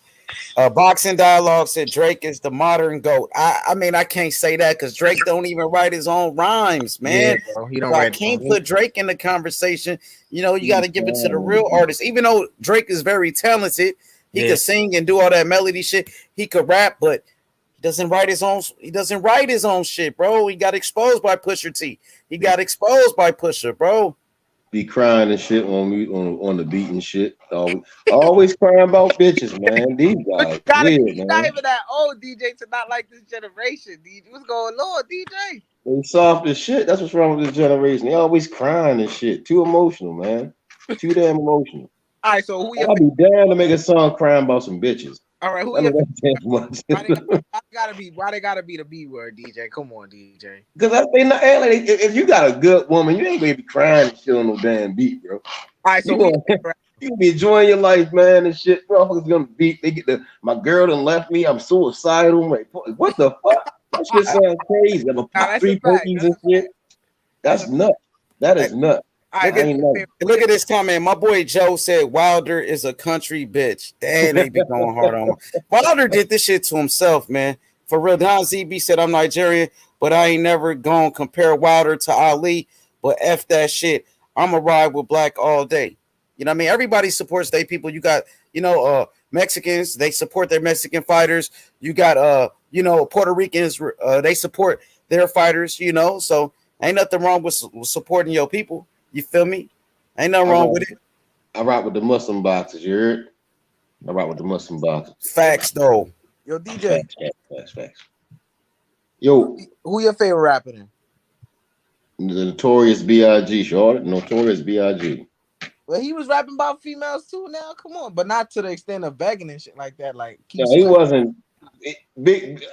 Lyrically insane is the Notorious B.I.G. He's one of the best rappers. Busta Rhymes, one of the best rappers. DMX, one of the best rappers. So you just named all those guys before naming Tupac, right? I don't like Tupac music like that. Oh God. Tupac got on the song. First off, fuck you, bitch. I don't like that shit. I think that shit corny. What Tupac was doing? You didn't like that shit that Tupac was doing, Meth? Whoa, this guy. Let me see. Let me ask him these questions. So you didn't agree with that stuff Tupac was doing? Tupac made a diss song and put 15 niggas in the video, man. Tupac did do a lot of crazy shit. I ain't gonna lie, man. Tupac did. Think about it. Tupac was from New York. This nigga Tupac was from New York. He was born in New York, and then he moved to the West Coast, and he signed with he signed with Death Row. Then he started saying fuck the East Coast, but he was from the East Coast. That was the crazy part. He lived in my city. He thought niggas backdoored him. Oh yeah, Baltimore, facts. He came from New York, moved to Baltimore, went to Cali. Yeah, that shit. Tupac did a lot of crazy shit, bro. That he wasn't supposed to do. He started hanging out with gangs. He started claiming bloods and stuff. He started acting like he was a blood in LA. Now I'm from LA, bro. Especially around that time, you coming from a whole nother city, bro. You coming from somewhere else, and then you start gang banging, bro. Tupac, they said, got killed off some gang shit. To be honest with you, because he got into it with some Crips, some Southside Crips, and them niggas still living. Yeah. Well, I think one of them got killed. Orlando, the dude, what's his name? Yeah, Orlando dude got killed, man. Yeah, but the rest of them niggas still breathing. Sugar Knight still out this motherfucker. He might be getting knocked out and in and out of jail, but that nigga still get to see a better day. It's stupid shit. He's a motherfucker like a flunky. See what Don ZB talking about. ZB said, I'm just saying. My bad. Go ahead. You good? If somebody make a biopic about you, that just means you on a totally different level of superstardom. Like, if you got a biography, that's cool, but a biopic is just a total definition of superstardom. Period, bro. You know who got a biopic? Hey, Don ZB said H Money on some. Don ZB funny. He said H Money on some Tupac shit right now. First off, fuck Wilder and the click you claim. Yeah, when I was like, fuck Deontay Wilder, fuck Tay Jones. Fuck Melissa. I did get off. I got that off of Tupac. I ain't gonna lie. Oh man, they bringing conspiracy theories. I don't want to see that bullshit, bro. Yeah, man. Tupac was cool though. Tupac made some good music, especially when he like those songs like Dear Mama and shit like that. Those were some great songs. I like those other songs like Troublesome and that gangster shit he made. You feel me? But Tupac got involved in some street shit in LA, and that's ultimately why he ended up dying, bro. He got into it with some Crips out there, some Southside And Crips. the thing about God really had his hands on this dude, because even then when he was shot them additional times after already being shot in New York and surviving, he got shot those times, and it still took 6 days for the guy to pass away. Like, God really was on this man's side. Yeah, facts. He was a warrior. Now he got into Tupac was hanging around with the wrong guys in New York. That's how he got caught up in that shit. He was hanging around some real street dudes, like Haitian Jack and them dudes. Mike Tyson even said it. Mike Tyson was like, yo, you ain't got no business hanging out with these dudes. You out your league. But Tupac was so fascinated by that gangster life, he was getting involved with some real street dudes, bro. Yeah. And that fucked him up. Shit crazy, bro. Yeah, that's fact. Jimmy Henchman, Haitian Jack, all them crazy ass niggas from New York, bro. You fucking around with real killers and shit, bro. Yep. You a rapper, bro. You know what I mean? You gotta stay in your lane. You should have just kept pursuing that acting career, did some more movies and shit. He'd have been all right. Yeah, he would have been all right, but he got involved in that stuff, man. And that's ultimately what happened to him. Tupac was one of the first rappers right, that was just a rapper that turned to a gangster. You know what I mean? Because first he was Tupac came from acting. He came from opera and shit. He was in that school. What kind of school he was? He was in that school. Baltimore School of the Arts, something like that. Yeah, he came from that and stuff like that.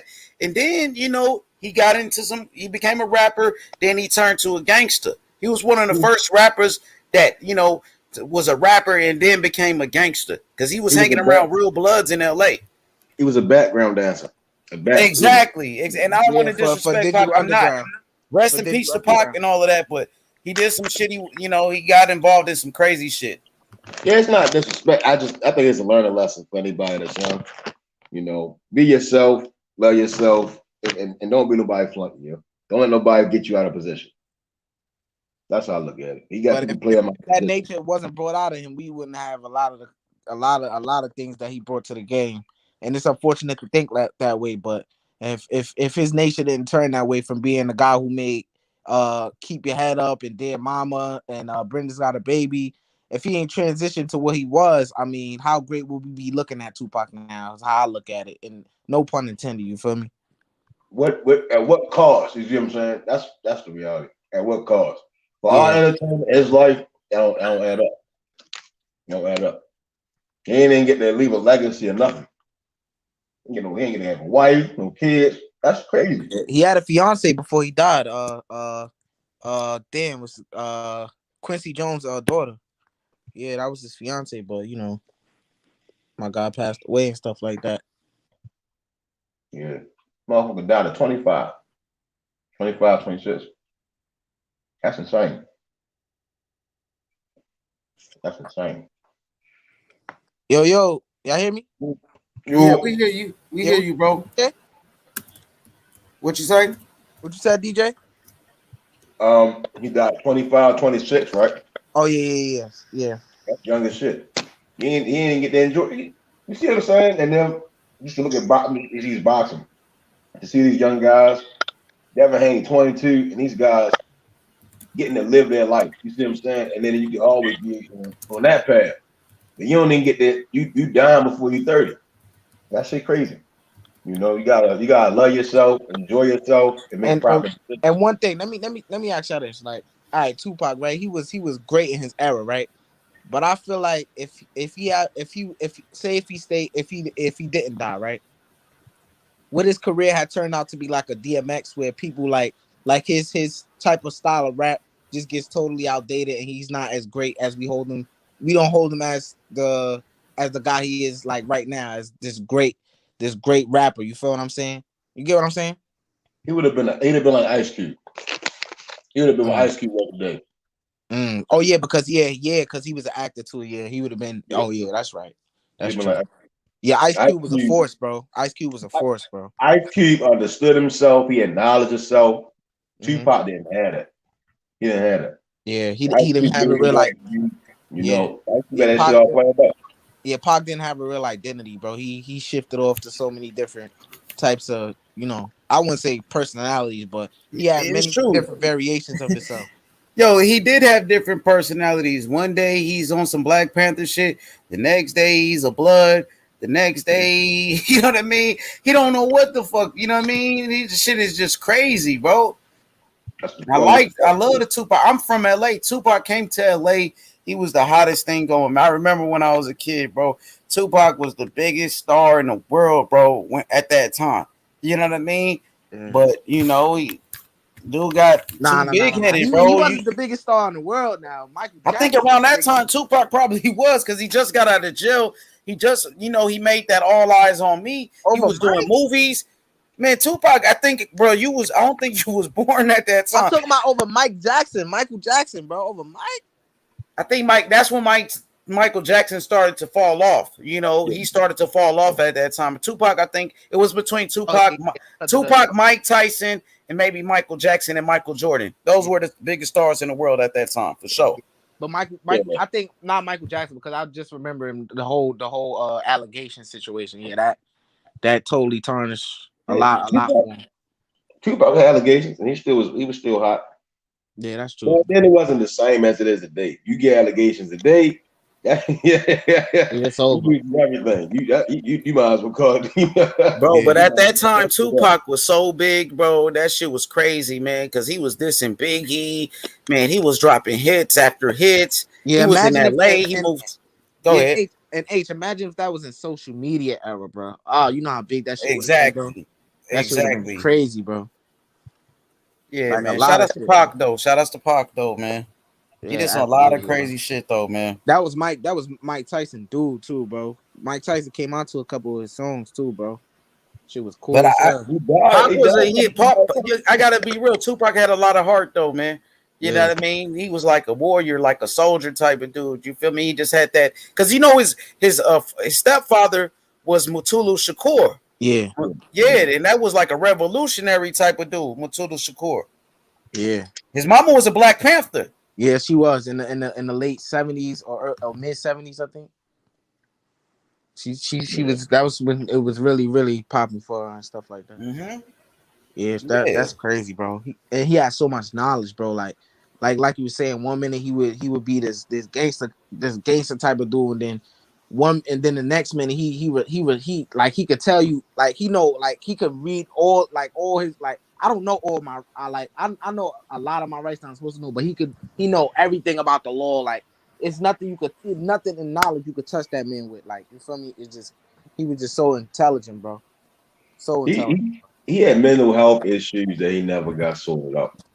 And I believe he did too, bro. He was a little. His mother wasn't the best at a point when she was is today. Where she was not today, but at that point in time, from a drug addiction, all that shit. To go from New York to Baltimore to California, you went to. And at those times, they weren't the best places to be in. You dig what I'm saying? Yeah, for sure. All that shit, and I don't think people in Cali would have embraced him with his intelligence. It wasn't cool to be smart back then. It wasn't cool. Like people like that shit, but he truly blew up when he was being this alter ego. You dig what I'm saying? Yeah. That's the crazy factor. Back then, it was cool to be a dummy. Back then it was cool to be dummy. Damn, I don't know what the fuck they had going on with that shit. They wanted to be dumb and shit. He made money. It made money. It made money. He dealt with a lot of men. You can just tell though. 25-year-old young man and making that type money. And then because he wasn't the leader at no point in time in his career. You dig what I'm saying? Mm-hmm. He was always underneath a motherfucker who was grinding. Yeah. He never really got to really get the credit he deserved. Yeah, it was Suge Knight, bro, like, being under Suge Knight, bro. That guy making people drink piss and shit, bro. Like, come on, bro. Like, hey, y'all see the chat? These dudes is crazy as fuck. There's so much beef in the chat between D, Laveau, G-Ball, who else? Abby. Oh, Abby probably fell asleep though. But we got Joe. Man, it's a war up in that chat. It's been going on for hours. Of the Black Panther. D, you a Oh shit. Oh, my guy D LaVoe from Brownsville. Okay. Hey, let me tell Jose, man. Jose, listen, man. I don't care about. Look, shout out to my boy Major Keep Boxing, but the other dude he's talking about, man. I don't care about these dudes, bro. You know what I mean? I don't pay attention to them. I don't even watch their channels, bro. I watch channels like Exclusive News. You know what I mean? I'm tapped into my brother's channel. I ain't got time to be watching these other dudes' channels, bro. Fuck them, bro. Yeah, Fuck bro. them. I was making a little video and shit, but I had to get off that shit because I thought one of my classmates had passed away and shit. It was some shit where it was on Facebook. You see how social media could be manipulated. Her account got hacked, and somebody posted on her story that she passed away and shit like that. And then she wound up texting me that's on her phone. It was just crazy, bro. So I had to stop doing the video. I just hopped on the panel and shit. So I'm just glad she alright, bro. Y'all live in a crazy generation. Backing up. That's nuts. There's some nuts shit out here today.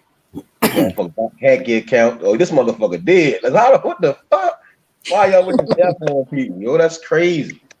Damn, yo. It's a lot of hate. It's a lot of hater shit out here. It's way more people now, and it's a lot of haters. Way more people counting your way down for. Man, I don't want to get into this this who killed Pac and man. Yeah, we ain't gonna do that. But D-Hop just said Biggie was the most celebrated. The whole New York cried. We all love Big Papa. Yeah, I remember that the Locks made that song. You remember that song? He's like, we always love Big Papa. I remember the Locks made that. Yeah, Jada. I ain't really big on Biggie like that. I think he the second greatest. But Biggie had the most bars though. When you think about it, like when it came to this rapping, Tupac probably made better songs. Well, Biggie learned how to make songs too. They were damn near tit for tat, but Biggie had bars. Like it's an old freestyle when Tupac and Biggie was killing with it. Yeah, I thought Biggie had a better freestyle. Biggie verse was harder. Biggie had a harder flow. Flow. Even Big Pun was hard. People forget how hard Big Pun was. Yeah, Big Pun. He could spit. Hell yeah, god damn, Big Pun had so many bars, bro. And his flow was crazy. Like that motherfucker just kept going. He was be snapping, you know. Yeah. It was a different time. You had to have lyrics back then. Yeah, I mean these dudes still got lyrics right now. I think people be sleeping on these dudes, man. These dudes be having bars, bro. The motherfucker go from shooting guns, get past me and noose to hang myself. My little baby. It'd be a lot of hard as fuck. I don't think he's gonna relate to Young Boy because Young Boy got a different style. Try to explain to him. Lil Baby hard though. Lil Baby hard. Who else? Young Boy nice. I like Young Thug, Moneybag Yo, Yo Gotti, Young Dolph. Who else, man? I listen to some Dolph here and Key Glock. I listen. Yeah, Key Glock. Hey, fucking beats. The DJ, best fucking. I know for a fact you fuck with King Von now, bro. Fuck no. Lil Durk hard though. Lil Durk. Lil Durk is that nigga, man. Them dudes, man, they like. I'm old. I'm not old, but I'm old at the same time. Also, like you can't just sell all these niggas gangsters, bro. Yo, Lil Durk. That's the only thing I'm saying. Like everybody want to be. Like Polo G. That nigga Polo G hard though. I don't know if you heard Polo G. Polo G nice. I just can't get with everybody gangster, everybody killing niggas. All right, look, DJ, do me a favor. I don't know if you heard this song, but just give it a little chance. Go on YouTube, look up this song by King Von. It's called All These. He's not getting no play in my car, man. No, DJ, just give it one chance. No, because I want you. No, listen. DJ, hold on, bro. Come on, give me a chance, bro. Hold on. I just want you to give me a feedback on it. Just a simple feedback. That's it. I won't ask you nothing about this generation music, none of that no more. Just one song. Just go listen to it. It's called All These M Words. All right. Just that one song by King Von. All right. I'm not bumping that shit. You see, DJ, you don't give nothing new a chance, DJ. When I hop in the car, I 9 times out of 10, I'm gonna have my kids in the back seat, and I had to be only rapper that I let my kids hear is Future sometimes, yo. I made my kids a Future, man.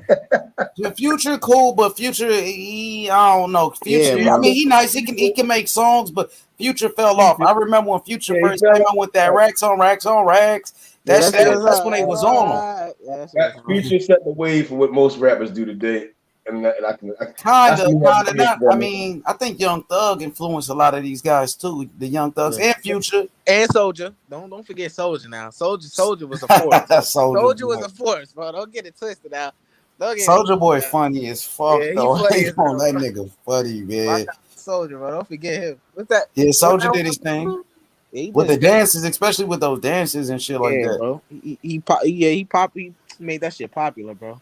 But hey, it's a dude named No Cap from Alabama. He locked up right now, but that boy hard. Like he got bars with it, and then he know the rap.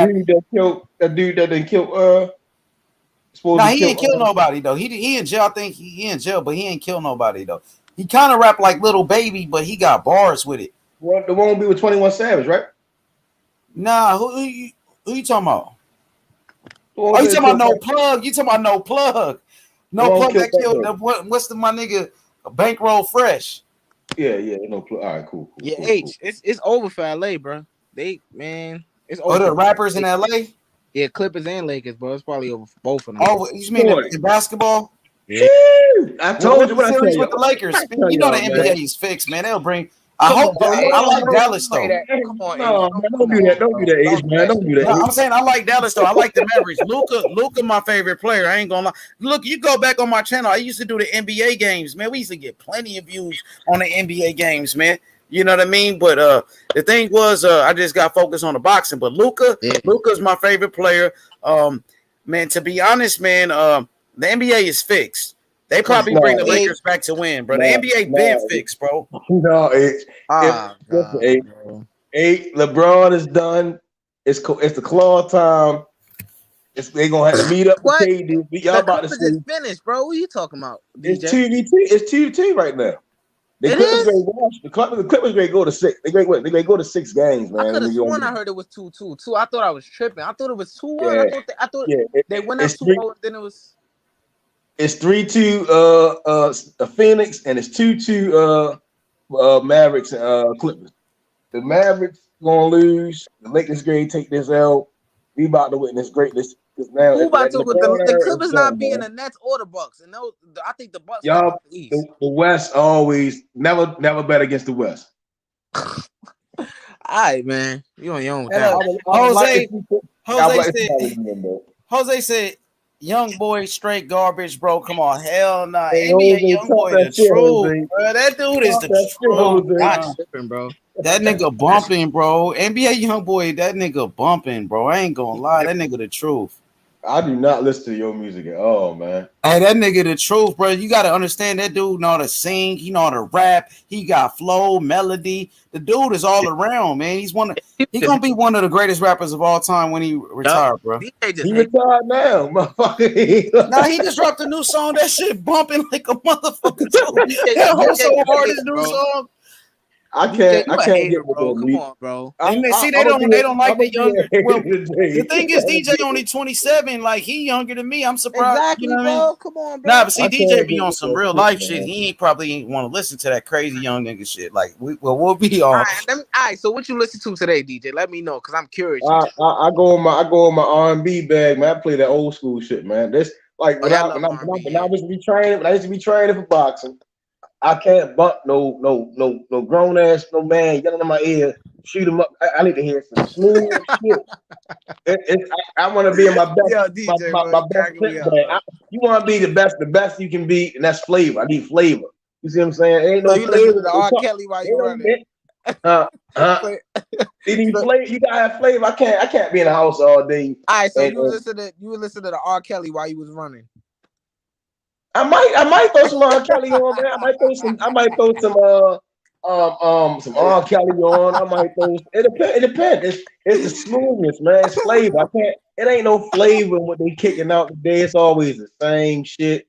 It sound recycled. It's recycled bullshit. Yeah. Hey, I'm trying. I could beat a nigga ass, but with some motherfucking I thought some Jill Scott don't want that motherfucker beat a nigga ass, man. Come on, yo, Meth. Look, Meth. Jose said for real, H Money. DJ be wearing Echo in them loose ass jeans. This nigga crazy. Nah, Jose cook you, DJ. Come on now. Jose got this bitch. Come on, Jose, stop it, man. Stop it. He said some loose ass jeans. This motherfucker. No. Hey, Jose, you probably live in the basement, Jose. Them G's y'all used to wear was crazy. Hey, Don ZB said, H Money, tell NBA young boy to shut that soft ass shit up in the AB voice. Hey, young boy be going in, bro. I don't think y'all really listen to this dude music. That dude, look, somebody in the chat said NBA young boy the Tupac of this generation, which I believe. Yep, he is, bro. I'm telling you, this dude is, bro. He is, bro. The dude is that bumping, dog. Bro. That dude is very talented, bro. The dude is the truth. With his different, y'all need to go listen to some. I'm gonna tell you, I need to go listen to. Y'all need to go listen to some just old school shit. Then try to go back to that new school shit. It ain't gonna be the same. Listen, go play some Ozzy Brothers, man, and chill out, man. I'm trying to tell y'all, man, just chill out, man. That's Frankie Beverly, right? Frankie Beverly. Look, besides Mike, my 4H, but besides Mike, y'all still talking about the same shit? Hold on. Hey, Shelton. Did you even listen to this new school rap music, or do you bump this old school R&B shit? Ozzy Brothers, OJ. Please talk. You know, Shelton don't fuck with that young nigga shit, man. Motherfucking enchantment. Hit that heavy bag, man. I'm trying to tell you some real shit. Let me add on to that. Don't underestimate me now. I'm an old soul. My favorite R&B singer besides Michael Jackson, if you consider Michael Jackson R&B, because I consider him R&B and pop, you feel me? Marvin Gaye is a bad dude, bro. Marvin Gaye is a bad motherfucker, bro. How can you listen to Marvin Gaye and turn around and throw some motherfucking young boy on, man? Bro, vibe, hold on, time out. You see, you discredited me. I recognize talent in both generations. That's what I'm saying, bro. That ain't no damn talent, man. And it's to you, but people is buying this man. Talent for me to sit there and talk about guns all day, man. Let me finish talking. Hold on. To you, that may not be talent, but this man is very accomplished to be at a young age. You feel me? I recognize real, bro. But that don't mean talent. Marvin Gaye has talent. That's one of my favorite R&B singers ever, bro. And Michael Jackson, we all know he got talent, bro. That's what I'm saying, bro. You can't sit there and just try to discredit. It's bad energy, bro. It's bad energy. Them young niggas ain't even seen life for real, bro. And they out here talking about bro. They have, bro. You don't understand these young niggas what they be going through, man. These dudes be going through it for real. Shit. They choosing to go through that shit and keep trying. I just can't get with it, bro. I'm like, if I'm so-called driving these Bentleys and shit and all that, and I'm turning around talking about all this weird ass shit. I think it's suckers. I just think as they suckers. I'm like, I don't think so, brother. I don't think so. To be honest with you, man. Man, this motherfuckers ain't got a pot to piss in and a window throw it out of, and them motherfuckers don't even talk like that. Bro, a lot of them dudes be like that. It's another artist, man, that I forgot to mention. He got locked up because he killed somebody. The nigga, what's his name? Y&W Melly. Yeah. That nigga was so hard. That Y&W Melly dude was so talented, bro. Rap about him killing somebody, killing his friends or some shit. Who, Y&W Melly? Yeah, he ended up killing one of his homies, though. I think, if I'm not mistaken, he did. The Murder on My Mind guy. I know. Yeah, that shit was so hard. That song is so hard, bro. Yeah, that shit hard. Yeah, it's so hard because hypnotizing your crazy asses, man. That shit crazy. That shit's so hard, man. That dude's talented. Only thing I got on my mind is a dollar bill. Cash rule everything around me. I'll bump that shit. Oh yeah, that was hard too. Now that was hard back then. Wrong shit. I'm telling you, that's Wu-Tang, right? Wrong shit. They worrying about hurting each other. That's Wu-Tang, and chasing bitches. Go get your paper up. Go do. I just can't bump that DJ, shit, man. That's Wu-Tang, right? Yep. Yeah. I bump some Method Man, some Rip, Jada. I always try to go into a different bag of what I'm thinking about. I can I've been on a Nas run for like the last couple of months. I've been bumping. Nas is my favorite. Nas is my favorite rapper. When I was young. I could play Life is a Bitch all day. And that's how good the song is. About Nas and AZ. I could bump the song all day. That's how good the song is. Nas was hard though, Nas, but the sound unchanged. Yo, Shelton, I got a boxing question for Shelton. I'm sorry. Now, Shelton, okay, recently it was this weekend. Eddie Hearn did an interview, and Eddie Hearn said that Anthony Joshua may vacate his WBO title. Now I want to get Did you hear that? And Yeah, what's I heard your that. thoughts on AJ and Eddie Hearn saying that they're tired of fighting mandatories? They willing to drop that WBO. What's your thoughts on that? Well, I haven't really heard AJ say nothing about that because I don't think dropping the belt is in his character. But stranger things have happened. Eddie Hearn is putting that shit out there for a reason. Maybe he doesn't like the Usyk fight, but I just can't see Eddie. I just can't see AJ running from Usyk. I can't see that. I don't want to see that. Usyk to me is not a threat, so I don't see why they would vacate. I mean, that's the only fight that's really out there.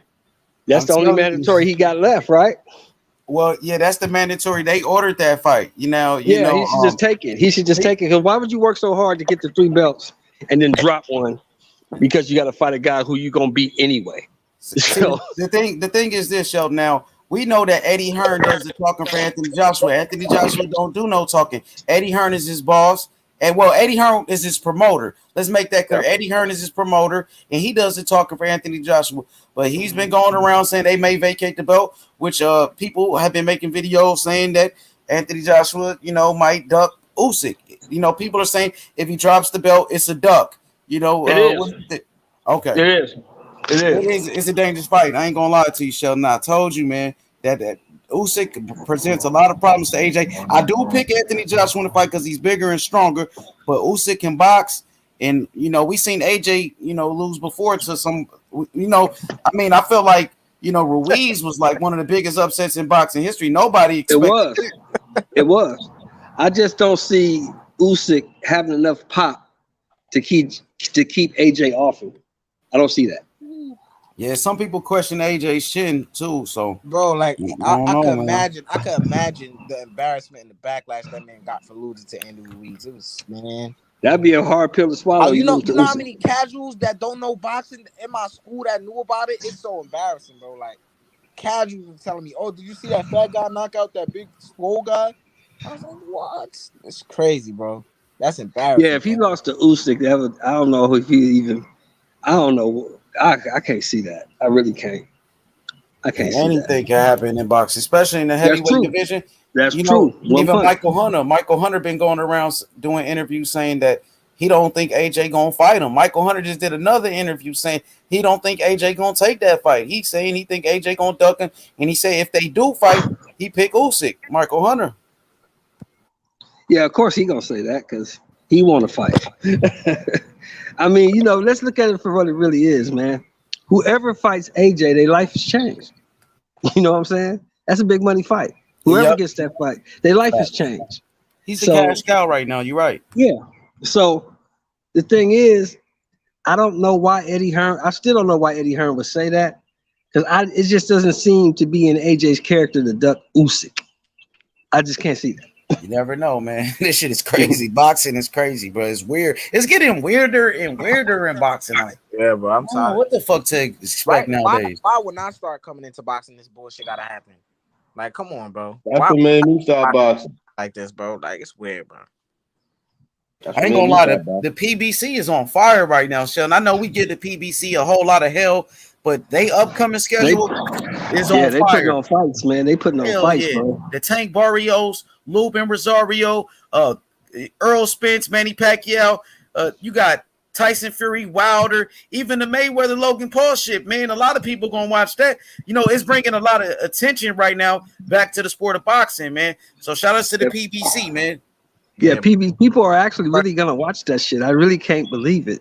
I'm still in you shock. gonna fuck around and stream that motherfucker. I'm gonna be chilling. You might get lured in. Everybody gonna be streaming it. All the channels you watch, every channel you tune into, they gonna be on it. You gonna be like, man, let me see what the fuck going on. I'm gonna tell you this: if this nigga Logan Paul fuck around and get lucky and land a punch and knock Floyd out, I'm not boxing no more, bro. That shit'd be crazy as fuck. I ain't watching boxing no more. I ain't doing it no more, bro. I'm done.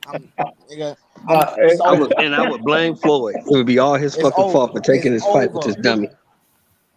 It's over. The whole resume, the legacy is tarnished. But that shit ain't gonna happen. Floyd gonna beat the fuck out, bro. If Logan Paul don't get tired, Floyd in trouble, yo. I'm trying. If Logan Paul don't get tired, Floyd gonna be in the world of trouble, yo. I think Devin Haney and them going to that fight. Matter of fact, Bill Haney and Devin Haney, they going to the Mayweather shit. Man, Age is real thing. hell of a beating, bro. Especially after that hat shit. I got your hat. Hey, did y'all watch the All Access? They put it out there. Did y'all watch it? The Mayweather shit. Yeah, I watched. Oh yeah, I'm gonna send you a little video. Ace of Floyd. He was making. He like right. I think right after he did some funny ass shit with some white dude. I don't know if you've seen it. Floyd did or somebody else did? Nah, Floyd. Like immediately after, I'm like, bro, you were just upset. He did like mad stuff after that happened. Mad interviews and stuff. Oh yeah, I think so. Yeah, I was like, what the hell was that? It had me thinking if that was staged. That shit might have been fixed because they probably want to build up the. You never know what to expect, but Logan Paul had 2 black eyes though. Yeah, he got his ass whooped. Jake Paul had 2 black eyes after that shit. Yeah, he got his ass whooped. Yeah, it's on All Access. You can see he got 2 black eyes. Damn, that shit crazy. Yeah, that's like easy money for Floyd to fight a YouTuber. Man, Floyd been fighting his whole life, and you fighting a YouTuber. These dudes just start fighting. This shit crazy, bro. Yep. Floyd I want to see Floyd beat the shit out them dudes. Floyd gonna go out there and put an ass whooping. Shout out to D Nice in the chat. My boy AOBZ, what's good with y'all? What's popping though? PBC, man, Premier Boxing Champion. They the best in the business right now. Man. Oh, as far as putting on fights, PBC. Hell no. Putting on fights, PBC not the best. What y'all think? I'll let y'all debate it. Go ahead. All right, check this out. After Jamel goes undisputed, after Tank fight. I forgot about that fight. They got the Charlo Castano fight for undisputed on PBC. They killing it right now. That's what after that little summer rundown, they gonna be dry as shit. That's all. It always happen like that. I think only top ranked got fights for the whole year that they can mix and match. And then the only other fight probably may be the Caleb Plant. You know, that's how it's looking. After that, it's gonna get in the well, yeah, they got the Wilder fight. You know, I don't know. It's like after those guys fight, we may not see them motherfuckers again till next summer.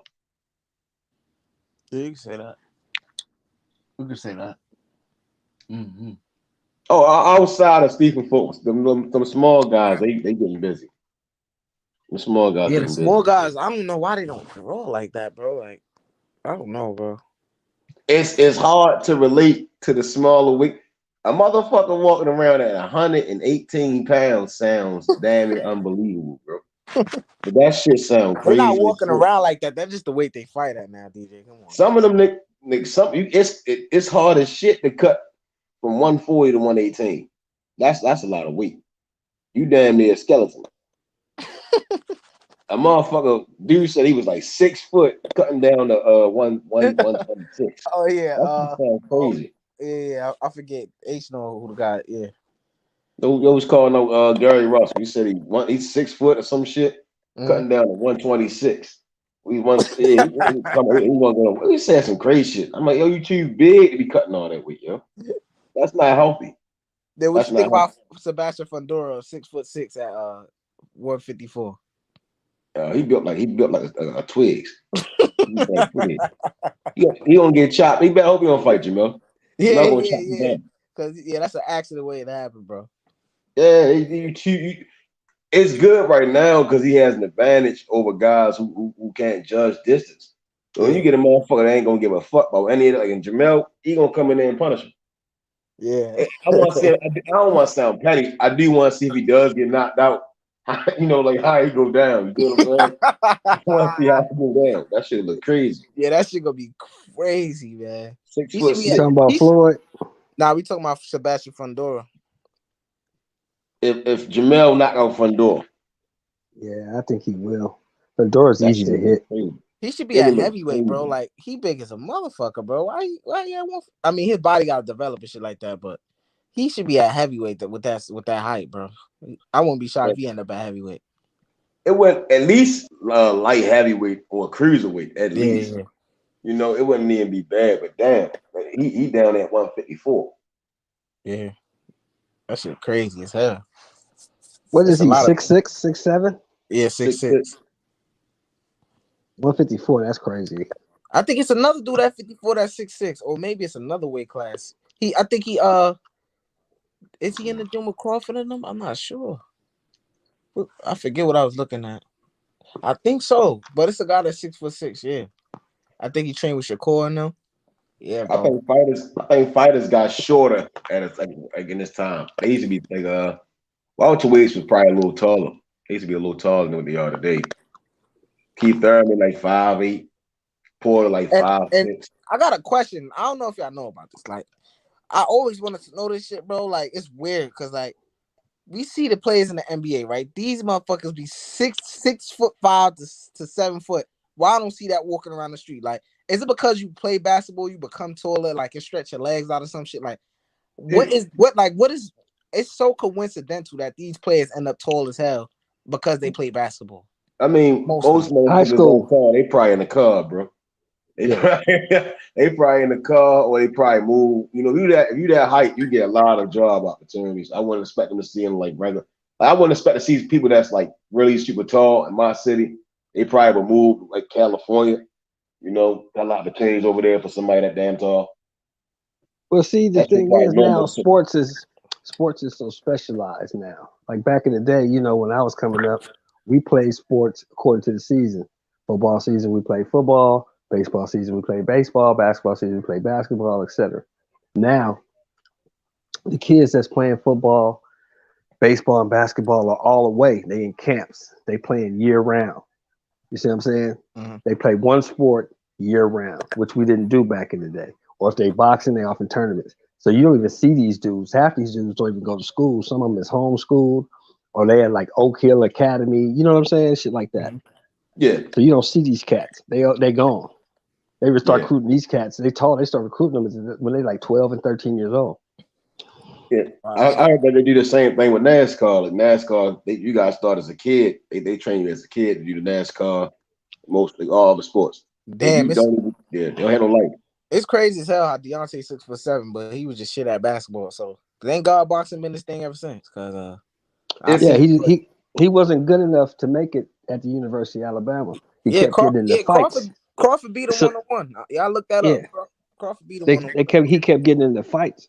They said, get off the court, go to the boxing gym. And that's how he started boxing. Oh, man. Good thing he did that. Yeah, for him, yeah. He's a multimillionaire. Of course it's good for him. But Crawford was giving it to him in basketball, though. I don't know if y'all if you ever think about it, bro, I mean, I know we shit on Wilder a lot because of the bullshit that he said, right? But think about what he did, homie. With his limited skill.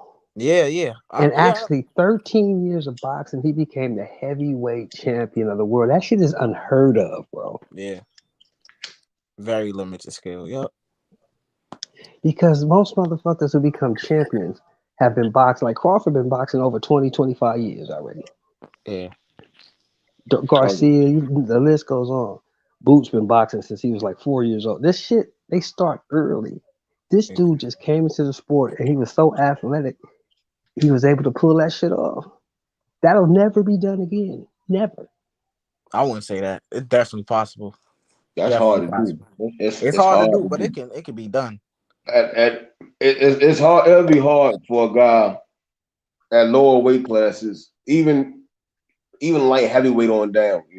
For a guy to start boxing late and to make it past guys that's been boxing in the Olympics. It's retention. It's retention and then production. It's to retain what you need to do and have learned enough to properly defend yourself against somebody who's been doing that shit for that long. It's hard. I mean, Jared Hurd did it to some degree, but he always been getting his ass. So if he just knocked dudes out in the process, it's hard. It's hard as shit. Like when I think about when I first went in the gym and when I first started sparring, it's like it's a big gap. You see what I'm saying? It's a big ass gap compared to because the stamina alone, and then you got to think guys that's pros, and I mean you do have that puncher's chance. You get what I'm saying? Like, that's you Sergio Moore for an example. Him going on a contender. You get what I'm saying? Yeah. And even Shane Mosley Jr. going on a contender, and then when we see these guys against these other motherfuckers that's been golden gloves, they get mollywopped.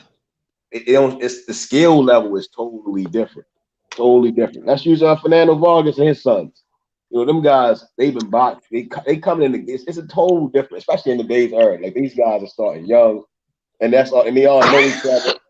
And all they're doing is now is just traveling state to state, and they getting work, you know, and they be fully tested, you know. Now I don't know Yeah, about exactly. the power. There's a difference in power and strength, you know. That's just naturally God given, but skill wise, they'll fuck a motherfucker up. Now, why do you think that why do you guys think the heavyweight division is so shitty now? And I know why, but I want to see what you guys think. I'm gonna say a lot of the motherfuckers is too damn big. I think obesity is one, and it's looking at Fury, Wilder, and Josh as an example. Like them guys are like just too damn big. Andy Ruiz, he's obese. Dillian White, obese. It's not the same. Looking at Usyk is like a prototype of a heavyweight back in the day, in my opinion. Exclusive. What's the question? Why is the heavyweight division so shitty nowadays? Oh, that's a great question. Like I feel like a lot of the top guys at heavyweight for some reason are old too. Like besides Wilder, Fury, and AJ, like a lot of the guys are old, and I don't Wilder's know why. 36.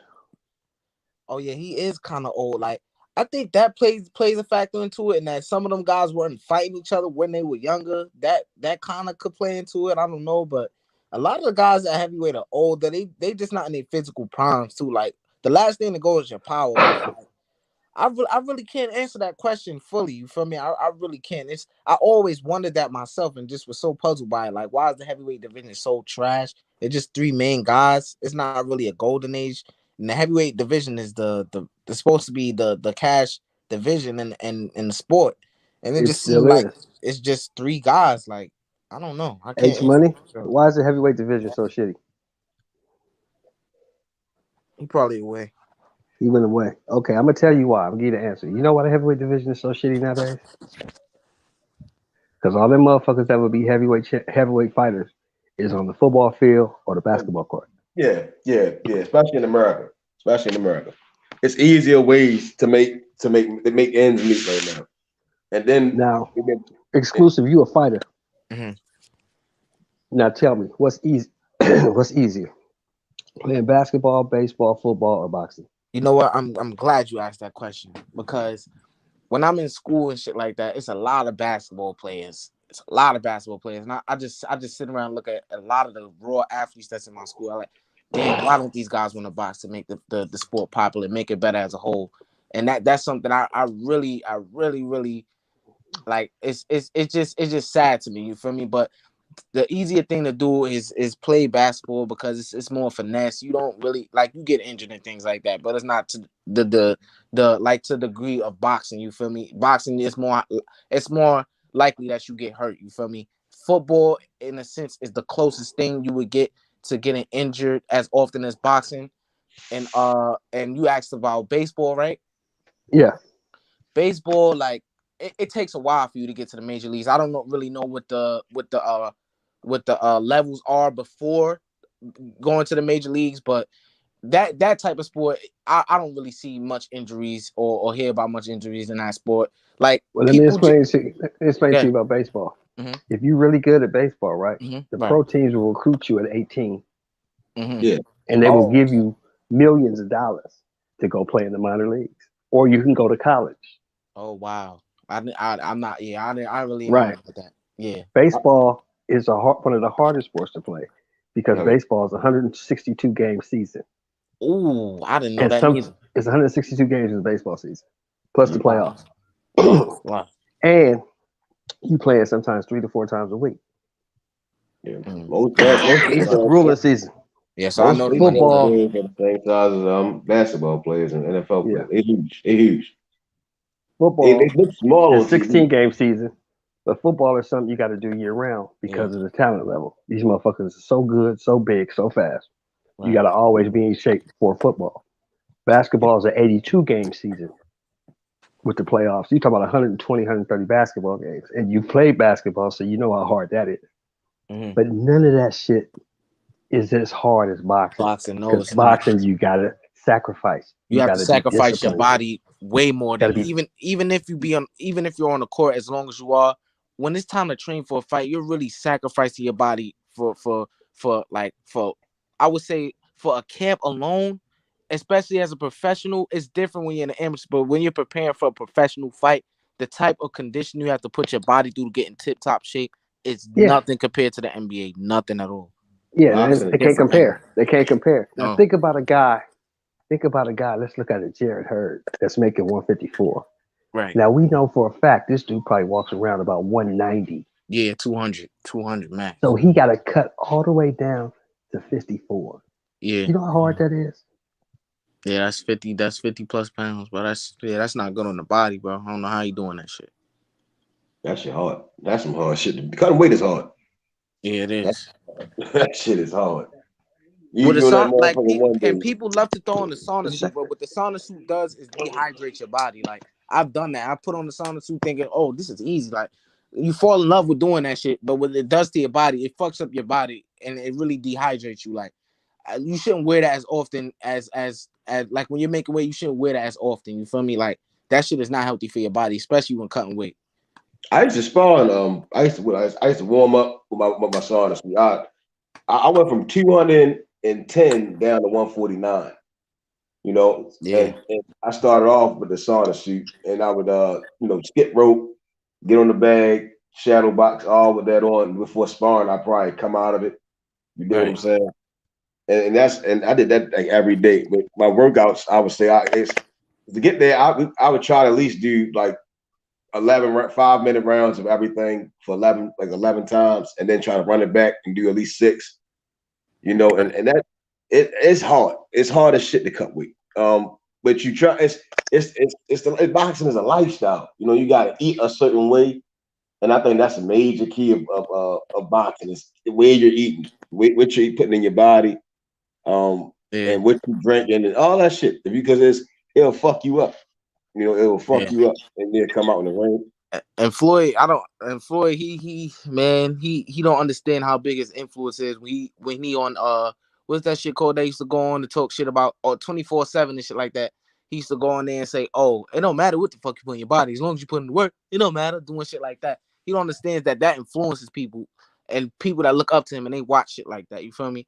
I don't think he should be doing that shit. You feel me? But it's up to them to really, like Andre Ward would say otherwise. You know, he'll say otherwise. You did what I'm saying? Like he wouldn't sit there and be like, "Well, just sir." Everybody has a different thing. Floyd, he has a different body build than most people. Mm-hmm. You know, a guy that's fighting at 175 or 160, he can't just eat what the fuck he want to eat. You know, Floyd, he started off at 120, 130. Yeah. You know, so him, it's different. You know, it's totally. He could blow the fuck up, but he got a gym in his damn home. I think all of them probably do now, but Floyd, he did a little different. I don't even believe he eat whatever the hell he want to eat. You know, motherfucker had diabetes like a motherfucker. You just can't put anything in your body. Yeah, but I don't like that's another thing we talking about. Like when we talking about this with like dehydration and shit, like sauna suit, like Tank, like this weight shit, like it's the only thing that could really fuck up Tank. Like I think he has a ton of potential. Like on a scale of 1 to 10, I think he got an 8 of potential. You feel me? Like the weight shit with him, like he going to 140, and then what if you try to go back down to 130? Like that shit is not healthy, bro. And I don't see him staying at 140 because that shit not gonna be easy, bro. Like he think it is. And if he unsuccessful with Barrios, he gonna have to go the fuck back down, and it's not gonna be good for his body, bro. It's not. I think I can relate because that's a little bit because I can walk around like right now. I probably weigh like 180 something, and I'm like 5'5", you know. So it's my natural build. You see what I'm saying? Like my family, like my fathers and them, they like 6 foot, they big guys. Mm-hmm. So my build, I naturally like have a bigger build. You see what I'm saying? But I'm short, so I'm stout. So when I gain weight, compared to like most people my age, they're slender. You see what I'm saying? Like most people are slender and they don't gain weight the way I gain weight. So I would cut weight, and if I was boxing, I would probably try to get down to 140, that 135 range. That's in my opinion. But I could fight at a damn near 168 because of my natural walk around. You see what I'm saying? I've spawned guys that's 168 and shit. You see what I'm saying? And it's not. And I I didn't feel a different. Only difference I would see with small weight classes is the speed. You know what I'm saying? The speed. Right. And the last time I weighed 135, just walking around when I was in like 8th grade. You see what I'm saying? And I think it comes from this eating habits. Because I played high school football, so then it's a different eating habit. It's a different. I was working out to gain weight. You see what I'm saying? But I was putting my body, you know. And then I'm gonna hit y'all tomorrow, fellas. I'm gonna turn it in. All right, Sheldon, brother, man. Appreciate it, Sheldon, brother. I'm gonna call you in the morning. Yeah, do that, brother. Peace out, my brother. Shout out to Sheldon, man. You know, we've been cooking. Go ahead, y'all. Y'all was talking. My bad. Go ahead, DJ. Yeah, it's and that's why I see with Tank in a sense. It's like he probably has that same effect. It's like the gain of weight.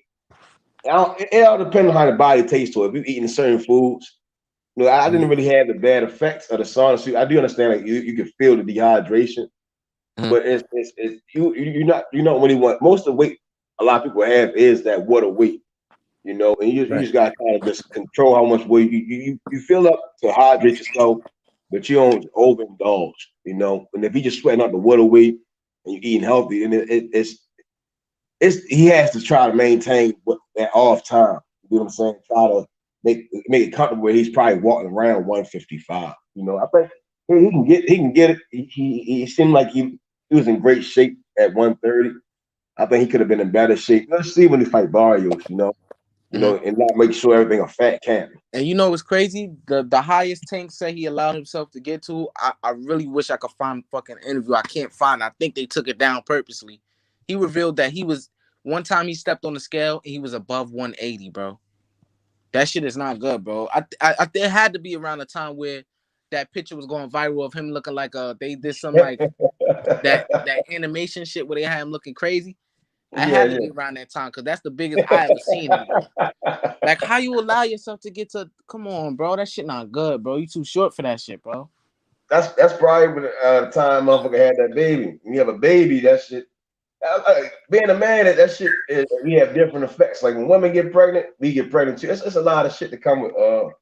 That shit just natural. It's the human body, yo. It's the human body and how that shit affects us.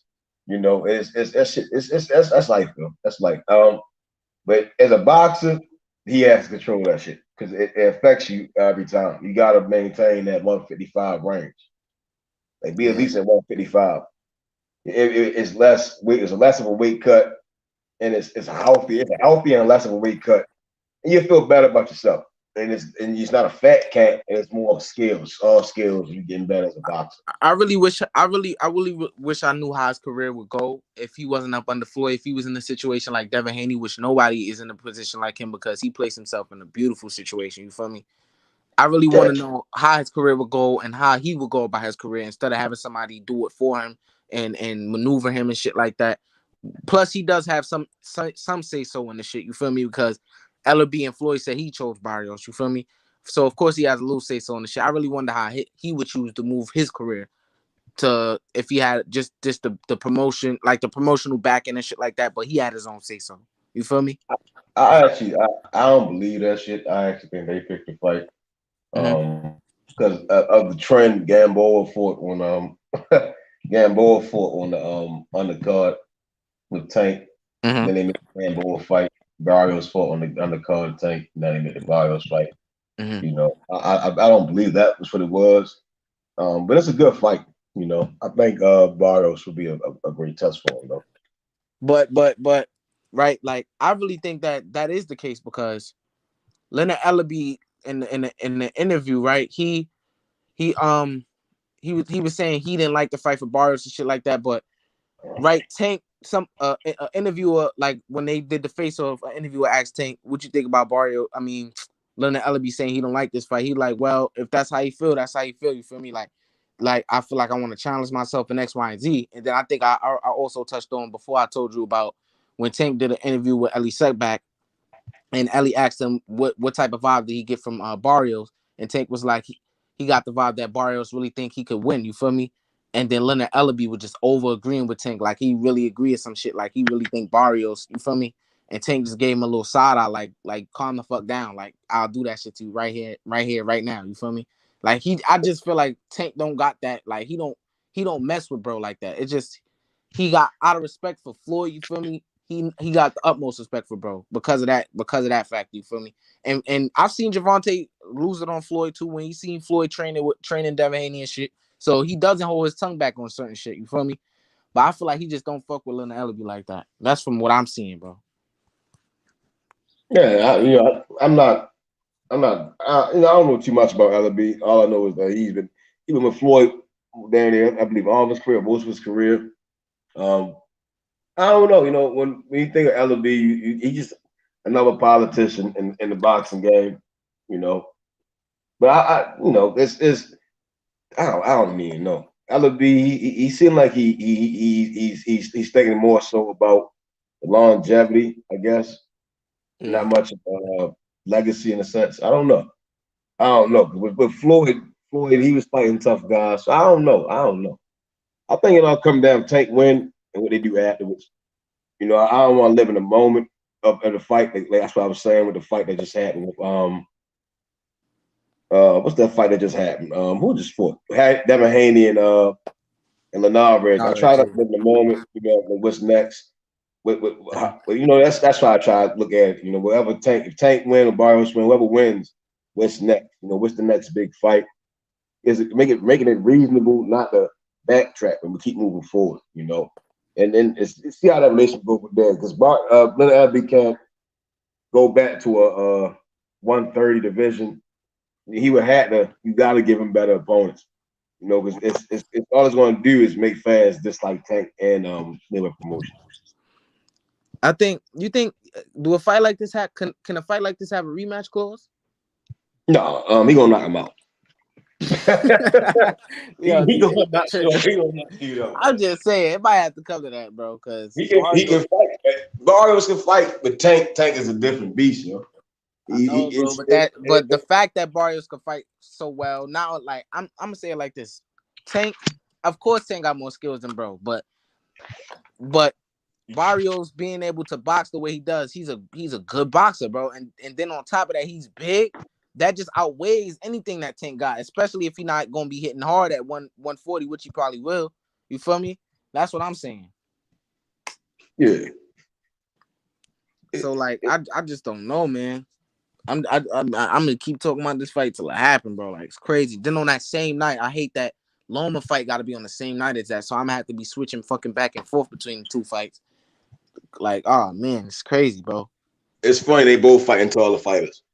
Yeah, bro. That might be the fight afterwards. Then they might make that fight afterwards. That's what I was saying. I was trying to tell Shelton that I think, and I was trying to tell Shelton that shit because I know Tank gonna jump on the opportunity to fight Loma now that I know he got some little confidence overseeing. He was watching the Tio and Loma fight, so I know he's seen the little chinks in the armor and shit like that. So I know he gonna hop on this opportunity now because he didn't want that shit before, but he gonna want that shit now, and that's still a big fight. I think it was early, but it was more so money. It was the money factor. It'd have been a bigger fight, Loma having belts and then him fighting Tank. You see what I'm saying? It would have been a bigger fight financially and selling to the fans. Loma just ain't get fall through. He lost to Tio. Yeah. I think Tio could have fought anybody in the world. I think he just chose to fight Gambosis. Nigga's weird, bro. Don't even bring that shit up, cause that shit pissing me off. This nigga it's a weird dude. Fight Cambosos, bro. Come on, bro. I mean, for him to want to defend his title, okay, you want to just get that little quick, you feel me, for a title defense, and then if you don't do anything after this title defense, if you don't fight nobody, bro, that'll really prove he fucking up the sport, bro. Cause if all right, he fight Gambosos, say he knocked that nigga out in 2.5, right? Then he go on and to fight another nigga that we don't want to see him fight. That shit fucking up the sport, bro. Honestly, bro. He just gonna be holding them. He just gonna be holding them belts fucking hostage, bro. I think what I'm getting from with their camp is more so like they trying to stay. That's how it's saying like when they fought Loma, it was like we've been studying him all our life. We know exactly what he's going to do. We're going to take this route so we know we can beat him and then not give him a rematch. And it's weird shit with them. It's a lot of weird shit. I think somebody came on here the other day and they was like, yeah, we saw Haney. Now we got tape on him. Now we know what to do. I said, man, fuck. in my mind, I ain't saying nothing. I'm just like, yeah, motherfuckers really think that's how boxing works. That you just gonna see some shit and think that nigga's gonna go out there and do that same exact shit with that motherfucker. Oh man. I'm like, with Ryan or Tio, you think they really gonna do that shit? He gonna sit there and allow them to do that shit? It's not gonna happen like that. The motherfucker's smarter than that. And that's just how they come off. It's like I don't know. They're not gonna fight nobody that they know they can't beat. You know, I think people try, especially Tio fans, they try to use that Nakatani fight and Coleman fight as the pinnacle of why he's the best fighter. I mean, yes, he's won, but Styles may fight. He still got to fight Haney. Yeah. And all that Josh Taylor talk, that shit did, man. Josh Taylor gonna beat the shit out of that. He never gonna see him. He gonna lose before then, bro. And I ain't wishing losses on him. I just know somebody got to win and somebody got to lose, yo. And that fight got to happen. Somebody got to win, somebody got to lose. Yeah, I think at this point we should stop calling it the Fab Four because Ryan ain't gonna fight no fucking body. He don't want no smoke. He not like that, bro. So, man, the only Fab Four we got is Terrence Crawford, Errol Spence, Jamel Charlo, and Canelo. That's the Fab Four. That's the Fab fucking Four. No, in the division though, like it's no stars that's like more coveted than lightweight, but no, like I'm not saying nobody. I'm basically Ryan, bro. It all. I'm not gonna just point Ryan out because like I don't think none of them guys besides Devin want to fight each other, bro. I ain't gonna lie, bro. None of them guys don't want to fight nobody, bro.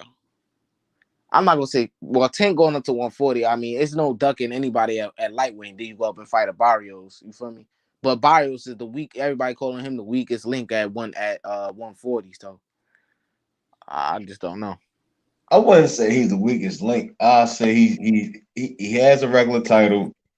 We would say it would be Taylor, Ramirez, Prograde,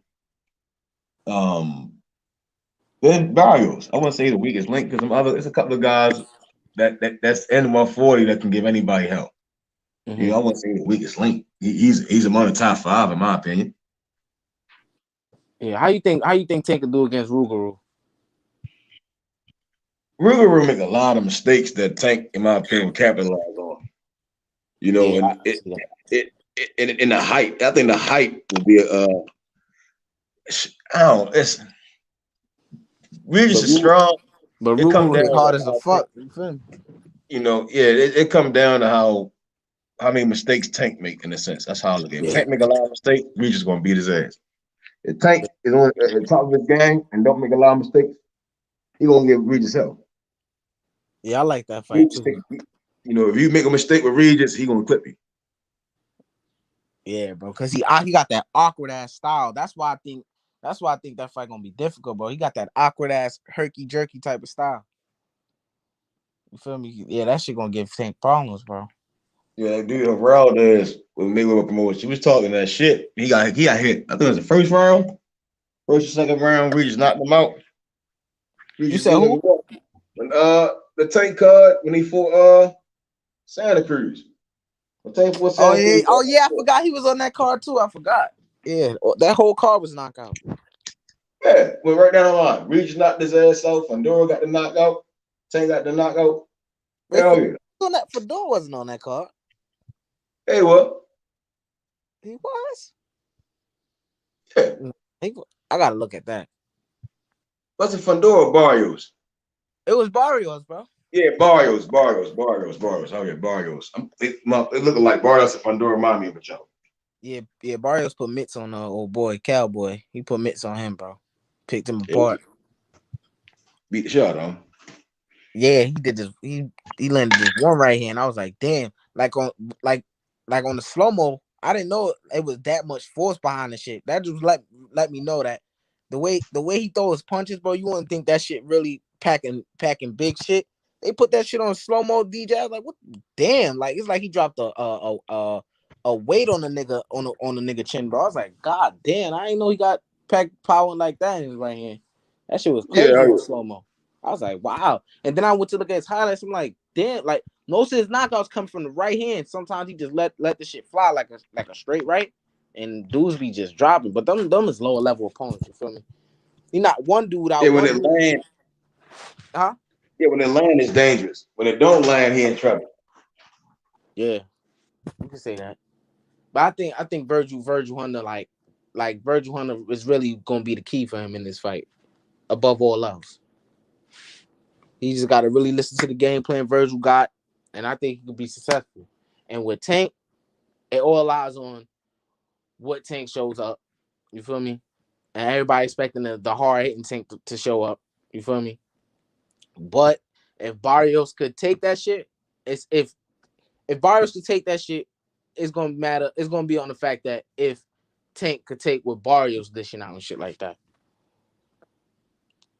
So you feel me? That's what it's gonna lie on. Oh yeah. I want to see what kind of Barrios comes in the ring. You know, hopefully he don't come in there to lay down, you know, and fold. You know, I mean, he's so you know, we haven't seen any quit in his blood. You know, he takes punishment. We've seen they messed up real bad in the ring and showed he can take damage and keep pushing. Mm-hmm. You know, so I think they'll make for a great fight. That's why I think this is gonna be the biggest fight so far outside of Floyd fight. Well, Floyd fight is a big money fight, but as far as boxing, Barrios and Tank may be the biggest fight so far. Yeah, but I wish Barrios beat Ryan Garcia. Oh yeah, probably in the amateurs. You say he beat him? Yeah, in the amateurs probably. Yeah, somebody said in the comments. Yeah. Yeah, in the amateurs he was a switch hitter too. It's a lot of shit that he could do that he hasn't brought to the pros. I would love to see it.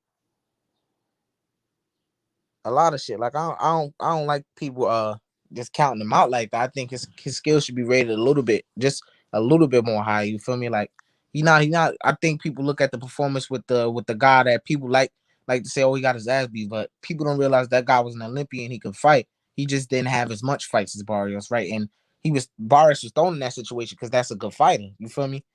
And the guy was an Olympian, and Barrios wound up dropping him 2 times in the fight. It's just that it didn't appear that way because how Barrios' face looked after the fight. So people look at that like, oh, this guy gave him issues. And I think the guy was a southpaw, you feel me? So, yeah, Tank had to look at that or some shit, or Floyd or whoever looked at it and like, oh, yeah, I want that guy. Cherry picking and shit. So, you feel me? Maybe this might be a cherry pick going wrong, bro. I love to see upsets in boxing. I ain't no hate and shit. I just love to see upsets, bro. Like, even with my favorite fighters sometimes, like, not AB. I'm with AB all the way, but fighters that get this energy this hyped up energy that, oh, they unbeatable and shit. I just love to see the underdog sometimes go in there and win. You feel me? It just makes the sport a lot more brighter. You feel what I'm saying? I look at it like that. Maybe pick that. No. Tank spar welterweight, middleweight, and heavyweight. So Tank gonna be ready. Yeah, man. Hopefully he ain't sparring no top level heavyweights and middleweights and shit like that. So don't make it seem like that. He sparred some decent names. Yeah, he has sparred some decent names, but not no guys that's knocking shit out. He said he wanted to spar Earl. He said he wanted to fight Earl. He said that shit to his face. Yeah, I saw that. Yeah, he said he wanted to see how hard he hit. Yeah, when he said that shit raised my antennas about what type of person he was. You know, he liked to fight. Yeah, Earl said, I forgot what Earl said, but Tank was dead serious. You know, he likes to test himself. Yeah, hopefully that would have been a pretty decent sparring. I think they say Earl not huh? They say Earl not grown all and shit. Yeah, he did. He said Broner said he was making weight and shit. Him and Errol had sparred. Errol was a little big. He caught him with a good shot. It happens. Yeah, he admitted that shit. But most fighters can admit that shit. It was a knockout, but like a chin knockout to the body. Now it was on the chin. Damn. Yeah. But Broner was smaller. He said he was preparing for a fight and they was sparring and shit. He said sometimes he ain't necessarily hurt Errol, but sometimes he clipped Errol sometimes too. You feel me? It just Errol caught him with a better shot that day, and he was hurt. Yeah, but Errol stopped Floyd now. People not jacking it, but Errol stopped Floyd, and Floyd got a little animosity over that shit. Basically, he put some shit on Floyd eye, and Floyd called it quits. You feel me? I consider that a stoppage, bro. I consider that a stoppage. Brian Norman gave him work. Oh yeah, I heard about the Brian Norman sparring. I heard about that, but Tank was also hitting him with head turning shots. That's what Norman said out of his own mouth. So yeah, he talking about he want to fight Tank. That's not gonna work well for him if he getting his head turned with shots. Ryan Norman at 147. Oh, he is. Oh, I don't know Yeah, how he want to fight. I think he had 140. he won. No, I think at 147. Oh yeah, but Tank ain't gonna get. Come on now, bro. Especially y'all spar, y'all know each other and shit, bro. Like he sparred Tank probably the most in the past fucking year, bro. There's most rounds with him individually. Like, I don't understand. I understand that when guys be like at like bigger weight classes or little weight classes, and that's in my opinion that's the definition of clout chasing. When dudes be like a guy that with Haney, and I think that's a form of clout chasing just to bring the name up. You know, I don't like that. You know, if you sparring a guy, you in a bigger weight class, you shouldn't even feel good about that. You see what I'm saying? You should feel better about. But he said Tank was bigger than him that day. Tank was like, he said he was like 160 that day. Yeah, but if Brian Norman, you know, sat there and tried, he probably could get about damn near 175. He's bigger. If he fighting at 147, he's a naturally bigger guy. Mm-hmm. You know, so I don't know. I wouldn't even use myself. You know, if I was a bigger guy and I go out there and I spar Tank and I was out, you know, to beat him, not beat him, but I was like get the best of him in the sparring. I wouldn't think much of it. I feel more as a boxer if I outsparred a Jamel Charlo if I'm a welterweight. You see what I'm saying? Mm-hmm. That I feel better myself than me outsparring a lightweight. Yeah, but people get a kick out of that because Tank he pack a punch and shit. You see, we did the red catch. I know you seen that shit. Yeah, but man, if he was sparring Jamel and he got the best of Jamel, we know Jamel power was serious, or he sparring a Triple G, you know, like David Benavidez, he was sparring Triple G when he was first starting up. You know, that's more of a I feel more. I'm gaining more confidence than sparring Tank, and I'm naturally the bigger guy coming from 147 and shit. Mm-hmm. Yes, facts. Yeah, but I don't know. Yeah, it's just a different generation. They think this generation thinks small. They don't think big. They think small and shit. The long run. You know, because anybody else in the division, oh, you think that's some shit? Wait till you fight me. You see what I'm saying? That's how I look at it. Oh, you think that's some shit? Like taking credit for being you the bigger guy, and you taking credit for, you feel me? But that's some clout chasing shit because Tank is like the guy in boxing. Like as far as the with the teenage culture like and shit like that, he the guy, bro. Him and Ryan Garcia and shit like that. So yeah, I can see that. People be thinking Ryan Garcia invincible and shit, and then when you throw the proof in their face that he not, oh, Tank did, you feel me? So that shit run either way. I don't know why. Like people gonna lose their house, their home, all type of shit trying to bet that Ryan Garcia gonna beat the Tank Davis. I don't know. That's I don't know. That's stupid. I don't know. Ryan don't do anything that make me think he could beat Tank. I don't give a fuck if he was Reynoso for 100 years. He'll never beat him. Mm-mm. He don't understand the sport. A lot of these fighters, they don't study the sport. They don't have people that's encourage them to study the sport, and then they just think they're gonna go out there and reach, you know, just wish upon a star, then they just gonna win the fight. That's not how that shit works. You know, it's always somebody's gonna have your man. Hey, I love that you said that, DJ, because that's exactly what Deontay Wilder gonna have to do to beat Tyson Fury. Wish upon a star. I'm glad you said that. Man, he working, yo.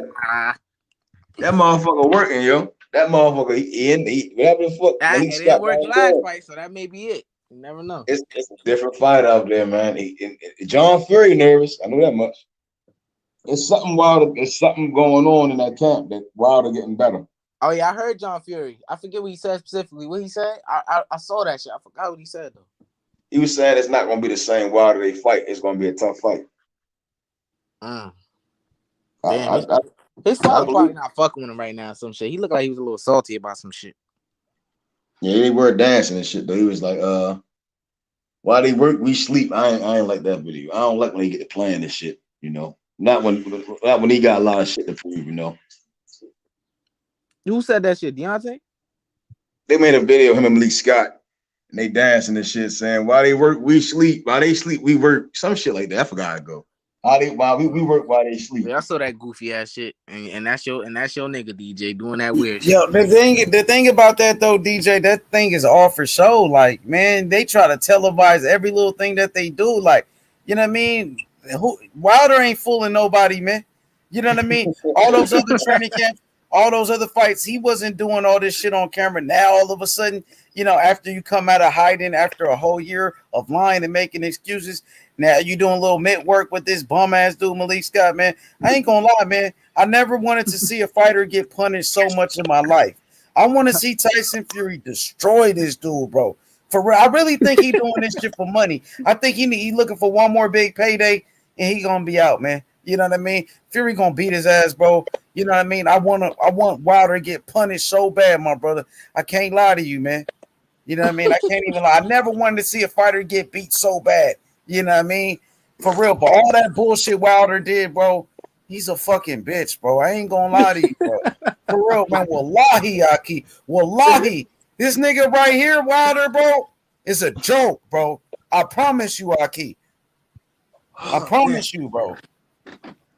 That shit is funny as hell what he's doing. This guy's a joke, man. I swear, bro. I can't even take him serious.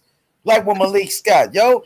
Like that's the same dude you had that fixed fight with, bro. I can't take it serious, Aki. Unless he go get a real trainer like Kevin Cunningham and John David Jackson, one of them dudes. No, I ain't take this shit serious, man. Fury gonna beat the shit out this dude, bro. I'm telling you. Fury cut his phone off. He said, I'm offline for the next 8 weeks. I'm getting ready to destroy this dude while Wilder on the internet twerking and shit. Man, this nigga's a joke, man. This nigga's a joke, bro. For real. Yo, hey, you gotta be crying, bro. I can't stop, bro. I'm like, this shit is a joke to me, though, bro. You know, this nigga Wilder twerking and shit. He is, bro. That's what I just seen him on the internet yesterday. He was doing some type of weird ass dance, shaking his ass. This nigga weird and bro, oh my god. And then Malik Scott, you remember that picture you sent me? Exclusive when Malik Scott was like nude with some woman and shit. Yeah, that shit weird, bro. That's some goofy shit, my nigga. I can't take it serious. I can't. Oh my god. Yeah, now you're not know about Fury and they did that damn arbitration. Say it again. You better not lose to Fury if he did that damn. He made that undisputed fight hold up.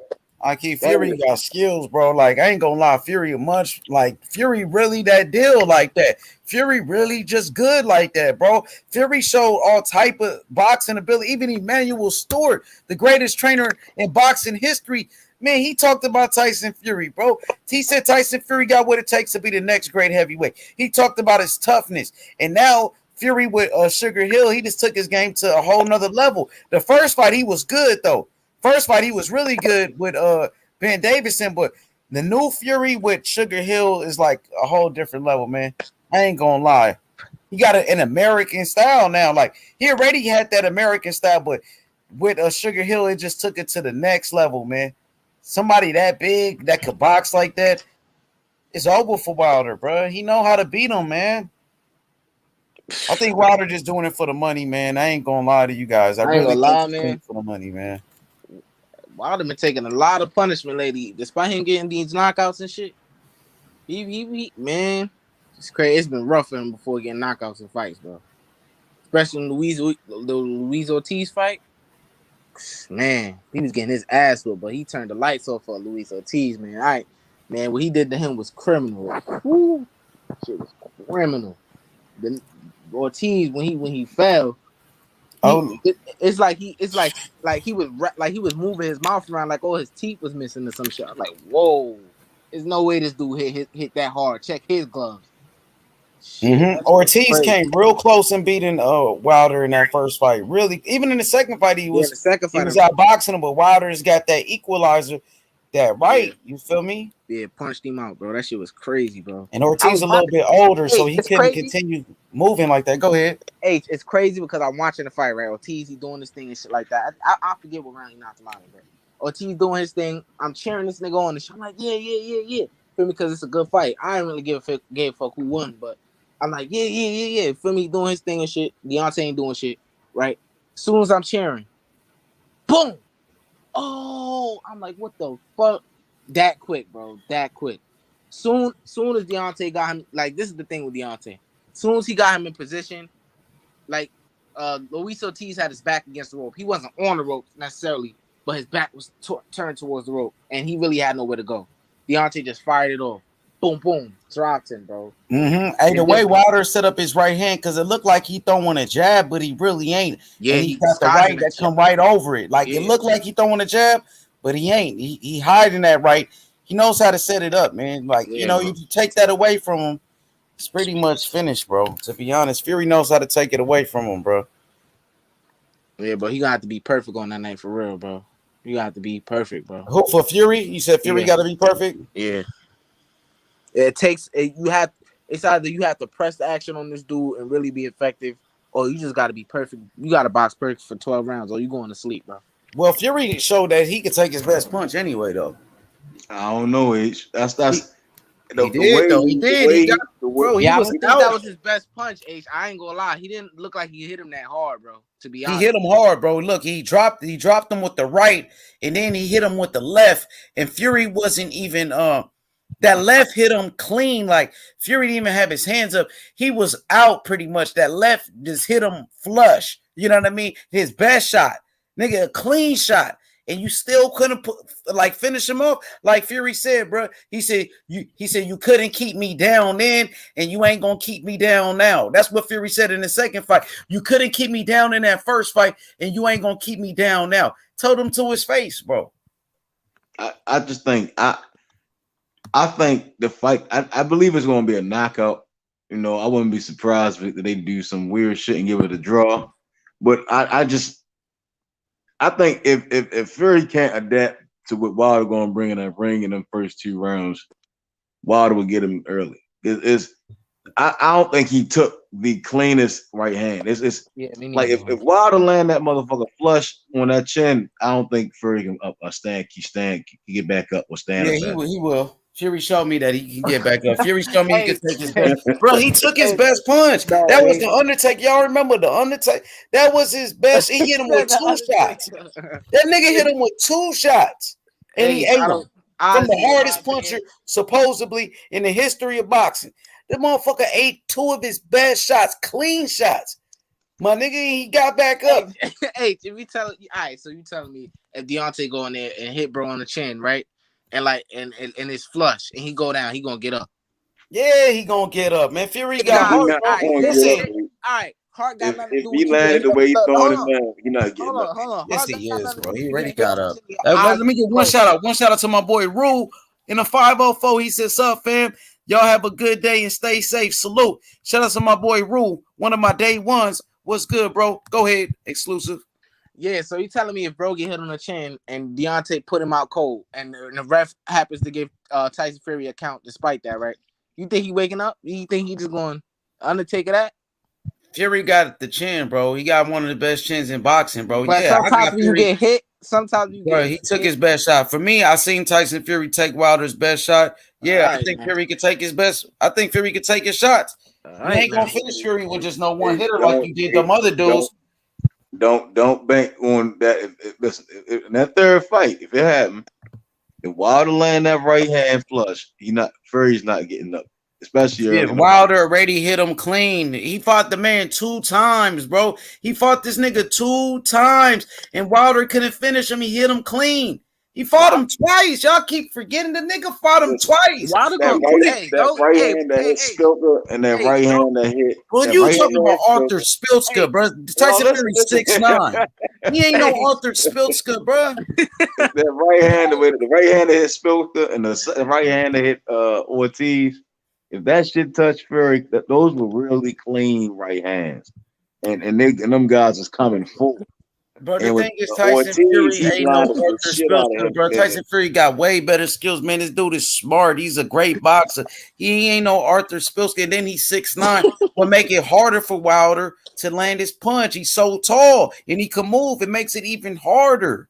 I'm telling you guys. Yeah, I'm not. Hey, I'm just keeping it. Look, look, Big Dog said, "H, you kind of riding Tyson Fury's nuts." No, I'm not. I'm just keeping it real. If I was to agree with you guys and say, "Oh, Wilder gonna knock him out," then it's not riding his nuts. Then I'll be riding Wilder nuts, right?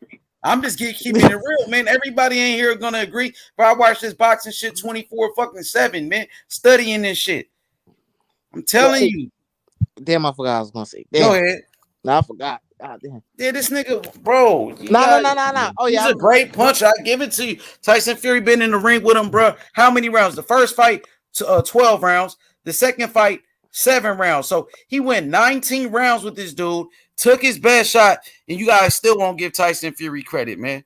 Get him in his credit already. No. I'm just saying, bro. Like, let me just explain myself. Like, Deontay gonna get his ass whooped, bro. Like, I don't see him landing that shit. Like, in 3 fights, like Tyson Fury has learned a lot about this man. Like, what can Deontay possibly do to, like, obviously land the right hand, but other than that, like, he really has nothing. Like, it's smart and wise to go with the man with the better skill set and has more tools. You feel me? Especially based off the last performance, bro.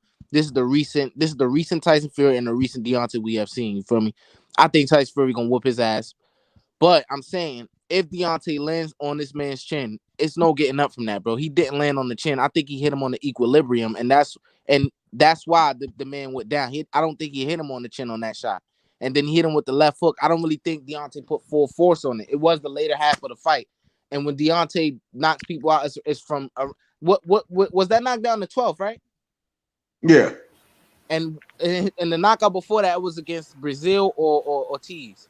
Yeah, Brazil, who's a punching bag, bro. Did you guys see how Otto Wallin just beat the dog shit out of Dominic Brazil? Yeah. That shit is crazy, bro. I'm telling you. Yeah, I was.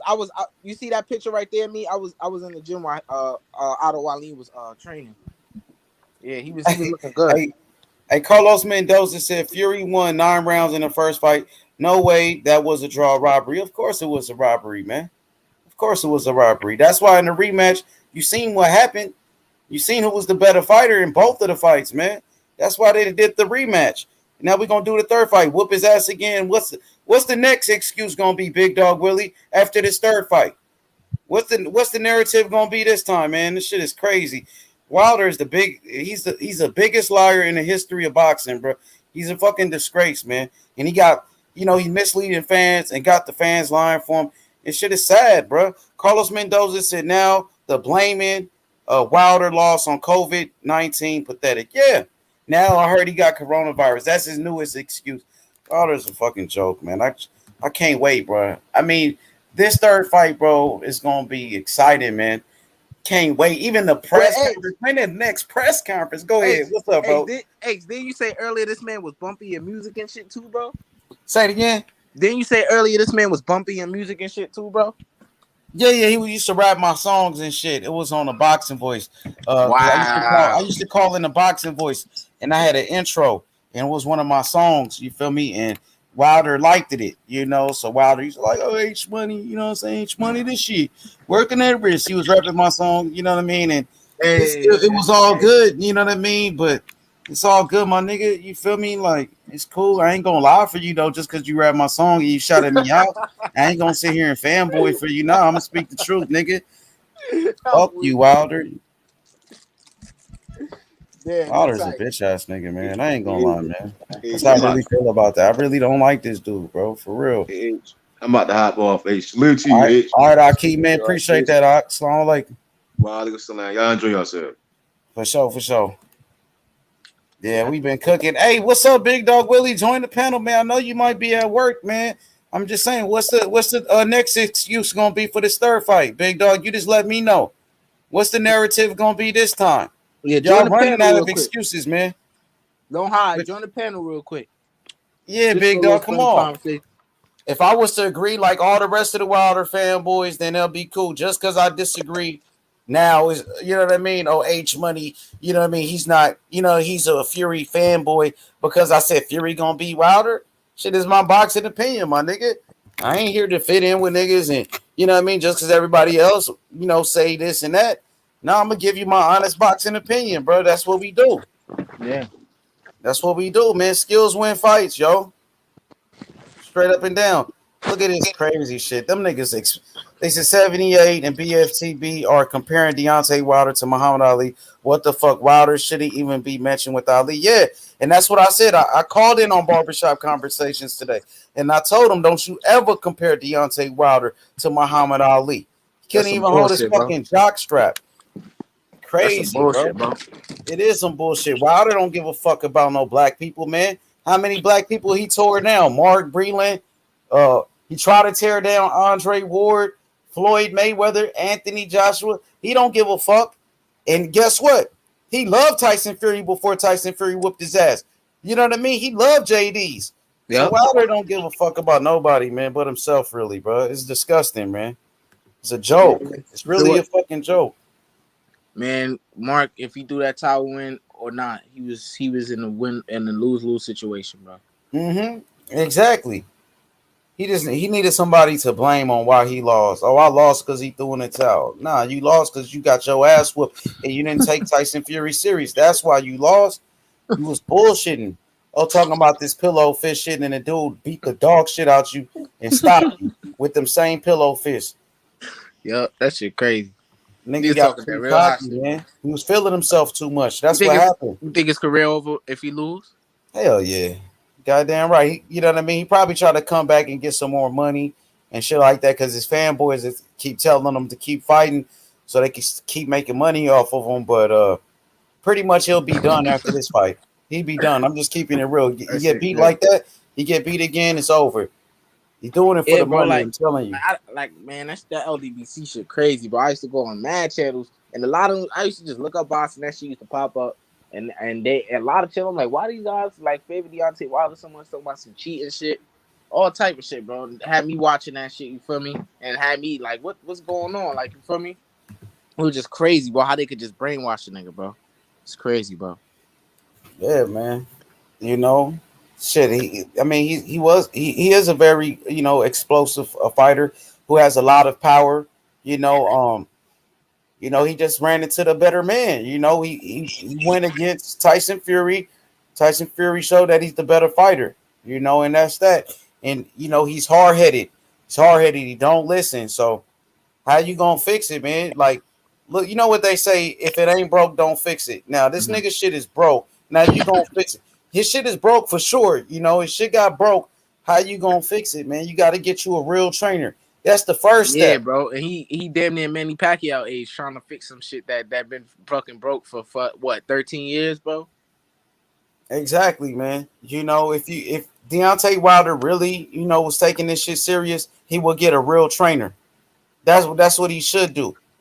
Yeah, bro. Malik Scott is crazy, bro. Who the fuck? He trained a bunch of amateurs, it look like, too, bro. What professional other than Wilder do he train, bro? Exactly. Name one world champion Malik Scott trained.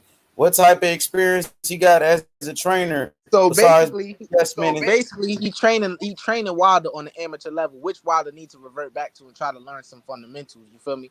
So hey, maybe that could work for Deontay. Who knows? Maybe that bullshit could. You need a real trainer instead of a yes man like Malik Scott. I'm talking about a real trainer like Coach Kevin Cunningham that gonna tell you the truth. Tell you the truth about the situation. This dude Malik Scott is over here comparing this man to Muhammad Ali. You compare him to Muhammad Ali, what makes it think like this dude makes no mistakes. So how is he gonna get better, man? How is he gonna get better, man? That's the thing, man. It is what it is, man. I like what I see from Tyson Fury though. He said he going underground for 8 weeks. He said he ain't gonna be online. He's getting focused on it. That's what it's all about, man. Like Marvin Hagler used to say, man, when he used to go into training camp, he used to call it's like going to prison. He said, I'm going to prison. You know what I mean? And that's what Tyson Fury said. I'm going underground. And while Wilder's on the internet twerking and shit. That's what he's doing. I can't take it serious, man. There's no way I can take it. I had to send you that shit because I'm like, what the fuck going on, bro? Come on. Bro. I couldn't even believe that when you sent me. I'm like, yo, that's new, huh? Yeah, that shit new, bro. This shit is weird, bro. Like, come on, bro. I wonder if we could use that as a thumbnail, or if they're gonna say like that's nudity. You probably can't do that, huh? I don't think so. Hell no. You think you could use that as a thumbnail or no? Hell yeah, I could fix that shit up. Yeah, hell yeah, I could do that. Screenshot that shit. For real, I need to do another video exposing this fraud, Malik Scott. Easy, bro. That shit is easy, bro. Pass that shit around, man. That shit is sad, bro.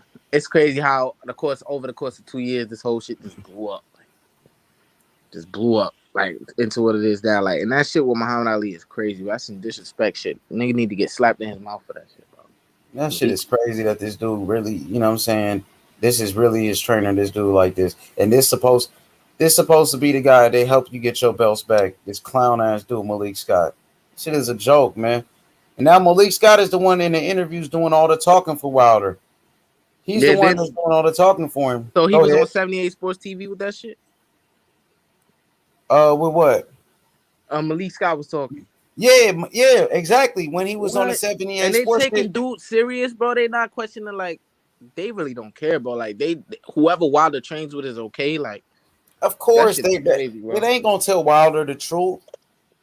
Cause then Wilder the type of guy, he don't like when you tell him the truth. I bet you if any other fighter that they don't like has some shitty ass trainer, they gonna point that shit out. I bet you. That's just the bias, bro. Look, JC said, what happened? Malik twerking. No, it was Wilder shaking his ass on some shit.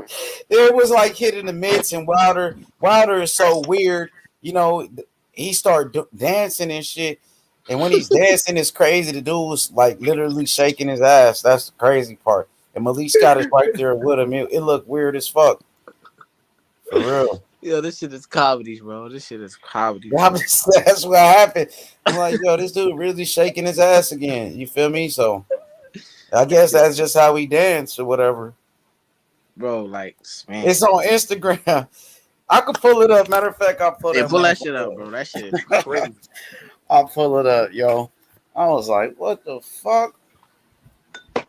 I gotta turn on my other computer and get this shit. Let's see. Fuck it. It's a joke, JC. It's a joke, man. I can't take it serious. I've been watching boxing too long. I done put in hours, my nigga. Years of watching this boxing shit, my nigga. I know some bullshit when I see it, man. You know what I mean? So Fred is like a Deontay Wilder type fan, like, but he ain't no. I guess he cool. See, Fred is cool. Wilder, he know him in real life. Mm-hmm. Fred cool with him, but Fred ain't. I guess Fred ain't a fanboy. You know what I mean? Okay. I guess Fred, you know what I'm saying? He ain't into all that bullshit. The other niggas. Yeah, he neutral. He's still pro Wilder because that's his boy, but he ain't with all that other foolery them niggas be doing. Because if he was, he wouldn't let me on that show. That's what I'm saying. Right. He wouldn't let me say the shit that I'm saying. And today, after I called in, they was all crying, don't let him on. Oh, okay, could you let him talk about Wilder like that? And Fred was like, yo, man, you call and say whatever the fuck you want to. So Fred like when I call in. So shout out to Fred. Yeah, that should be funny as fuck. For good reason. Because hey, I be bringing a lot of viewers over there, man. Hell yeah. They be tuned in, and then you get them super chats too when I call in. Because people want to respond, so they'll send super chats and all of that. I'm about to pull this shit up, man. Hold on, this shit got to load. The comments is asking for it. Facts H, my boy JC. Crickets. Oh yeah, that's when I asked him about that Malik Scott fix fight. I was like, crickets. I be going hard though, man. But you know, shout outs to Fred for letting me get on a platform and speak the truth. Because a lot of people now they starting to hear the truth. A lot of Wilder fans, they know that he's a liar now. You know, before nobody else was going over there and kicking that real shit. You know. Somebody had to do it, man. All these excuses and no proof, bro. And where's who said they had the proof that he was injured and all this shit? Oh, Tay Jones, the yes man. Tay Jones, the AKA the school teacher, AKA the bum ass fighter, AKA the guy that got knocked out by Ngannou. His name sounds so familiar. I gotta look bro up. He's a bum, bro. He's a 36-year-old prospect fighting bums. That's what he is. And he was the one that knocked out Julius and Dongo, right? Yeah, exactly. He fought in Dongo, and Dongo knocked his bitch ass out. He probably listening right now. I know they be eavesdropping, my nigga. I know. But he ain't got the heart to hop on. He ain't got the heart to join the panel. That nigga pussy. He only go to them folk boys channels. Bitch ass nigga. Hey, you funny as a motherfucker, bro. That shit he a hoe. He a straight hoe. Expose the shit out that dude, man. Hey, Jones, school teacher. I got the documents stating why Wilder has all these injuries. I'm bringing. Ain't never exactly. That's crazy. You a school teacher and a bum ass fighter, and you talking about you got the documents to prove it. How the fuck you got the documents out of anybody, bro? If anybody should be saying they got the documents, is Wilder. How the fuck you got the documents and Wilder don't have them? That's what I'm tripping. How do you have the documents and Wilder's team don't have them? The Shelly Finkel's, the Al Haymans, the PBC, they ain't got it, but you got it. That's why you don't want to talk about that shit. That's why you act like we forgot about it, but we still got the footage and the audio where you said it, man. The videos are still out there. You clown. Joke, man. They thought nobody had the heart to call him out on their bullshit. That's what it was, man. I just don't give a fuck. I just don't give a fuck. And that's their worst fear. Is that Tate Jones like his friend or some shit? Like, who the fuck is he, bro? I guess it's a dude that's popped up recently. He's a yes man that been hanging around Wilder. He's one of the yes men that joined the team, and Wilder been sending him around to YouTube channels to you know what I mean, to pretty much speak for him. Like J. Leon Love and Jake Paul, clout chasing ass niggas. But Jake, yeah, I mean, something like that. No H. J. Leon Love, that boy is clout chasing, bro. J Love. Yeah, cause I know you saw the thing with Tyrone Woodley. Yeah. That shit was disrespectful, bro. Cause Tyrone, he a humble dude. He may have that fierce competitiveness type shit. Like niggas know him to be like aggressive and shit like that. We know he been losing and shit like that. But the prime him, bro, like niggas know who he is. He don't walk around like, yeah, I'm a bad mother. He don't walk around like that. He real humble. And J. Leon Love, like he had no class, bro. Against Tyrone Woodley that day in the back. Bro, I ain't like to see that shit. Because niggas look at Tyrone Woodley like a bitch. I'm gonna be honest with you. Because look, them boxers, when the boxers see them UFC dudes, they look at them dudes like they pretty much hoes. Because especially in a boxing fight, especially you come into our world, J. Leon Love will beat the shit out of Tyrone Woodley in a boxing match. Yeah, that's true. That's true. Yeah, even though J. Leon Love ain't the best fighter or nothing, he's good enough to beat Tyrone Woodley ass. You know what I mean? That's why he's looking at him like he fooled, like you know. And Woodley was actually kind of shaky when J. Love was pushing up on him. When J. Love was on him like that. Oh fuck no, H. He said, "I really does this shit." He would have beat the dog shit out of J. Leon at that point right there, bro. He would have got his ass with trying to. Oh, being like in a street fight. But my thing is he was still being humble. Like he wasn't even on that type of tip. Like this nigga just pressing on him like he's some good ass boxer or some shit. Like have respect, bro. Come on, bro. This man, he a legend in his sport, bro. You're not nothing in your sport, bro. Have some respect for this man and what he done, bro. The UFC, them niggas, they put their life on the line too, bro. Come on, bro. I respect every fighter. You with the UFC? You watch that shit? Yeah, bro. I respect every fucking fighter, bro. Like for him to do that shit was classless, bro. Like he clout chasing too, bro. He talking about, oh, he got 10,000 on this and that. Like nobody care what you got, bro. You got no money behind you. Tyrone Woodley, he losing the shit, but the nigga had money behind him, bro. Like you had no money, no like. I don't know why people were saying he was popular. Was he popular, J. Leon Love, when he was coming up? Well, he used to hang around Floyd. That's why he was popular. Like, come on, bro. Even clout chasing him for that. Like, get the fuck out of here, bro. Everybody knew him because he was on the money team, though. Yeah, bro. That's some weak ass shit. I'm not saying it's weak to be on the money team, but this nigga clout chasing every chance he get, bro. I got this new shit. Look, I got the Wilder shit right here. Y'all about to be dying laughing when y'all see this shit. This nigga goofy as fuck, dog. Look at this shit, yo. There it go. I don't even see this goofy shit, bro. What the fuck, bro? These the LDBC king, bro. This is their king, bro. This nigga goofy as fuck. Look at this goofy ass. Like you trying hard, my nigga.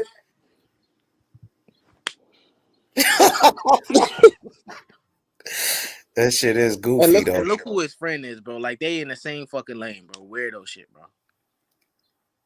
Look at this whole ass nigga shaking his ass and shit. Shit is crazy, man.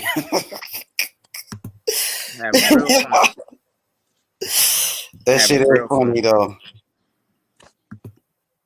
Look at this nigga. The fuck you doing, my nigga?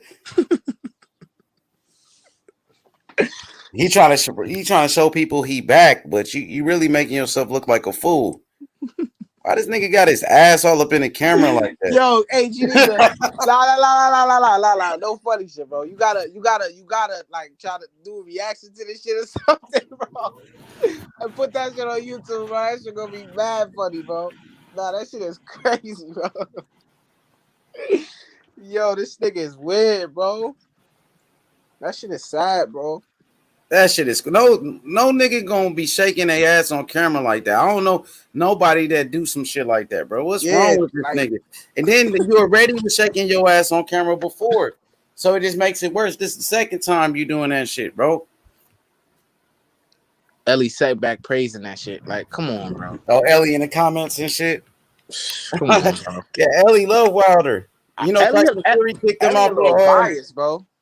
Tyson Fury had kicked him out of a press conference once because he's trying to ask Tyson Fury some questions, and Tyson Fury was like, "Nah, get him out of here." Kicked him out because he be fucking with Wilder. Like, yeah, he a bias, bro. He biased, bro. But I ain't gonna lie, he put me on his channel and shit like that when AB cash at me $100 and shit. Oh, you used to call in? Oh no, he went to the gym with you or something, and he put you on there. Nah, me and my friend from the gym, we had a little call on Instagram. AB he added us to his live and shit like that. Oh, okay, that's what's up then. Ellie had us on his channel and shit. This shit is crazy, man. I'm about to cut this shit off one more time for the people, man. Look, he trying too hard to show people that he back, yo. That crib dope as hell though. Whoever crib that, I think that's Malik Scott shit.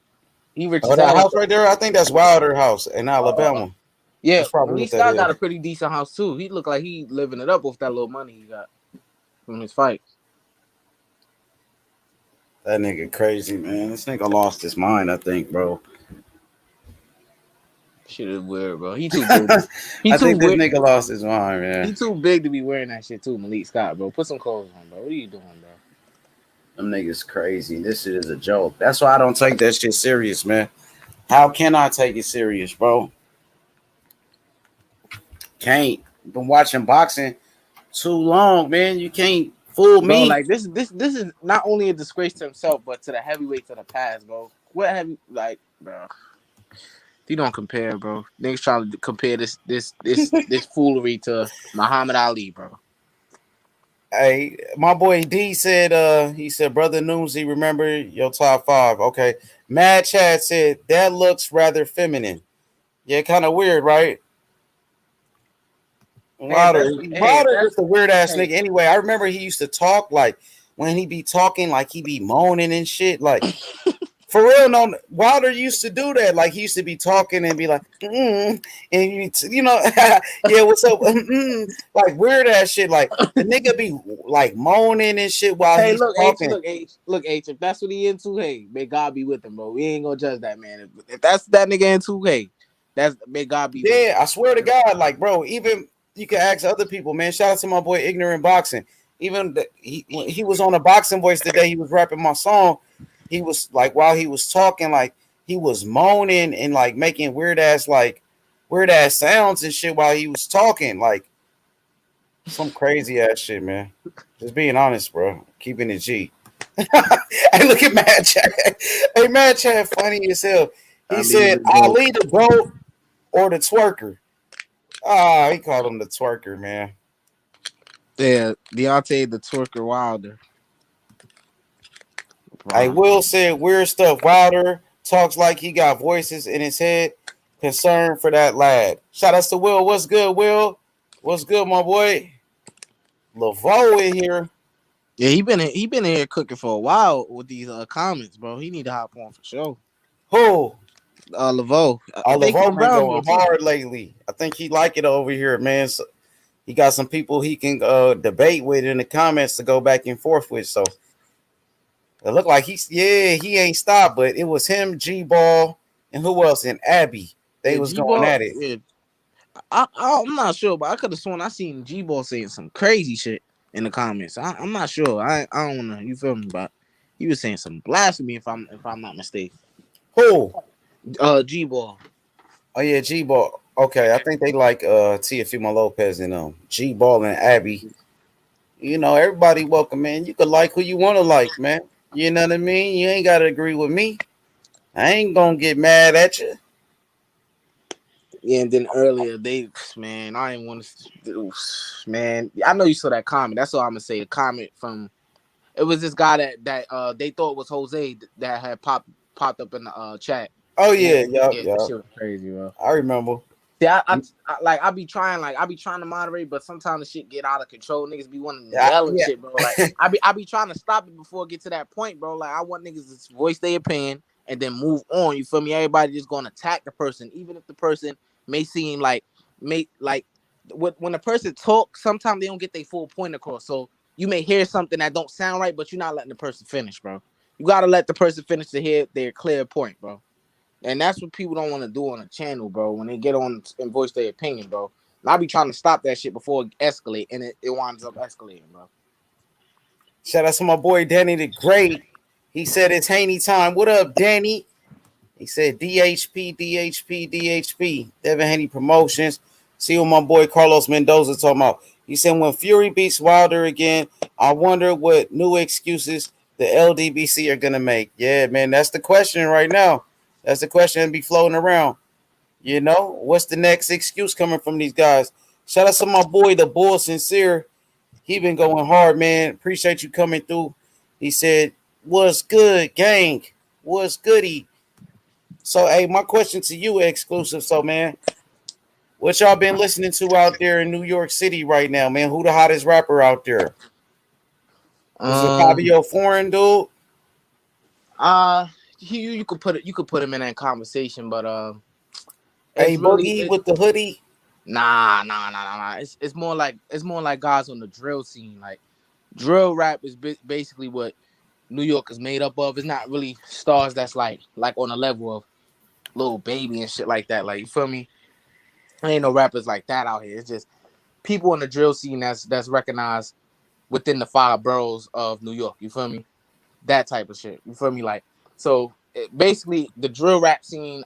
Everybody know what that is between gangs and shit like that. You feel me? So everybody popular in their own perspective. You got Chef G. I know you know Chef G.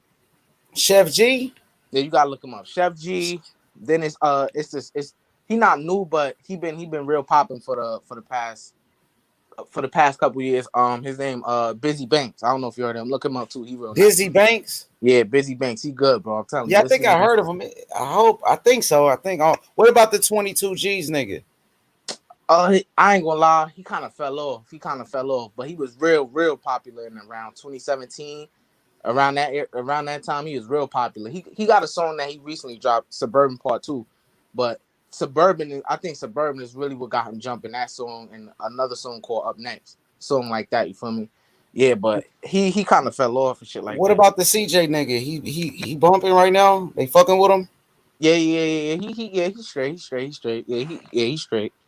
But then, like, I don't really listen to drill like that. You feel me? Like, cause a lot of these niggas be sounding the same, bro. I like a little something different sometimes. You feel me? But that's just the main niggas that I really listen to and shit like that. Chef G and shit like that. For a while, Coast to Ghost. I don't know if you heard him. He was popping, but I think he fell off too. Shit like that. Yeah, it was. Yeah, it's not really that much big star power in New York with rappers like that no more, like it was back in the day type shit. It's not really that. Hey, the Brotherhood. Shout out to the Brotherhood, man. What's good? He said y'all promoting Wilder early. Damn, now we ain't promoting Wilder. We're exposing Wilder. That's what we're doing. We're exposing his bitch ass, and we will continue to expose his bitch ass until this third fight. Cause we in his head. I know Wilder personally. We in his head, Brotherhood. We in his head, bro. Carlos Mendoza said Wilder should use David Hay excuse. My toe was broken. That might be the next one. Oh yeah, CJ. You was talking about the nigga that made the hoopty. Yeah, bro. He I think he a one-hit wonder. I ain't gonna lie. They saying in the comments he ain't even really blood. I don't know about none of that. I don't pay attention to him like that. Yeah, we ain't. You know what I mean? It is what it is. But I seen they try to pull his card or whatnot and say, you know what I mean, try to expose him and shit. But he got a deal now, so I think he got signed with a French Montana. If I ain't mistaken. Yeah, for a while, he's starting to look like Edgar Berlanga a little bit to me. When Edgar Berlanga had the little sideburns he was rocking, he started to look like him a little bit. I ain't gonna lie. Like, what's going on? Oh, do you know Berlanga though? Nah, I haven't met him personally, but he a great fighter, bro. I think he gonna be special, bro. Yeah, he nice, but I don't think he's ready though. They got to keep building him up, man. They're gonna develop him. Because he's still fighting 8-rounders. You know, he Yeah. ain't even been in a 10-rounder or a 12-round fight yet. So he's a prospect. You know, you got to take certain fighters. You got to take your time with him, man. You don't want to rush him. Like, for example, Wilder. Wilder got his first title shot. I thought he was like 33 or something, 32 years old. You know what I mean? So you can't. You know, you got to take your time with certain guys, man. You don't want to rush nobody, really, bro. I think nowadays they be rushing these fighters, man. Yeah, like a great example of that was damn, what's his name? Fuck, he fought Oscar De La Hoya. Forgot his name. Fernando Vargas. Yeah, he was rushed, bro. Yeah, he was already. Yeah, they kind of rushed him. He beat Yuri Boy Campos for his first world title. He beat Manuel. No, he beat Raul Marquez, who was an Olympian, a former champion. He beat a couple of guys, and then they threw him in there with Felix Trinidad, and shit, that was a mistake. Wow. Sometimes it is good to protect your fighters, man. I'm gonna be honest with you, man. Yeah. You know what I mean? You don't want to rush a fighter into a situation and then they you know what I mean, get destroyed and it'll never be the same again. You know, I feel like even Broner wasn't supposed to jump up 2 weight classes to welterweight, but he did. I think he was struggling to make weight in and out the ring, partying and shit like that. But they gave him the Malignaggi fight, which was a good fight. He won that fight. But then they put him in there with Maidana.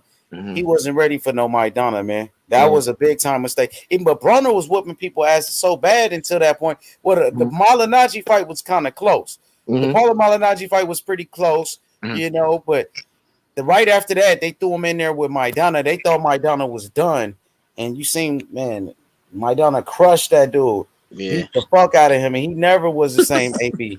Bro, I remember, bro. I used to fuck with AB, man. I wanted AB to win, but AB got exposed in that fight. He got exposed, bro. Even in that Paulie fight, he got kind of exposed in that one. Not really, but lightweight. Paulie didn't have power where AB respected him like that. But Paulie was able to outbox him a little bit. AB wasn't really letting his hands go as he used to. You know, he was fucking around a little bit too much in that fight, bro. He was fucking around a little bit too much. What'd you say? He was fucking around a little bit too much in that fight. That's why I think he really, really fucking made that shit close. He like every time because he was busy trash talking with Paulie. You remember? Yeah, he was talking with Floyd and shit while he was hitting, bro, and shit. Like exactly, he took that shit serious, bro. Like a lot of people thought A lot of people thought AB was gonna be the next Floyd, man. A lot of people. Yeah, bro. There's a lot of believers in that shit, bro. Shit crazy. A lot of fighters now, bro. They may fool you, bro, but they were fans of AB, bro. I seen a lot of these fighters now who was looking up to AB, bro. I seen this shit too many times, bro. And then they ask the question, oh, AB trash and shit like that. That's what I'm saying, bro. Niggas be fake, bro. Yeah, right now it's to the point where AB, you know, he might be washed up though. I'm just being honest. He might be. I know that. I would never say he's not, bro. I honestly, this is not the best I've seen AB. He looking like trash, bro. I ain't gonna lie. I would never lie about that shit, but I still rock with dude because I know the talent he possessed, bro. It's just that, you feel me? I don't know what's going on with bro. Hell yeah. The bull said he said right, Maidana was on some shit versus AB. He was trying to crush AB, bro. He was trying to destroy him. He was trying to kill him in that fight. Yeah, he was talking his shit. That brought him back. Remember after that AB fight, he got 2 Floyd Mayweather fights, but then retired from boxing. Yup. That was like his last chance, that AB fight. That was gonna be Maidana's last chance of being a champion. And he destroyed AB, man. What you think of them the twins that sparred with Gervonta? I don't know if you know their name. I forgot their fucking name, bro. The fuck. They look exactly like one of them lost, bro. One of them got stopped. Fuck, bro, what's his name? Damn. Say it again. One of them got stopped, bro. Who that? Who you talking about? They twins, bro. Damn, bro. They sparred with Gervonta. I forgot their names, bro. They twins? Who, Malik Hawkins and them? No, they names start with a B, I think. They last name. Damn, bro, I gotta look that shit up, bro. Fuck. Sean Porter was talking about them. They real skinny. Let me read this comment. Mad Chad said Lolo Harris, I believe, would experience fighting man in Mexico as a teenager will help his career even after a loss. Yeah, absolutely, Mad Chad. Yeah. You know, a minor setback for a major comeback. He made no excuses. His father made no excuses. And after taking that loss, Lolo went out there with Terrence Crawford, Shakur Stevenson, and Lolo. He looked really good. And now he got a new trainer, Bo Mack. Bo Mack is the new trainer for Lolo. Yeah, man. And he made the team. Lolo went out there and he fought and he made the team. Now he's a part of Team Crawford even after a loss. So shout outs to Lolo, man. You know what I mean? We don't make no excuses. He took his loss like a man, Mad Chad.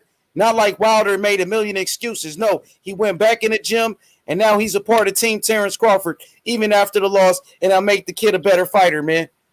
Oh yeah, here it go. They names Angel and Chavez Barrientos. You heard of them? Say it again. Their names is Angel and Chavez Barrientos. You heard of them?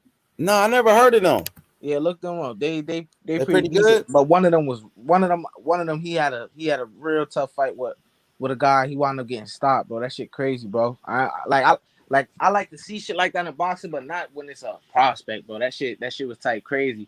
And Sean Porter, he felt some type of way because of that, but he felt some way that he felt bad that the kid got stopped. But with Devin Haney, he hating and shit. Like, come on, bro.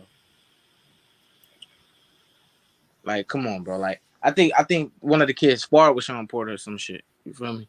I don't know. Or he knew them since they was young or some shit. Yeah, he said he felt bad that the kid got stopped and shit. But with Devin Haney, he think the fight was fixed. Like, come on. Danny the Great said, "How did Lolo lose, man? Lolo lost. This is what happened, man. He had a fight, and in the first round, Lolo dropped the dude. Lolo dropped him. You could go watch it. It's on YouTube. Lolo dropped him. Lolo was winning the first round, and Lolo pretty much he ran out of gas. He had no energy. Remember, he was being trained by his father. His father was trying his best. You know what I mean? And pretty much, he ran out of gas. He had no energy. He struggled to make weight, and he lost, man. We ain't making no excuses, man. He'll be back. He got a professional team around him. You know what I mean? And that's that, man. He only 17 years old, man. You know what I mean? He's only 17. Bo Mack, like I said, after the loss, we sent him out there to Colorado Springs with Terrence Crawford, Shakur Stevenson. You know what I mean? And he went out there and he fought. He fought and he still made the team. We don't make it no excuses, bro. The man took his loss like a man. He only 17 years old. He's not even an adult yet. You know what I mean? So shout out to Lolo, man. He'll be back. Matter of fact, he's supposed to, hopefully be on that undercard with Nakatani and Lomachenko. They gonna try to sign him to Top Rank. Hopefully, you know what I'm saying, Lolo get the deal, man. We ain't gonna give up on somebody after one loss, man. He will be back. We not gonna make no excuse. It hurt me too, Mad Chad. It hurt me. I was devastated. Mad Chad. But we don't make no excuses, man. You know what I mean? It's a minor setback for a major comeback. And Lolo will become a better fighter after this. Plenty of fighters took losses. Bernard Hopkins lost his first fight. And Bernard Hopkins still became one of the greatest fighters of all time. It's okay. He'll be back. It's going to make him a better fighter. Don't worry about it, man, Chad. Don't worry about it, bro. It's all good, man. Wins and losses turns us to bosses. Absolutely, bro. Yeah, you gotta check the Barrientos twins out, H. They pretty good, but I think the older one, he looked like the older one. He got stopped, bro. Shit was sad. Facts, man. Let's see what Mad Chad said, man. He said nothing wrong with the loss. How you respond from a loss is key. Lolo will be a man. Exactly, yeah, man. And he got a professional team around him now. He got one of the best trainers in boxing, Bo Mack, Terrence Crawford trainer. He was out there, with Shakur Stevenson and Terrence Crawford. Lolo was fighting so good. He made the team. Terrence Crawford love him. Shakur Stevenson love him. Bo Mack and them love him, bro. You're going to be seeing Lolo on the TV real soon, man. No cap, man. You're going to see him on the TV. He only a kid, man. It is what it is, bro. We don't make no excuses, man. I could be here making a million excuses. His father didn't make no excuses. His father, he took the He took responsibility for it. He said it was his fault. You know, he told me that Lolo was struggling throughout the week to make weight.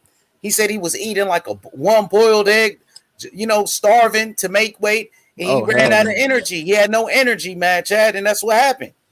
You know, it happens, bro.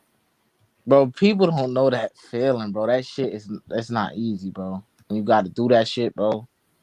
Shit is not Exactly, easy, man, Chad. He said handle loss like a man. Exactly. He took his loss like a man, and he's only 17. He's not even a man yet, and he took it like a man. Even Wilder couldn't do that. Why Wilder couldn't take his loss like a man? Lolo took his loss like a man. He only 17. He didn't make no excuses like Wilder. Punk ass Wilder, bro.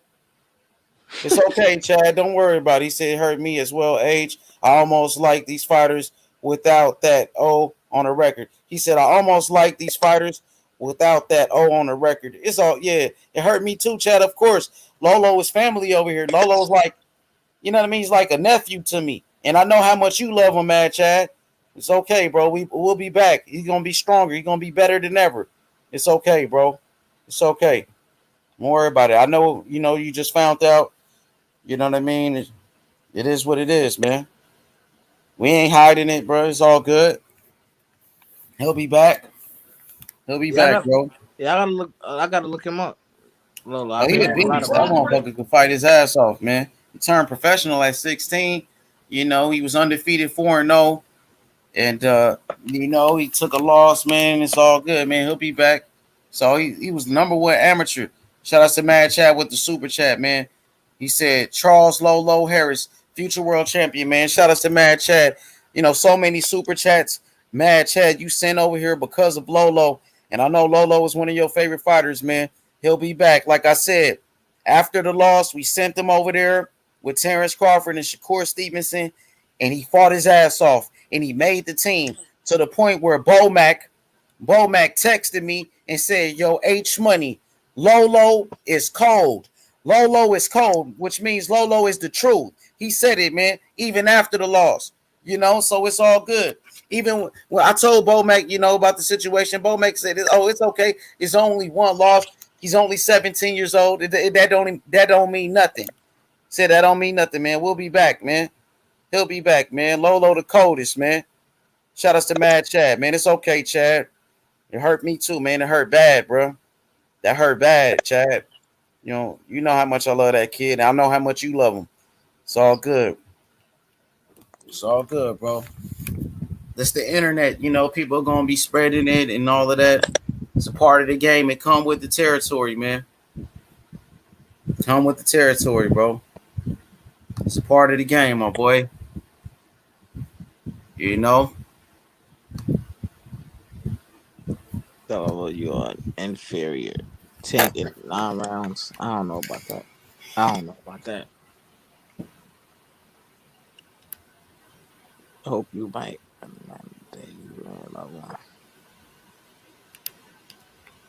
Hell yeah.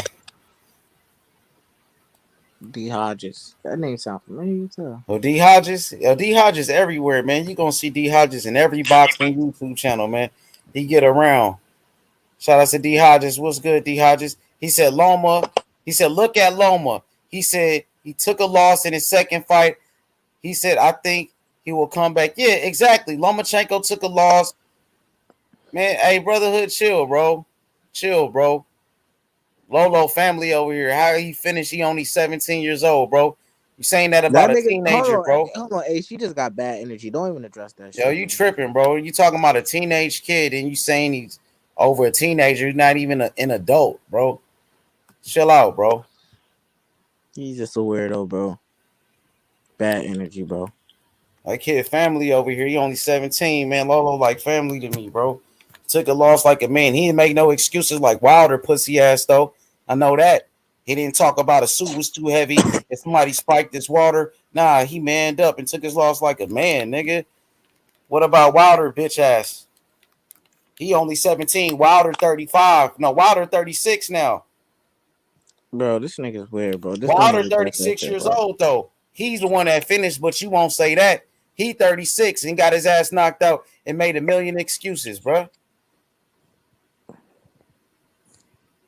Lolo show you how to take a loss, bro. Took his loss like a man. And he Unlike only Wilder. 17, bro. And he talking about bro. What? This nigga is weird, bro. This don't even address that shit, bro. He don't know what I the guess fuck boxing you know is, what I bro. mean. This shit, he took a loss. It's cool. So He only 17. He'll be back. so Unlike Wilder, at least so he didn't make a million excuses like Wilder. Lolo, he took his loss like a man. He only 17. Wilder couldn't take his loss like a man. That nigga 36. Bro, the kid younger than me, bro. You just meat riding, bro. How's he done, bro? What are you talking about, bro? Bro, yeah, we said he lost, nigga. Ain't nobody denied that the nigga lost. Yeah, he lost, nigga. At least he ain't making no excuses and said he was poisoned and all of that. Nah, took his loss like a man. Ain't he a Wilder fanboy anyway? Why is you even addressing that shit, H? That bro, just don't address that shit, bro. He's a Wilder fanboy, bro. Exactly, Wilder. Come on, bro. He said, right, Wilder, blame the coach too. Shaking my fucking head. Yeah. Facts. Shit is weird, bro. You gotta ignore niggas like that. Come on, he's clearly took it like a G though. Bro. Love. H, that man is clearly miserable in life, bro. So just ignore that shit, bro. It's all good, my nigga. Shit. It's all good. You gonna win some, you gonna lose some, man. I bet you Lolo. You gonna win some fights, you might lose some. You know, it's how you come back. You feel me? A true champion can take a loss and bounce back. That's what Mayweather said. That's what we believe in. You feel me? Bet you Lolo beat his ass though. He got everything to say. Exactly. Lolo got more heart than Wilder, pussy ass, and you respect Wilder, bitch ass. Exactly. Like, come on, bro. He only 17, my nigga. You feel me? He'll be back. Lolo got a long career ahead of him. He only 17. Wilder 36. Keep that same energy. Wilder 36 still trying to learn the fucking fundamentals, bro. Say it again. Wilder 36 still trying to learn the fucking fundamentals, bro. Come on now, bro. Exactly, bro. Shout out to my boy Ignorant Boxing. You heard me? Shout out to Ignorant Boxing. Hey, Ignorant Boxing, you remember when Wilder used to be on the Boxing Voice? Hey, Ignorant Boxing, you remember when Wilder was on the Boxing Voice? And when he used to be talking, he was moaning and shit. The nigga be talking and moaning at the same time, making weird ass sounds while he talking. You remember that shit, Ignorant Boxing? You know exactly what I'm talking about. That shit crazy.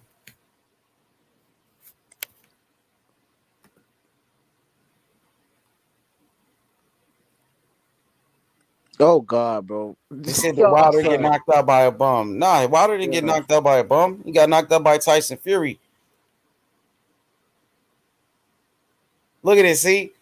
Look at this. Ignorant Boxing said, hell yeah, hella gay when Wilder was talking and making those weird ass moaning sounds and shit. Mm-hmm. All of that gay ass shit. Wilder, fruity ass nigga, man. Facts though. So, hey, Brotherhood, you gonna try to tear down a 17-year-old kid because Deontay Wilder got his ass whooped.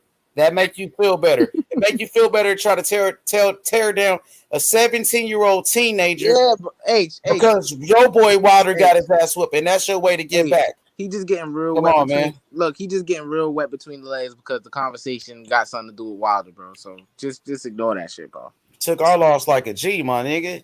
And we ain't blame nobody, nigga. We ain't make no excuses, my nigga. You feel me? Tell your boy Wilder to do the same thing. Learn from a 17-year-old kid how to take a fucking loss like a man. You punk bitch, Wilder. Wilder got gay tendencies, man. Fruity ass nigga, Wilder. Ain't nobody deny. He said, I hear him down. He said, what'd he say? I'm here him down. LOL. He lost. Yeah, nobody never said he never lost, though, bro. Nobody never said he never lost, Brotherhood. I dropped the link, bro. Not last 19 minutes. Let's go hard then. Let's go hard for the 19 minutes, my boy. Let's do it. There go the link. You know, everybody welcome, man. You know, there's a 17-year-old kid, bro. I know you and his father got into it. That's probably what it is. Brotherhood and his dad got into it that day. I remember Brotherhood. You and his dad would, you know what I mean, had that back and forth that day. I remember. Let me get him on here. Here you go. Yo, what's good, Brotherhood? What's popping? What's good? Speak your mind, bro. Go ahead. Hey, ain't no speak, my mom. Just letting y'all keep finish what y'all was just saying about me. Go ahead. I remember said, you and his daddy did get into it, brother. You know, I'm cool with their family, you know, and Lolo, a 17-year-old kid. You feel me? I really don't want to talk about it much, but you know, since it's brought up, bro. Hey, you ain't gonna do that with me, bro. Cause I get up. You got motherfuckers go ahead, like it's on you. The floor on you. Dad might be listening. Go ahead. That's fine. That's fine. Just let me finish. Go you ahead. got motherfuckers like TY that come on the show and disrespect everybody and their mama. But you want to get all YouTube censorship on me. I can't say no, certain I'm not. shit. Niggas ain't. TY don't even come here no You more. ain't gonna let me finish, Go bro. ahead. That's another TY thing. don't come here That's no another more. thing y'all constantly do. Go ahead, fam. Go ahead. Go ahead. That's another thing y'all constantly do on this channel. Y'all don't let a nigga finish. But go ahead, bro. I know where the respect. What I'm saying is, I know where the respect level at. I know where the respect level at. TY stopped showing up for some reason. So go ahead. I'm listening. Cool. Go ahead. I know where the respect level at. That's all that matters, bro. Come on, but nah, it ain't even like this nigga crazy. Nah, go ahead, say your piece, nigga. I'm not nobody father, bro. If I get on here and I hurt a kid feelings, that ain't my motherfucking fault, nigga. It ain't my problem, nigga. This is boxing. This is boxing, nigga. If you got your motherfucking ass knocked out and you just happen to be 17 and I happen to watch it and it's pro boxing, nigga, that's not my fault, nigga. If I got the right to say, nigga, you lost. It might be over for you. Don't fucking box if you don't want a criticism or if you don't want somebody to look at your fight and give their take on it. Nigga, like y'all gotta stop with this soft shit with me. Y'all don't do this shit. No, let me finish, man. Y'all don't do this soft ass shit with nobody else on this motherfucking channel. But I gotta worry about not hurting Mark Breland's son feeling, and I gotta worry about not hurting Lolo Harris feeling. Man, get the fuck out of here with that shit. Y'all know how I get down, nigga. I mean, what Mark Breland the said ain't brotherhood ain't never gonna change, nigga. I'ma always speak my mind, nigga. I'ma always speak my mind, nigga. Y'all know who the fuck the brotherhood is, nigga. I don't know who you are, bro. But go ahead. Nigga, you don't gotta know who I am. Now you know, nigga. Now you know, nigga. I'm here. I'm here, care, nigga. What fuck you talking about, nigga? You a fucking kid. Don't talk to me, nigga. Hey, don't talk to me, nigga. You a fucking kid, nigga. You're a kid. Don't talk to me, nigga. You're a kid because you want to follow. You want to follow. So what about all that soft shit with Wilder, brother? You want to follow. I got allegations. What about all that soft shit with Wilder? All that soft shit. You want to follow all that. Nigga, stop putting this shit on Wilder, nigga. We talking about you. What about we talking about you. Niggas getting sensitive. No, nigga. We talking about you censoring me. Nigga, we talking. Stop changing the subject, bro. We talking about you censoring me on this fucking channel. That's what we talking about. Get off Wilder nuts, man. Stop bringing up Wilder. Crying right now. Ain't nobody. I brought you here to say your piece. Ain't nobody censoring you. I'm saying my piece, nigga. I'm saying my piece. Say your piece, nigga. Ain't nobody censoring you. I'm talking to you. What you mean? I'm talking to you, bro. You the one who you keep censoring me. You keep censoring me. I'm talking to you. That is my piece. Did I time you out, nigga? Ain't nobody censor you, nigga. Bro, what did you? Ace Money, what you just say? You gotta chill out. You gotta chill out with that, bro. I'm saying that's a 17-year-old kid, bro. I don't care, but is he a boxer or not? This nigga's crazy. Yeah, bro. Is he a boxer or not, bro? Weird shit, bro. Is he a boxer or not? Hey, man, if it makes you feel better, bro, go ahead, bro. What you mean if it make me feel better? What did I say, bro? What did I say besides he lost and he might be finished? All right, you telling us. How is he finished? He's 17. What's wrong with that? He's about to get signed to Top Rank. You know that? H Money, tell me what's wrong with what I just said. Go ahead, bro. God, I'm gonna just shut up. It's your piece, Tell me what's wrong with what I just said, bro. I want to answer to my question. You said, what did you say that was wrong? I said he might be finished and he lost. What else did I say disrespectful about that young man? How he might be finished and he just got a new team with Terrence Crawford and Bo Mack and he about to get signed to Top Rank. Don't and he only 17. Stop shifting it, bro. I said, no, I'm saying, how is he what's done? He's about to get disrespectful signed at about what Top I Rank. said? And he's gonna be on a Lomachenko Nakatani undercard, and he's done. That's false, bro. What is disrespectful about what I said? That you attacking a 17-year-old kid? How is that attacking? You saying he's done and he's not? He about to get signed at Top Rank, bro. So aren't you attacking? Ain't you attacking a boxer on your channel 10 minutes before I showed up? Who, Wilder? Yeah, exactly. It's okay if you attack a boxer. Right? He's 36 Wait. You attacking a boxer after a loss? Of course, right? I'm gonna continue to attack Wilder. Doing? Ain't that what you doing? I will. You said you admit you attacking him. Is he a minor? I'm not. Is he a teenager? Is he a teenager? Go ahead. I'm asking. Is he a teenager like Lolo is? Is Wilder a teenager?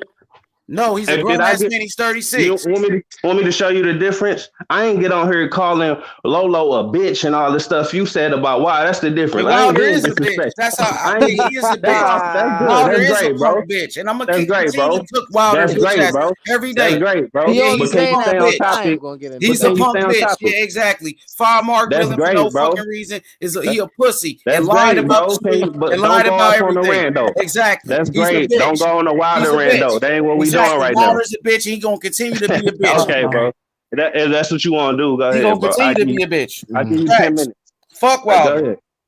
Go ahead. It's on you. I don't know why. Wilder don't know why you saying that to me. Lolo ain't made no excuse and he's 17. That nigga ain't made not one excuse and he's 17. Bro, so you gotta do you take not the loss, understand? nigga. He could have made all type of excuses like Wilder did, but he didn't. You're not gonna listen, bro. Go ahead, I'm listening. But you trying to make it seem like I said something about Lolo, well, it had something to do with Wilder. That's something that's going on in your mind, brother. You sadly mistaken. Now, if that's what you want to think, go ahead, bro. But I ain't about to be here. But you got into it with his father, though. I do remember you got into it with his father that day. I remember that. Exactly. So it ain't got nothing to do. Yeah, you're right. You know, then he fell off. Come back, brotherhood. Yeah, I remember that, brotherhood. Y'all got into it, you and his father. So, you know what I mean? Brotherhood feels certain type of way. Shit, it is what it is, man. It's free smoke, man. You know what I mean? Y'all just know his pops might be listening and shit. Come back. I dropped the link. He said H Money let Vanilla. He said TY. Hey, man, I didn't let nobody, bro. You got me fucked up, bro. Stop blaming me for shit, bro. I don't play those type of games, bro. And bro, H Money, that ain't that, bro. That's all I'm gonna leave it at that. You pinpointed it now. You know, I just thought of it. Hey, brotherhood, I'm saying Lolo, his daddy disrespected me, so I'm like, you should. If that's how you go around. I remember now, brotherhood. Took me a while to think about it, but I remember that day. Y'all got into it. Now I know why. You know what I'm saying? But now I understand, bro. So my bad, bro. I apologize. Now bro. you see what I'm saying? I said he should be more humble. Maybe get more blessings. That's all I say. Well, he's not the trainer no more, though, brotherhood. So he understand he did something wrong. He understood. Now he got a professional trainer, bro. But I understand. Bro, I remember trying to make it about Wilder. That's disrespectful to me, bro. I'm disrespecting Wilder. I never called you a bitch. I called Wilder a bitch. No, but you're trying to say I'm talking about Lolo because I'm a Wilder fan, bro. Yeah, I didn't know. Yeah, exactly. I forgot. Stop putting labels on me, bro. I never called you a Wilder fanboy, though. I think Exclusive said that. I didn't say that. Bro, you don't. Do you have to? You don't have to when you fucking. You don't have to call a nigga a fanboy when you're doing shit like that. That's just as bad, my nigga. That's just as bad. Well, let me correct myself then, brotherhood. This is what happened. I misunderstood the situation, but now I remember what happened and why. You know what I mean? Now I know. So my bad, family. As a man, you dig? For sure, bro. That's all it is. I don't like looking like I'm fucking supporting a man that fucking much to where I'm getting mad and talking about a kid. Come on, man. Don't make me look like that, bro. Yeah, my bad, family. I just realized that you and his daddy got into it. I forgot. Yeah, that's all, bro. I thought you remember that day. I remember, yeah. I remember he was like, "Oh, well, won't you get in the ring?" And he was saying some shit like that to you. I remember. Yeah, and I was talking boxing, and he tried to get a little better with me. But I remember. It's all my good, bad, bro. fam. I remember now. It makes sense. It makes sense to me now. Yeah, I ain't like that.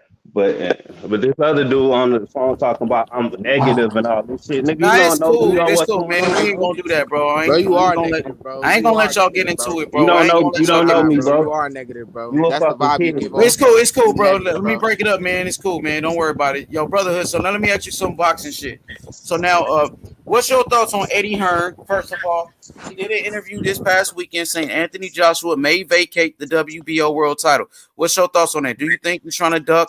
Do you feel like he's trying to duck Usyk? Do you think they're trying to avoid that fight?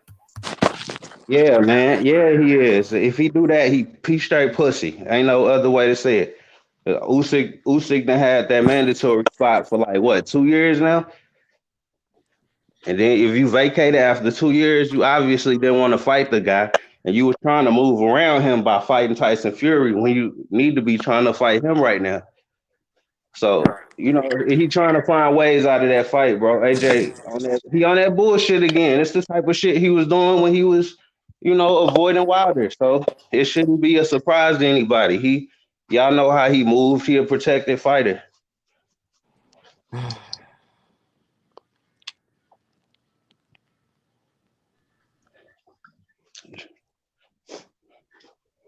mean, that's all I got to say about it, bro. We know how Eddie Hearn move. They say They say he might vacate the belt. They tired of fighting mandatories and shit like that, bro. Like you didn't know you weren't gonna have mandatories when you picked up the belts. Come on, man. That should be crazy, bro. Now another question, brotherhood. What you think about Sean Porter? Sean Porter, I guess saying Devin Haney had a fixed fight with Linares. What's your thoughts on that? I see what he's saying, but and I understand what he's saying because I be into that fixed fight shit, so I ain't about to sit here and say I don't see what he getting at. But at the same time, it's suspicious to me. Like that's the word he used. It's very suspicious how that fight ended. That's what he said, right? Now it's suspicious to me that this motherfucker didn't say anything about Luke Campbell doing the same thing in that Ryan Garcia fight. When he knocked Garcia down, he held back. But you want to talk about the Haney fight, but you ain't mentioned that same thing that happened in Ryan Garcia fight. If anything, they both Luke Campbell and Linares let off the gas and let both of them survive. You see what I'm saying? It ain't one or the other, it's both. Man. It's either both or none. Shit. So I don't know, man. Porter, he got a point, but at the same time, it seemed like this was kind of just targeting Haney in a way. For sure. Why do you think he tried to target Haney? I know they sparred each other in the past. I know Bill Haney's actually friends with Kenny Porter, his father. Do you think it's some type of jealousy? Devin Haney, young fighter, everybody talking about him. Devin Haney's already more popular than Sean Porter. He's already making more money than Sean Porter. Do you think it's some type of jealousy from an older fighter to a younger fighter? I don't think it's nothing personal. I think he just got somebody in his pockets, if you know what I mean. You know what I'm saying?